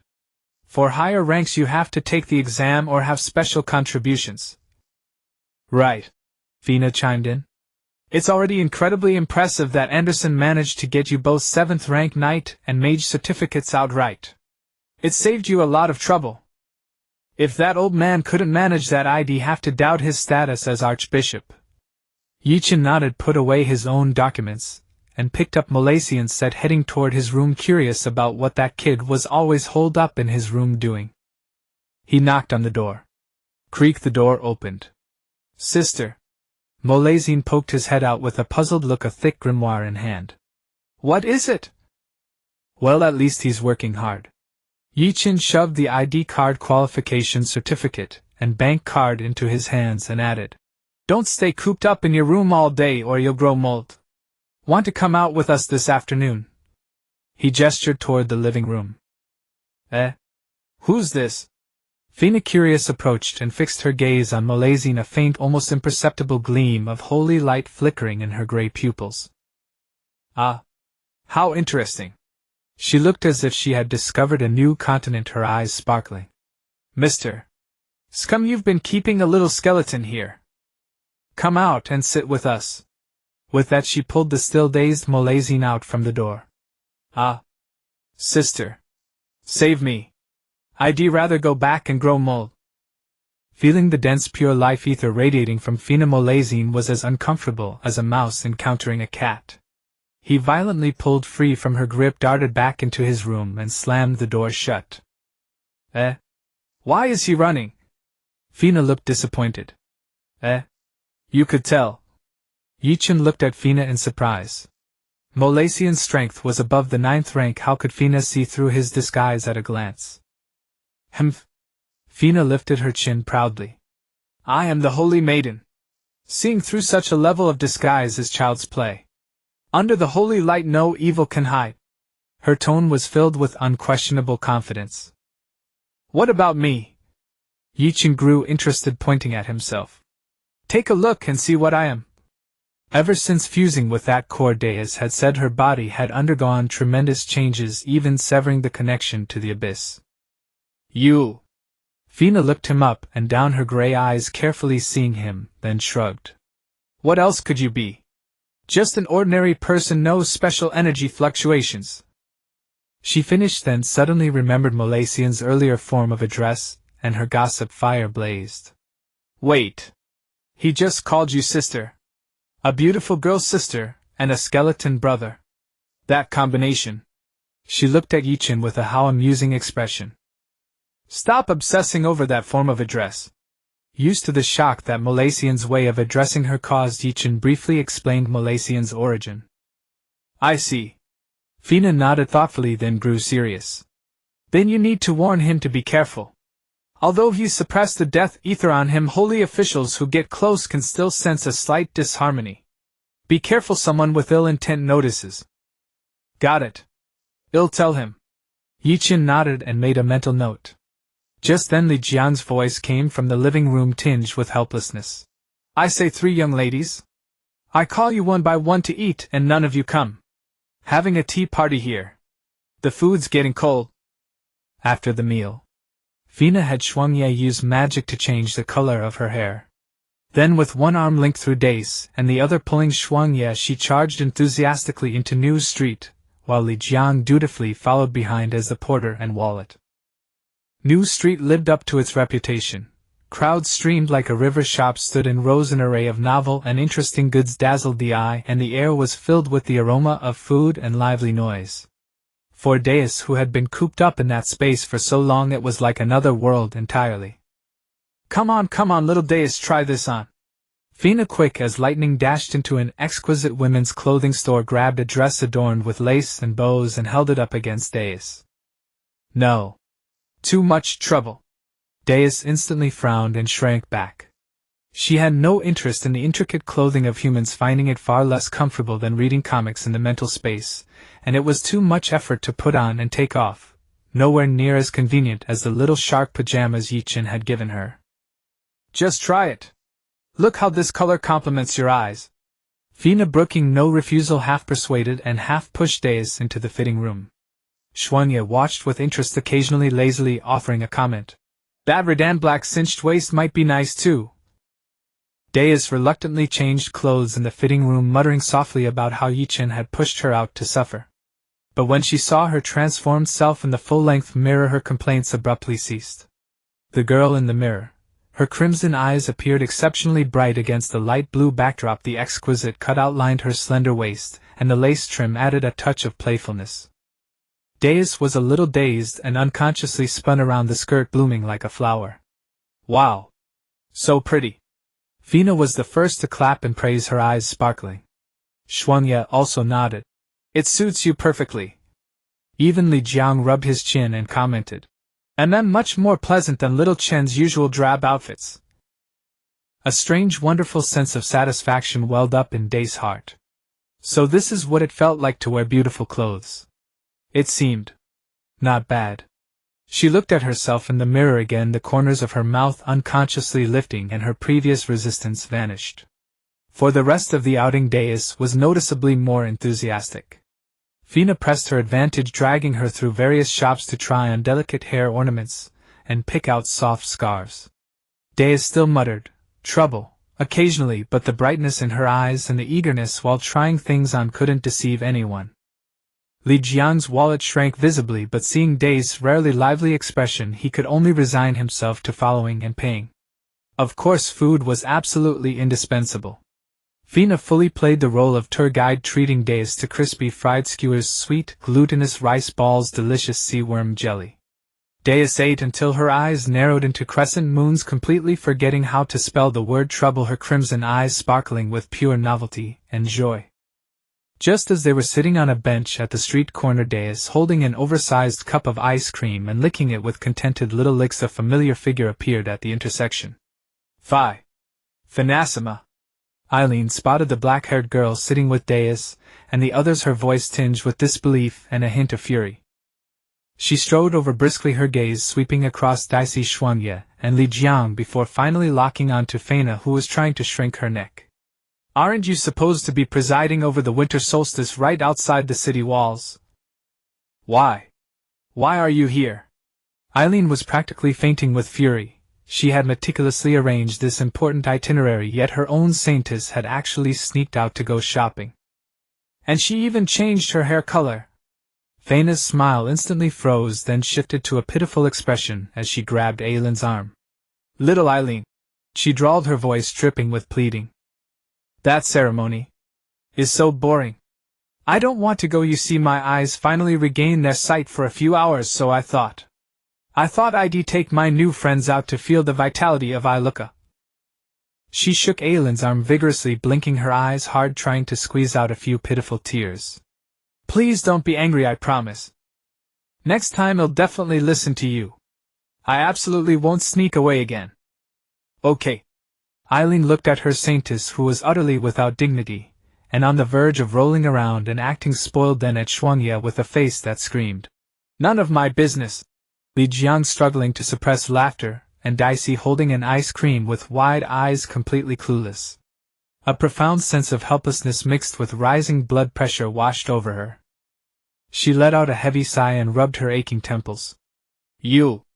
Sigh! Never again! They'll find a way to cover up the ceremony. But you must come back with me right now, immediately, this instant, for evening prayers." "Fine, fine. Evening prayers. Little Eileen is the best." Faina immediately beamed, hugging Eileen and nuzzling, then turned to Dicey and the others. "Sorry, little Dicey, I have to go back with Eileen first. Let's play together another time." Faina was half dragged away by Eileen, leaving the three behind.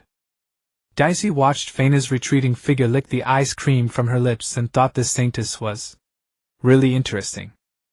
They continued strolling along the new street. However, just as they passed a shop selling advanced alchemical materials, a familiar figure emerged from inside. She was a tall, black-haired woman dressed in simple casual clothes with her long hair neatly tied back. Her gaze swept over Li Jiang and Shuangye with a hint of curiosity, finally landing on the unfamiliar young girl Dicey, who was subtly protected by Li Jiang and Shuangye. Dicey instantly felt the scrutinizing gaze fall upon her. In the spiritual space, Ye Chen abruptly dropped the manga he was reading and warned urgently, "Dicey! Careful! She's my sister!" This time Dicey felt not just Ye Chen's tension but also a surge of indignation rising within herself. It was this woman who made Wooden Yi so sad. What kind of look was that? Was she inspecting a criminal? Far from shrinking back, Dicey raised her chin slightly, her crimson eyes unflinchingly meeting Yi's eyes probing gaze with a characteristic arrogance and a hint of hostility. "A mere human dares to look upon the abyss with such eyes?" She was clearly taken aback by Dicey's unyielding, almost defiant return gaze. Seeing Li Jiang and Xuanji's instinctive protective stance toward this strange girl, her curiosity grew even stronger. These two were not the type to be so close to just anyone. Suddenly she recalled that among the special identity approval documents submitted by Archbishop and Dessen she had recently processed, one was named Lildes. And this girl's appearance, especially those rare crimson eyes, matched the file description perfectly. That old fox in Dessen! Why would he suddenly issue such a high-level qualification to a girl of unknown origin? Brother Li Jiang's sister Shuangye. Yishi smiled at them, but her gaze was nailed to Dicey like a stake. "And this is?" she asked curiously, voicing the crucial question. Shuangye nodded at her and replied flatly, "A new friend." Dicey felt the pressure of scrutiny intensify, but her spirit of defiance and protectiveness also grew stronger. By what right does she make Wooden Yi so sad? And by what right does she look at me like this? Dicey straightened her back, her crimson eyes locking onto Yishi, her voice clear and calm with natural confidence. "Lildes, you are Mangiade." She only gave her full name without any further explanation, her attitude neither servile nor arrogant, even carrying a hint of "take it or leave it" indifference. Yi's eyes gaze roamed over Dicey's face. Those crimson eyes were clear yet bottomless, bearing a unique pride and a hint of enmity. "What the hell is that reaction? Miss Lildes," Yishi said with a formulaic welcome tone. "Welcome to Iluka City." "Thank you," Dicey replied succinctly. Yi's eyes gaze swept over Dicey's expensive new clothes and the exquisite ice cream in her hand, a thoughtful curve lifting the corner of her mouth. There was an indescribable dissonance about this girl. Could it be related to her brother? This thought made her heart beat a little faster. Meeting his fate, and it's getting late. Yishi changed the subject, a smile spreading across her face. "If you don't mind, how about coming to my place for a simple meal? It just so happens that Sister Shuangye and Brother Li Jiang haven't tasted my cooking for a long time." She extended the invitation, but her eyes were locked on Dicey's expression. "Wait, go to her house. Eat." "Better not, we already have a reservation at a restaurant." Li Jiang refused almost reflexively, his tone a bit rushed. Shuangye immediately nodded in agreement, a subtle tension in her movement. In the spiritual space, Ye Chen screamed in terror. "Refuse her. Dicey. You absolutely cannot go." Her cooking is. I insist on going. Daisy cut him off irritably in the spiritual space with a hint of frustrated anger. Shut up. It's just a meal, isn't it? I want to see for myself what kind of thing can scare even you Wudengi into such a state. How inedible can it really be? She was holding a grudge both against Ye Shi and against Ye Chen's current cowardly demeanor. As the incarnation of the abyss, how could she be intimidated by a mere human meal? Besides, she was eager to observe up close the sister who had made Wudengi so sad. Daisy met Ye's eyes gaze, a clearly provocative smirk curling at her lips. All right then, I'll impose upon you. She agreed decisively, as if accepting a perfectly ordinary invitation, completely ignoring Ye Chen's desperate wailing in the spiritual space, and the instantly fallen faces of Li Jiang and Xuanye. Seeing this, Li Jiang and Xuanye, in order to prevent Daisy from exposing herself, or causing a bigger scene, had no choice but to follow along helplessly.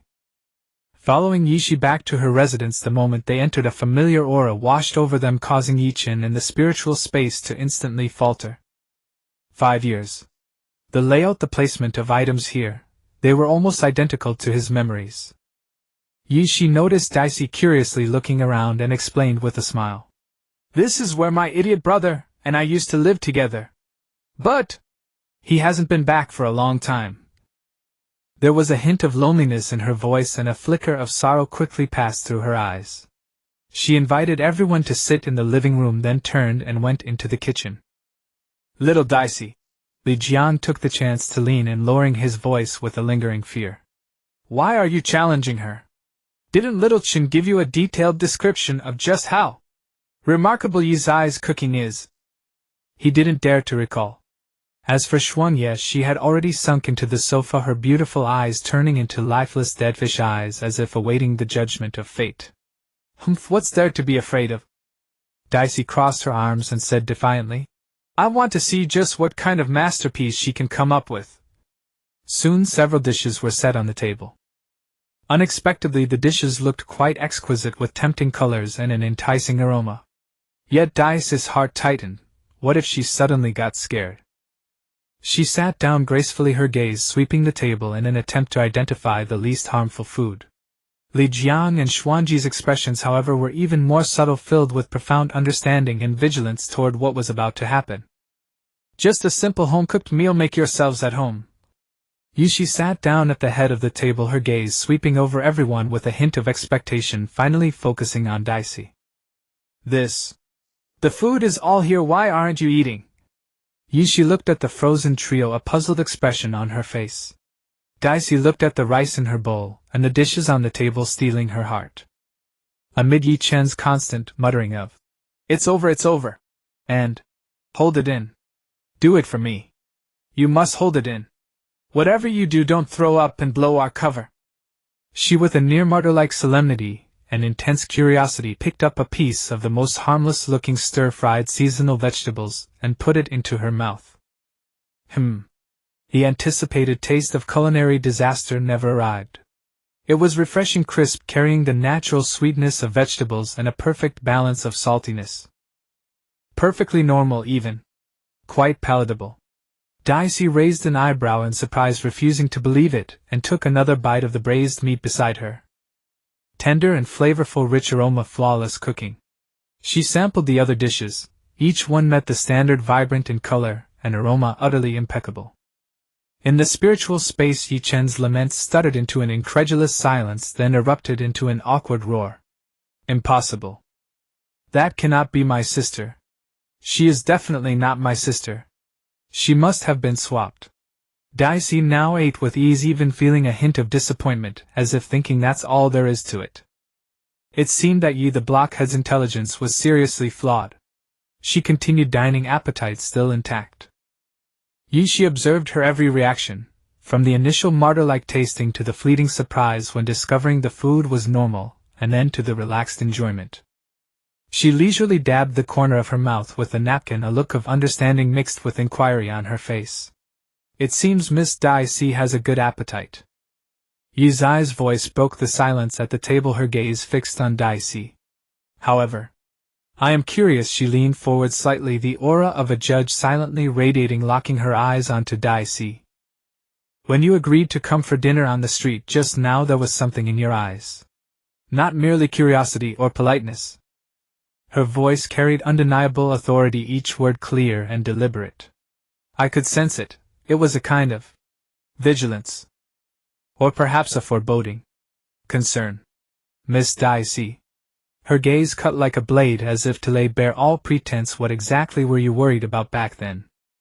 She paused, her tone intensifying. Could it be that you've heard certain special rumors about my cooking from somewhere? Li Jian, hearing Ye Xi's suspicion, quickly tried to smooth things over. Xiaoxi actually. Before he could finish, Ye Chen raised a hand to cut him off, her eyes still fixed on Daisy. I'm certain neither Sister Xuanyi nor Brother Li Jiang brought it up voluntarily, right? After all, who casually talks about such a thing? Her logic was clear. Is it? She lowered her voice, a strong probing tone. A man named Ye Chen who told you? Just then Xuanyi gently set down her chopsticks, her voice calm but carrying an unquestionable certainty. Xiaoxi, that's enough. It was Xiaoli who was too talkative. Before this, at home, Daisy complained about his cooking being terrible. To divert the blame, Xiaoli spilled the beans about your culinary skills. She directly pinned the blame on Li Jiang. Yes. That's right. It was my slip of the tongue. Sorry, Xiaoxi. Li Jiang immediately admitted, putting on a sincere expression of remorse. Really? Ye Chen was taken aback, instantly deflated. The aggressive skepticism on her face receded like a tide, replaced by awkward apology. She looked at Daisy, her tone sincere. I'm sorry, Miss Daisy. I'm just too desperate to find my brother. I've become overly suspicious. Her voice trailed off. Actually, Ye Chen let out a self-mocking smile, pointing at the dishes on the table. I haven't cooked in 5 years, not since my brother left. These dishes were ordered and delivered from outside, after all. Her eyes dimmed, laden with deep loss. Only that fool of a brother would lie and say my cooking was delicious. She slumped like a deflated balloon, dejectedly lowering her head. Then she feigned anger, puffing up her cheeks and glaring at Li Jiang and Brother Li Jiang. How could you let such a thing slip? You made me lose face. Her tone, however, lacked the earlier intensity. Ahaha, sorry, Xiaoxi. I'll be more careful next time. Li Jiang laughed awkwardly, trying to brush it off. Ye Xi's expression turned earnest again as her gaze swept over the three. Please. If you have any news about my brother, please tell me. Okay. Her voice carried an almost imperceptible tremor. Xiaoxi. Ye Chen, watching her heartbroken look in the spiritual space, felt his heart clench, his voice involuntarily dropping. At last Daisy spoke. Her vermilion eyes fixed on Ye Chen, she asked the question that had weighed on Ye Chen's heart and puzzled both Li Jiang and Xuanyi. Then why did you issue a wanted notice for your brother? The moment the words left her mouth, Xuanyi and Li Jiang's gazes snapped to Ye Chen, holding their breath. This was the greatest mystery on their minds. That sentence pierced Ye Xi's heart like an ice shard. The expression on her face froze instantly. She glanced at the inquiry in Li Jiang and Xuanyi's eyes, then at Daisy's. She opened her mouth as if her throat was blocked and finally lowered her gaze in defeat, her voice so faint it was barely audible. There is a reason. She chose to avoid the truth. Daisy wanted to press further, but Ye Chen abruptly raised her head, forcing a smile to interrupt. Eat. Eat quickly or the food will really get cold. With that, she hastily picked a chicken leg and placed it in Daisy's bowl, her movements clearly evasive. All right, Daisy, don't ask anymore. Ye Chen's weary and understanding voice stopped her from within the spiritual space. When she's like this, she doesn't want to talk. Pressing further is useless. He knew his sister's stubbornness all too well. Daisy looked at the chicken leg in her bowl, then at Ye Xi's bowed head. She pursed her lips and ultimately obediently refrained from asking more. The meal continued in a heavy, awkward silence. Ever since Daisy posed that question, Ye Xi's mood had remained low. After dinner she barely managed a smile, saying come visit again, and saw them to the door. Watching their figures disappear at the end of the street, Ye Chen gently closed the door. Her face immediately fell and she wordlessly returned to her room. The room was unexpectedly girlish, adorned with many cute plush toys. She walked to the bed, picked up a slightly old panda plush, then curled up into the embrace of a giant teddy bear. Had Ye Chen been there, he would have recognized that old panda plush. It was the gift he bought for his sister with his hard-saved allowance after they first settled down after escaping the abyss. She had always treasured it. Daixi's blunt question echoed in her mind like a curse, shattering her last defenses. Memories surged like a tide. 5 years ago, when she saw the critically injured Xuan Yi and Li Jiang being carried back by church members, she felt the sky was falling. The church members coldly told her, "Your elder brother Ye Chen betrayed the team and fled alone, leaving them on the brink of death. Because they were close to your brother, we refused to treat them." She nearly collapsed. She tried to use her identity as an inspector to pressure them into saving lives, but her superior callously informed her, "As a direct relative of the traitor, your authority has been frozen. If you want to save them, then publicly sever ties with Ye Chen and personally sign a wanted order to prove your stance." On one side lay Sister Xuan Yi and brother Li Jiang, who were like family, and hanging by a thread on the other side was her own brother, missing and burdened with infamy. In the end, to save them, she stood on the judgment platform, verbally condemning her brother's betrayal and signing the highest level wanted order with trembling hands. She would never forget the looks of contempt or sympathy from the audience, cutting into her heart like knives. Afterward, when Li Jiang and Xuan Yi recovered and asked why she signed the wanted notice, she chose silence. What use was telling them the truth? It would only burden them with heavy guilt and self-blame, doing no good. She swallowed all the bitterness and injustice alone. In the following 3 years she threw herself into work.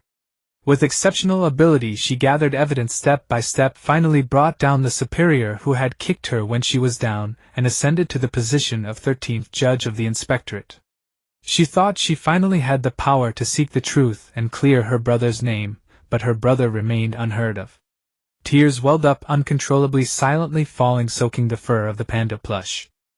She buried her face deep into the plush, her thin shoulders trembling slightly. Suppressed sobs finally turned into intermittent weeping, filled with grievance, longing, and the pain buried deep within.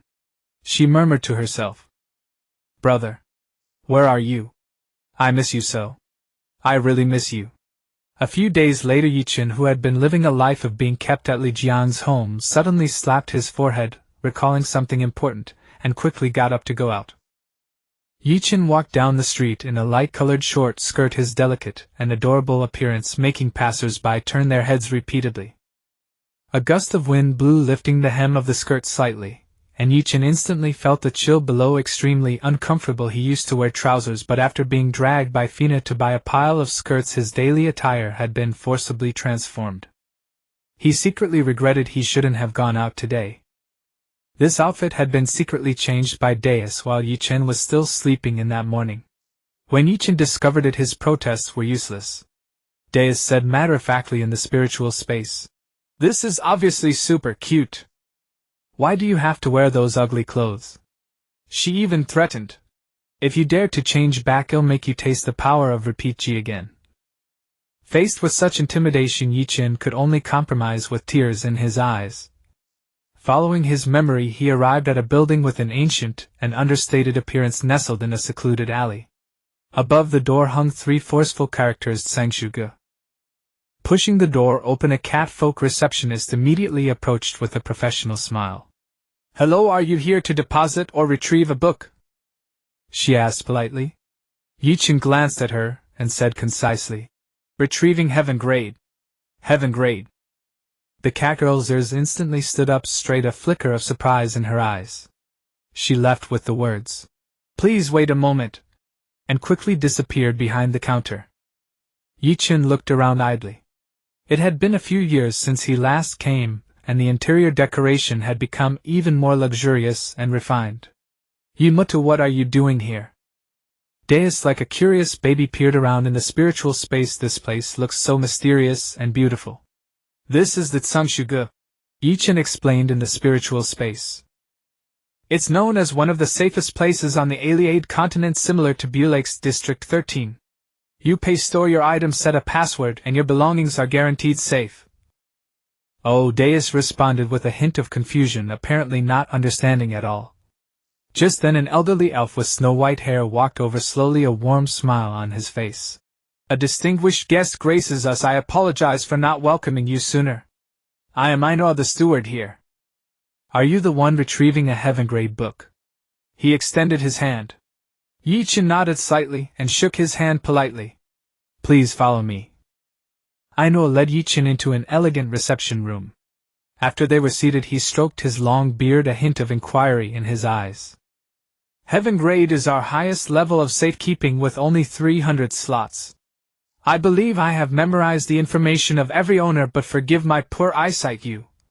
He squinted slightly as if trying to recall. Heaven grade sesame open, Ye Chen said flatly with an undeniable authority. Don't you recognize passwords anymore, but instead recognize the person? He raised an eyebrow, showing slight displeasure. Ah ha ha. Ainul laughed heartily, unperturbed. This old man is getting on in years and becoming senile. How could I forget such an adorable, distinguished guest? He did remember the password Sesame Open. It was set 7 years ago by a young man, and he had found it quite amusing back then. But now why was a girl here? Ainul led Ye Chen into a red private elevator covered in runes. As the elevator descended rapidly, a soft ding sounded a few minutes later, reaching the deepest core layer. Welcome. The elevator doors opened to reveal a foxfolk receptionist with a beautiful face bowing in greeting. May I ask for the number? Ainul inquired quietly of Ye Chen. 177. Ye Chen reported the number. Ainul took out a peculiarly shaped key from his bosom and unlocked the first heavy metal door. The receptionist used another key to open the second door. The final door was the most special. Ainul had to personally infuse it with a unique etheric imprint before the door slowly opened with a low hum.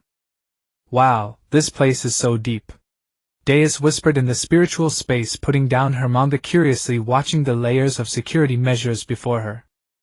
Before long, Ainul retrieved a book whose cover was engraved with complex magical arrays from a safe adorned with numerous magic runes. He turned to Ye Chen with a solemn expression. Mixi mixi. First half of the password. Huabilaji. Ye Chen responded expressionlessly with the second half. If you aren't Biulaji. Ainul raised an eyebrow, continuing the password exchange.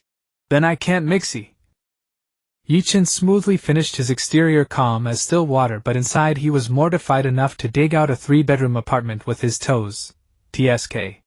How much water had been in his brain back then to use such a cringe-worthy password? Pthahaha. Mixi. Laji. What are you talking about, Yimutsu? Ha. Am dying of laughter. Deus was rolling around in the spiritual space, laughing uncontrollably, too silly. Ha. Ye Chen's cheeks flushed slightly, but he forced himself to stay calm. Alright, Ye Chen first, Ms. Ye Chen. Ainul handed the book to Ye Chen, still deeply puzzled. In his memory, the owner of slot 177 was a young male, but before him stood a charming black-haired, black-eyed girl. Yet the hair and eye colors matched. Could he really have grown old and remembered incorrectly? He shook his head, suppressing his doubts. Your book has been perfectly preserved for 7 years. Ye Chen took the heavy book and opened the cover. Immediately a complex password lock made of flowing threads of light appeared. This is a triple encrypted magical lock, Ainul warned solemnly. You have only 2 attempts. If you make a mistake, the built-in annihilation array will activate instantly, reducing the book and its contents to dust. Please input with caution. Ye Chen's fingers pressed 4 numbers steadily on the light threads. 9527. With a soft click like ice shattering, the light thread array vanished without a trace. Ainul led Ye Chen into an absolutely private reading room and then left. Ye Chen closed the door and finally truly opened the pages. The book's interior was hollow, like an exquisite treasure box, inside which lay quietly several crystal stone bank cards made of special material. A crudely crafted ancient gold coin. A yellowed family photo. A few cute photos of a young Yi Shi. That annoying woman. When she was little, she was actually a bit cute. Deus pouted while commenting. Of course. Ye Chen's lips curled up unconsciously with a big brother's unique pride. My little sister when she was little was the cutest little angel in the world. TCH but now. Deus muttered the last few words, fading indistinctly into the spiritual space. Of course. Ye Chen seemed to hear her thoughts and immediately added with a smile. Now the cutest people in the world besides Xiaoxi, there is one more. He paused, his voice brimming with laughter. That is our little Deus. Humph. Who cares about your praise? Day's face flushed slightly as she grabbed a pillow printed with a chibi version of Ye Chen from the spiritual space and buried her face in it. Ye Chen took out 2 bank cards and the gold coin. With a slight movement of his fingers he performed an exquisite duplication magic, making copies of the family photo and Yi Zai's photos, and had Deus store them in the spiritual space. Then she went to find Ainoa with the original book, requesting continued storage. I'm terribly sorry, Ainoa said with a troubled expression. Our Tsengshu guest heaven grade storage service is one time only. Once the bookcase is opened, the embedded security array becomes invalid and it can no longer provide the same level of safekeeping. His meaning was clear. Ye Chen nodded understandingly, smoothly pulling out a bank card and handing it to Ainoa. No password. Use the money inside to renew at the highest tier for as long as it lasts. After it expires. He paused, his voice lowering a bit. Let a girl named Yi come to retrieve it. When she comes, no password is needed, just give it directly to her. Under Ainoa's guidance, Ye Chen completed a series of complex renewal procedures and informed him of Yi Zai's information. The new storage number is 273. Thank you for your trust, and we look forward to your next visit. Ainoa stood inside the ancient threshold of the Tsengshu-gu, watching the figure in the little skirt gradually merge into the alleyways. Shortly after Ye Chen left, Yi Zai's figure appeared at the entrance of the Tsengshu pavilion. She paused for a moment, her gaze sweeping over the ancient door lintel. Tsengshu pavilion. It only serves a specific group. What is she doing here? After these past few days, Yi had not dispelled her suspicions about Daisy. Instead, she felt something was even more amiss. Pushing open the door and entering, the same cat-haired girl greeted her with a sweet smile. Hello, are you here to retrieve a book or deposit one? I want to see your manager. Yi was concise. The cat girl's ears twitched, instinctively thinking to herself, another top-tier guest. How strange today. Yet her face remained respectful. Please wait a moment. She turned and quickly walked to the inner room. Before long, Ainoa paced out. He appraised the black-haired young woman before him, his confusion deepening. Another unfamiliar face with black hair. I must be getting old. Yet a professional smile hung on his face. This way, please. He led Yi to a quiet reception room and probed, May I ask which tier of classified collection? Yi did not answer. She calmly revealed the insignia symbolizing her identity as a judge of the supervisory committee. Ainoa's pupils suddenly contracted, alarm bells ringing in his heart. Supervisory committee. How did my humble place offend these gods of death? Taxes. Tax issues. He immediately plastered on a smile, his voice softening. Your Honor the Judge, your presence honors us. May I ask what guidance you have? If there are any oversights in my small establishment, I will fully cooperate with rectification. A curve lifted the corner of Yi Zai's mouth, her tone light. Manager, Ainoa is too modest. If this place of yours is a small establishment, then wouldn't the holy hall of His Holiness the Pope be ashamed to close its doors? The seemingly light words pressed precisely on Ainoa's heart. I dare not. The holy hall is where divine grace resides. How could my little shop be compared to it? Ainoa's forehead beaded with sweat, his smile strained. Yi Zai's smile faded, turning serious. The black-haired young woman who just left is a person of special interest to me. Tell me, what did she do here? Ainoa maintained a smile of professional integrity. Your Honor, the very foundation of the Tsengshu Pavilion is to keep guests' secrets. On this point, even the authority of the supervisory committee cannot make me break that rule. Oh. Yi raised an eyebrow, slightly tapping her fingertip lightly on the table. Then let me change the subject. Your establishment's tax declarations in recent years seem to have quite a discrepancy with actual revenue. If the supervisory committee conducts an in-depth audit, it would surely be very interesting. What do you think? She looked at Ainoa with a smile, the implication clear. AI Noah's pupils contracted sharply. Tax evasion. Someone really dared to pull tricks under my nose. A surge of anger at being offended rushed to his head, but he forcibly suppressed it, his smile deepening. Your Honor, you are perceptive. Such illegal acts as tax evasion I would never dare to commit. There must be a misunderstanding. I naturally trust your integrity. Ye's eyes tone softened but became more meaningful. It's just that perhaps the staff below are not entirely clean, or the accounts are too complex to sort out easily. Once a comprehensive audit is initiated, not only will it take time, but your establishment's reputation and normal operations might be greatly affected. She sighed softly as if regretting it on his behalf. AI Noah lowered his head, weighing pros and cons rapidly. After a moment he looked up with troubled eyes, his voice lowered. Your Honor, I can only tell you that young lady came to retrieve a 7-year-old collection. The owner was a gentleman. As for further details, they concern the Tsengshu Pavilion's reputation. Please forgive me for not being able to disclose. Ye's eyes gaze flickered, studying AI Noah. After a moment she nodded slowly. Thank you for your cooperation. AI Noah, relieved, immediately responded. And about the tax matter? What tax? Ye. She stood up, resuming her original demeanor. Wasn't it you who, while checking the accounts, discovered some doubts, proactively investigated, and promptly paid the due amount? As for me personally, I have never been here. Do you understand? Understood. Understood. Thank you for your consideration. AI Noah quickly bowed and attentively escorted Ye Shi to the door, watching her figure disappear around the street corner.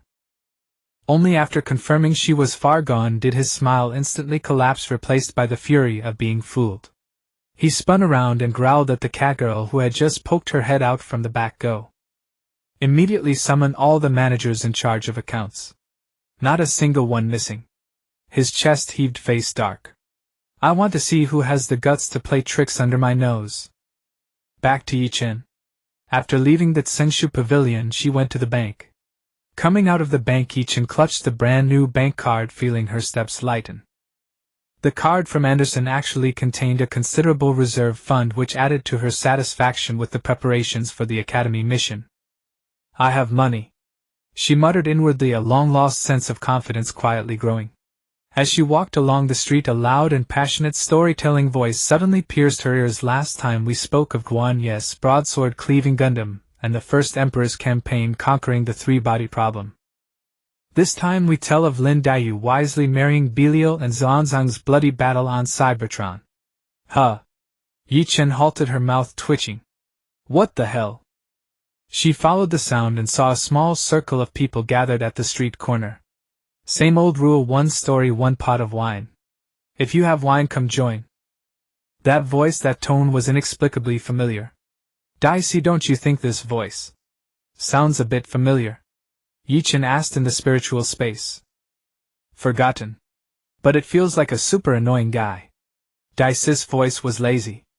Yimatu, I'm hungry. Hurry up and find a place to eat. Don't bother with this mess.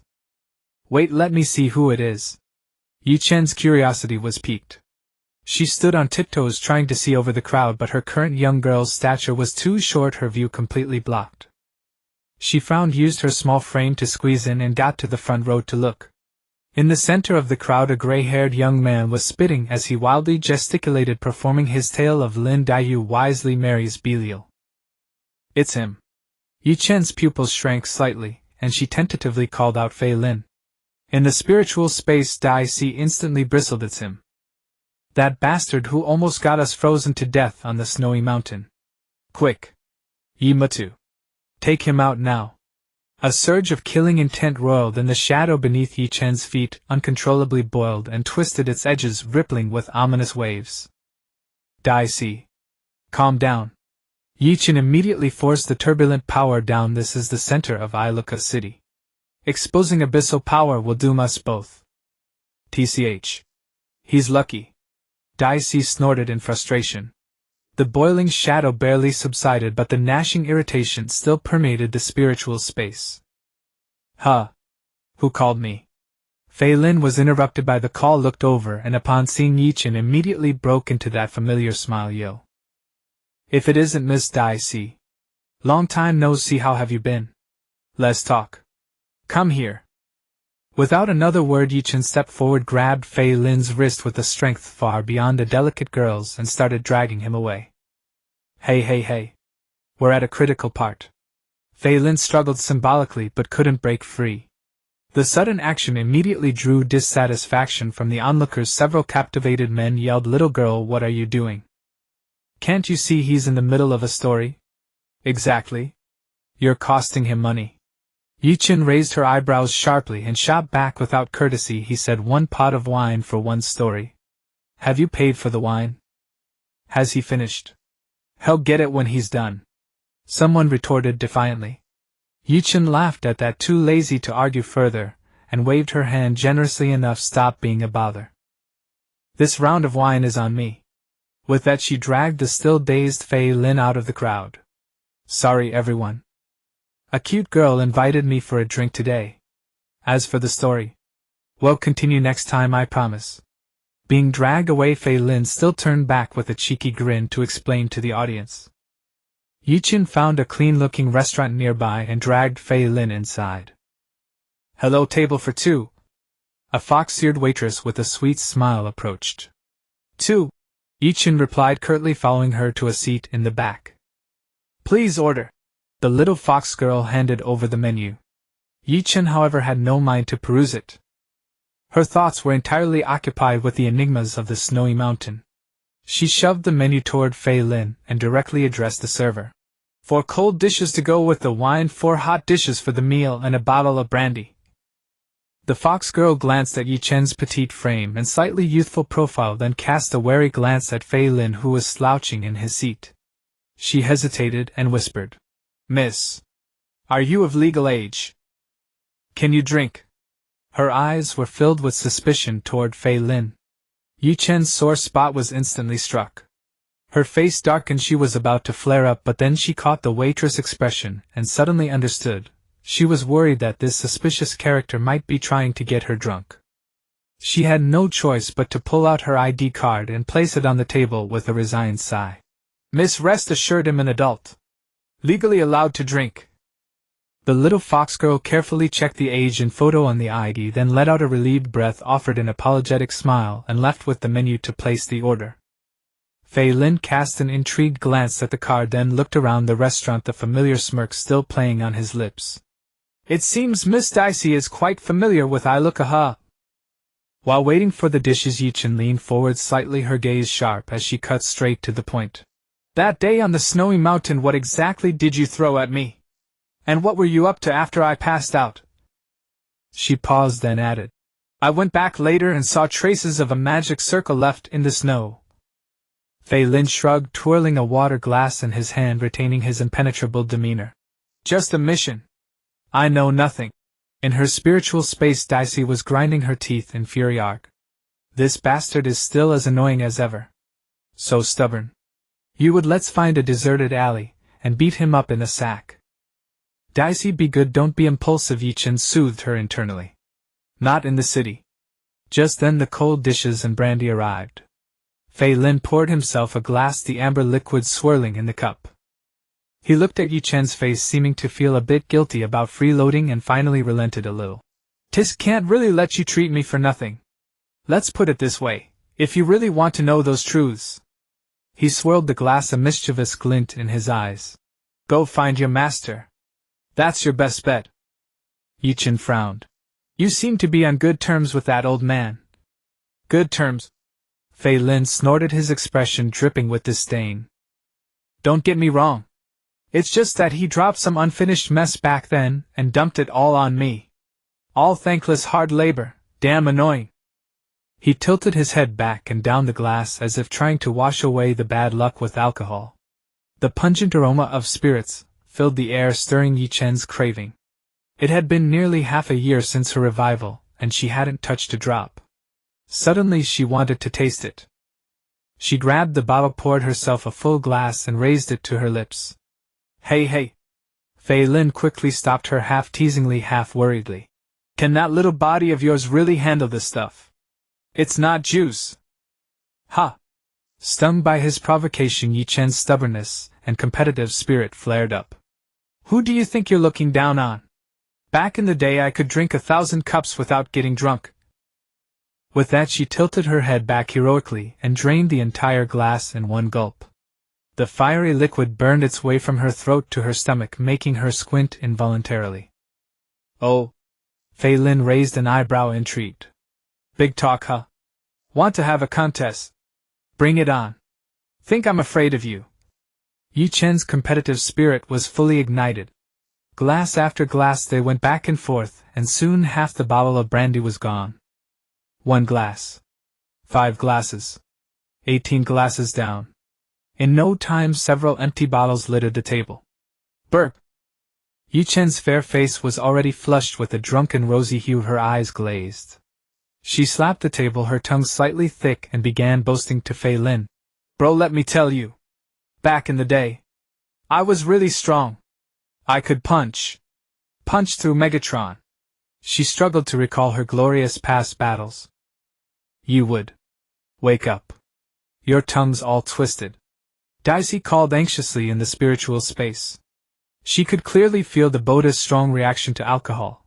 This young girl's physique, unaccustomed to spirits, was clearly unable to withstand such heavy drinking. All right, looks like I've got the upper hand. Fei Lin glanced at his pocket watch, a victorious smile on his face, though his eyes were still clear. It's getting late. Time to go. Who says so?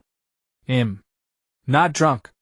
Ye Chen waved her arm in defiance, trying to stand up to prove herself, but her body swayed uncontrollably. Fei Lin looked at her stubborn display, a little helpless. Want me to walk you back? Walk? Walk what? Ye Chen struggled to steady herself, shouting with effort. Waiter! Check, please! The little fox girl waitress came over, and seeing Ye Chen's flushed face, glazed eyes, and unsteady stance, then glancing at the innocent-looking Fei Lin, her vigilance instantly piqued. She whispered to Ye Chen, Miss, are you really all right? Do you need me or the store to send someone to take you home? Her gaze at Fei Lin was almost as if she were looking at a pervert. What? Check. Ye Chen thought the waitress was just being fussy. She was clearly perfectly sober. She impatiently grabbed the money pouch at her waist, and without looking pulled out all the bulging cash inside, slapping it onto the table with a loud thud. Is that enough? This tycoon move immediately drew the attention of several nearby tables. A few rough-looking men cast furtive glances their way. Too much. That's way more than enough. The little fox girl was startled. She quickly counted out the meal cost, neatly folded the thick stack of remaining cash, and stuffed it back into Ye Chen's wallet, her movements swift as if afraid someone might hide the money. Under the little fox girl's worried and hesitant gaze, Ye Chen clumsily stuffed the money pouch away, straightened her back with effort, and staggered out of the restaurant door, swaying with every step. The night breeze brushed against her flushed face, bringing a moment of clarity. At the fork in the road, Fei Lin looked at Ye Chen's forced composure, and couldn't help asking again, Sure you don't need a ride? Ye Chen jerked her head back, trying to shake off the dizziness, and flashed a drunken smile at Fei Lin. Ha! This little drink thinks it can knock me out. Liquor is the essence of grain. The more you drink, the younger you get. Perfectly sober. She waved her hand emphatically, as if shooing something away. You. Go on your way. With that she ignored Fei Lin, turned around, and relying on her vague memory of the route, wobbled unsteadily toward the direction of home, stepping deeply and shallowly, her small figure casting a long shadow under the street lamp. Fei Lin watched her silhouette disappear around the corner, shook his head helplessly, and turned to walk in the opposite direction. Ye Chen moved slowly along the dimly lit street, her senses dulled by alcohol. Just then Daisa's alert voice rang in her mind. Yimatu. It seems someone is following us. Ye Chen, dazed and confused, showed no reaction. Yimatu. Wake up. Daisy raised her voice, urgency creeping in. Huh. Yeah. Got it. Ye Chen responded vaguely. Her hazy eyes swept the surroundings. Instead of quickening her pace toward the brightly lit main street, she turned a corner and staggered into a deeper, more secluded alley.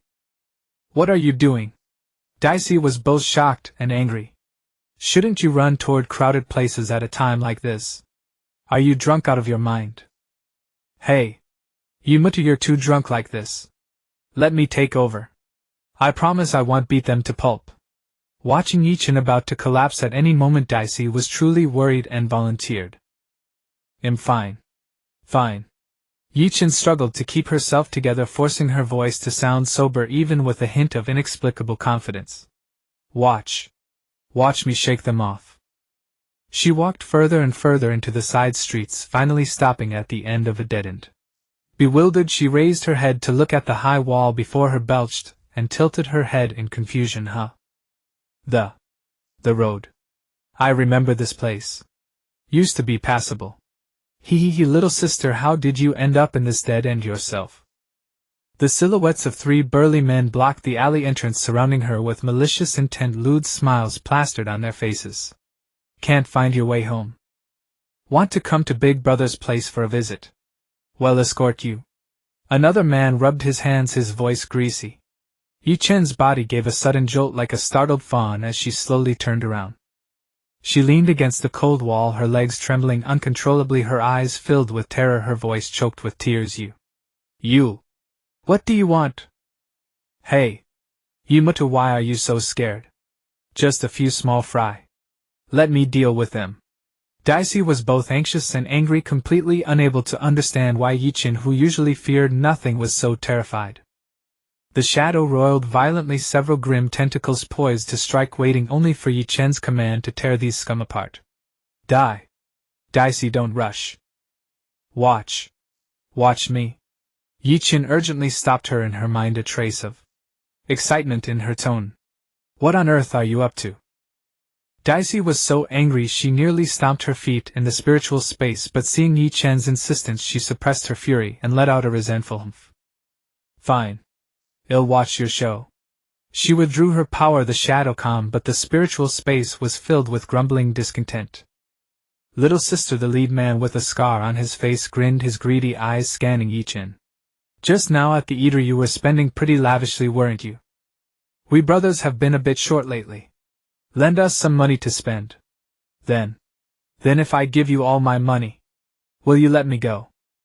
Ye Chen's voice trembled even more, her eyes full of pleading. That depends on whether your sincerity is enough. The Scarface licked his lips. All yours. Ye Chen, as if grasping at a lifeline, fumbled at her waist for her money pouch. Because of excessive fear, her hand shook so badly that the pouch fell to the ground with a clatter. The Scarface picked it up with satisfaction, weighed it in his hand, and the heavy feel made him grin as he tucked it into his pocket. Now can you let me go? Ye Chen asked timidly as a stronger wave of dizziness hit her, making her shake her head involuntarily. This alcohol was really kicking in. Your sincerity isn't bad. Another man with triangular eyes stepped forward, lecherously eyeing Ye Chen. Call out. Good Big Brother. For us to hear. If you say it sweetly, we brothers might be in a good mood and might let you go. This isn't good, is it? We're not familiar. Ye Chen's tone carried a hint of barely perceptible disgust, but it was quickly drowned by fear. Less fucking talk. If I tell you to call, you call. The triangular-eyed man snarled fiercely. Ye Chen flinched, her whole body trembling like a sieve, and with a tearful voice, soft and sticky, she called out lowly. Good Big Brother. Let me go. That's a good girl. The triangular-eyed man listened with a look of ecstasy. The last man, cross-eyed, let his gaze roam over Ye Chen's pretty face and her figure, made more alluring by the alcohol. Finally, unable to restrain himself, he revealed his most blatant intent. Little sister, dressed so pretty, just calling us brother isn't enough, is it? Spend the night playing with us brothers, we guarantee you'll be as happy as immortals. This isn't good, is it? Ye Chen's voice trembled with despair.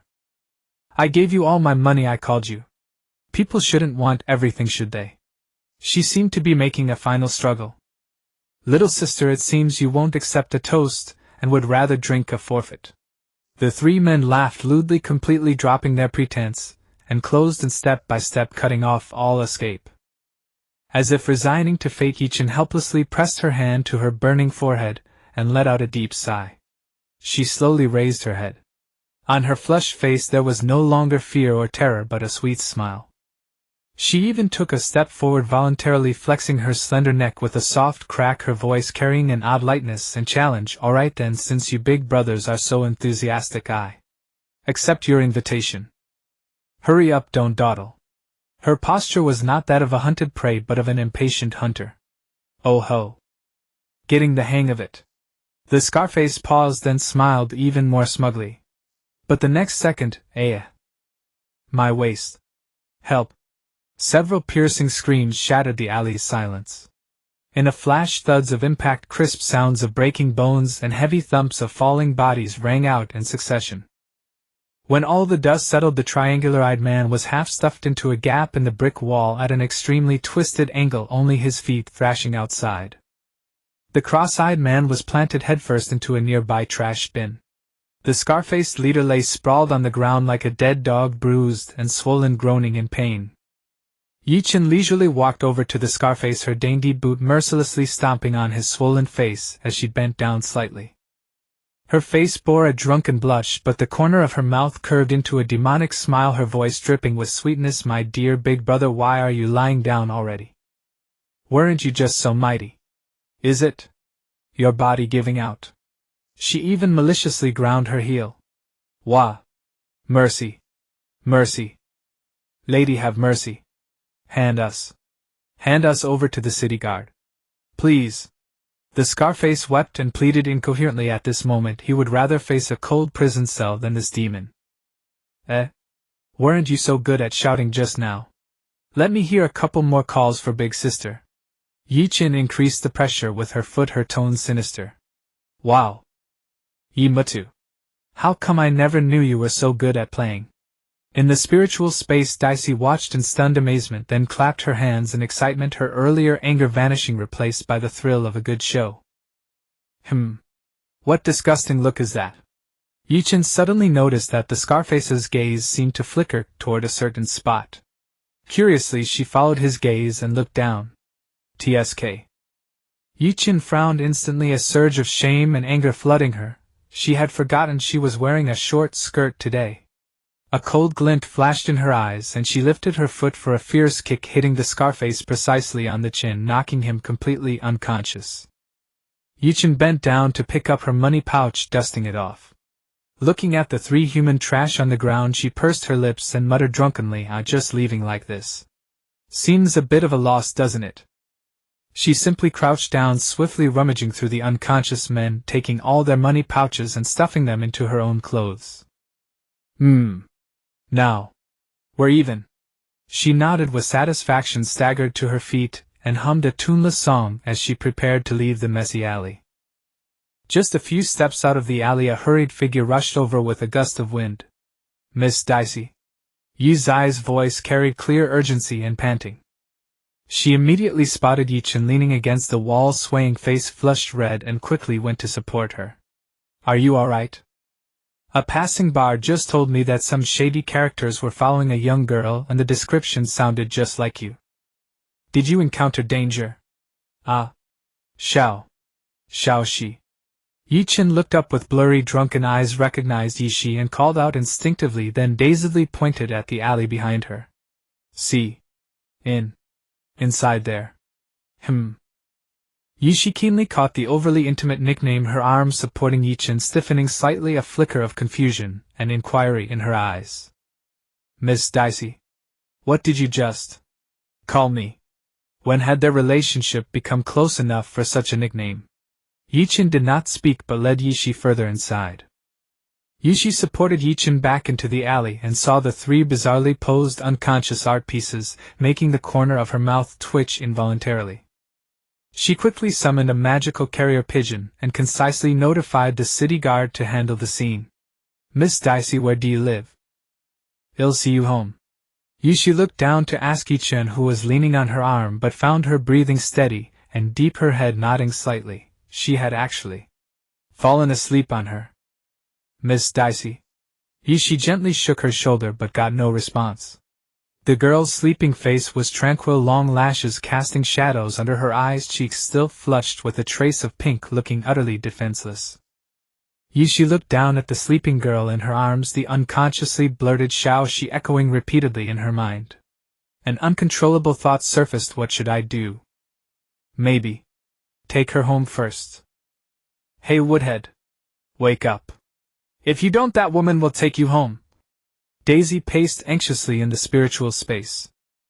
No matter how she called, Ye Chen's consciousness remained as unresponsive as a stone sunk in the deep sea. It's over, it's over, it's over. Daisy paced back and forth in the space, frantic as an ant on a hot pan. Seeing that Ye Shi was about to succeed, a reluctant thought flashed through her mind. There's no other way. She sighed in resignation. With the thought, a powerful surge of spiritual energy like a giant hand forcibly fished Ye Chen's sinking consciousness and dropped it onto the floor of the spiritual space. Daisy took a deep breath, ready to take over the body and flee immediately. But when her gaze fell on Ye Chen's consciousness curled up on the ground with a furrowed brow, the urgent fire in her heart was abruptly extinguished. Sigh. What a troublemaker. She muttered quietly, but still walked over. She bent down, using both hands to try to drag the heavy drunkard onto the bed.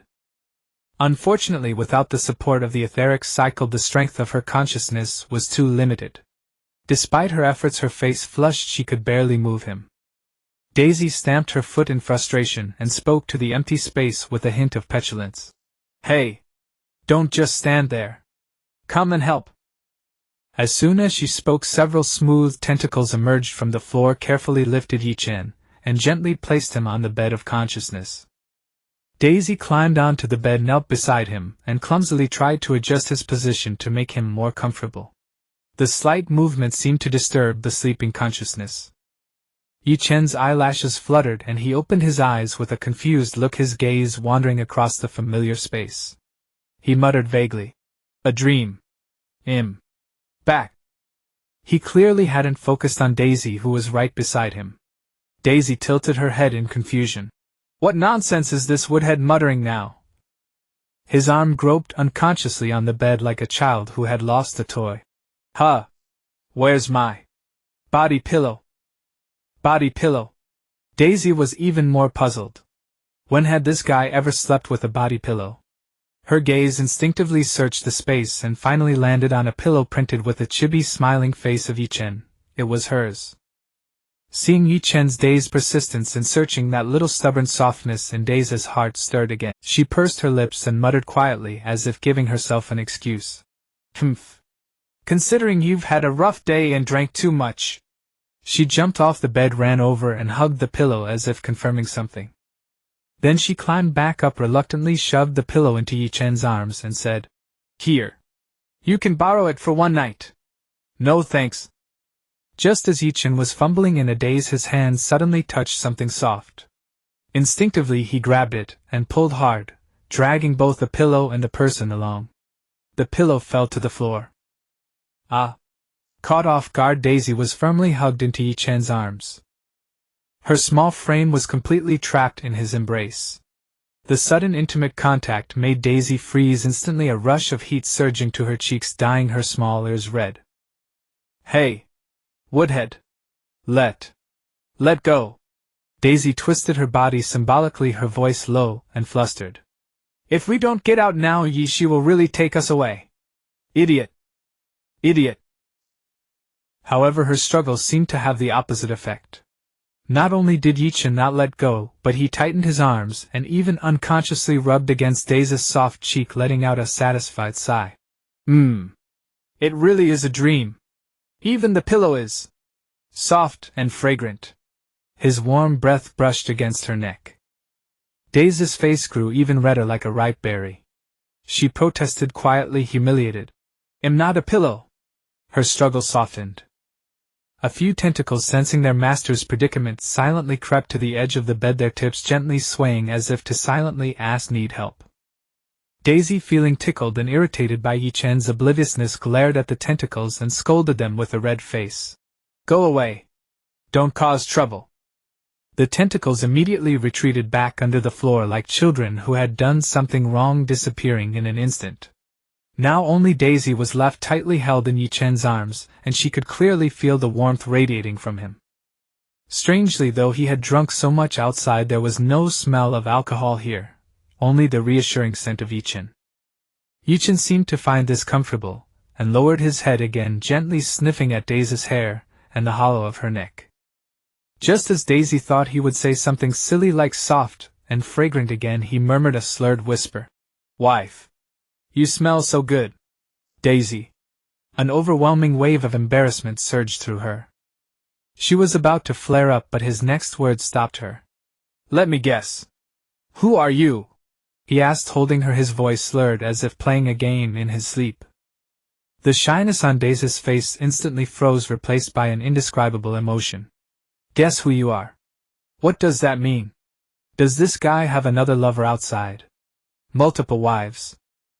She immediately increased her struggle, this time genuinely wanting to wake him up and beat him up.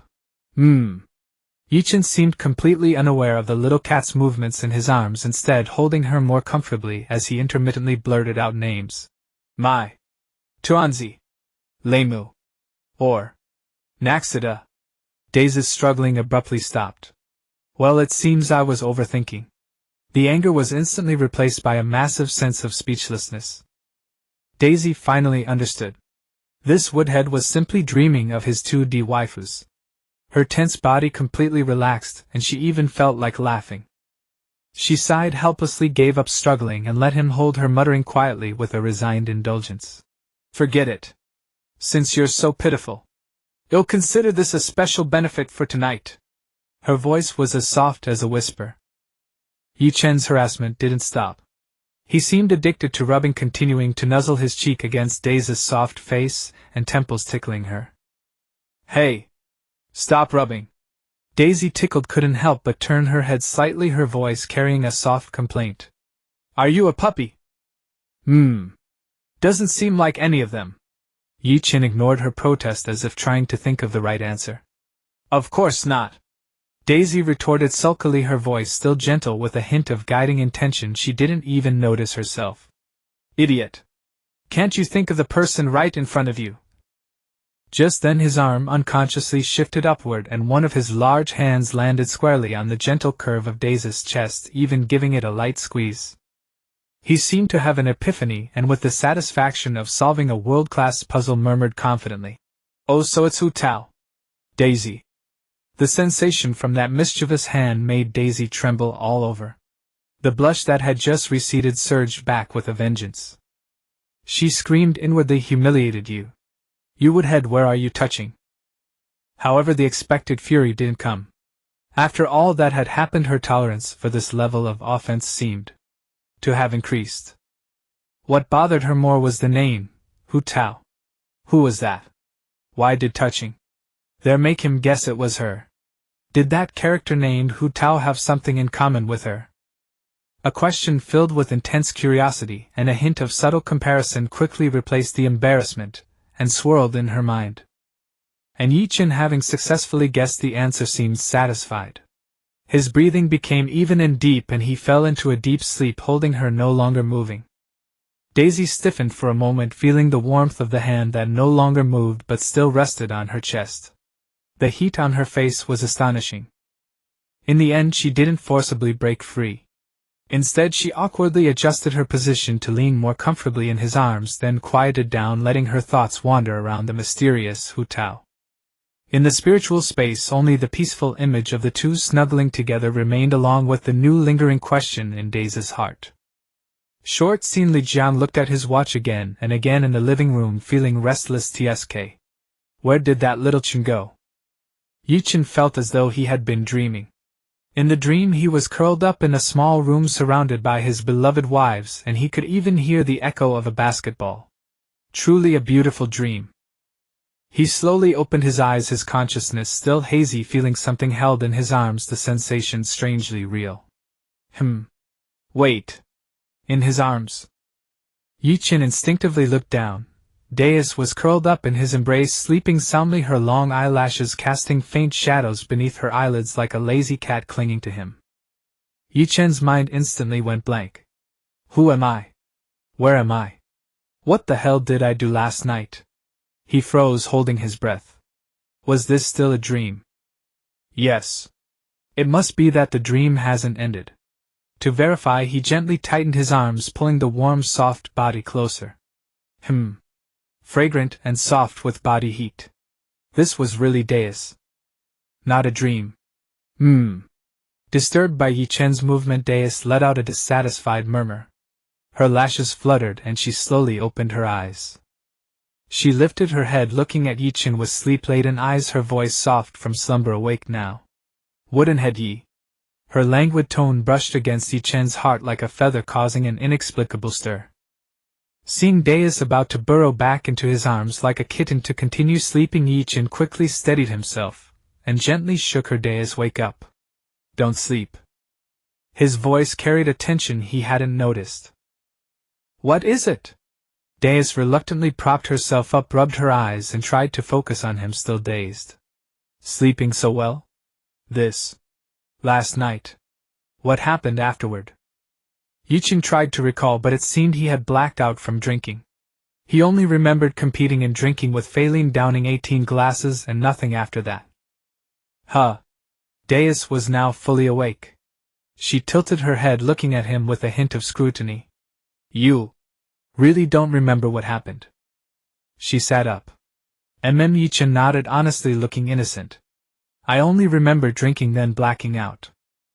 Seeing his harmless expression, Deus recalled last night's events, and a surge of anger rose within her. She glared at him, displeased, pouting slightly. You really don't know what you did last night. Yesterday you held me and called. The word stuck in her throat. The intense embarrassment of the phrase "wife, you smell so good" from last night made her swallow the rest, and her cheeks flushed with 2 rosy clouds. Deus looked at Ye Chen, her eyes twinkling, and suddenly a scheme came to mind. Her face instantly changed to an innocent expression, and she spoke in a childish tone. Last night you were drunk out of your mind, suddenly ran in and hugged my legs, then burst into tears. She imitated a crying voice, sobbing and whining. Boo-hoo, I want Lady Deus to hug me, huh? Ye Chen's eyes widened in shock, a cold sweat breaking out on his back. He had indeed heard Li Jiang vividly describe his drunk glorious deeds, like hugging a streetlight and calling it brother, confessing to a flower bed. Could this be even more outrageous? And then, his voice wavered. Then, Deus shook her head, her eyes sparkling with triumph. Of course I first refused with righteous indignation. But you cried and made a fuss, rolling on the ground, so pitiful. Seeing you cry miserably, my heart softened, so I graciously, reluctantly gave you a hug. She spread her hands, looking like she had made a great sacrifice. Then she leaned close to Ye Chen, lowering her voice with a hint of mysterious temptation, and when you hugged me you promised very obediently, Lady Deus is the best. You'll do whatever Lady Deus says from now on? Wherever Lady Deus points you'll go. Oh, she smiled at him as if admiring her own handiwork. Listening to this absurd story based on past experience, Ye Chen thought it actually wasn't entirely impossible. He almost believed the nonsense, but when his gaze caught the barely suppressed smile at the corner of Deus' lips, a flicker of doubt emerged. This little girl must be making up stories again. Ye Chen instantly put on an expression of someone about to fall for it with a hint of confusion. Oh, so that's how it is. But Lady Deus' words are cheap. How can you prove it? I have no memory at all. He deliberately dragged out his last words, observing Deus' reaction. Humph. Deus took the bait, her face falling as if to say, you don't appreciate kindness. Believe it or not. Would the great Lady Deus stoop to lying? Seeing the provocation working, Ye Chen decided to add fuel.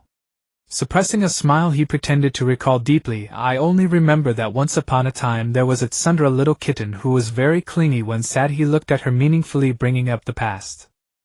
You. Stung by the old memory, Deus bristled, her face flushed crimson. Realizing she couldn't outtalk this blockhead, she simply gave up arguing and resorted to sulking. Deliberately puffing out her cheeks, she pointed angrily at Ye Chen. Anyway, last night you insisted on hugging me to sleep. Hugging me so tight I couldn't shake you off. That's the truth. Ye Chen had no doubt about this. After all, he had woken up hugging Deus. Just as he was about to speak, Deus seemed to remember something.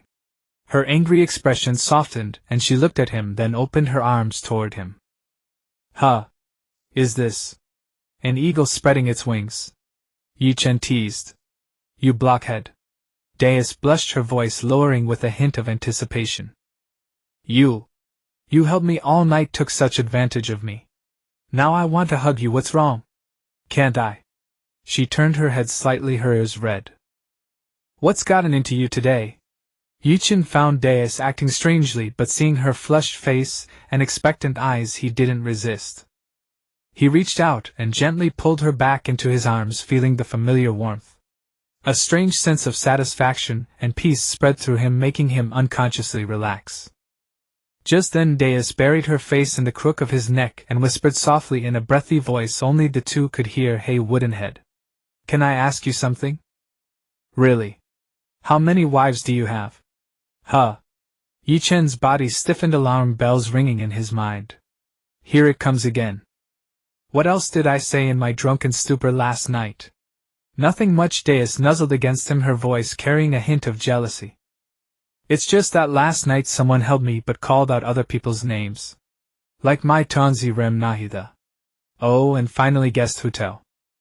She counted on her fingers, then looked up with big innocent eyes, enjoying his increasingly awkward expression with a thirst for knowledge. Ah. Deus, these are.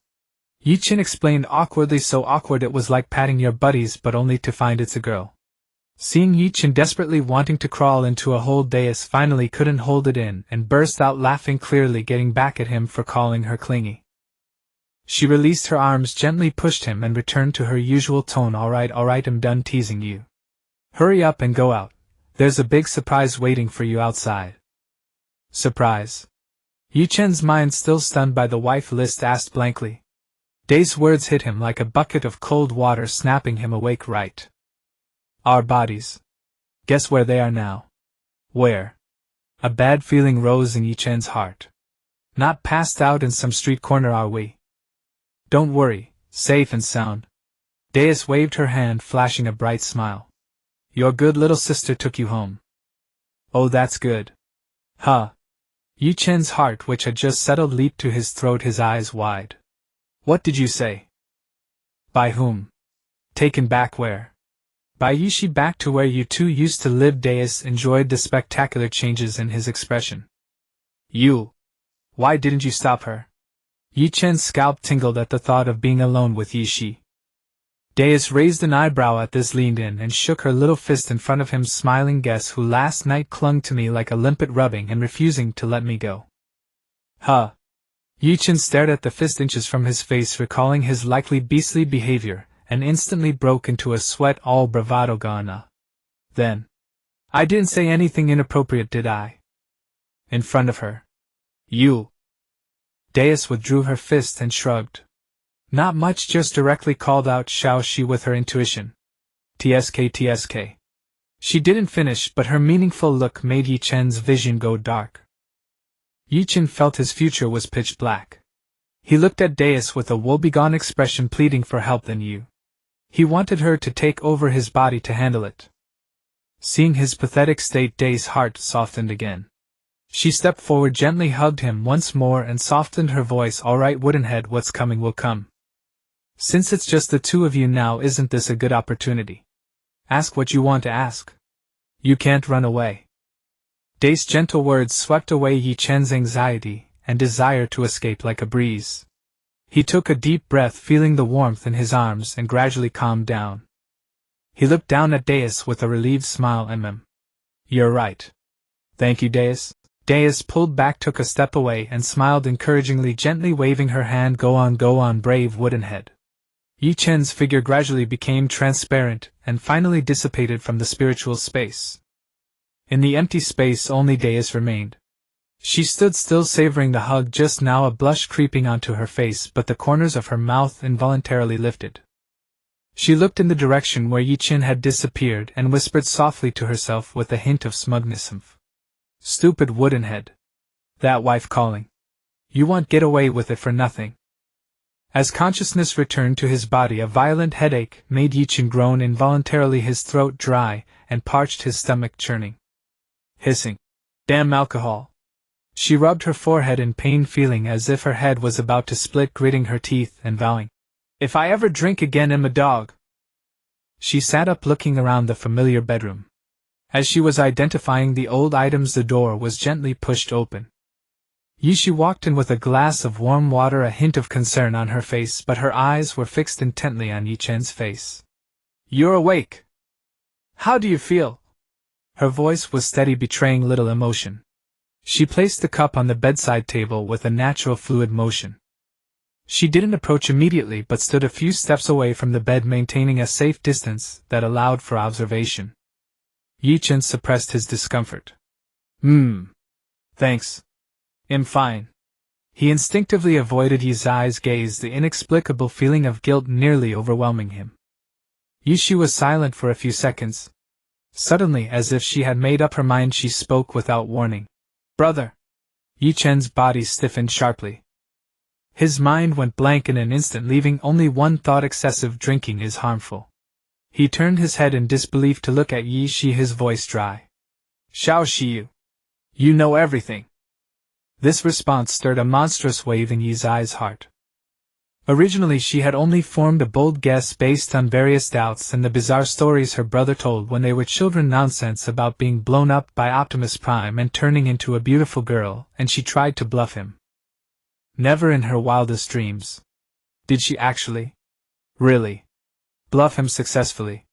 She stared at the Ye Chen before her expression undergoing a violent shock, from shock, doubt, confirmation to inexplicable turmoil.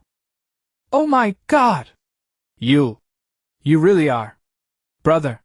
Her voice was filled with disbelief. "Huh. So you were bluffing me all along?" Ye Chen instantly realized he had been bluffed by his sister. However, seeing the vulnerable look on his sister's face, both hopeful and afraid of being disappointed again, the last shred of hesitation in Ye Chen's heart vanished.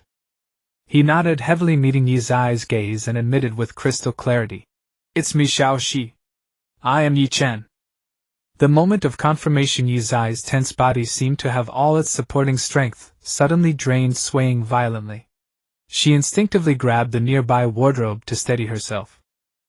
The next second, immense grievance like a tsunami utterly overwhelmed her. She was no longer the fearsome judge at this moment. She was just a little girl who had finally found her long-lost family. "Brother!"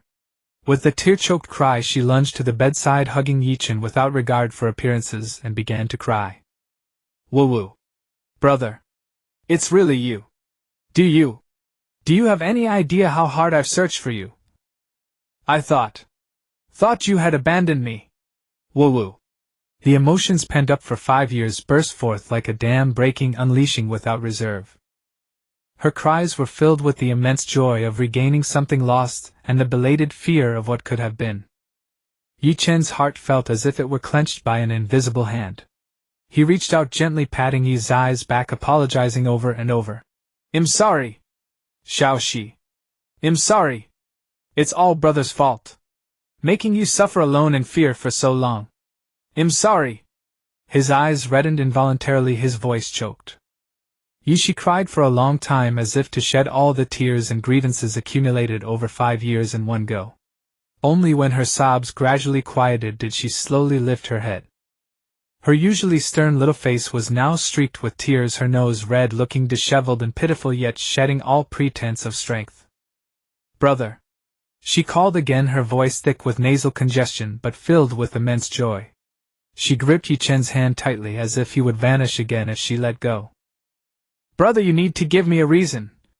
She wiped her tears, sniffled, and looked at him with a pitiful expression, like a child finally waiting for a parent's explanation. "These 5 years. And you now. What exactly is going on?" Ye Chen looked at his sister's pitiful expression, his heart aching. He briefly told Ye Shi what had happened to him. After hearing the reason for her brother's betrayal, Ye Shi recalled the wanted notice she had issued and felt she was simply a scumbag. Ye Chen keenly sensed his sister's emotions. He reached out, gently stroked her head, and said in a warm but firm voice, "All right, that's roughly my story. Now tell me about your affairs. Don't bear everything alone, Xiao. Big brother is back." These words, "Big brother is back," caused her freshly dried eyes to instantly well up with tears again. She lowered her head like a child who had done wrong and told Ye Chen her story exactly as it happened. The more Ye Chen listened, the tighter his brow furrowed, a surge of anger rising in his heart. When he heard that a high-ranking church official had threatened Ye Shi to cut ties with him, he slammed the bedside table. That bastard! Tell me who he is! Ill. A cold gleam flashed in his eyes, a fierce aura emanating from his body. Seeing him enraged, Ye Shi quickly grabbed his hand, her tears turning into a smile, a hint of pride on her face. Brother, don't be angry. That bastard. For abusing his power, I personally sent him to the tribunal 2 years ago, and he's dead as a doornail. She made a throat-slitting gesture, her eyes filled with the satisfaction of finally avenging herself. Ye Chen looked at the expression on his sister's face, seeing the resilience and sharpness tempered by storms in her eyes. A complex mix of emotions welled up in his heart, heartache and pride. He ruffled her hair again, his tone filled with emotion and relief. You've grown up, Xiaoxi. Truly grown up. She was no longer the little girl who needed his constant protection under his wings. Ye Shi was a little embarrassed by the praise and muttered softly. Who told you to do that back then? Leaving me without a word. Big brother, you're such an idiot. Hearing this, a look of guilt and helplessness appeared on Ye Chen's face. At that time, there really was no other way. All right, don't worry. It won't happen again, he promised solemnly. Once her emotions had completely settled, Ye Zai's gaze could finally rest calmly on Ye Chen's body, petite figure, delicate face. She sniffled, her face still bearing traces of tears, but her eyes grew somewhat complex. Brother. She hesitated, as if struggling to find the right words. The corners of her mouth couldn't help but curl into a smile. She wiped away the last traces of tears, a glint of novelty in her eyes, and said in a solemn, troubled tone, Then how should I address you now? Calling you big brother. She tilted her head, scrutinizing Ye Chen's current appearance. Seems a bit strange. She deliberately drawled, watching Ye Chen's flustered expression with reddening ears, the curve of her lips growing wider. Calling you big sister. She shifted approach, her gaze even more mischievous. Doesn't feel quite right either. She pretended to stroke her chin, as if seriously pondering a century-old ethical dilemma. Then, in those eyes still tinged with redness and traces of tears, a cunning and excited spark suddenly burst forth. She clapped her hands sharply. I've got it. Maybe. Calling you little sister wouldn't be bad. After all, you look much more petite than me now. Come on, let me hear you call me sister, Ye Shi. She triumphantly threw out this brilliant proposal. Ye Shi. Ye Chen's face instantly darkened, nearly bouncing off the bed in anger. Just try saying that once. Believe me, ill. He was momentarily speechless, realizing that with his current body he really had no threatening power. He could only glare at his sister, who had been wailing moments ago and now returned to her true nature, even worse than before, feeling both exasperated and amused. Oh right. Ye Chen looked at the smug Ye Shi, suddenly remembering something, a smile appearing on his face. I've been so focused on myself, let me formally introduce someone to you. As soon as the words fell, he relaxed control of his body. The girl's originally pitch-black pupils instantly shifted to a deep crimson, and her entire demeanor changed, adding a touch of languor and haughtiness. Dicey, who had been silently watching the entire scene in the spiritual world with mixed feelings, was abruptly pushed to the forefront. Hey! You wooden man, what are you doing? I'm not ready. She protested in panic in the spiritual space, but she had already been pushed forward. Ahem. Dicey cleared her throat, trying to put on the demeanor expected of the Bodhi's owner, slightly raising her chin as she spoke to the slightly startled Ye Shi. My name is Lildes. As you can see, I am the original owner of this body. Now, I suppose I'm the landlord who has taken in your brother. She strove to maintain the dignity befitting an abyss envoy. Ye Shi looked at the girl before her, whose aura had abruptly changed, and whose crimson pupils gleamed with an otherworldly light. She instantly understood her identity. Rising to her feet, she cast aside all traces of jest, bowed deeply to Dicey, and spoke with heartfelt gratitude. Miss Dicey. Thank you. Truly, thank you so much for helping and sheltering my brother all this time. If not for you, I might never have seen him again. Her voice choked with emotion once more. Daisy, observing Yi Zai's solemn demeanor, felt the irritation she had harbored from Ye Chen's forced sale, and the faint misgivings toward Yi Shi herself dissolve almost entirely. She waved a hand, striving to appear nonchalant. "Humph, no need for such a grand gesture. Honestly, it was that idiot who insisted on clinging to me. Couldn't shake him off no matter how hard I tried. Otherwise I wouldn't have bothered with him at all." She pursed her lips, feigning disdain, yet her eyes had softened considerably. Gazing at Yi Shi, she felt an inexplicable closeness, thinking that this girl was the wooden block's younger sister. She squared her shoulders and declared with a touch of pride, "Since that blockhead is your brother, then from now on I'll be your big sister. Whatever trouble you face, come to Sister Daisy. Come on, call me sister first." She tried to lend her words more weight. Yi Shi was momentarily taken aback. Blockhead. Was she referring to her brother? How fitting. Watching this landlady, who looked even younger than herself yet wanted to play the elder sister with such Tsundere charm, she couldn't help but smile. Obediently she called out softly, "Sister." That single sister sent a wave of pure delight through Daisy. She struggled to suppress the irrepressible urge to smile, forcing a stern expression as she declared, Good girl. Since you're so well behaved, and considering today is the momentous day of your reunion, I'll lend you that wooden block ye for a whole day. Remember, just this once. Don't you dare hug my body without permission from now on, got it?" She emphasized her ownership. At that moment Yi Shi recalled Daisy's look earlier on the street, and how she had questioned the wanted poster on her brother's behalf. An idea surfaced perfect for a little experiment. Instantly her face shifted to a pitiful expression like a helpless puppy, and her voice softened. "I understand, sister.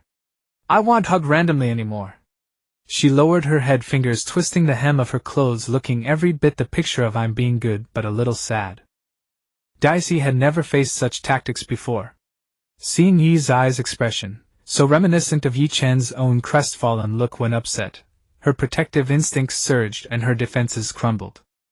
Flustered, she waved her hands, her tone unconsciously softening. Well, occasionally, depending on the situation, it's not completely out of the question." Her voice trailed off, tinged with guilt. Yi Shi smirked inwardly. "Ha! Just as planned?" Pressing her advantage, she continued in that heart-melting plaintive tone, blinking her big, still moist eyes with eager hope.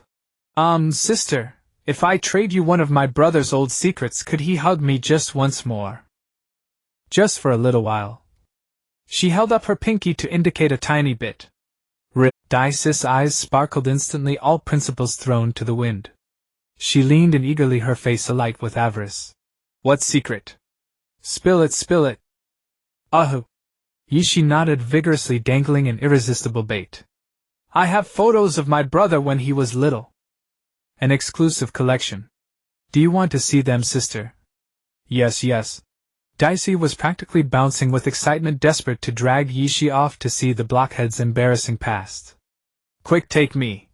But before she could finish, a powerful will forced her back into the mental space.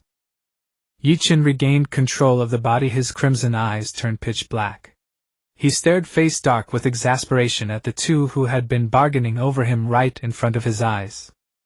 Stop. That's enough, you two. Trading my embarrassing past right in front of me. Is there no justice?" Ye Chen protested, half annoyed, half amused. "Hey, wooden block. Let me out. My photos." Daisy stomped and raged in the mental space, but Ye Chen coldly ignored her. Yi Shi, seeing her brother's scowling face, couldn't help but burst into laughter. She playfully stuck out her tongue at him, a mischievous, knowing glint in her eyes. Hee, big bro, looks like you're doing pretty well in this home." She emphasized the word home. Ye Chen's face reddened. He gave her a light, nonchalant chop on the head. "Little girl, what nonsense are you dreaming up?" "Ow, that hurts." Yi Shi clutched her head in exaggerated complaint, then flashed a sly grin, threatening. "I'm going to tell my sister-in-law, that you're bullying me. Let her deal with you." She nearly revealed her real thought, quickly correcting herself. Ye Chen wasn't intimidated. "Less of your cheek. Got any clothes that fit me? I need to take a shower, This reek of alcohol is unbearable. He wrinkled his nose in disgust at his own wrinkled clothes, shaking his head. Clothes. Ye Chen looked at her brother's now petite girlish form, then at the clothes in her wardrobe, and smirked slyly. Well, my clothes certainly won't fit you now, big bro, but... She deliberately dragged out the word, leaving a pause, then with a mysterious grin she unceremoniously shoved him into the bathroom. Go ahead and wash. Clothes are on me, they'll fit perfectly. The bathroom door clicked shut behind him, locked from the outside. Ye Chen stood in the familiar bathroom, staring at the reflection of a teenage girl in the mirror. Through the door he heard his sister's unmistakably mischievous hee-hee laugh. A foreboding feeling crept over him. What exactly was that girl up to? Ye Chen hummed a little tune, her mood cheerful, as she rummaged through the wardrobe. Just then the doorbell rang. Who is it so early in the morning? Ye Chen muttered in confusion, put down the clothes, and walked to open the door. Standing outside was Li Jiang, his face full of anxiety. Brother Li Jiang. What's wrong? Ye Chen asked, seeing his anxious look, a bit puzzled. She stepped aside. Come and catch your breath first. Li Jiang almost burst in, speaking urgently. Shao Shi. Something terrible happened. Dicey. That little girl you met a few days ago, she's missing. Missing? Ye Chen raised an eyebrow, understanding in her heart, but quickly piled on worry and confusion on her face. Yes. Li Jiang wiped the sweat from his forehead, speaking rapidly. Yesterday afternoon she said she had something to do, and then she didn't come back all night. Xuan Yi and I searched for a long time, but there was no sign of her. Seeing Li Jiang so anxious, the little resentment Ye Chen felt about him hiding her brother's identity instantly turned into a mischievous idea. She blinked and decided to give this dishonest fellow a proper reward. Ah. She's missing.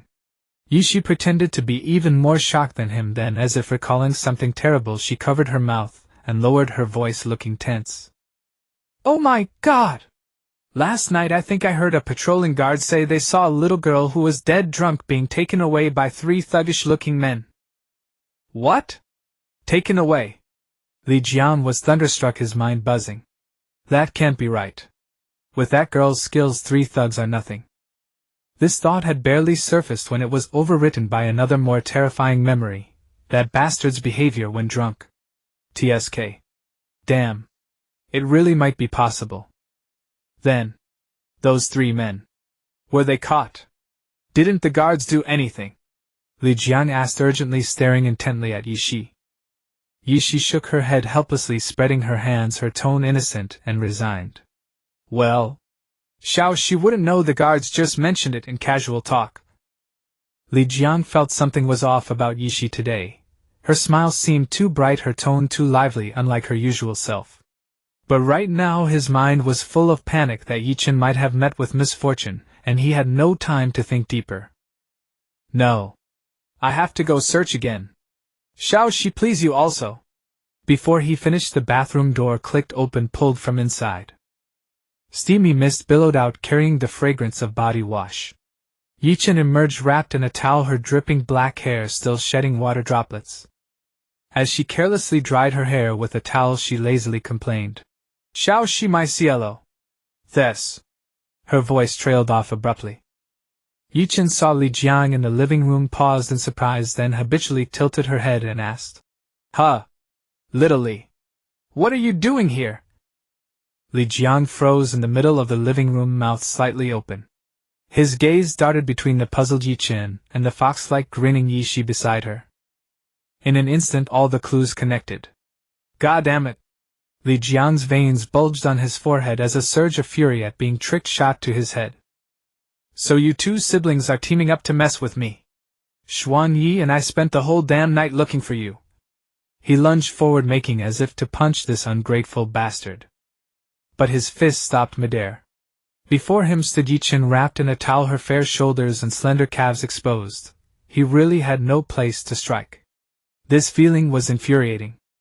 Ye Chen, as if, finally, realizing, dashed in front of Ye Chen, spreading her arms to block most of Li Jiang's view, and shouted, blushing. Brother Li Jiang! Calm down. You already have sister Xuan Yi. Don't you dare hit on my brother. And don't look around. She's already taken. The last sentence was especially loud with a hint of claiming ownership. Ye Chen looked speechlessly at her sister blocking her, and without mercy gave her another moderate flick on the forehead. Shao Shi! What nonsense are you spouting again? Ouch! Ye Shi clutched her head, exaggerating pain, and complained aggrievedly. Stupid brother! I'm protecting your honor. And you hit me! I'm going to tell Sister Dai Si. She'll take care of you. Hey! You would. Don't bully my sister. In the spiritual space, Dai Si immediately stood up for her newly acquired sister. Of course, Dai Si's protest had no deterrence on Ye Chen and was simply ignored.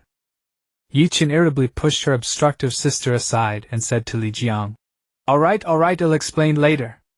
And call Xuan Yi over too. With that under Li Jiang's gaze, he walked straight into Yi Zai's bedroom. Li Jiang looked at the closed door, then at Yi Shi, who was rubbing her head with a cunning look, and sighed helplessly. His figure flickered and merged into the shadow at his feet, going to fetch Xuan Yi, who was still searching. In the room, Ye Chen looked at the clothes Yi Shi had carefully prepared for her, and her face instantly turned green. Yi Shi. She lowered her voice, squeezing out the words through gritted teeth. Come here. Explain what the hell this is.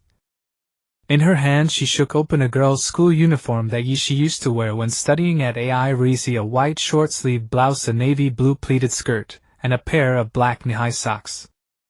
Wow. You would wear this one. This one is super cute. Dai Si's eyes instantly lit up when she saw this outfit and the spiritual world. Brother. Yi Shi slipped into the room with a nimble move, a mischievous grin on her face. Look, you can't wear my current clothes, but this set is perfect.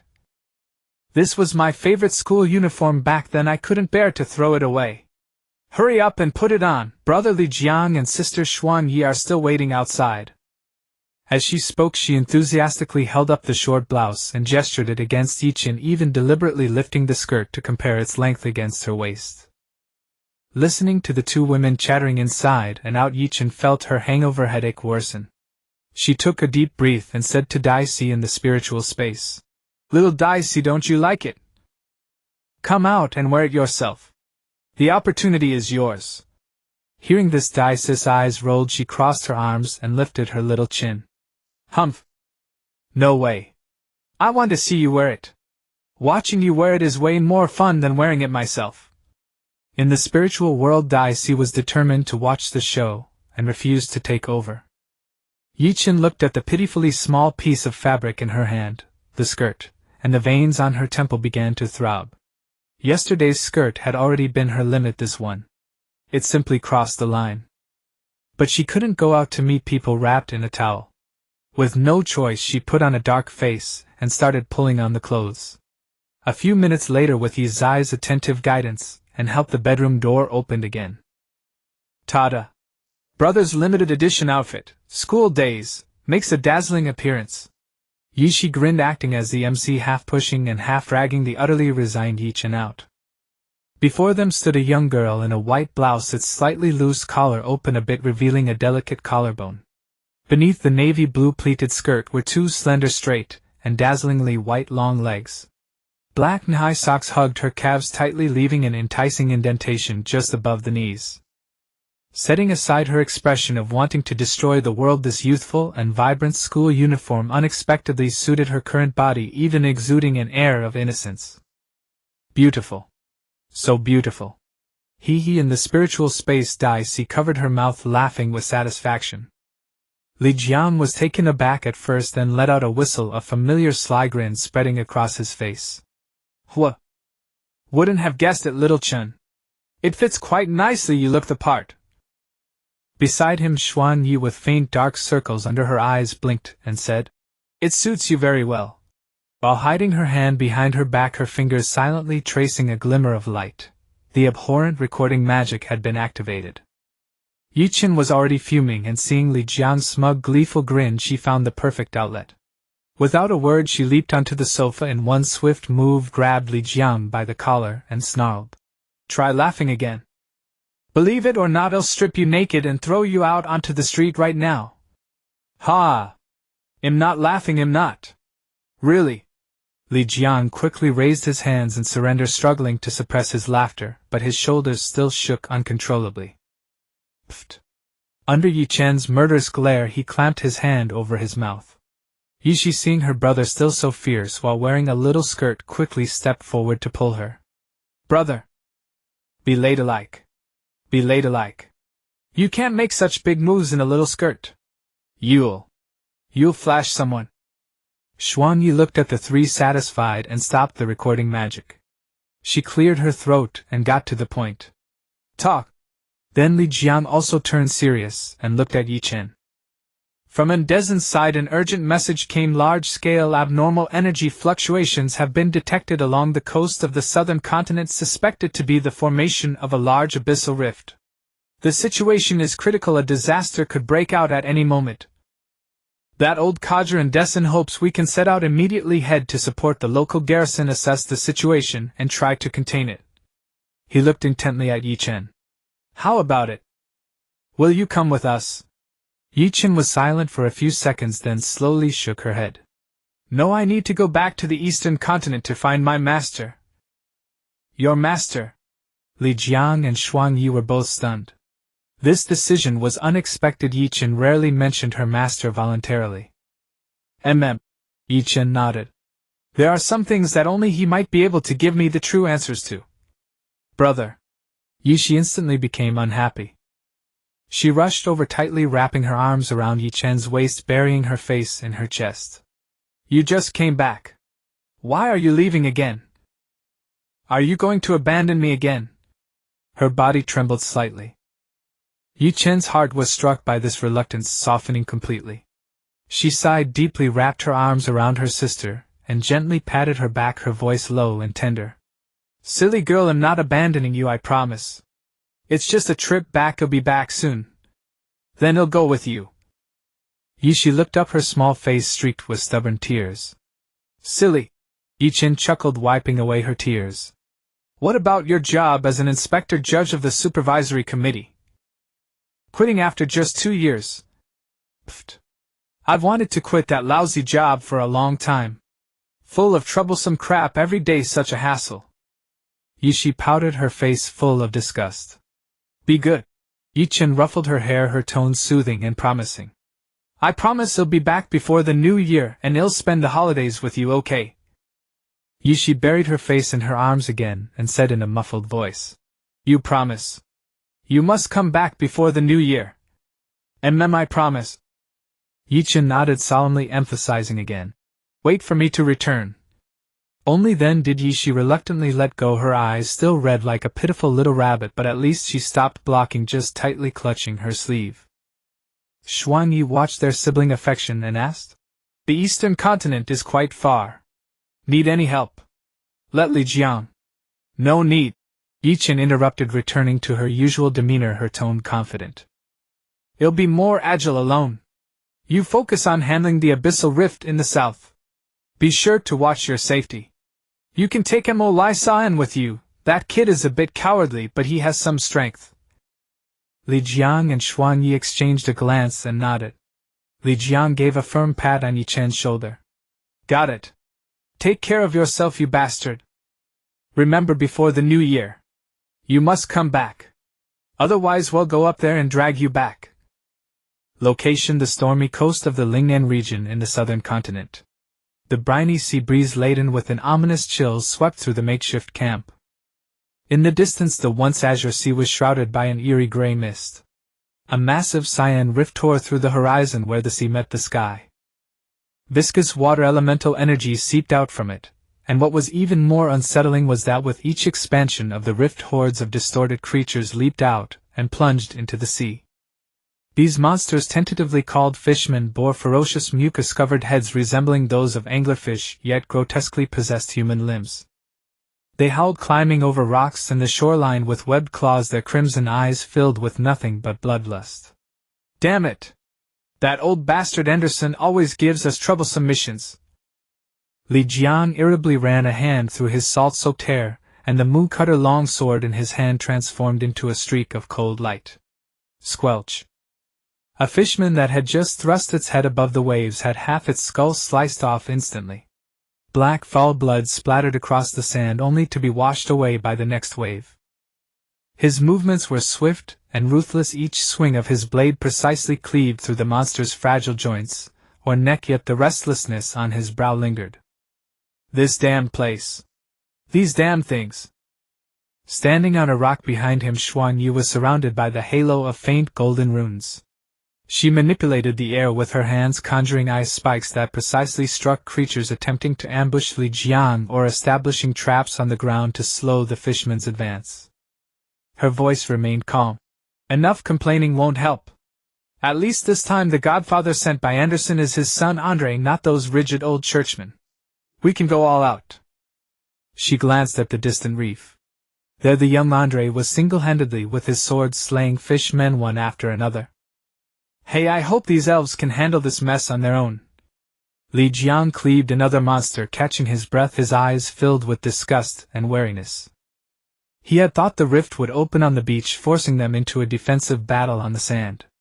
Who would have expected it to split open directly on the sea surface? This rendered him a fighter reliant on shadow leaps and close-quarters combat utterly useless. Jump into the sea. That would be feeding the fish with a gurgle. After clearing out this wave of fishmen that had surged ashore, the air was thick with blood and decay. The group retreated to the camp behind them. Mo Lesson was idly sitting on a supply crate toying with a small orb condensed from death-infused energy. He watched Li Jiang grumbling while cleaning the mooncutter, and Xuan Yi emptying her water skin to wash the grime from her hands. His sister's words before their departure echoed in his ears: Shao Mo, protect those two, especially Li Zi. Oh, and this package. She mysteriously stuffed a parcel into his hands, a grin on her face. Put it on when they get into trouble and you have to step in. It'll make you look drop-dead handsome. Mo Lesson was curious about its contents. His sister's smile made him suspect it was far from proper equipment, but that anticipation itched at his curiosity. At that moment a very young elven officer approached their tent. He bowed slightly and spoke in a gentle voice. Honored officers, dinner is ready. Please proceed to the dining area. At the mention of food, Li Jiang's face immediately fell. The elves, who called themselves children of the forest, adhered strictly to natural doctrines, consuming only the forest's bounty, a pure vegetarian diet with no meat or fish. This infuriated Li Jiang. After several consecutive days he felt he was turning into a rabbit. Mo Lesson also wore a bitter expression. Elven food was saturated with life energy for him. It was like an ordinary person taking a daily laxative. His stomach churned after eating it. He would rather gnaw on stones. Inside the temporary command meeting tent the atmosphere was even colder than outside. At a simple table sat Xuan Yi, Li Jiang, Andre, and across from them the haughty elven commander Randall. Randall's emerald hair was meticulously combed. He wore a finely crafted leather jerkin adorned with vine patterns, and a long sword hung at his waist. He was a 9th-rank warrior, the highest-ranking commander of the elven garrison in this sector. Xuan Yi rubbed her brow, pointing to the sea chart on the table. Lord Randall, based on our observations and analysis over the past few days, the energy intensity and spatial distortion of the rift above the sea are insufficient to support such a massive outflow of fishmen. This does not conform to the known rules of abyssal rift formation. She pointed to several locations on the map. We speculate that the surface rift is likely just an outlet, or a byproduct. The main rift is probably hidden beneath the water, perhaps even deep in the seabed. These fishmen might be partially emerging from the seabed. Without investigating the underwater situation, we will forever be on the defensive and never eliminate the threat. She raised her head and looked at Randall. Therefore, I suggest we immediately organize a small team for underwater reconnaissance. Randall, seated at the head, picked up a cup of flower tea, took a slow, deliberate sip without lifting his eyelids, and said dismissively, Oh, underwater reconnaissance. Then may I ask if there is anyone in your party skilled in underwater combat, and capable of prolonged deep diving? Xuan Yi paused for a moment, and admitted honestly, Not at present. Randall seemed to have expected this answer. A smirk of mockery tugged at the corner of his lips as he gently set down the teacup. Exactly.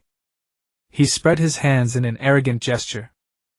We the warriors of the Earth's children are born in the forest and raised on the land. Our power and glory originate from here. We are neither skilled in naval combat nor adept at deep diving. It is unwise to force one to do what they cannot. Perhaps we could seek assistance from the sea tribes. Xuanyi proposed an alternative, maintaining her patience. They are naturally adapted to underwater environments. They would be the most suitable for underwater reconnaissance. Sea tribes. Randall laughed as if he had heard the greatest joke, his eyes brimming with undisguised contempt. Ha! The proud Earth's children never stooped to seek help from those slimy, salty-water-rolling barbarians. Then what about the underwater menace? Are we just going to ignore it? Xuanyi's voice turned cold, her tones strained with displeasure. Menace? Randall raised an eyebrow, leaning forward slightly with a condescending look. Ha! My Earth's children's observers have been monitoring the rift day and night with centuries of experience. None of them has reported any problem underwater. Are you, with your mere decades of human understanding and just a few days of observation, bold enough to make rash judgments and challenge the expertise of my race? Isn't that a bit too presumptuous? Bang! Li Jiang could no longer contain himself. He slammed his fist on the table, stood up, his eyes blazing with fury. Randall! What do you mean by that? What do I mean? Randall also darkened his expression, meeting Li Jiang's gaze without fear. I mean that you are dispatched by Archbishop Anderson to observe and assess the situation. So please stay within your bounds and do your observation and assessment. Stop meddling and interfering. He picked up the teacup, took another sip, his eyes flitting over Li Jiang with disdain. You mother! Li Jiang's mu cutter unsheathed half an inch in an instant. An icy, murderous aura spread and the temperature inside the tent plummeted. Shadows writhed uneasily at his feet as if ready to leap and devour. Li Jiang! Xuanyi shouted sharply while reaching out to grab his wrist. The faint arcs of electricity at her fingertips numbed his nerves slightly. She shook her head at him, signaling calm down. It is best that it remains so, Mr. Randall. At that moment Andre, who had been silent, spoke. His voice was low but carried undeniable weight. He slowly stood up and straightened his simple cleric's robe. Ha! Randall sneered, turning his gaze to Andre with even more sarcasm. Since when does a mere 7th-rank mage deserve to meddle in military decisions before me? The rules of the church seem to be getting looser and looser. Andre's eyes remained calm and undisturbed. He did not look at Randall again but turned to Xuanyi and Li Jiang. Let's go. His tone was resolute. Wait. Mr. Andre. Please stay. The young elven officer beside Randall stood up, anxiously trying to stop them. Andre did not pause for a moment. He lifted the tent flap and walked out. Xuanyi pulled Li Jiang along to follow. The officer tried to chase after them, but Randall's icy voice sounded behind him. Stop. Ailian. Why are you chasing them? Let them go. Do you think we, the proud warriors of the Earth's children, must beg these foreigners to stay? Without them we can still hold the line. His words rang with pride. The young officer named Ailian froze and stopped. He turned around, his face filled with worry and urgency. Sir? Please sober up. We are already short-handed. Apart from you, most of the warriors in the camp are 7th rank, or below. We are already under tremendous pressure, facing an abyssal rift, and monsters of this scale. Lord Andre and the others may have strong attitudes, but their strength is unquestionable. Lord Xuanyi and Lord Li Jiang are both 9th rank. They are vital reinforcements. If they leave, what will we do if a crisis we cannot handle arises? Who will we ask for help? Randall stared at Ailian, the muscles on his face twitching as if angered by his subordinate's defiance.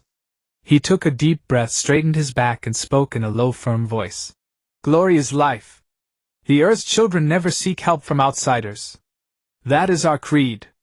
Ailian, carry out your orders and hold your position.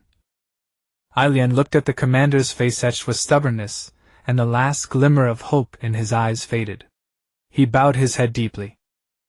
Yes, sir. I understand. He executed a standard elven military salute, turned and walked out of the command tent with heavy steps. At the temporary residence of Li Jiang and the others, Ailian found them.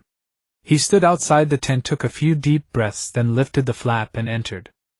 Facing Li Jiang's undisguised cold expression and Xuan Yi's calm scrutiny, he bowed deeply. "Lord Li Jiang, Lord Xuan Yi, Lord Andre." Alien's voice was filled with sincere apology.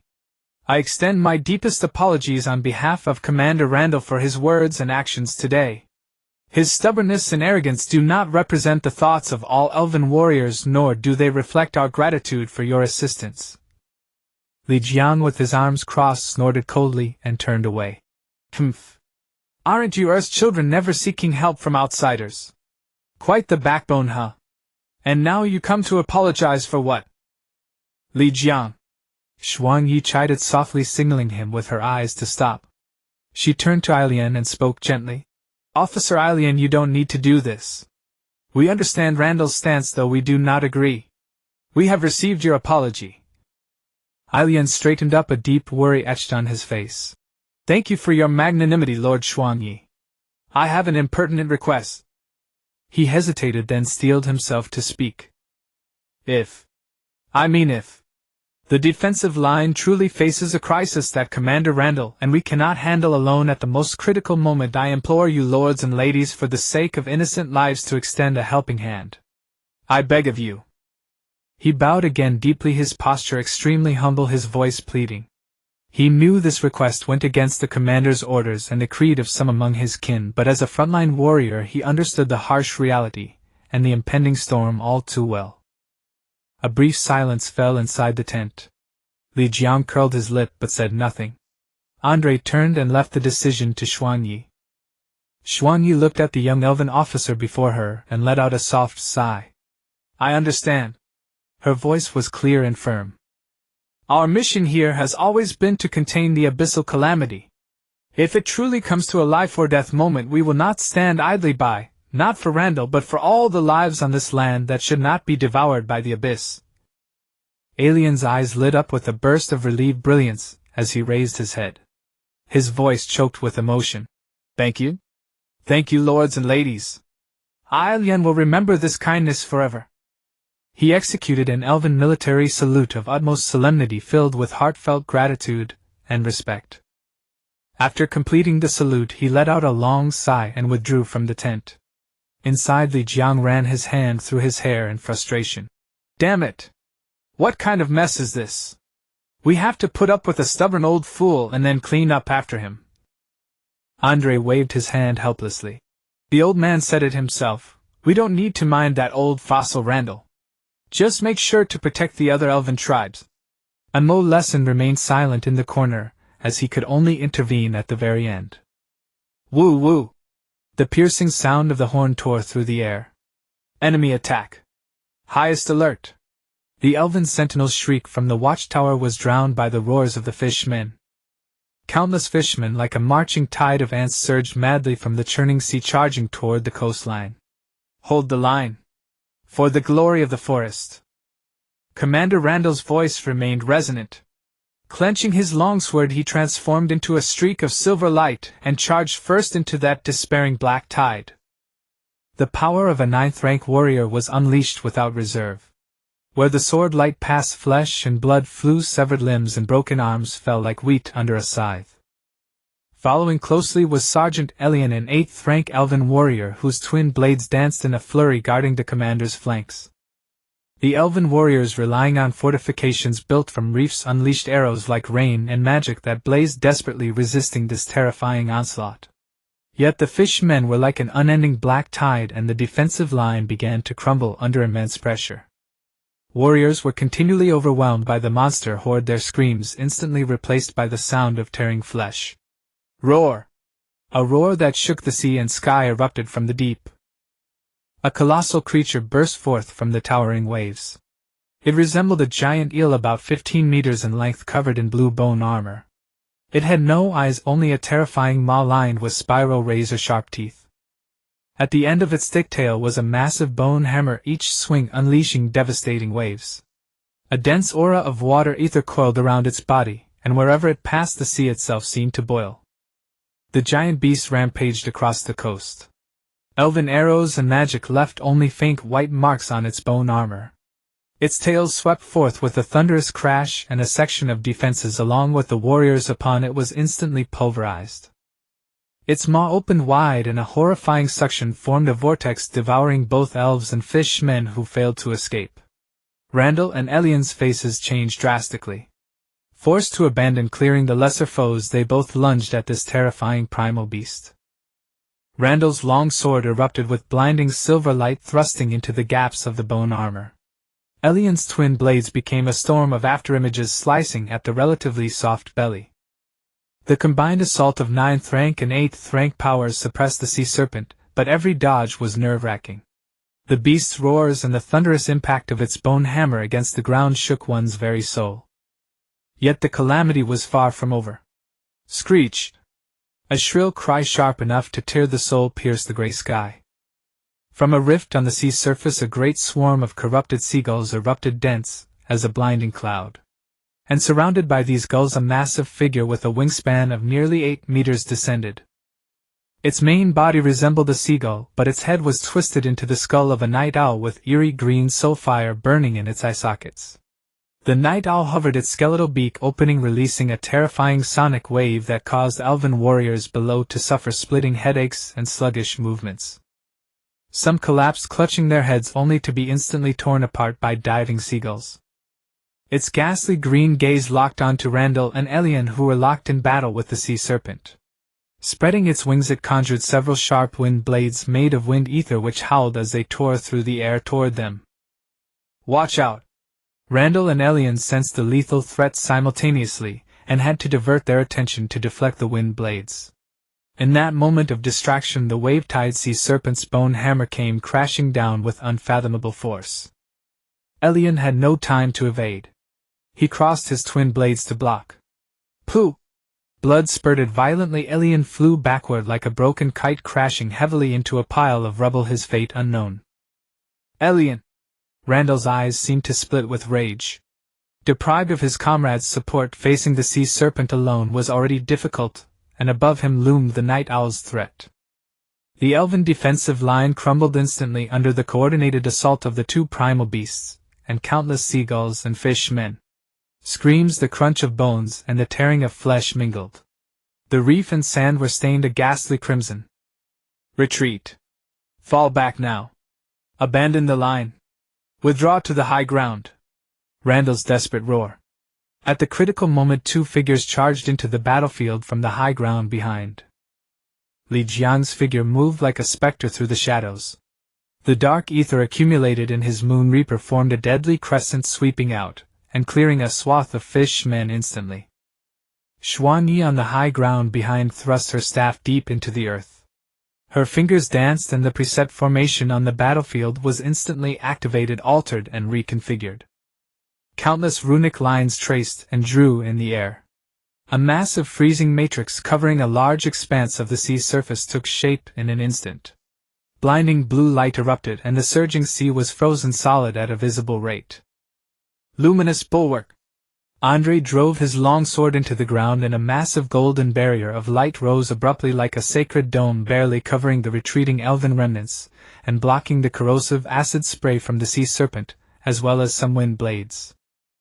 The gravely wounded Elian was silently devoured and protected by Li Jiang's shadow. Their timely intervention erected a temporary bulwark before the crumbling dam, buying the elven survivors precious respite and time to retreat. Seizing the moment when the monster horde was briefly suppressed, Li Jiang used a shadow leap to appear beside Randall, who had been knocked flying and lay among the rubble. He extended his hand. Yo, sir, an outsider has come to help the children of the earth. Will you accept aid? Randall looked at the outstretched hand, then at Xuan Yi and Andre maintaining the line in the distance. A flicker of complex emotion passed through his eyes. Silently he reached out and grasped firmly. Thank you?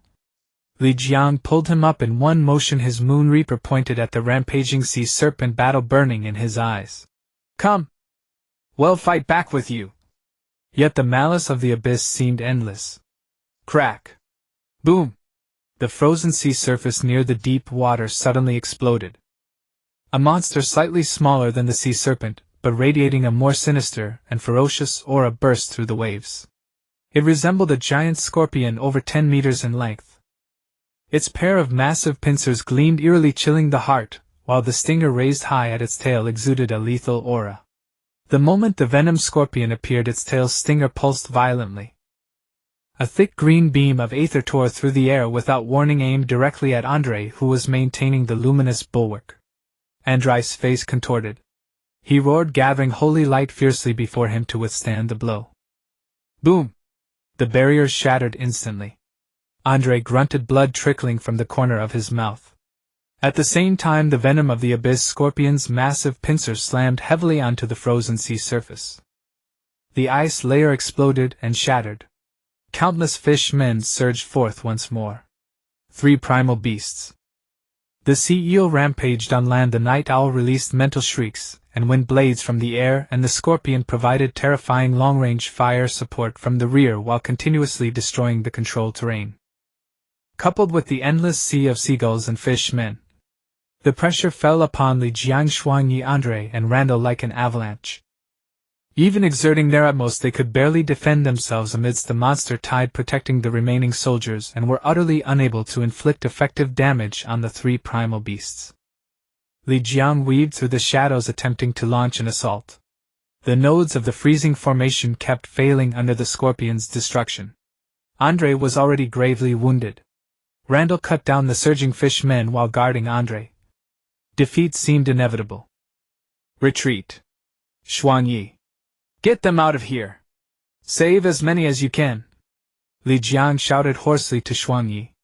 Xuanyi bit her bloodless lip and without a moment's hesitation ordered the elven soldiers to evacuate the battlefield.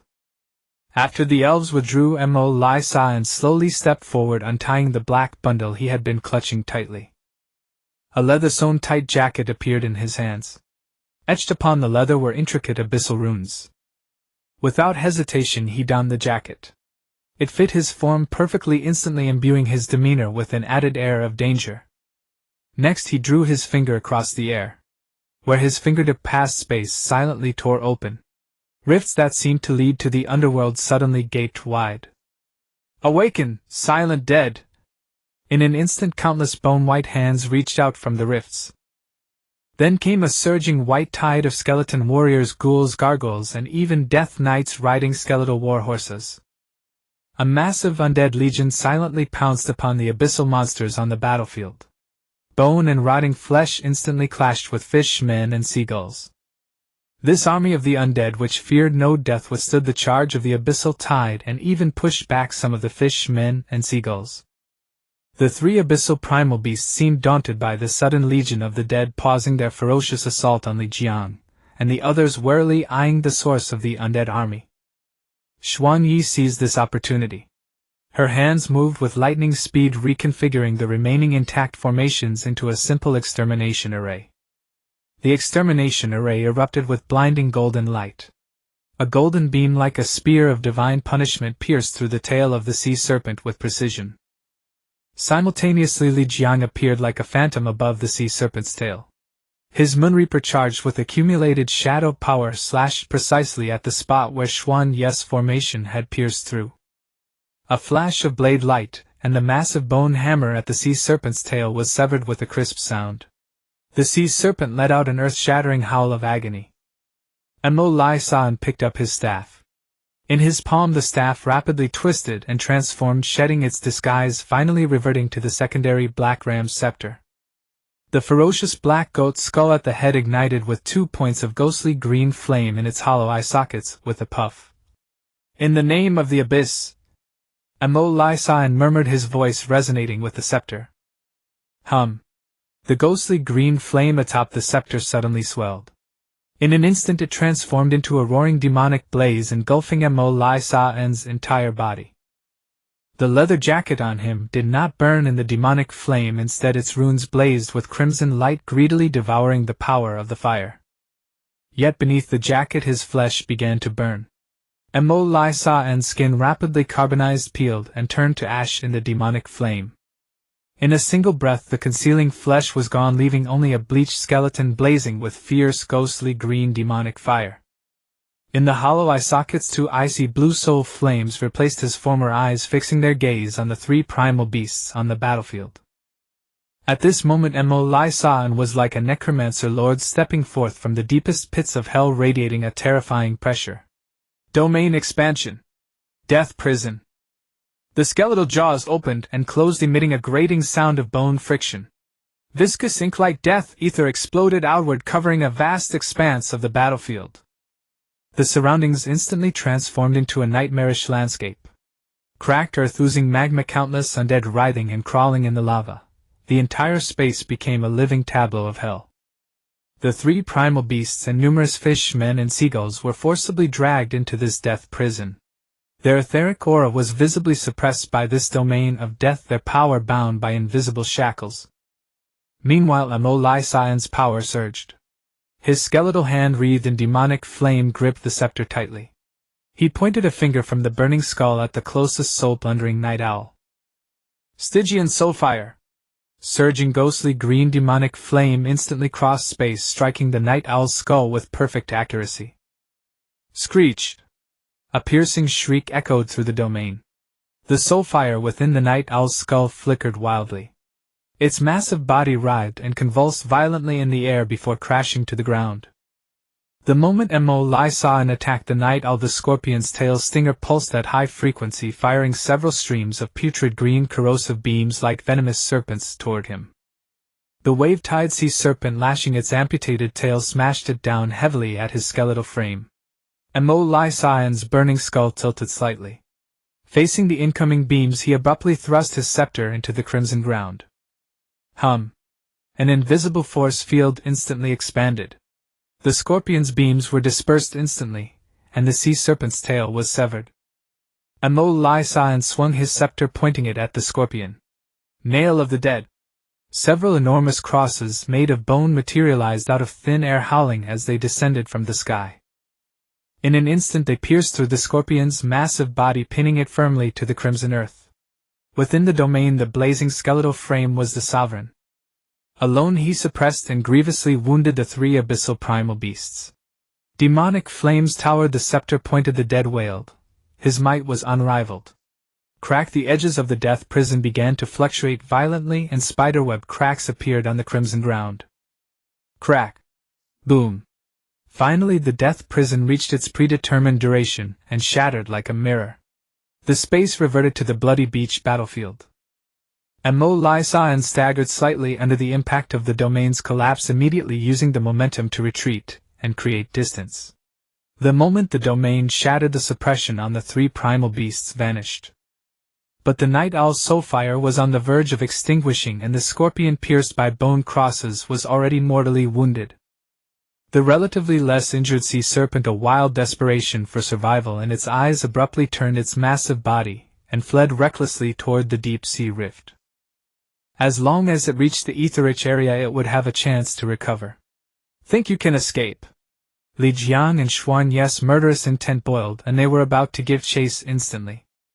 Yet Mo Lai Saan was even faster. His burning eye sockets locked onto the fleeing sea serpent. He raised the scepter, pointing it at the vast expanse of sea ahead of the serpent, and thrust with force. One-way pass. The black goat's skull atop the scepter erupted with ghastly green light. A torrent of death ether like an invisible giant hand plunged fiercely into the sea. Rumble! Before the astonished eyes of all, the shallow sea ahead of the sea serpent was parted. A vast waterless trench, tens of meters deep and over 50 to 60 meters wide, formed in an instant. Turbid seabed, sediment reefs, and even the wreckage of sunken ships were exposed. The seawater was forcefully repelled to both sides of the trench by an immense power, forming two terrifying water walls tens of meters high, like walls of dark green glass. The frantically fleeing wave-tide sea serpent, caught off guard, plunged headlong into this sudden chasm. It crashed heavily onto the seabed, writhing in terror and despair, trying to climb up the slippery water walls. Now! Li Jiang's body melted into the shadows. The next second he appeared like a specter at the bottom of the trench, directly beneath the serpent's head, which was raised in panic. The shadow power accumulated in his Moon Reaper had reached its peak, transforming into a pitch-black crescent. Shadowstep crescent moon. Roar! The wave-tide sea serpent let out a roar filled with unwillingness and terror. The jet-black sword light struck with perfect precision at the joint of its neck. Pucci. The massive serpent head separated from its body. Filthy blood gushed out like a fountain, staining the exposed seabed black. The headless body twitched futilely a few times under its own momentum before going limp. On the other side, the gravely wounded scorpion and night owl, already on the verge of death, were torn apart by the surging undead legion. The clamorous battlefield gradually settled into a heavy silence. The barrier of seawater vanished, and the massive volume of water rushed in, carrying away the sea serpent's carcass. The demonic flame on Mo Lai San slowly extinguished, his flesh restored. He silently waved his hand to Xuan Yi below, signaling that she and the others could handle the rest. Without further heed to the battlefield, he walked step by step back to the high ground behind. Wherever he passed, the undead he had summoned silently weathered and collapsed, turning into wisps of gray-white dust that drifted away on the blood-tainted sea breeze. The magical jeep jolted across the wasteland, two dim yellow beams struggling to pierce the darkness ahead. In the driver's seat, Ye Chen pulled his coat tighter, the tip of his nose red from cold. "'Tis this damn weather. It's only mid-autumn and already freezing." In the mental space, Daisy was lying on the bed with her legs crossed, flipping through an abstract novel titled "Backstabbing Teammates, I Became an Abyss Girl," and lazily chimed in, "Exactly you would, it's freezing. Let's find a place to spend the night. This broken car doesn't block the wind at all." Ye Chen was about to complain about how there was no house in the wilderness when her gaze caught a flicker of fire in the distance. Her spirits lifted as she immediately turned the steering wheel, driving the jeep toward the light. As the distance closed, the firelight was coming from a small wooden cabin. Ye Chen parked the jeep in a patch of shadows a few dozen meters away, turned off the engine, got out, and approached the cabin with light steps. Inside, the hearth fire crackled as Kashiosi sat by the fireplace holding a delicately featured little girl. A pot of simple food simmered on the stove, filling the air with aroma. "Daddy, Tanchuin is so hungry." The little girl named Tanchuin curled up in her father's broad embrace, pouting her lips in a pitiful plea. It's cooking, my little glutton, just hold on a little longer." Kashiosi looked down at his daughter's adorable face, couldn't help lifting her higher and rubbing his stubbly chin against her tender cheek. "Almost ready." "Ah, so prickly. Daddy is mean." Tanchuin giggled, using her little hands to push her father's face away. "Hey, your mother was captivated by this handsome beard back in the day." Kashiosi laughed proudly. Kashiosi laughed triumphantly. "Humph. Tanchuin doesn't like big beards at all." Tanchuin kicked her short legs in her father's arms, looking disgusted. "Tanchuin likes fragrant and soft big sisters." She only struggled symbolically a few times before settling down contentedly. After all, Daddy's arms were too warm. Knock, knock, knock. The abrupt knock sounded. Kazias' muscles instantly tensed, a glint of alertness flashing in his eyes, and his large hand silently rested on the hilt of the knife at his waist. He gestured for his daughter to be quiet, stepped forward slowly, and cautiously opened the door a crack. Outside stood a girl wrapped in a thick padded coat, her young face pale from the cold wind. "Hello, could you possibly let me stay for the night? It's so cold outside." Ye Chen's voice carried a perfectly timed quiver, yet her eyes calmly observed the man. Kashiosi quickly scanned the surroundings, confirming she was alone. After a moment's hesitation, he stepped aside. "Please come in. This house isn't mine either, just another traveler." Yet, inwardly he was startled. He was at least a 7th-rank warrior, but he hadn't noticed this girl approaching the cabin at all. Ye Chen thanked him and stepped into the warm cabin, her gaze immediately falling on the little girl peeking out. A gentle smile naturally spread across her face as she waved. "Hello there, little sister." Tanchuin quickly hid behind Kashiosi, only leaving a pair of curious big eyes to examine the unfamiliar sister. "Sorry, my daughter is a bit shy." Kashiosi picked up his daughter again, explaining while unobtrusively observing Ye Chen. Tanchuin put her mouth close to her father's ear and said in what she thought was a very quiet voice, "Daddy, I feel like this beautiful sister doesn't seem like a bad person." His daughter's words relaxed Kazias' tense nerves a bit. He responded in a low voice with a hint of teasing. "Tanchuin must remember, the more beautiful a woman is, the more dangerous she is." "Humph." Tanchuin pouted defiantly. "That's not true. Mommy is very beautiful and Mommy is the best." You would. That little girl is so cute. Like a little dumpling. In the mental space, Daisy had also seen Tuanchuan and couldn't help exclaiming excitedly. Huh! How could she be cuter than our little Daisy? Ye Chen subconsciously replied in her mind with a mischievous smile. You! What nonsense are you spouting, you blockhead? Daisy's face instantly flushed crimson, and she stomped her foot in the mental space, embarrassed and annoyed. What's going on?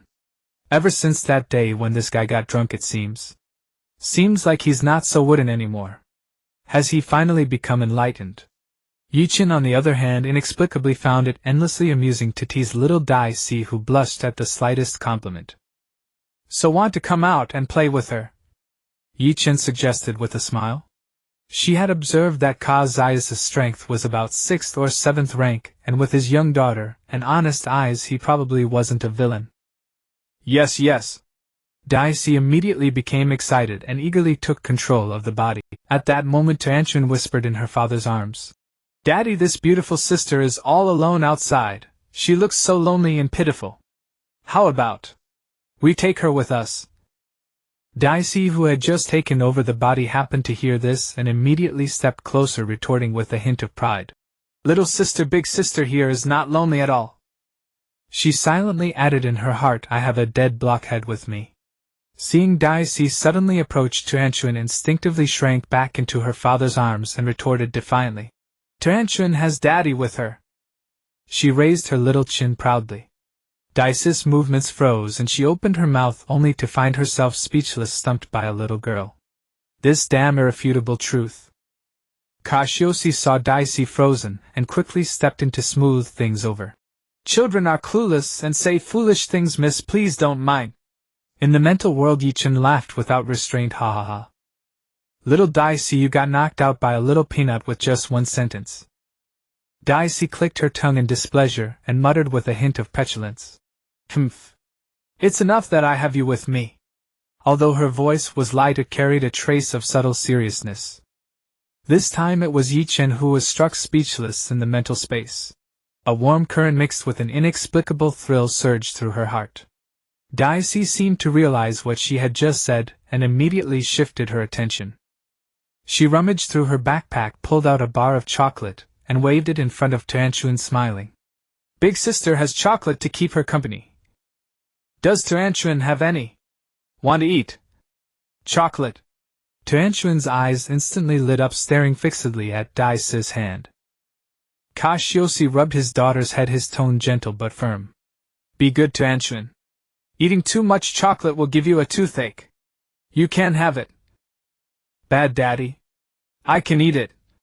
Tuanchuan immediately protested in her father's arms, her big eyes full of grievance. She hadn't tasted chocolate in a long time. Kashiosi looked troubled. Tuanchuan, have you forgotten that you were losing teeth just a few days ago? You need to protect your new teeth. Daddy is silly. The new teeth haven't grown in yet. I want to eat it, Daddy.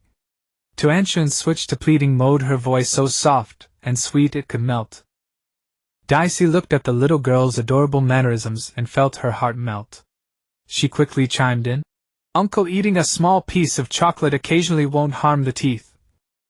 Tuanchuan immediately acted as if she had found an ally, her eyes sparkling as she looked at her father. See, Daddy? The beautiful sister said so. Beautiful sister. Hearing that title, Daisy was overjoyed. She immediately pulled out several more bars of chocolate of different flavors from her backpack and tried to thrust them all into Tuanchuan's hands. Here, these are all for you. Thank you, little miss, but we appreciate the thought, we really can't. Kashiosi quickly waved his hand to decline. Why? Daisy, holding the chocolate, withdrew her hand in confusion. She had only meant well. Although Tuanchuan gazed longingly at the tempting chocolate, her little hands gripping her father's clothes tightly, she didn't reach for it. Without her daddy's permission, she wouldn't take it. Pfft. Ye Chen couldn't help laughing in the mental space. Little Daisy, you're a bit silly, aren't you? Huh. Why, you would. Daisy, puzzled, had to seek help from her strategist. He, of course I know why, but I'm not telling you. Ye Chen began teasing Daisy mischievously. But Daisy had long figured out Ye Chen's tricks. She had her own formula for dealing with his tantrums. She immediately shifted to a pleading tone, drawing out her words in a coquettish way. You would please tell me, okay? It's useless. A true Sigma man never falls for that. Ye Chen scoffed, forcing a calm demeanor.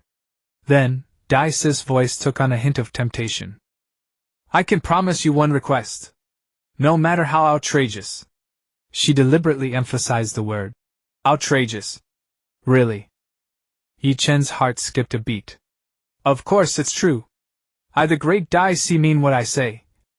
Daisy patted her chest in assurance. Have formula work is fast. He were close as can be right. Fine, I'll tell you. Ye Chen cleared her throat and began a teaching mode. First, you should never eat things given by strangers. That's common sense. Daisy, you too remember that outside you can't. Just as Ye Chen launched into a safety lecture, Daisy had already grasped the key point. She immediately cut off Ye Chen's rambling. Right in front of Kashiosi, she tore open a pack of chocolate, broke off a piece, put it in her mouth, and ate it. Then she offered the remaining chocolate again to Tuanchuan, looking at Kashiosi with frank eyes. See, uncle. You can rest assured now. Kashiosi looked at Daisy's action, then at his daughter's eager eyes, and finally scratched the back of his head in relief, revealing an honest smile. Ha! I was being overly cautious. All right, Tuanchuan thanked the sister quickly. Thank you, beautiful sister. Beautiful sister is such a good person. Tuanchuan cheered, took the chocolate, and eagerly took a small bite, her eyes squinting with happiness. Daisy was flattered by the beautiful sister, and good person, compliments, her eyes curving into crescent moons, as she happily stuffed the remaining chocolates into Tuanchuan's hands. See. My idea worked, didn't it? Remember to keep your promise. Watching this scene, Ye Chen suddenly had a flash of inspiration and said with a smile, in the mental world, by the way, how about I tell Tuanchuan a bedtime story? I know, Stinky would always making demands. Daisy responded in her mind, but still with a hint of worry. After all, this blockhead had no limits when it came to teasing. But don't you bully that little girl, tell something normal. Rest assured. Ye Chen smiled as she took back control of the body. Kashiosi keenly noticed the sudden change in the girl's eyes and demeanor, a flicker of surprise crossing his mind. Strange, her eye color. Wasn't it different just now? Tuanchuan. Ye Chen wore a gentle but mischievous smile. How about big sister tells you a bedtime story? I promise it'll be great. Yes. Tuanchuan loves stories. Daddy used to tell me stories often. Tuanchuan clapped her hands, looking expectant. Kashiosi also smiled and patted his daughter's head, ready to hear what this new friend would tell. Ye Chen cleared her throat and began telling the story of Little Red Riding Hood with vivid expression. When she reached the ending, she deliberately drew out her voice with a hint of excitement. And so poor Little Red Riding Hood was, gulp, swallowed by the big wolf in one bite. Completely eaten. She even lunged forward, suddenly making an exaggerated, eating, gesture at Tuanchuan with clawing hands. What? Tuanchuan's face turned pale with fright as she dove into Kazia's arms, tightly clinging to her father's neck, and accused with a tearful voice. Whoa. Sister is mean. Daddy was right. The more beautiful a woman is, the meaner she is. Whoa. Daisy immediately protested in the mental world. I knew it, would you even bully little kids? Tuanchuan. Don't be rude. Kashiosi quickly hugged his daughter to comfort her, smiling awkwardly at Ye Chen. Sorry, this child is timid. Ye Chen was about to defend herself when her expression suddenly turned serious, her sharp gaze shifting to the closed wooden door. At the same time, Daisy in the mental space also whispered, "You would. Something's coming." Outside, the sound of horse hooves and wheels crunching over the ground was approaching the cabin from afar. An unusual atmosphere instantly spread through the warm cabin. 2 carriages halted before the wooden cabin and 7 or 8 men alighted, raising a cloud of dust. A thin man sidled up to the leader, lowering his voice. "Lord Wolf, there's a fire lit inside. Someone's taken our spot. What do we do?" The man called Lord Wolf was burly, with a hideous scar across his face. He squinted, scanning the window. "Don't stir up trouble. If they're just poor passers-by, scare them off. No need to delay our business. The thin man nodded, obsequiously turned and thumped heavily on the door. Creak. The wooden door cracked open and Kashiosi asked warily, "Who is it?" A fawning smile instantly spread across the thin man's face. "Honored brother, this cabin is where our caravan always rests. Could you possibly make room for us?" As he spoke, his eyes darted stealthily inside. When the flickering firelight revealed Ye Chen's cold, delicate profile and the curious cherubic face of Tuan Tuan peeking from behind Kashiosi, the thin man's breath caught sharply. Greed and ecstasy instantly overwhelmed him. Without even waiting for Kazias' reply, he rushed out 2 sentences. "Wait, please. Wait, please." He withdrew his head. Running to Lord Wolf, his voice quivered with excitement. "Lord Wolf. Fat sheep. A huge fortune. There's only one man looks a bit strong and 2 young women inside. The older one is exquisite. 16 or 17, so fresh you could squeeze water from her. The little one is barely 5 or 6, already a beauty in the making. Grab them and sell them off. Our brothers can live like lords for half a year." Lord Wolf's eyes glinted with avarice. He sneered. "Kill the man quick and clean. Capture the 2 alive, don't damage their faces. Brothers, arm yourselves. Go." The 7 or 8 men bared their murderous intent, uttering low growls, and immediately drew short blades and axes, inching toward the wooden door. Inside, Ye Chen had caught the malice and greed in the thin man's eyes the moment he withdrew. "In the spiritual space, Dicey said nonchalantly. You with those outsiders are closing in." Ye Chen glanced at Tuan Tuan, and Kashiosi stood up and said calmly, "Uncle, look after Tuan Tuan, I'll go check." Kashiosi also heard the approaching footsteps and the scrape of metal outside. His face turned ashen. "Young miss. You." He wanted to stop this fragile girl from walking to her death. But Ye Chen moved swiftly. Before the words ended, she had flashed to the door and wrenched it open with a clatter. Outside, the leading Lord Wolf eyed the petite figure standing alone, grinned, revealing yellow teeth, and chuckled. "Heh, little beauty, smart to come out on your own. Saves us the trouble." Ye Chen's gaze was icy. She stepped across the threshold, slammed the door shut behind her with a bang, cutting off Kazias' frantic "Come back!" and Tuan Tuan's terrified sobs. Seeking death. Seeing the target so composed, Lord Wolf felt a pang of unease.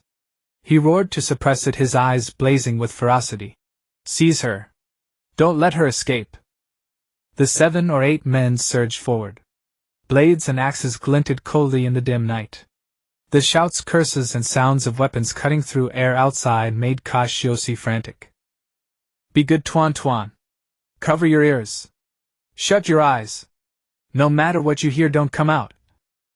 Kashiosi hurriedly stuffed his terrified daughter behind a wooden cabinet in the corner, quickly covered her tiny body with a pile of tattered burlap, and rasped out his instructions.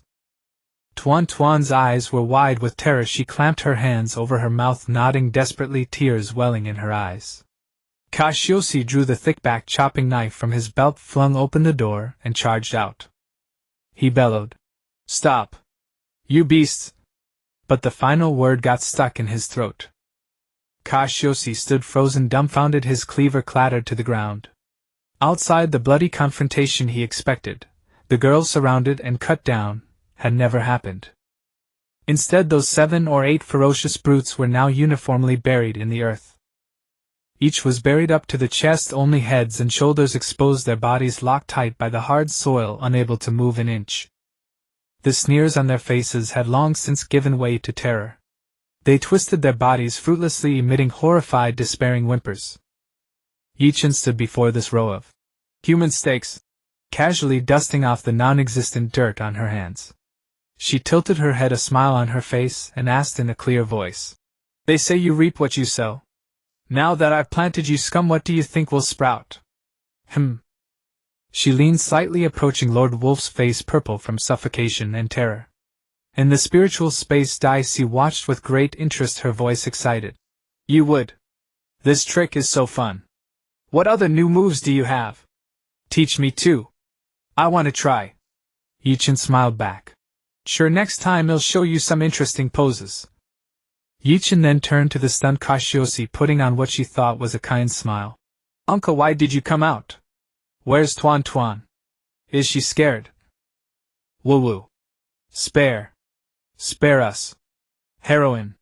Grandmother. Ancestor, have mercy. The leading Lord Wolf buried deepest felt his guts being crushed, tears and snot streaming, all fierceness gone. A mistake. A huge mistake. We are just traveling merchants. We were blind. We offended you. Please be merciful. Let us go. Merchants. Ye Chen scoffed, her gaze icy as she swept over the carriages parked outside. Her eyes finally settled on one carriage covered with felt from which a vague unease emanated. What kind of business? Ye Chen's voice betrayed no emotion. Just furs, mountain goods, small trades. To make a living, Lord Wolf stammered. Oh. Ye Chen didn't believe the shoddy lie at all. Ignoring the weeping and begging scum, she strode directly toward that carriage. In the spiritual space, Dai Sis' voice held a hint of gravity. You were the thing in that carriage. It has the scent of living beings. Ye Chen walked to the back of the carriage. Without any hesitation, she seized the corner of the heavy felt and yanked it down with force. Rip! The felt was violently torn away, revealing an iron cage inside. Ah! Kashiosi saw the scene within, and his eyes nearly split with fury as he let out a horrified gasp. In that cramped carriage 7 or 8 children were crammed. The oldest was around 10, the youngest seemed only 3 or 4, huddled in the cold iron cage, trembling, their frail bodies curled tightly from cold and terror. Their mouths were gagged with rags, allowing only desperate sounds. Their hands and feet were tightly bound with coarse hemp ropes. Pairs of terrified eyes stared blankly at the sudden appearance of Ye Chen and Kashiosi. The moment Ye Chen saw these children, her face turned completely dark, a raging fire surging in her eyes. Her aura became extremely dangerous, the invisible pressure suffocating Kashiosi, making him step back instinctively, his heart pounding wildly. Dai Sis' voice, laced with disgust, echoed in the spiritual space. Ye Chen, I remember. Are these the human traffickers you told me about? I feel so angry. What a coincidence, little Dai Si. Ye Chen's voice was terrifyingly low, every word squeezed through clenched teeth. Me too. She slowly turned her head, her icy gaze sweeping over the scum on the ground. Uncle. Ye Chen's voice was eerily calm enough to chill the heart. Go back inside and watch Tuan Tuan. I have some matters to properly discuss with these merchants. She stepped forward, walking one by one toward the despairing, wailing traffickers. Each step felt like a stomp on everyone's heart. Kashiosi felt his scalp tingle, the aura emanating from the girl before him was terrifying. Almost instinctively he turned and opened the wooden door. Just as he was about to step inside, Ye Chen seemed to remember something.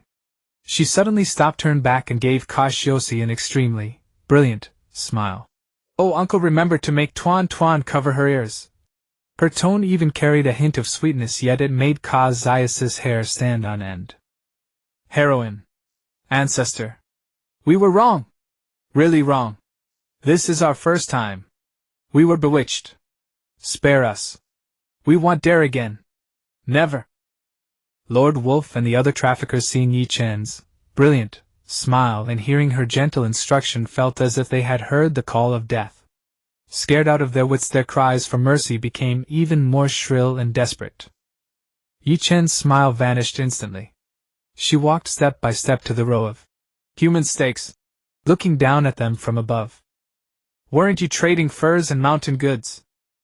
She paused, the corner of her mouth twisting into a terrifying arc. You are just fine, aren't you? Cassius returned to the cabin, strode quickly behind the cabinet, gently lifted the coarse linen, and carefully lifted out Tuan Tuan, who was curled up into a ball. Tuan Tuan's body was still trembling slightly. She clutched her father's lapels tightly, her voice tinged with tears. Daddy. That beautiful sister. Is she still alive? Tuan Tuan is so scared. Cassius quickly used his warm large hand to gently pat his daughter's back, comforting her. Tuan Tuan, don't be scared. Sister is fine. She's incredibly capable. She chased all the bad guys away. See, isn't Daddy perfectly fine? He forced a smile to soothe his daughter. Really? Tuan Tuan lifted her tear-streaked little face, half believing, half doubting. Of course it's true. Cassius nodded emphatically, then swiftly changed the subject. How about we play a game? Daddy will cover Tuan Tuan's ears. When the game is over and sister comes back, Daddy will let Tuan Tuan have another piece of chocolate. How about that? His voice carried a hint of coaxing. He waited for her response, then reached out and covered Tuan Tuan's ears, gently pressing her little face against his chest, shutting out the sounds of the outside world. Outside the cabin, Day has set up a sound barrier. Don't frighten the child inside, Ye Chen instructed. Understood, Deus replied. An invisible barrier silently enveloped the area. Then Ye Chen released the children. Within the soundproof zone, a gruesome tragedy played out in ghastly silence. When all fell silent again, Ye Chen looked at the ground stained with blood and scattered limbs, wrinkled her nose in disgust, and pressed her forehead, complaining. "So couldn't these scumbags have cleaned up a bit? They got my clothes dirty." She glanced down at the dark red splatters on the hem of her padded jacket. Ye Chen mobilized the rock ether. The ground beneath her feet surged like water, and a large patch of earth along with the filth upon it was violently lifted, flipped, and buried deep by an invisible force. In a few breaths the area looked as if it had been plowed, covered with fresh soil, leaving only a faint trace of blood in the air. Ye Chen walked to the wooden door and knocked gently.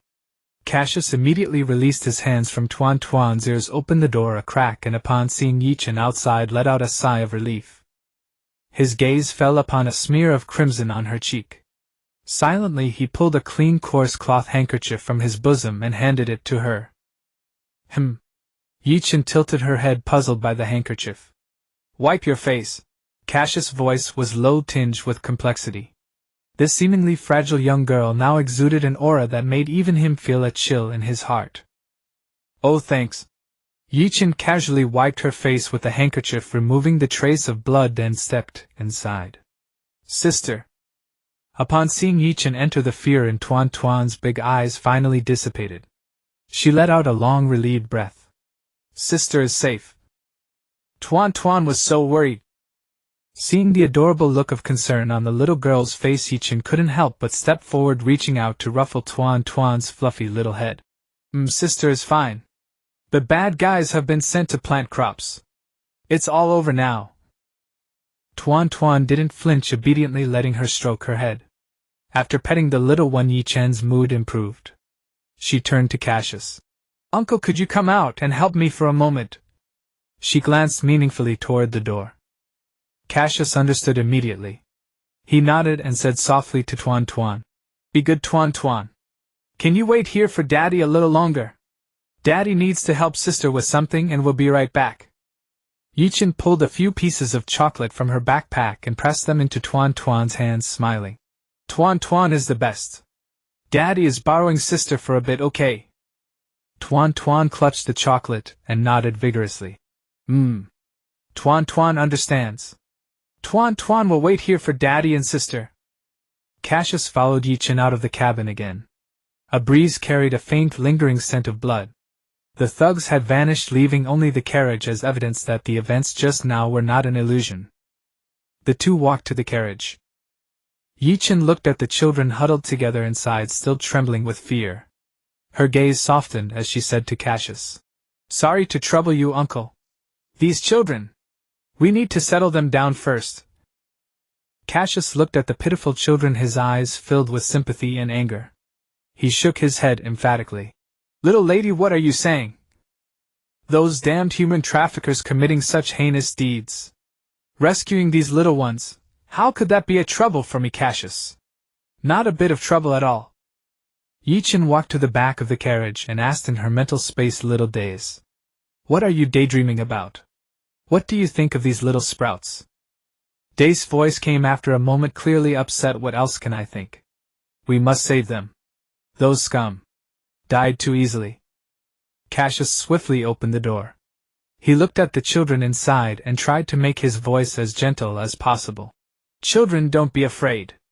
The bad guys are all gone. You're safe now. Come on out." The children shrank back at first, exchanging glances, their eyes filled with confusion and disbelief. until the slightly older boy gathered his courage and climbed out shakily, the first to move. After him, one by one, the other children supported each other as they climbed down from the carriage. Ye Chen and Cassius led the 7 children into the warm little cabin. The fireplace crackled, casting warm light over the children, slightly dispelling the fear in their hearts. Tuan, seeing so many unfamiliar little brothers and sisters suddenly enter, widened her eyes with curiosity, but she was well behaved and didn't make a fuss, merely moving closer to her father. Looking at the 7 children huddled by the fireplace, Ye Chen rubbed her temples, feeling a headache coming on. She opened her backpack. Inside were only a few strips of jerky, a few bags of biscuits, a couple of chocolates, and some loose change. This little bit wouldn't last long even for herself, let alone feed 7 more mouths. TSK. Ye Chen couldn't help but mutter. Troublesome. Uncle, how much food do you have left? Cassius gave a bitter smile. He went to the corner and rummaged through his pack, finding only a small half bag of coarse oatmeal, a few pieces of hard black bread, and some dried meat strips. Miss, to be honest, I was traveling with Tuan and planned to reach the next town the day after tomorrow to restock, so I don't have much left. He looked at the children gathered by the fire, then at his own daughter, his brow furrowed deeply. With this little food, so many people, we can't last that long. The children were very well behaved, huddled together quietly, not complaining of hunger. Ye Chen looked at them, then went out to search the carriage again, finding a few strips of jerky and a few bottles of wine. How strange. Ye Chen rubbed her chin, pondering. With so little food for themselves, how did they plan to last 2 more days? Living on air. You would block. What do we do? Day's voice came tinged with rare helplessness. Little Days, don't you think this is suspicious? Ye Chen voiced her doubts directly. They had so many people traveling a long distance. How could they bring only this much food? Not even basic rations. Days thought for a moment, then recalled, I remember that thin man said when he was banging on the door that this place was their caravan's regular stopover. Ye Chen's eyes suddenly gleamed and a smile curled at the corners of her mouth. Exactly. A stopover. Deus, you're so smart. I knew asking you was the right call. She praised him without reservation. And few better know it. Deus didn't quite understand what Ye Chen was so excited about, but being praised for her cleverness filled her with a little pride. Ye Chen's gaze swept across the cabin. With a flicker of thought, several slender tentacles silently extended from beneath her feet, slipping into gaps in the floorboards and crevices in the walls to search. Before long, one tentacle keenly detected a hollow space beneath the fireplace space. Ye Chen understood in her heart, but on the surface she pretended to stroke her chin thoughtfully. She stood up and like a detective tapped and knocked here and there around the cabin, shaking her head and muttering. Something's off. This cabin. It's extremely 12 suspicious. Her performance was a bit exaggerated. The children and Cassius all looked at Ye Chen, who had suddenly become weird in her behavior, puzzled as to what this formidable young lady was up to now. She casually felt her way to the fireplace, twisted a slightly darker brick on the hearth with force. With a soft click, the sound of a mechanism turning came from inside the fireplace base. Ye Chen's eyes flickered. She called out to Cassius. Uncle! Come quick! There's something here. Cassius reacted swiftly, immediately extinguishing the fire in the hearth and coming to help. Together they slowly rotated the heavy stone fireplace by 90 degrees. Beneath the hearth a hidden compartment was revealed. Ye Chen snapped her fingers and a ball of light appeared, floating slowly into the compartment, illuminating it. Inside the compartment were several large cloth sacks. They were filled with oatmeal, dried meat strips, coarse salt, and even a few packs of hard cheese. Excellent! Cassius was overjoyed. He quickly hauled the bags up, weighed them in his hands, and a relieved smile spread across his face. If we ration carefully along with what we already have, this will be enough to get us all to the next town.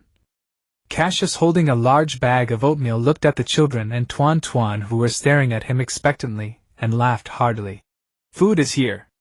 Hot oatmeal porridge. Who's hungry? Seeing this, Tuan was the first to raise her little hand cheerfully, her voice childishly sweet. Me. Tuan is hungry. Seeing the food and the warm smiles of Tuan Tuan and Cassius, the other children felt their hunger overpower their fear. The oldest boy first whispered, "I am hungry too." Then one by one the other children gathered their courage and murmured softly, "Hungry! Hungry! Good! Wait just a moment. It'll be ready soon." Cassius immediately busied himself rekindling the fire, setting up a small pot to cook the porridge. The aroma of food soon filled the entire cabin. While Cassius was cooking the porridge and the children were distracted by the food, Ye Chen crossed her arms and carefully studied the 7 children. Upon closer inspection, she was surprised to discover that 2 of the children were little cat girls, seemingly sisters. The older one often shielded the younger in her arms. There was also a boy with pointed ears and delicate features, an elven child. The remaining 4 were ordinary humans, 2 boys and 2 girls. Ye Chen marveled at the group's capability. They had managed to capture little ones from both the southern and northern continents. That night Kashiosi looked at the children huddled by the fireplace and whispered, "Girl, it's not safe in these wilds. How about we take turns standing guard tonight? You watch the first half of the night, and I'll take the second half." Upon hearing this, Ye Chen picked up a charred stick and began to draw intently on the ground, saying casually, "No need for that, uncle. Just go to sleep and rest easy. I've got this." Kashiosi was taken aback. "But safety. Safety." Ye Chen finished the last stroke, patted the charcoal dust off his hands, pointed at the crooked big circle on the ground, and declared with a serious face, "See. This is called the Supreme Almighty Invincible Vajra Defense Barrier. It specifically counters all evil beings. Anyone who dares approach this circle will never return." She even made an exaggerated throat-slitting gesture to match. Kashiosi looked at the crude black circle on the ground, then at Ye Chen's face that screamed, "Trust me, I'm right." And his mouth twitched violently. This is the... What barrier you mentioned?" He felt his worldview being refreshed. "Exactly. The greatest truth is simple, understand." Ye Chen yawned widely, too lazy to explain further, and simply found a spot against the wall, wrapped his coat tighter, and lay down. "Sleep now, I'm dead tired. Uncle, you should rest too. Tomorrow we still have to be the kids' leader." Before he finished speaking, his eyes were already closed. Kashiosi watched Ye Chen fall asleep instantly, and recalling her methods from the evening, he ultimately swallowed his doubts. "Fine. If this little ancestor says it's okay, then it's okay." He shook his head and lay down next to his daughter, muttering to himself, "Anyway, if the sky falls, there's a tall person to hold it up. Though this one isn't tall either." Soon the only sounds left in the room were the crackling of the fireplace logs, and the even breathing of the children. Just as everyone fell into slumber, the shadow beneath Ye Chen silently expanded, eventually covering the entire cabin and the surrounding area of dozens of meters. After lying down, Ye Chen did not fall asleep immediately. His consciousness entered the spiritual world. "Little Daisy." Ye Chen's figure appeared in the spiritual space and walked straight toward Daisy, who was lying on a soft big bed swinging her legs while reading a manga. Daisy looked up from the manga, her crimson eyes carrying a hint of confusion. "Would ye? What's up?" She was a bit puzzled. Why did this guy take the initiative to come in today? Taking advantage of the moment, she raised her head. Ye Chen reached out with lightning speed and precisely pressed his hand on Daisy's fluffy head, even rubbing it like petting a cat, with a mischievous smile. "Good girl, good girl." The air instantly froze. Daisy instantly exploded. She threw away the manga. She then lunged forward and threw herself at Ye Chen. "Ouch!" Ye Chen quickly opened his arms and steadily caught the projectile that had flung itself at him. The huge impact made him stagger backward a few steps, and he fell to the carpet with Daisy in his arms. "You blockhead! Did you come in just to get beaten up?" Daisy straddled him, her small face flushed with anger, one hand grabbing his collar, while the other small fist was raised high as if to strike, but it never came down. Ye Chen let out a low laugh, naturally wrapped his arms around her waist, lifted her easily, and sat up, then placed her back on the bed. All right, I won't tease you anymore." Daisy was a bit confused by this series of movements. She sat on the bed and looked at him suspiciously. "What's wrong with this guy today? He came involuntarily. and gave her a head pat. Could it be that he came to fulfill that promise? Seeing him acting so nice for no reason. Was he going to that? But am not ready yet. What to do? Damn it. Why is my heart beating so fast? Ye Chen watched her go from bristling to blushing and then to what seemed like a brainstorm freeze. He caught a glimpse of the manga covers she had been reading, Horimiya, and Tanikawa over the moon for you, and instantly understood. He sighed helplessly, rubbed his forehead, and gently gave Daisy a chop on the head. Hey! What are you daydreaming about in that little head of yours? Ouch! Daisy held the spot where he hit her, glaring at him with dissatisfaction. Why did you hit my head again? To help you clear your mind, Ye Chen said in a resigned tone. Read less of this kind of romance manga or you'll turn into a lovesick fool. Humph. None of your business. I'll read whatever I want. What's wrong with reading romance manga?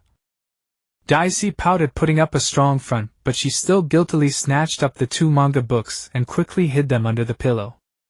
So, she cleared her throat, trying to look dignified and cover up her earlier embarrassment. Why did you come in here? It's probably not just to confiscate my manga, is it? Nothing much, Ye Chen said casually, sitting down on the edge of the bed in a relaxed posture. I just felt that the landlady was a bit down tonight, so I came to check on the situation.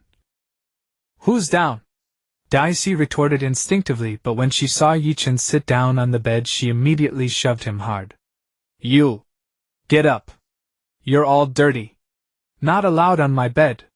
Go take a bath. Ye Chen was pushed around, confused. I was thinking. The spiritual body isn't dirty, right? Although he grumbled seeing Daisy's puffed up cheeks, he obediently got up and headed toward the bathroom. Well, a good bath to relax wouldn't be bad. Humph. I just changed the sheets yesterday. Don't get them dirty, Daisy said with her hands on her hips, explaining her reason. As Daisy listened to the sound of running water from the bathroom, a bold idea popped into her head. What if I secretly take a peek? What to do? This idea grew like a vine, making her cheeks hotter and hotter. In the end, curiosity overcame reason. She tiptoed to the bathroom door, stealthily pushed it open a crack, and cautiously poked her little head in. What are you doing? A teasing voice sounded above her head. Ye Chen had already changed into clean pajamas, leaning against the wall with his arms crossed, looking at her with an amused smile. He reached out and precisely pinched her cheek. Huh? No. Nothing. Caught in the act, Daisy was a bit embarrassed, her words coming out garbled. I just wanted to see if you were done. I need to wash too. She even forgot to slap away the hand pinching her cheek. Oh, then go ahead quickly. Ye Chen let go, shrugged with an expression that said, I believe you, and walked straight to the bed, lying down and casually picking up a manga to cover his face. Daisy watched his leisurely attitude, and thinking of her own behavior just now, felt even more embarrassed. She walked into the bathroom, but before closing the door she couldn't help sticking her head out again, and warned in a low voice. Hey! You! Don't peek! From under the manga came Ye Chen's muffled, amused voice. Peek! No need. I'm a gentleman. At most I'll enjoy a few bowls of rice while listening. Humph! Daisy slammed the door shut in anger, and soon the sound of water could be heard. However, lying outside, Ye Chen listened to the sound of running water, and his mind began to wander. Originally he hadn't had that thought, but Daisy's reminder stirred his imagination. No. Can't just sit back. Ye Chen suddenly sat up and immediately took action. He quietly crept to the bathroom door, held his breath, and carefully pushed it open a crack, poking his head in. He looked toward the showerhead. Wow! What was there? Empty. Where is she? Ye Chen's heart skipped a beat, instantly alert. He turned his gaze and was shocked to find Daisy standing with her arms crossed, leaning leisurely against the inside of the door, wearing a smile that said, I knew it! Oh. The gentleman, sir. Daisy raised an eyebrow, her small fist already cracking. Explain. Ha ha! Ye Chen laughed dryly, scratching his head awkwardly. Well, Even a gentleman needs to be on guard, right? Rogue. Take this. Daisy could no longer contain her shame and anger, and her small fist flew toward him. Ow. Not the face. My handsome face. After a few miserable cries, Ye Chen sat on the edge of the bed with a pair of black eyes, his face mournful. He wailed about being disfigured, but inwardly he muttered, when did this little girl become so sharp? She even set a trap. Daisy glared at him, angrily raised her hand, and a soft healing light spread over his face, gradually fading the bruises. She didn't want to give him any chance to play tricks. She warned fiercely again. I'm going to take a bath. Don't peek. When Daisy came out of the bath, her wet long hair was still dripping. Seeing this, Ye Chen picked up the hairdryer without a word, pulled her over, and made her sit on the edge of the bed. So troublesome. Why not just use a drying spell? Daisy muttered softly, but her body cooperated unusually well, sitting obediently, and letting Ye Chen fuss over her. Ever since Daisy helped him resolve Ye Zai's heart knot, Ye Chen had clearly sensed his growing fondness for this little landlady. Now that he understood his feelings, he decided no longer to suppress those bold thoughts. After drying her hair, Ye Chen put down the hairdryer, naturally reached out his arm, and gently pulled Daisy into his embrace. His chin rested on the top of her head, and his voice was tender. I just want to help you dry it. Is that not allowed? Fine, whatever.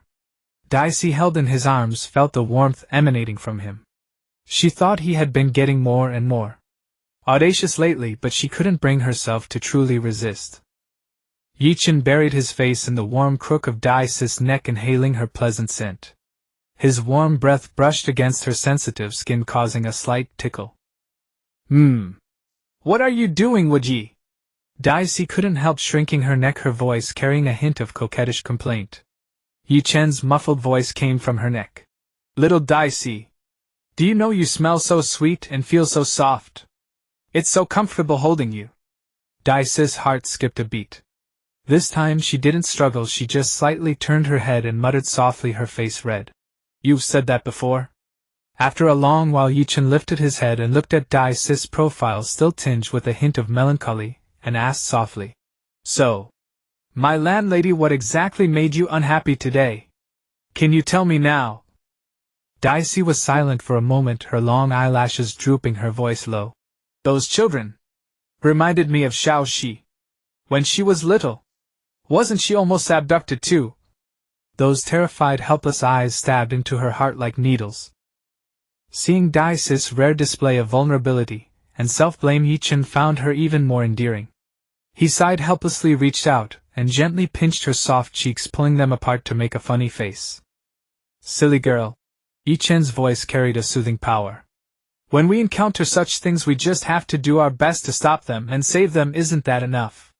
Like today, we already rescued those children. Don't overthink it. But, Daisy's voice carried a hint of self-reproach.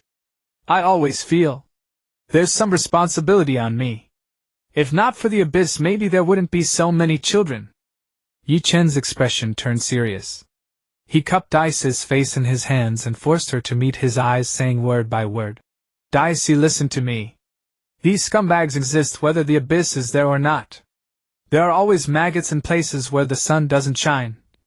He paused, his tone even more solemn. And don't take all the responsibility on yourself. Understand.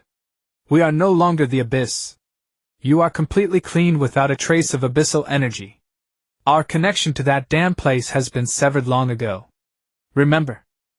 Ye Chen's gaze was burning with an undeniable force. Looking at his earnest eyes, Daisy felt some of her self-blame dissipate. She nodded slightly, her voice still a little muffled. I know. Seeing that Daisy had agreed but still pouted, looking pitiful and unhappy, Ye Chen's heart softened completely. He held her delicate face and frantically thought of ways to cheer her up. Suddenly a flash of inspiration struck him. He remembered the time when Daisy had cried pitifully in front of him for the first time, and how she looked afterward. Anyway, I've already decided on this little landlady.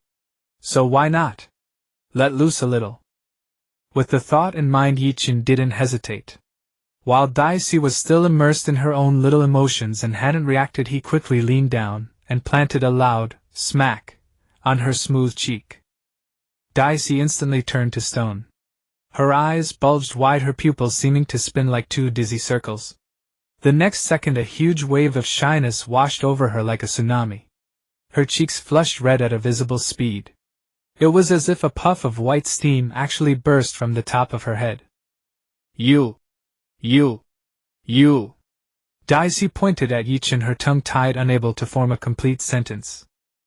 Ye Chen watched her adorable explosive reaction and grinned, then pushed his luck by scooping up the stiff Daisy and falling onto the soft, big bed with her. He held the embarrassed Daisy tightly in his arms like a big plush toy, rubbing his chin against the top of her head, and said cheerfully, "The landlady is unhappy today, so the body pillow has delivered itself again. How about that? Top-notch service, right?" Daisy was held tightly by him. She struggled symbolically a couple of times but couldn't get free, so she gave up. Her hot cheek pressed against his warm chest, listening to his steady heartbeat, her embarrassment gradually replaced by a sense of security. After a long while she slowly calmed down. Wait. She suddenly realized a serious problem.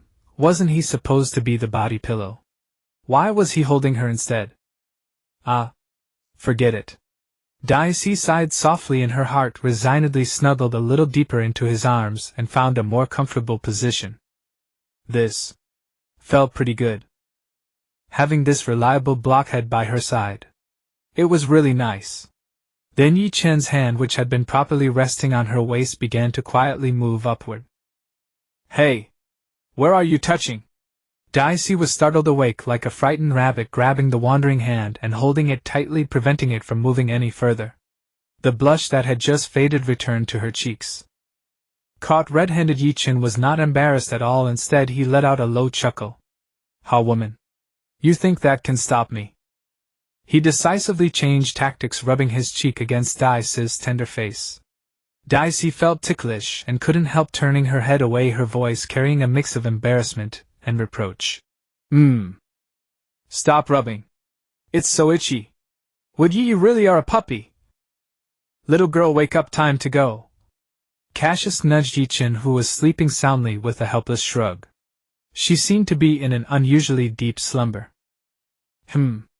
Uncle, why the rush? Ye Chen rubbed her eyes, slowly sat up and yawned.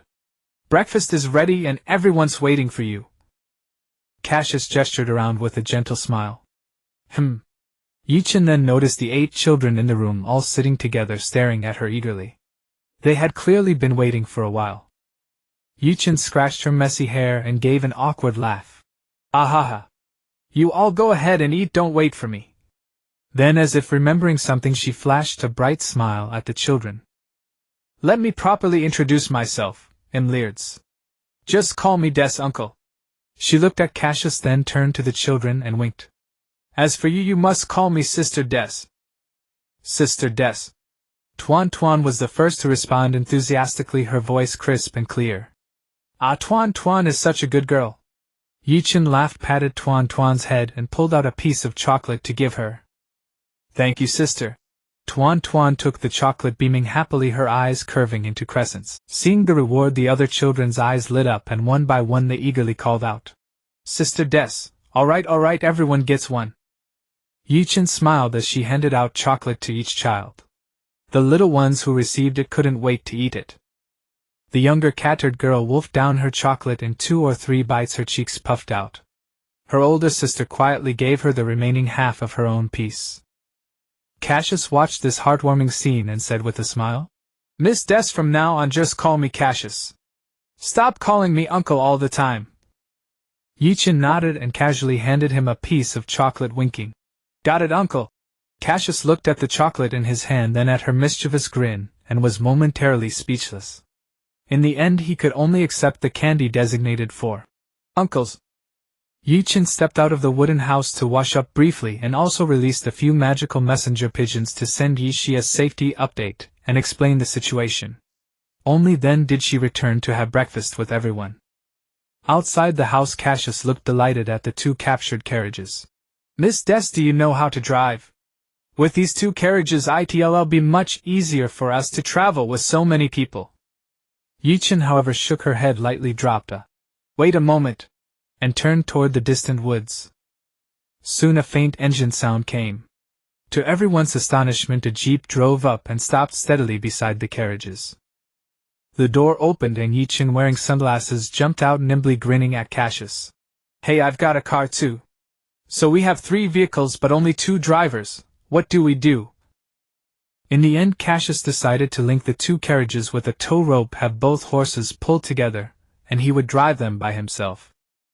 Considering they still needed to carry food and Ye Chen's vehicle had limited capacity, mainly because she had a ton of her own stuff, the plan was Des would drive, taking the 2 little catered girls, and the silent elf Cassius would drive the carriage, taking Tuan Tuan and the other 4 children. The 2 vehicles drove back onto the main road, one behind the other, slowly advancing in the morning light. Inside the jeep, perhaps out of boredom, Ye Chen took the initiative to chat with the 3 little ones in the back. "So what are all your names? Can't keep calling you little kitty and little elf forever." "I'm Ai, and this is my sister Aishua," the older one Ai answered softly, gently hugging her sister beside her.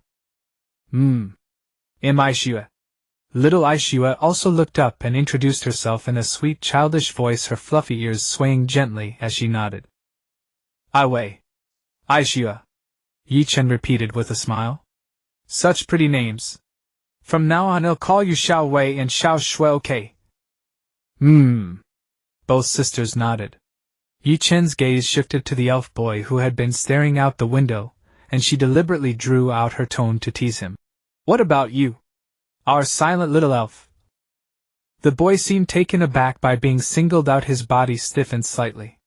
He was silent for a long while before uttering a single word. "You. Oh. You.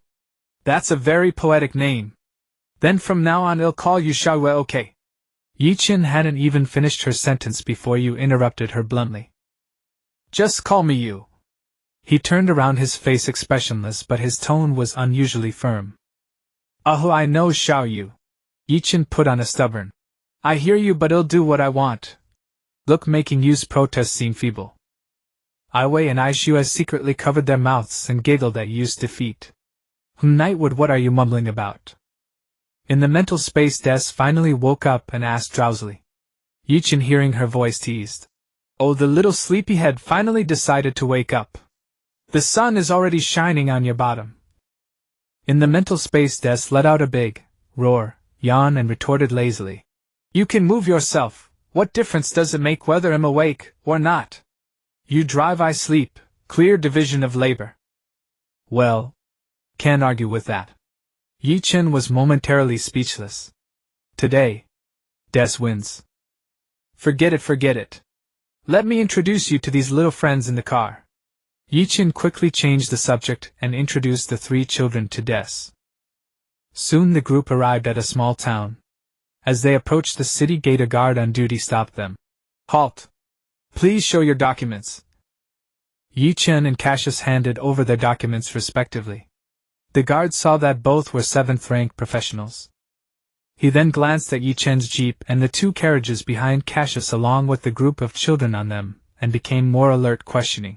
"What's in the carriages? And what's with all these children? So many kids, they clearly don't look like one family."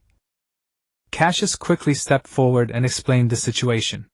The guard listened, nodded, but still had suspicion in his eyes. "Who knows if what you're saying is true? There was a man before who led several little girls claiming they were a theater troupe, but it turned out he was a trafficker." The guard's argument was plausible, but his gaze carried a hidden intent. Cassius took the hint side and pulled out a small money pouch from his chest, slipping it into the guard's hand. The guard felt its weight and immediately put on a smile. "Oh, so that's the case. A misunderstanding. Let them through." "Wait." Ye Chen's voice rang out. She pretended to suddenly remember something, slowly pulled a small leather booklet from Ye Shi out from her clothes and handed it over with a smile. "One more thing, would you take a look at this?" The guard took the document curiously and opened it.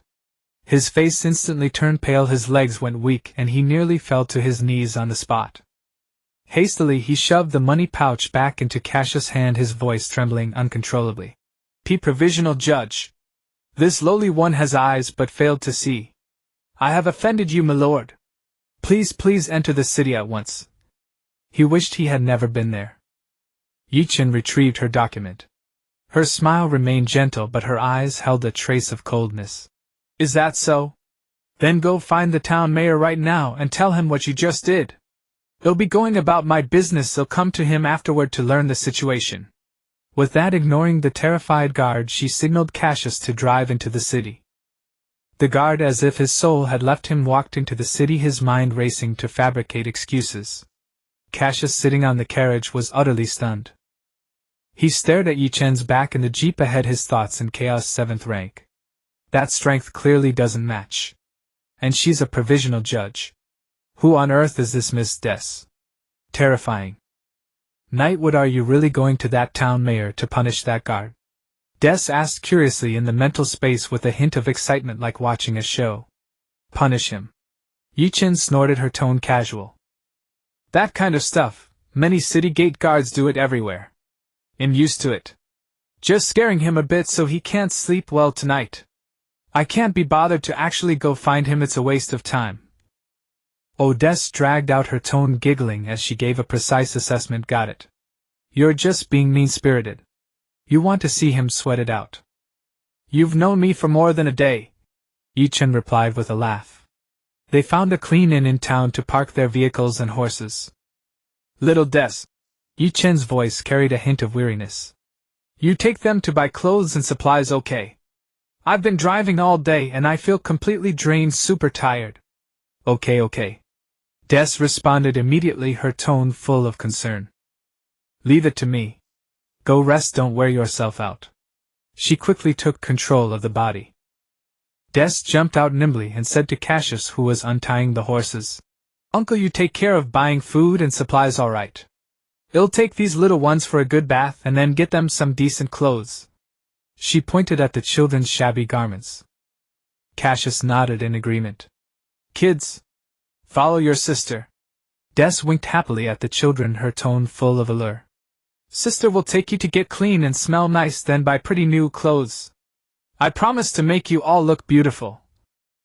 Yeah. After several days together, the children had already grown fond of this changeable yet kind sister Des. They cheered as they jumped off the carriage, clustered around Des, and chattered as they followed her. When Des led the children back to the inn, Cassius had already been waiting for a while. He looked at the group returning fully loaded and joked. I thought you'd been held hostage by the clothes shop owner to pay off a debt. He studied the little ones, now completely transformed, and praised. Tisk not bad at all. You look much more spirited now. Just then Tuan, holding the hem of her little dress, ran up to Cassius, spun around and asked, Daddy, look, is Tuan pretty? Oh. Cassius deliberately widened his eyes, making an exaggeratedly surprised expression. Whose little fairy has descended to earth? Why doesn't Daddy recognize her? Daddy's silly. Tuan pouted, pretending to be angry. How can you not recognize Tuan? How could that be? Daddy's just teasing you. Our Tuan is so pretty. Cassius laughed, and picked up his daughter, then looked at Des. Miss Des, how much was Tuan's clothes? Let me pay you. Des quickly waved her hand. No need, uncle. I bought all these clothes as a set. How can I figure out the price of just Tuan's piece? Can't be calculated. In the mental space, Ye Chen couldn't help mocking Des. You childish thing. Not only did you buy clothes for the kids, but you also got yourself a little dress. Des immediately retorted, unconvinced. Naya. None of your business. I do what I want. I bought it specially for you to wear. Humph. Then Des thought for a moment, glanced at the several large bags of food supplies piled at Cassius' feet, and waved her hand grandly. But uncle, you bought so much food and stuff that must have cost a lot, right? Let me cover this. She put on an air of a wealthy dame. Cassius saw her attitude and laughed heartily. No need, it's only right for me to do this. But under Des' insistence, they ended up splitting the cost of supplies evenly. Finally Des and Cassius discussed and decided since both were headed to Baidi City, they would take all the rescued children there as well, where someone would be waiting to receive them. The group arrived at Baidi City. Ye Chen settled into a temporary residence arranged by the tribunal. Watching Cassius organizing his luggage, she asked casually, "Uncle, where is your wife?" "Haven't managed to contact her yet." Cassius scratched his head, a hopeful smile on his face. "We arrived much earlier than expected. She lives far away, so she'll probably need a few more days to get here." After traveling together for these past few days, Ye Chen had learned the purpose of Cassius' trip, searching for his wife. His wife was originally from Baidi City. Her family looked down on him, but she insisted on marrying him and gave birth to Tuan Tuan. Later, due to some conflicts, the wife returned to her family home alone. Cassius, unable to let go, brought his daughter and traveled a long distance to chase after her. Ye Chen looked at the children curiously, glancing around the room, a hint of a smile curling at the corner of her mouth. She lowered her voice and said, "Little ones, you must be careful in Baidi City. Legend has it that this city is controlled by monsters. You'd better stick close to Uncle Cassius or... hee." She suddenly waved her arms and made an exaggerated, eating motion. Several younger children, especially Ai Shui, let out a startled and immediately shrank behind Ai Wei and Cassius. In the spiritual space, Dicey protested loudly. "Stupid wood! I won't let you bully the kids. If you scare them again, I won't let you hug me for a whole day. Miss Dicey, don't keep scaring the kids." Cassius was also used to Ye Chen's mischievous nature and stepped forward to mediate with a helpless smile. Ye Chen chuckled, put away her scary face, and said with a hint of seriousness, "This isn't a joke, Uncle. I'm serious. Besides, when have I ever lied to kids?" She blinked, turned around, and pulled open the door. Cassius was a bit surprised. "It's so late, aren't you going to rest?" "Where are you going?" "Just some personal business." Ye Chen waved her hand, her figure disappearing into the night outside the door, leaving only a word. "I might be back tomorrow." It was the middle of the month. Moonlight spilled over the ancient streets of Baidi City. Ye Chen walked along the empty alleyways, her gaze sweeping over the strangely styled buildings on both sides.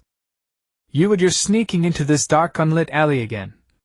Dai's voice carried a hint of alertness, involuntarily reminding her of a certain drunken night. "Looking for someone," Ye Chen replied matter-of-factly with a hint of mystery. "Little Dicey, don't you know? In these inconspicuous corners there's often a mysterious old man selling divine artifacts." "Pff, cut it out." Dicey snorted dismissively, obviously not believing her nonsense. "That kind of plot only happens in novels." She didn't believe her nonsense at all, just like last time when she promised to be a pillow but ended up hugging her all night.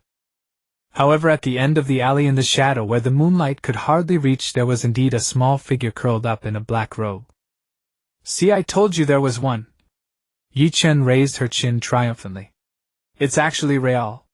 Just like in the novels." Dicey was shocked, then keenly sensed something strange. "Wait. This aura. It seems not human." Ye Chen shrugged noncommittally. "Didn't I tell you before?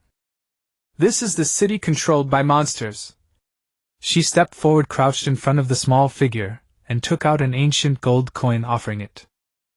A dry, thin green little hand reached out from under the black robe, took the coin, brought it close to its eyes to examine it carefully for a moment, then silently put it into its bosom. Then that hand handed over an opaque black hood. Ye Chen glanced at the hood, curled her lips in distaste, and said, "Tisk, same old routine, such a hassle. Hurry up." She bowed her head obediently. In the spiritual space, Dai's curiosity was piqued to the utmost. "Hey! What kind of strange transaction are you two doing? So mysterious." "You'll find out in a bit," Ye Chen said. "By the way, no matter what you see in a moment, don't rush to fight, just watch the show." All right. Dai's voice was full of anticipation. "Watch you perform." The hood was roughly pulled over her head and her vision went completely dark. "Wait. What is she doing?" Although Ye Chen had warned her beforehand, the sudden movement still made Dicey nervous. Don't worry. It's the usual routine, we'll be there soon." Ye Chen's voice was exceptionally calm in the darkness, clearly accustomed to this kind of service. Led by someone through twists and turns in the darkness for quite a while, they finally stopped. The hood was removed and the glaring light made Ye Chen squint. Before her eyes was a vast underground city. The rough stone walls were carved into platforms and passages with torches and magical lamps lit everywhere. All kinds of non-human figures bustled about amidst them. She stood in front of a wide stone platform. On a towering throne ahead sat a burly figure. "I'm curious." A deep voice came from the throne carrying a note of scrutiny. "Stranger, why do you have his token?" Ye Chen followed the sound and saw a monster sitting upright on the throne, over 2 meters tall with rippling muscles. Its skin was green and it had a pair of thick short horns on its forehead. A pair of amber pupils stared coldly at her. "Wow! What kind of monster is this? I've never seen it before," Dicey exclaimed in the spiritual space full of novelty. Ye Chen also saw this form for the first time. She tilted her head in confusion, her gaze scanning the other party. "Huh! Why has a big guy taken this seat? Have you changed owners? Where's that little goblin from before? Where's that guy Dongfang? Bai?" The big guy on the throne's eyes flickered with surprise but were soon replaced by authority. "You're looking for him. He's dead. Now I am the new king here, Dongfangxing," he deliberately emphasized. "New king. Dongfangxing." Ye Chen seemed not to feel the atmosphere around her. Instead, she stepped closer, looking him up and down with interest. Several monster guards on both sides immediately stepped forward nervously, but Dongfangxing raised a hand to stop them. Do you know this guy?" Dicey became even more curious. "This guy's social circle is too wide, from church archbishops down to goblin kings." "Yes, I know him. We used to have a good relationship." Ye Chen answered casually, her eyes still fixed on Dongfangxing. "What do you mean?" Dongfangxing asked in a deep voice, his gaze sharp. "Ha! Keep pretending." Ye Chen curled her lip with an expression of, "I already saw through you. The name Dongfang was given to you by me back then. You didn't like it and insisted on changing it to Dongfangxing." Dongfangxing's eyes wavered violently. He leaned forward slightly, carefully scrutinizing the young girl before him, his eyes full of doubt. He tentatively uttered 2 words. "Ye Chen." Ye Chen nodded. Seeing that Dongfangxing still seemed reluctant to believe, Ye Chen directly threw out her trump card. "Do you remember our first meeting? You were almost chopped down as a monster, clinging to my legs and crying for mercy." Dongfangxing was stunned for a moment, then burst into laughter. He pointed at Ye Chen and said, "Ha ha! It really is you, Ye Chen. My God! Ha ha how! How did you become like this? Have you been practicing the sunflower manual?" "Ha ha!" The laughter was full of schadenfreude. "TCH. This is an accident. An accident, understand?" Ye Chen impatiently interrupted his wild laughter, briefly explained her own experience, and then retorted. "Stop laughing at me. What about you? What happened? From a little dwarf to such a big guy. Did you eat some growth hormone?" Dongfangxing stopped laughing, spread his large hands, and said with a bit of self-mockery, "It's a blessing in disguise, I suppose. 2 years ago I fell into an abyssal rift, and nearly died. I was scoured by raging ether inside. When I woke up I had turned into this damned form, but my strength and size had increased quite a bit." Ye Chen stepped forward and punched his arm without restraint. "Nice. Not bad. Before you had to jump to hit my knee, now I have to crane my neck to look at you. You're pretty sturdy." Dongfangxing looked down at Ye Chen, who didn't even reach his chest, and grinned. "And you've gotten shorter. And also, cute." He tried to find a less hurtful word. "Tis." Ye Chen immediately frowned. "Can we not mention height? Can't we chat properly? Alright, forget it." Dongfangxing waved his hand, sat back on the throne, his amber eyes glinting with shrewdness. "I guess you didn't suddenly show up just to catch up with an old friend, right? Is there something you need my help with?" Ye Chen immediately put on an expression of, "You know me so well," giving a thumbs up. "Smart. There actually is something. Dong Fangxing pretended to sigh disappointedly. Alas, how cold the world is. Can't you come to see an old friend just for a drink and a chat? I was even thinking of finding you a few beautiful wives. Hey. You would. What do you mean? Daisy's hair instantly stood on end, her voice rising an octave. Talk business. What wives? This is my body. I won't allow you to go find wives in my appearance. Besides. Don't you already have me? Ahem, so many paper wives. Ma Hu Tao. Aren't they enough to keep you busy? Daisy got angrier as she spoke. Stop. Little ancestor, calm down. Ye Chen quickly tried to soothe Daisy. He's joking. Just a loose tongue. With his aesthetic level, what he likes is either green or purple. How can he find anyone good-looking? Don't listen to his nonsense. Humph. You'd better. If I find out you dare to flirt with others, I'll never talk to you again. Daisy threatened angrily, her voice tinged with a hint of jealousy. After calming the infuriated Daisy, Ye Chen quickly got down to business, her expression turning serious. Joking aside, I have a friend whose eyes were blinded by a curse. Do you have any way to help? Dong Fangxing was a bit puzzled. If she's cursed, go to the saintess. What use is asking me? Ye Chen spread her hands. The saintess can't help, she said. A 10th grand purification spell is needed. So I came to you, the warehouse of the continent black market king, to see if you have any scrolls or holy artifacts. Dong Fangxing rubbed his chin, pondering.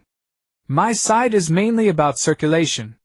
As for high-level purification spell scrolls, they'll have someone search the secret vault. Maybe there's 1 or 2 old stock items. I can't guarantee it, but we can try. A smile broke on Ye Chen's face. She patted Dong Fangxing's arm, which was thicker than her thigh. Thanks. If even you, the biggest black market king in the continent, can't handle it, then I really can't think of anywhere else to get these things. Don't thank me too soon, we might not find it.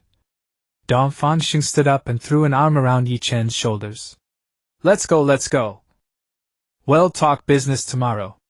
You've come all this way, and with this new look I have to properly welcome you today. Oolong tea from the underbelly of Baidi City is on tap. We won't leave until we're drunk. He laughed loudly and without argument dragged Ye Chen towards the underground tavern.